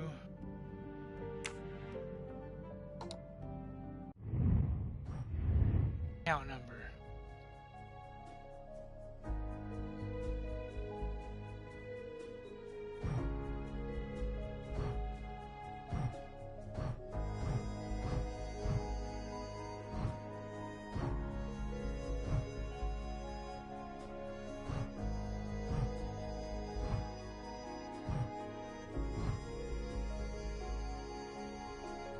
Okay, 82664. 82. The number of Got it. Ratchet's safety We got deposit it. box. At last. I should let Mr. Poirot know. Got it. This game is very detailed. I do like that, but I just really want to play Spider-Man. I don't think we're going to get to play Spider-Man tonight. I think Spider-Man's going to have to be a tomorrow thing.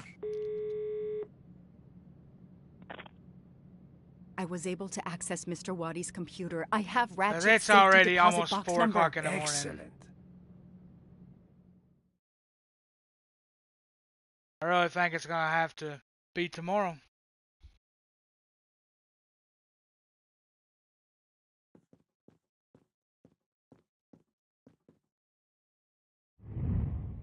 Now what we got to do?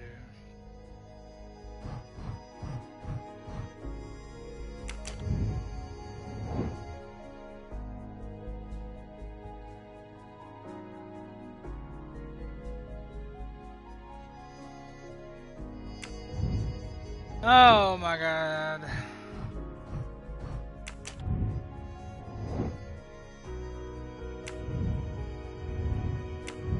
Safety deposit box. Number.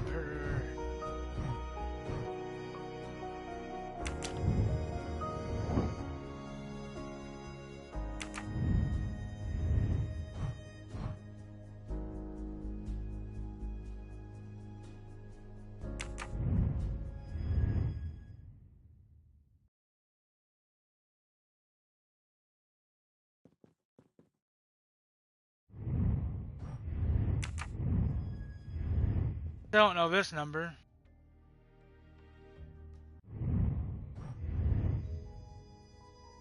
Three 4 9 6 2.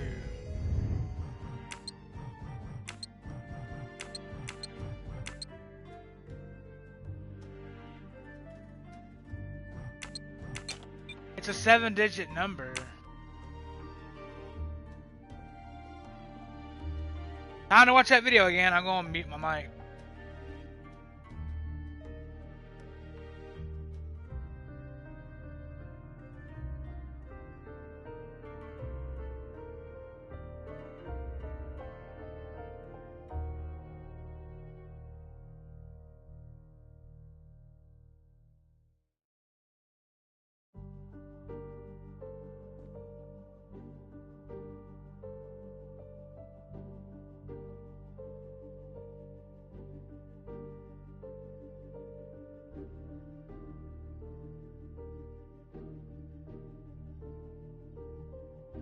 Yep, it is.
Let's go back to the office. I think I got that number we was trying to figure out from that book. Mademoiselle Locke. How still not very.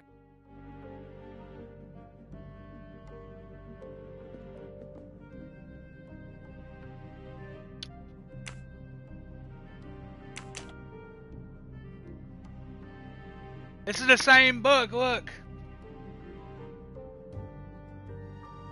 Alright. So, page 88. Number 3.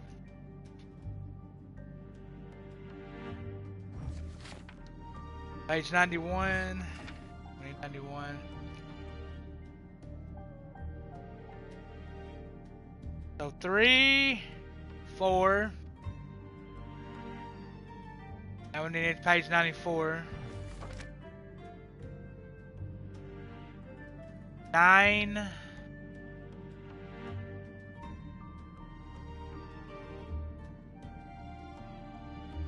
3, 4, and 9.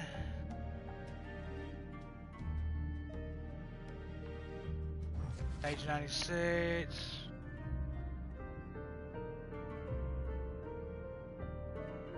they don't.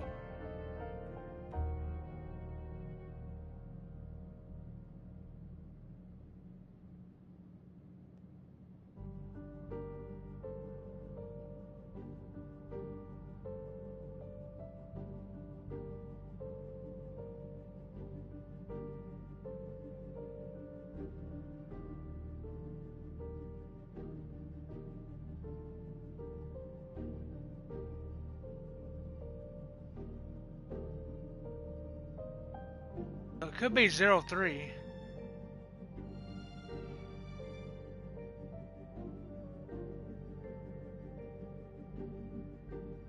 What's up, Top Notch?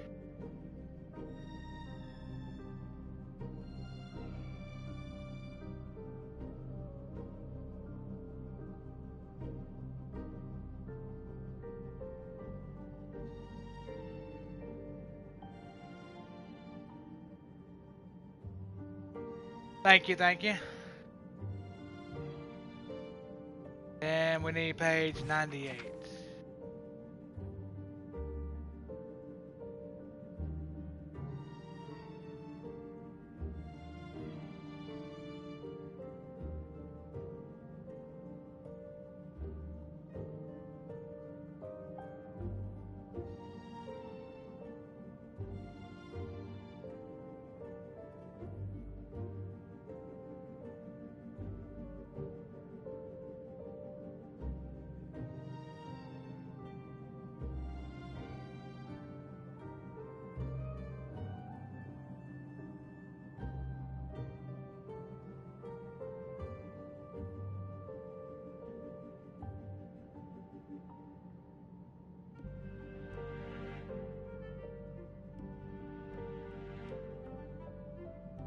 Maybe 1, 2? That's 7 digits.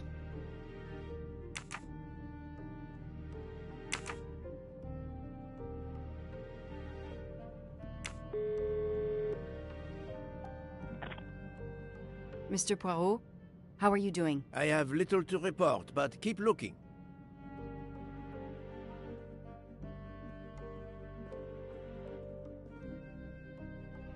Let's try this.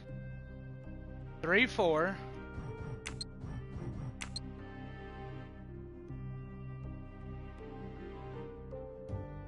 903.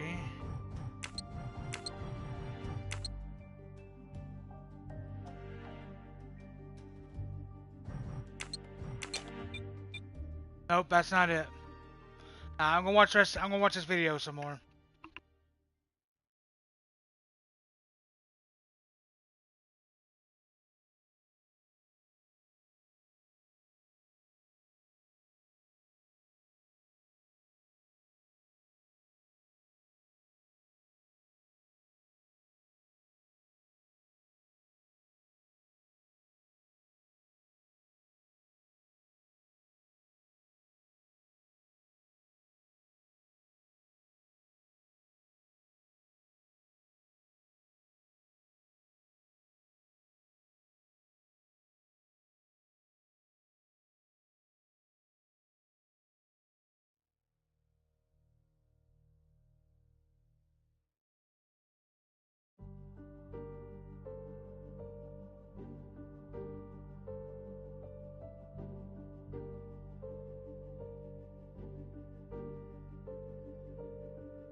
We would have never guessed that.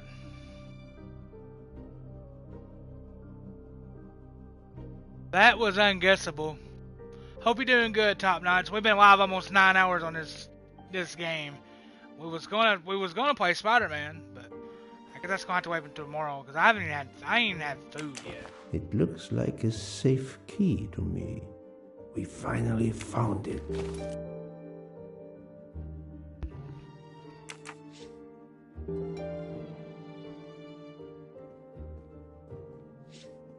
but I never got that right.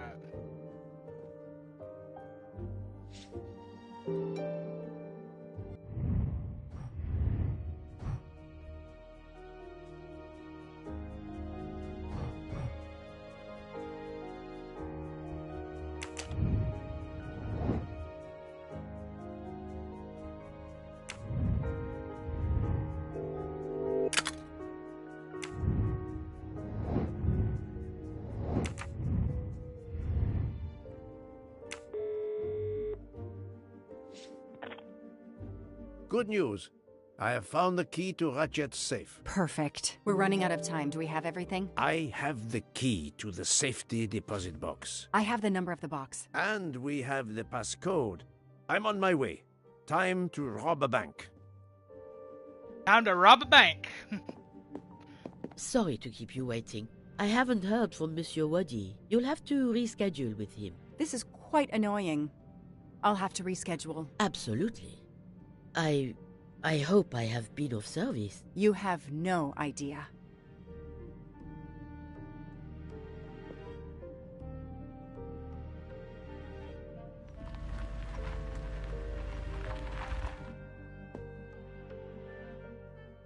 Yeah, I haven't even, Yoda, I haven't even ate supper yet. Yes, I am, nothing Monsieur to eat. Ratchet. But with the 'Cause we've been bank's playing questionable this. policy, I do not expect anyone to ask. Right. Absolute secrecy regarding their clients. The last Swiss bank of its kind. I mean, I've been snacking on Doritos and graham crackers. Ain't like I haven't had nothing to eat. Just no solid food. And it's already 4 o'clock in the morning. There ain't no sense of starting Spider-Man that late.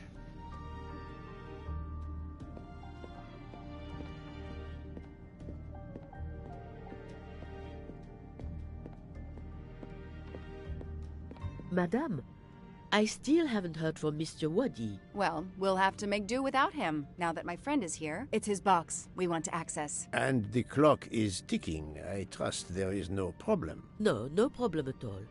May I have your safety deposit box number? 4346. May I see your key? Do you know your passcode? Yes. Mademoiselle will be able to accompany me? No names, of course. Of course. I'll open the door. Go down the stairs. The guard will accompany you.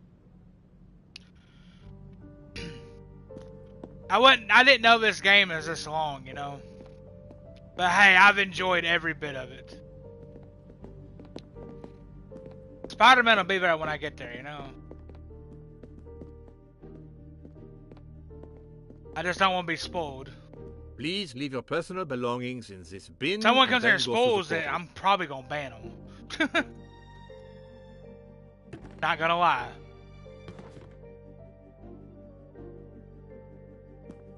So you're looking at 9 hours and 6 hours. So far this game is 15 hours long. I'll open it for you.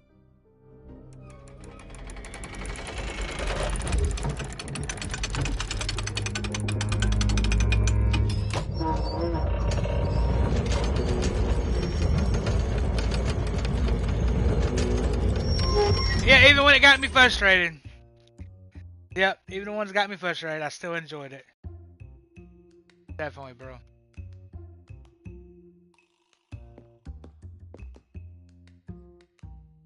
Oh, what was the number of the box?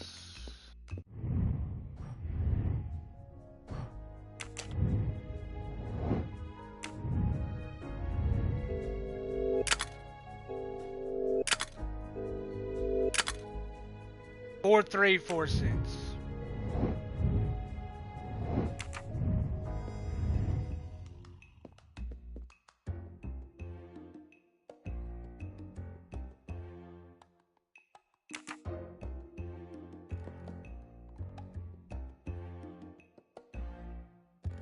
No, it's not this safety deposit box.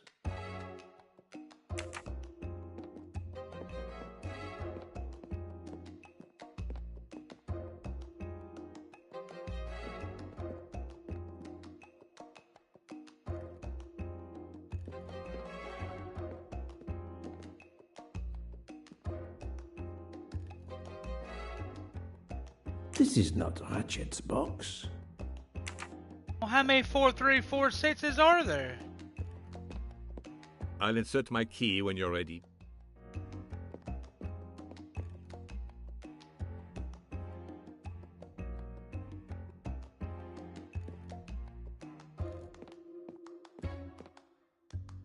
Four, 3, 4, 6 is what I said, right?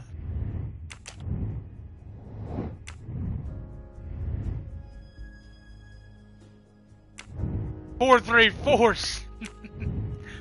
Oh man, I was trying to open 4306. Alright.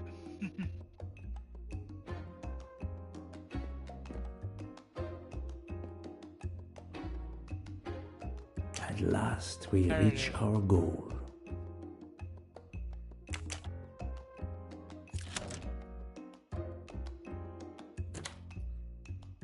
Now I will insert my key, if you allow. Thank you.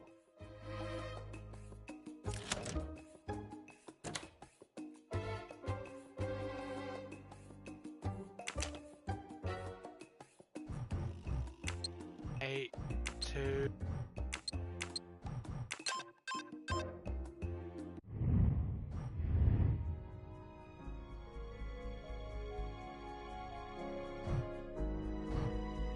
Which one was it?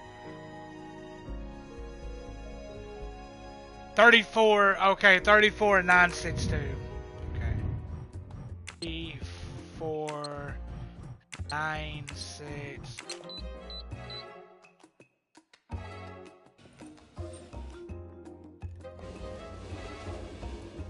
Holy shit. I'll be by the door should you need any assistance.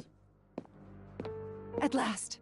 I suspect the effort will be worth it. This collection of various personal items. Do you know what they are, Detective Locke? I do, Mr. Poirot. God help me, I do. Souvenirs, Right, all the people he the murdered. trophies serial killers take from their victims to remind them of their kills. Ratchet wasn't just a kidnapper. No, indeed. He was a monster.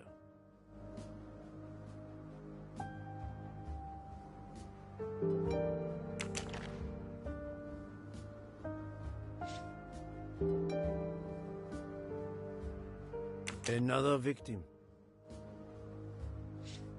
Wow. Valentine. The one we didn't even know about. MC. The real journalist Michael Clark. He Ratchet killed needed the to real kill him Michael to assume his Clark. identity. He took this ring as his trophy. Wow. Another trophy. A woman. We may never know her name. You were lucky, mademoiselle, when you met him at that cabin in the forest, alone. How many victims do you think Ratchet had? Too many. Well, that man deserved to die then.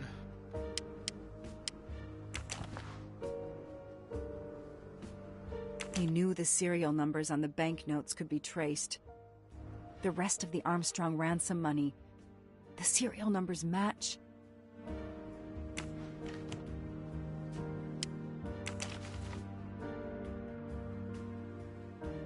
The one on the left. Ratchet. Whoever he is with, their friendship seems over. The build. The hair. It could be Noah, his partner in Daisy's kidnapping. It appears they had a falling out. That could have been Noah. Another bracelet. Another victim. Another trophy.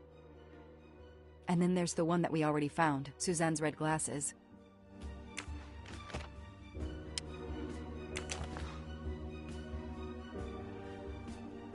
I wonder who this keychain belonged to. Certainly not Ratchet.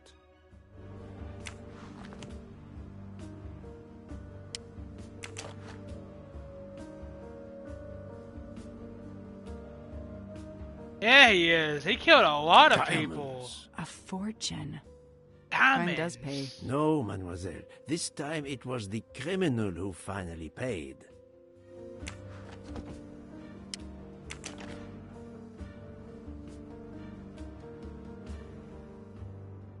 For every soul Ratchet claimed, even more are suffering.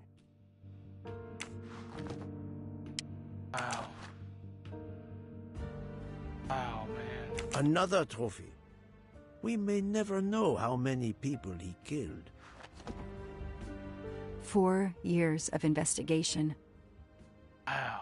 It's all over. I finally What gets have me the though, last he piece of killed that little evidence girl. That Ratchet was Daisy's kidnapper and murderer. More than that, you breaks have my helped heart. Even on a video unmask game, it a breaks my heart. serial killer responsible for so many deaths. But even with all this, we're no we at closer 9 to hours. solving Ratchet's murder. On the 9 contrary, hours. mademoiselle, everything. It is coming together. Don't you agree, detective? What?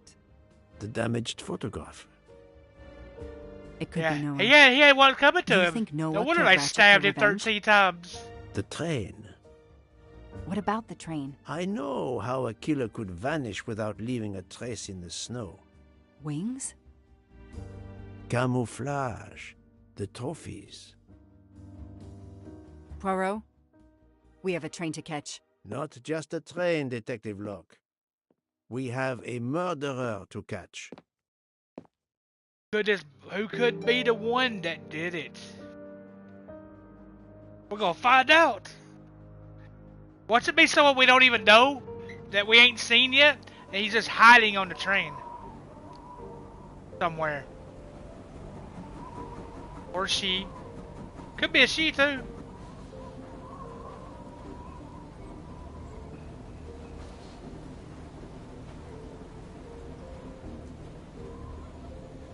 I can't wait to see who it is. I mean, I've only played 9 hours. I wasn't expecting this game to be this long when I bought it. Poirot, enough! You It have turned out to kept be a pretty us long in game. suspense ever since we left Lausanne. Forgive me, my friend. Detective Locke Yeah, right? and I needed the time to put the last pieces of the puzzle in their proper places. I'll fill in where I can, but this is Mr. Poirot's show. I confess I can't help, but I feel a certain deja vu. You are correct, Doctor. We have been here before. However, without you, we wouldn't I guarantee have been he able went out to that reach window the true conclusion that of was the open. story.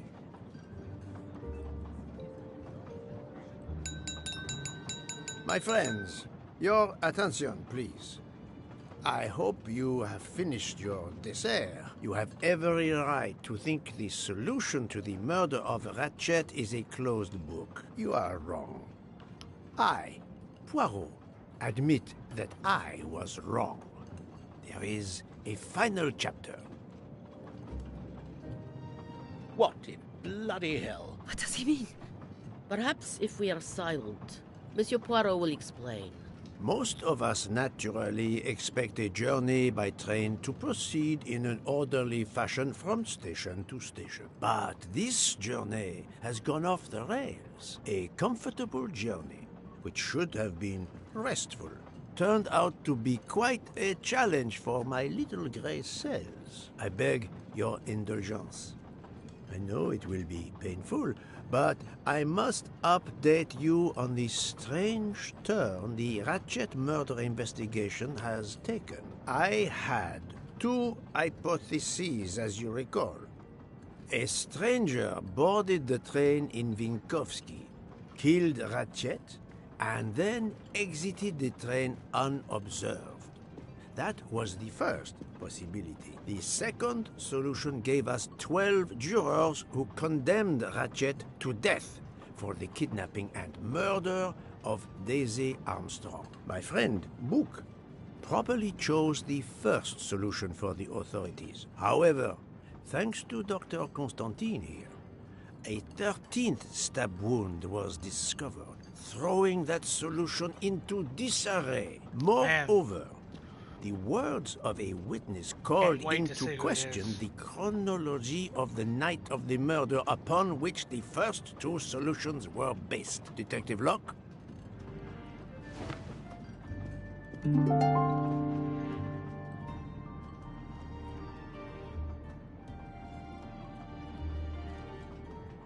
Which witness threw doubt upon the timeline of the night of the murder? Michael admitted to having been absent several times during the night. His absence therefore gave multiple opportunities for a 13th murderer to slip into Ratchet's room before the other 12 jurors lined up to stab him. You are saying the man Ratchet was when we... Yes. You executed a man who was already dead. But there were other suspects that night. Oh, so they stabbed him when he was already dead. Mr. Fauché, Mr. Maury, and Ms. Nielsen. And they all also had a hole in their stories about their movements that night. Mr. Poirot? Most of you don't know it, but there was a second murder in Venice. Mein Gott, another murder. The victim was a man named Aziz Wadi, a banker in Geneva who was on the payroll of Ratchet. He looked after the money Ratchet obtained from the Armstrong ransom. Ratchet needed money and arranged to meet Mr. Wadi in Venice. One of these three knew about that money. What's up, now, Manu? each of them had an alibi, of a sort. But if any of their alibis was a lie, that person had time to murder Monsieur Wadi, Monsieur Fauché, Mademoiselle Nielsen, and Monsieur Maury. One of you murdered Ratchet and Monsieur Wadi. Are you kidding? I pour drinks for our guests. I don't murder them. It's nonsense. You are accusing me because of my knives? But why would one of my employees kill Ratchet? Is Daisy's death the motive of the 13th murder? No. Think, Joanna. No. The killer's motive for killing Ratchet was revenge, but not for Daisy's death. The motive for Aziz Wadi's murder was also revenge. Mr. Wadi was helping Ratchet. Ratchet had an accomplice in the kidnapping named Noah. They kidnapped Daisy together. Ratchet stored the ransom money in a Swiss bank that protected anonymous clients. He forced Monsieur Wadi to watch over the money. Once enough time had passed, Ratchet felt it was safe to have Monsieur Wadi bring him cash whenever Ratchet needed it. The serial numbers of the bills would still be in a file, but no one would be actively checking it. Precisely.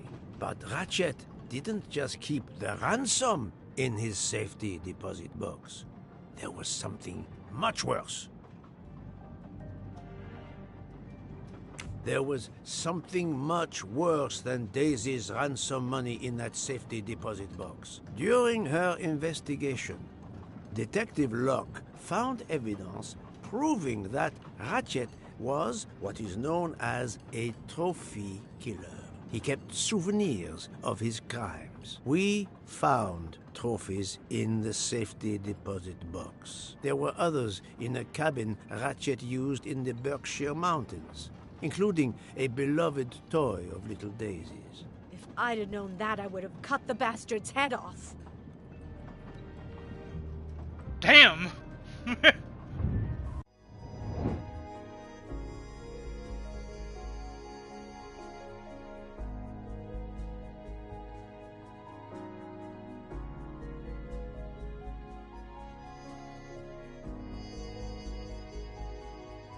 Okay, well, we're gonna do hints, because we've been playing this game all day. The photo, Noah wears the bracelet from the chest. Rachel killed Noah. Ratchet killed Noah. Collected the bracelet as a trophy.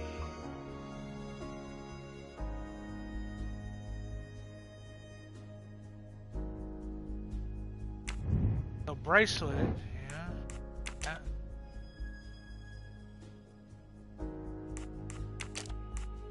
Think, Poirot. That is not a good answer.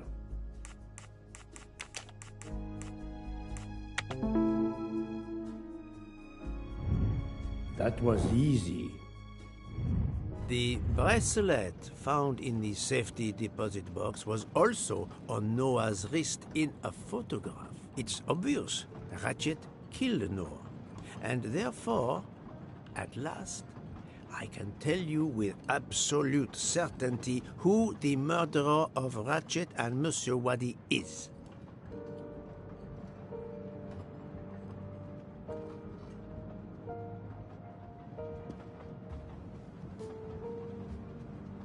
Alright, Yoda, help me with this one.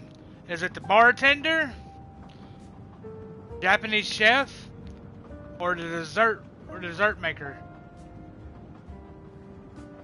Which one do you think?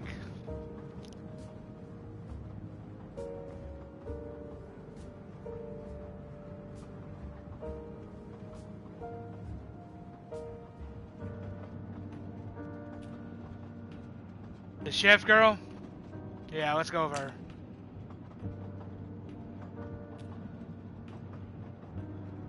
No, this doesn't help. Mademoiselle Nielsen has the same bracelet as the one found in the safety deposit box in Geneva. A trophy from a victim of Ratchet. Noah. Having a similar bracelet doesn't prove anything. Yes, that might be true. If there were not an inscription on it. Mr. Poirot, you're right. The bracelet looks similar to mine, but I have no idea what the marks on it mean. I just like the design. The marks are not random, mademoiselle. These are special bracelets. They are called Morse code bracelets. Because, well, you know why. The marks are Morse code. Happily, I learned Morse when I was a young man doing my service for the Belgian army. Oh god, another one.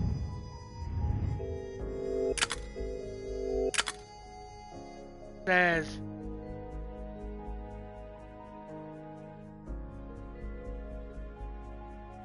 F-R-E-J.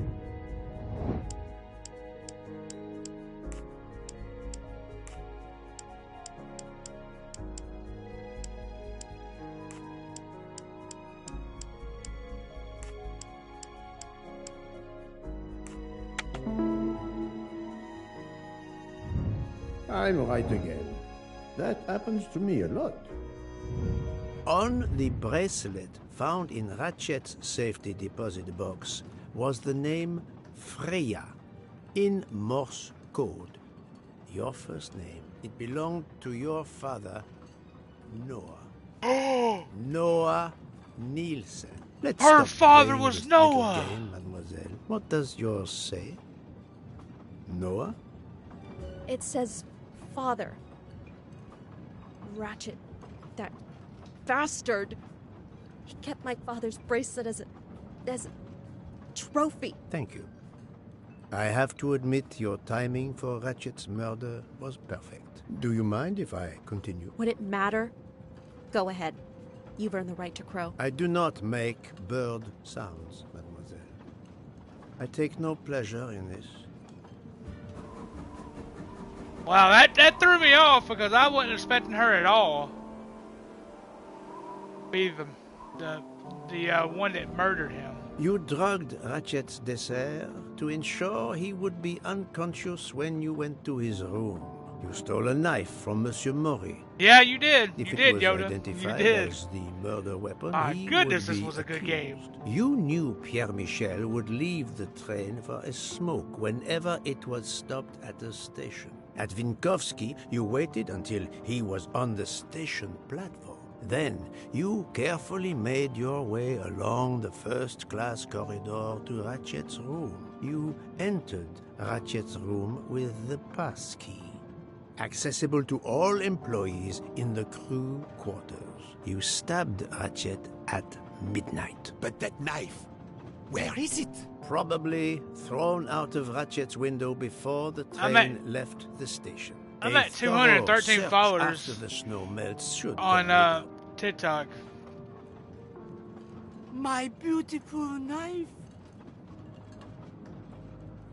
Then, you carefully returned to the crew quarters, replaced the passkey, and returned to your poker game. What's up, Keith? Voila. Welcome The to the affair stream. was not so complicated in the end. But what made the crime seem more complex? Well... It was us. Exactly. The 12 jurors who proceeded to carry out their far more complicated plan literally in the dark without realizing that the man Just woke up, was nice. already... I've been live for Speaking 9 hours. only for myself, of course. I hope you But got I a good believe sleep. we would have invited you to join us. Ms. Nielsen, you killed Ratchet because he killed your father. Your motive is crystal clear. But why did you kill Aziz Wadi? It's because of Aziz that my father died. My father knew Aziz was the only one with access to Ratchet's safe, so he convinced Aziz to steal the money from the safety deposit box. But Aziz was too afraid of Ratchet. Instead, he betrayed my father by reporting him to Ratchet. Obviously, Ratchet then murdered my father. Aziz was just as guilty of my father's death as Ratchet. Ratchet was the worst of humanity. But Monsieur Wadi, if you knew his story... My father is dead because of him. I will not debate the point with you. I appreciate the light, He bro. had done nothing to justify his death. I do not see any extenuating circumstances that should allow you to escape justice. You will be arrested at the Gare de Lyon when we arrive in Paris. Judge and jury are you, Monsieur Poirot. And you get away with it. It must be nice. But think of this. I know what you did. What you all did. She's right. She could turn us all in. Relax. Hector, is it? Your secret is safe with me. I'm not going to jail.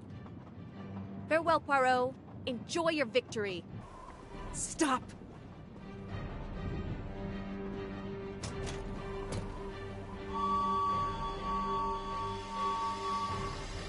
No, Freya, don't jump. You're going to die. I've made my choice. We'll let fate decide. No! Holy shit, she jumped off the train and the bridge.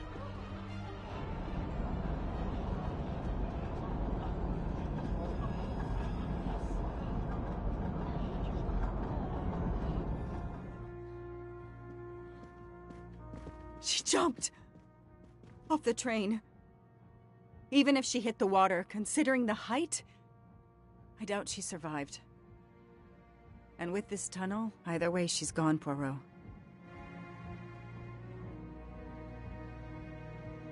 Oh yeah, top notch. We going strong, we grinding. Damn, she jumped off the train. He's like, F this, I'm out.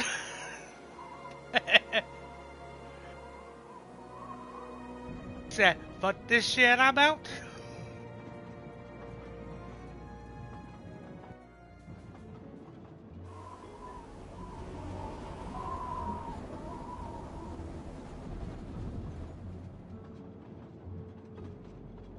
This shit not over I yet. still can't believe what happened. 13 people took revenge on the same person. This investigation is so incredible.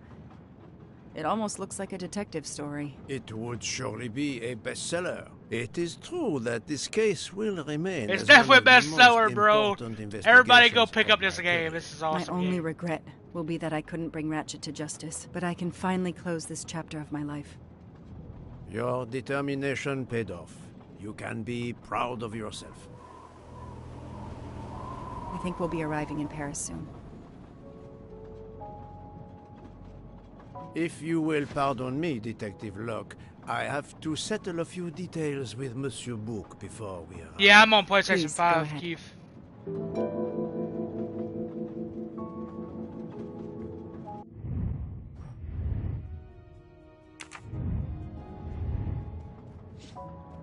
I still can't believe Freya was the killer. She never even cheated when we played poker. She used too much sugar. Nonsense! Her desserts were divine.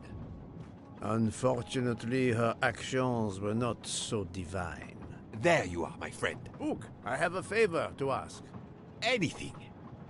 When we arrive in Paris, So, will you we're not gonna speak get to the play police? Spider-Man I would rather tonight, keep yo. a low profile. I wasn't expecting this game to Book, take 9 my hours. first solution And it was is incorrect. 4:20, Nonsense. almost The 4:20 nuttier in the the morning. mystery became, So, the what we're greater gonna your do, we're just gonna brilliance. play Please. Spider-Man tomorrow. Very well, if you insist. I do apologize. I wasn't expecting this game to to take thank this you, long. gentlemen, for your service. Spider-Man tomorrow. Cuisine. Under difficult Wanna get coffee? conditions, Nice. you surpass And the once this game is reputation of over the and we're Orient done with this Express. game, we're going That to end the is stream. true. I haven't even I ate look supper forward yet. to I seeing haven't you had again nothing to eat abroad, but Monsieur graham Poirot. crackers I and promise, not Cool all Ranch of our trips are Doritos. this eventful. Princess Dragomirov would like a word with you, Monsieur Poirot. It is important. She is waiting for you in her compartment. When a princess summons me, how can I refuse? How are we still talking?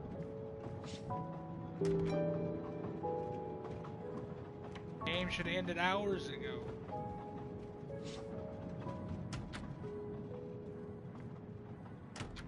Been through these doors so many times. Ooh, mustache. Haha! Golden mustache.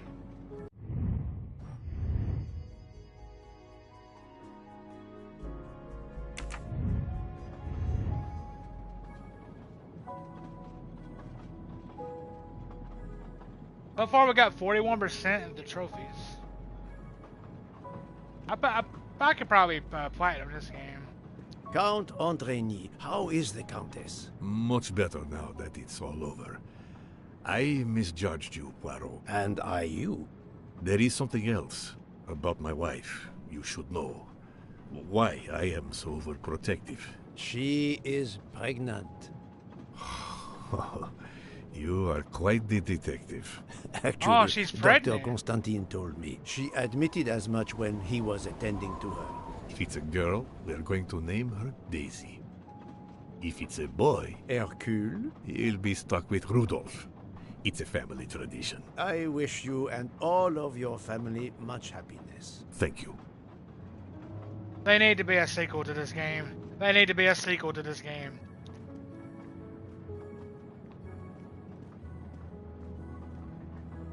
They need to make a part 2 to this game.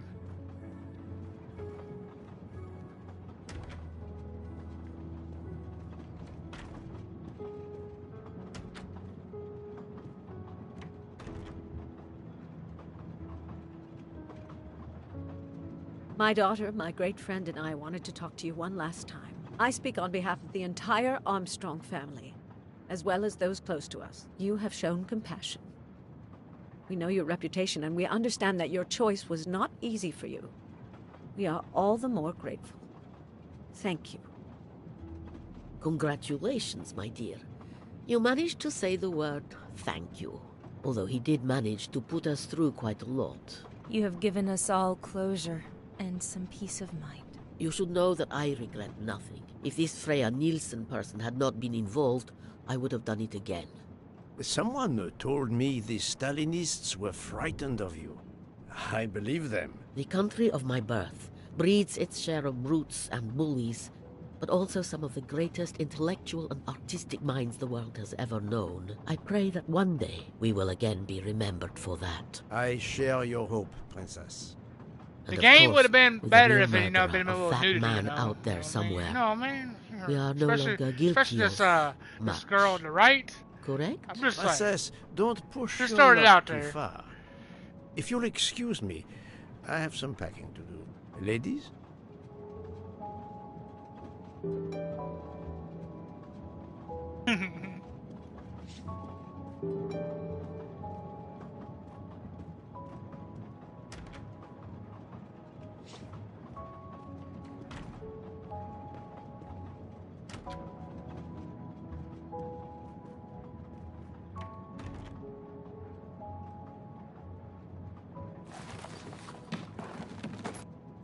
At the end of this, I think they should make a second one, even if the killer didn't survive. Did I make the right choice with the 12 self-proclaimed? Because he's a jurors? detective. He's a famous detective.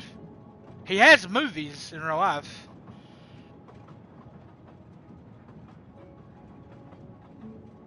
Was I correct to let the 12 jurors go free? Yes, it was the right thing to do. Because they was hurt. As for Mademoiselle Nielsen, what would I have done if she had not escaped? If Freya Nielsen hadn't escaped, would I have had her arrested? Hell Is it yeah. justice to let the 12 go free but have Mademoiselle Nielsen arrested? A vast question indeed. That man should have been in prison for the rest of his life. Should have got the death penalty. Judges often take motive into consideration when deciding the sentence for a crime. You are not a judge. Your job is to establish the facts, which you have done. The case has been solved. Another already awaits you. It is the reason you are on this train. It is time. Time to move on. Alright, is this the end? 'Cause we got credits last time. And oh, nope, that's not the end. Was there gonna be another surprise 5 hours in this game?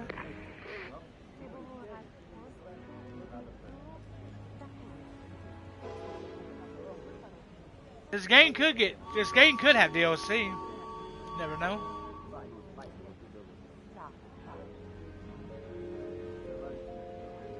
Lisa's ready.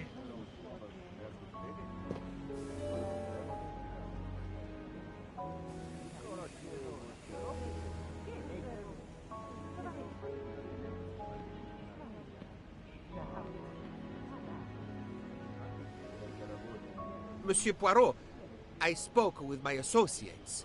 I convinced them to give you a deal on our new Firenze SUV. No need to thank me.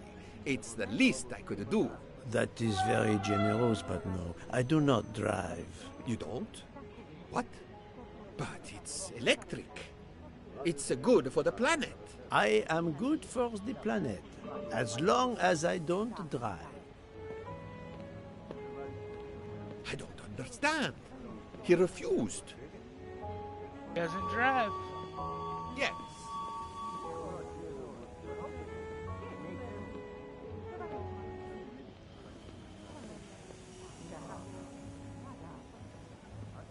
Have you lost something? May I help you? Oh, Mr. Poirot, you have done so much already. What is it you have lost? My friends, we are traveling to Poland to help with children. We were to meet at an information booth. But where do I get information on how to find an information booth? There is, I believe, an information booth just inside the main terminal. Oh, thank you, sir. You are a great detective. And you, madame, are a good soul.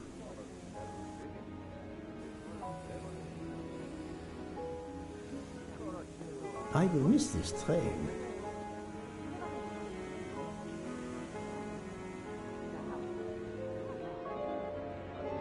Hey, Poirot.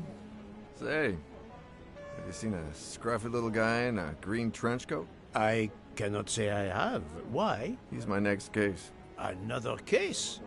That was indeed fast. The detective's gotta eat. You know what I mean. I have some idea, yes. Suspected embezzler. Traveling east, and out on the Orient Express. Say, you wouldn't be interested in teaming up, would you? Some good money in it. I have had enough of trains for a while, thank you. Okay, suit yourself.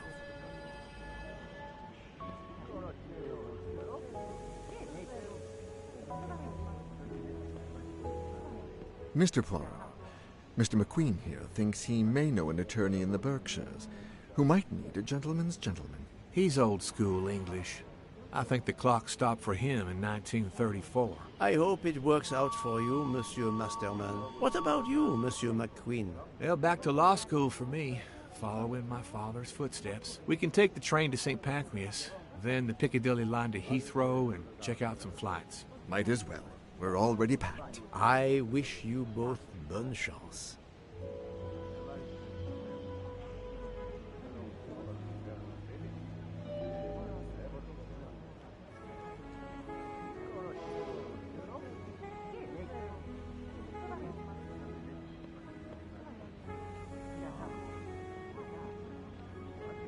Ah, Poirot. Mission accomplished. I have reported to the police that Freya Nielsen killed Ratchet and that she escaped. issuing an international arrest warrant. There's a canal that runs alongside the tracks where she jumped from the train. But they say there's little chance she survived. The police have questioned all of the passengers and crew, so for now, they are free to leave. I gave them the results of my preliminary autopsy, and they have the report from the Venetian authorities. They were arguing about jurisdiction when I left. Thank you, Doctor. You have been of inestimable help. A fascinating case. I'm pleased I could assist you. Mr. Poirot, it seems our paths part here. It was an honor and a pleasure to work with you. And I am with you, Detective Locke. The case would have been impossible without your tenacity and dedication to finding the truth. You also proved to be an able con artist in Geneva. You too. Thank you for everything. I'll never forget you. And I shall always treasure our collaboration.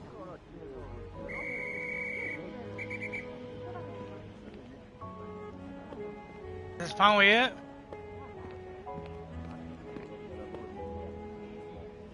Well, that's that. I'm hungry. Let's go to the Wagon Rouge restaurant. They make an excellent leg of lamb. But it's only 5:34 p.m. Is food all you really think about, my friend? I'm the one inviting you. You've well deserved it. I'm warning you, I'm not going to obtain for you a secret recipe this time. Poirot, they make a chocolate mousse that is so creamy. It must have a secret ingredient in it. The last recipe came from a murderer. But it was sublime.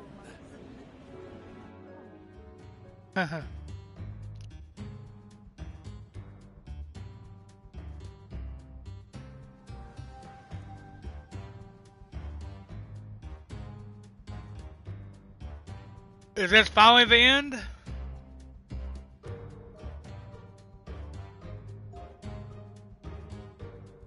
They did a good job on this game, though.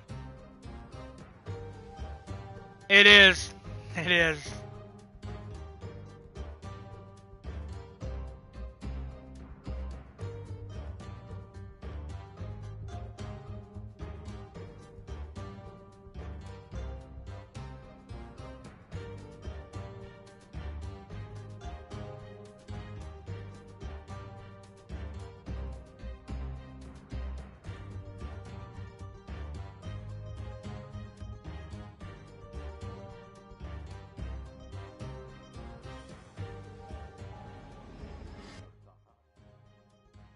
Uh-oh.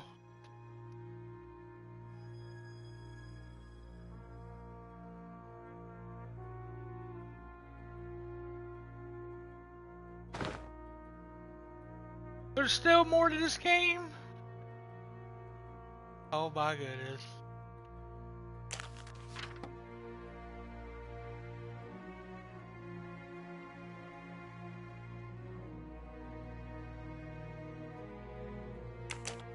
I'm still playing. It may not be over, bro. Dear Poirot, I didn't really have time to say goodbye when we parted. I thought I had beaten the greatest detective in the world, but you unmasked me. I still had my revenge, though. I even managed to help myself to a small amount of cash from Wadi's bag before you interrupted me in Venice. It will be enough to settle somewhere in a quiet little town where I will create delicacies for appreciative clients. You won't She hear from me survived! again, nor will Boop get any more of my recipes. Oh, and one last thing. You may not think so, but I truly believe Ratchet and Wadi got their just desserts. Regards, F. You, mademoiselle, are entirely too pleased with yourself. You give clues no one could follow, unless they are Hercule Poirot.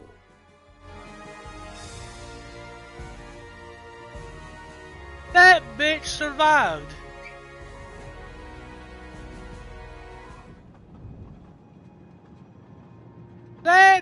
survived that fall.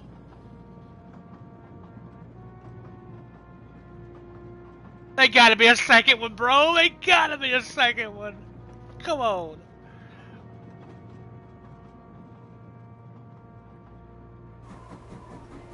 They should be.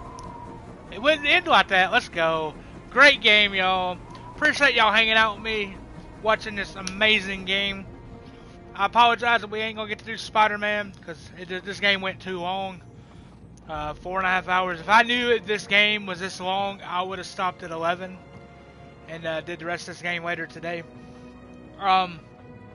Appreciate all the likes, all the support, the new subscribers.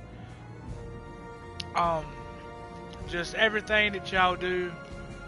Much love to every one of y'all. And we're gonna go ahead and end the stream here. And we will see y'all later today for some Spider-Man. We just played this game for 9.5 hours. So, y'all have a good one. Clowns is out. I'm gonna get me some food and get some rest, and then we'll be back for Spider-Man later today. I appreciate you, Yoda. Much love, Yoda. And everybody that come through.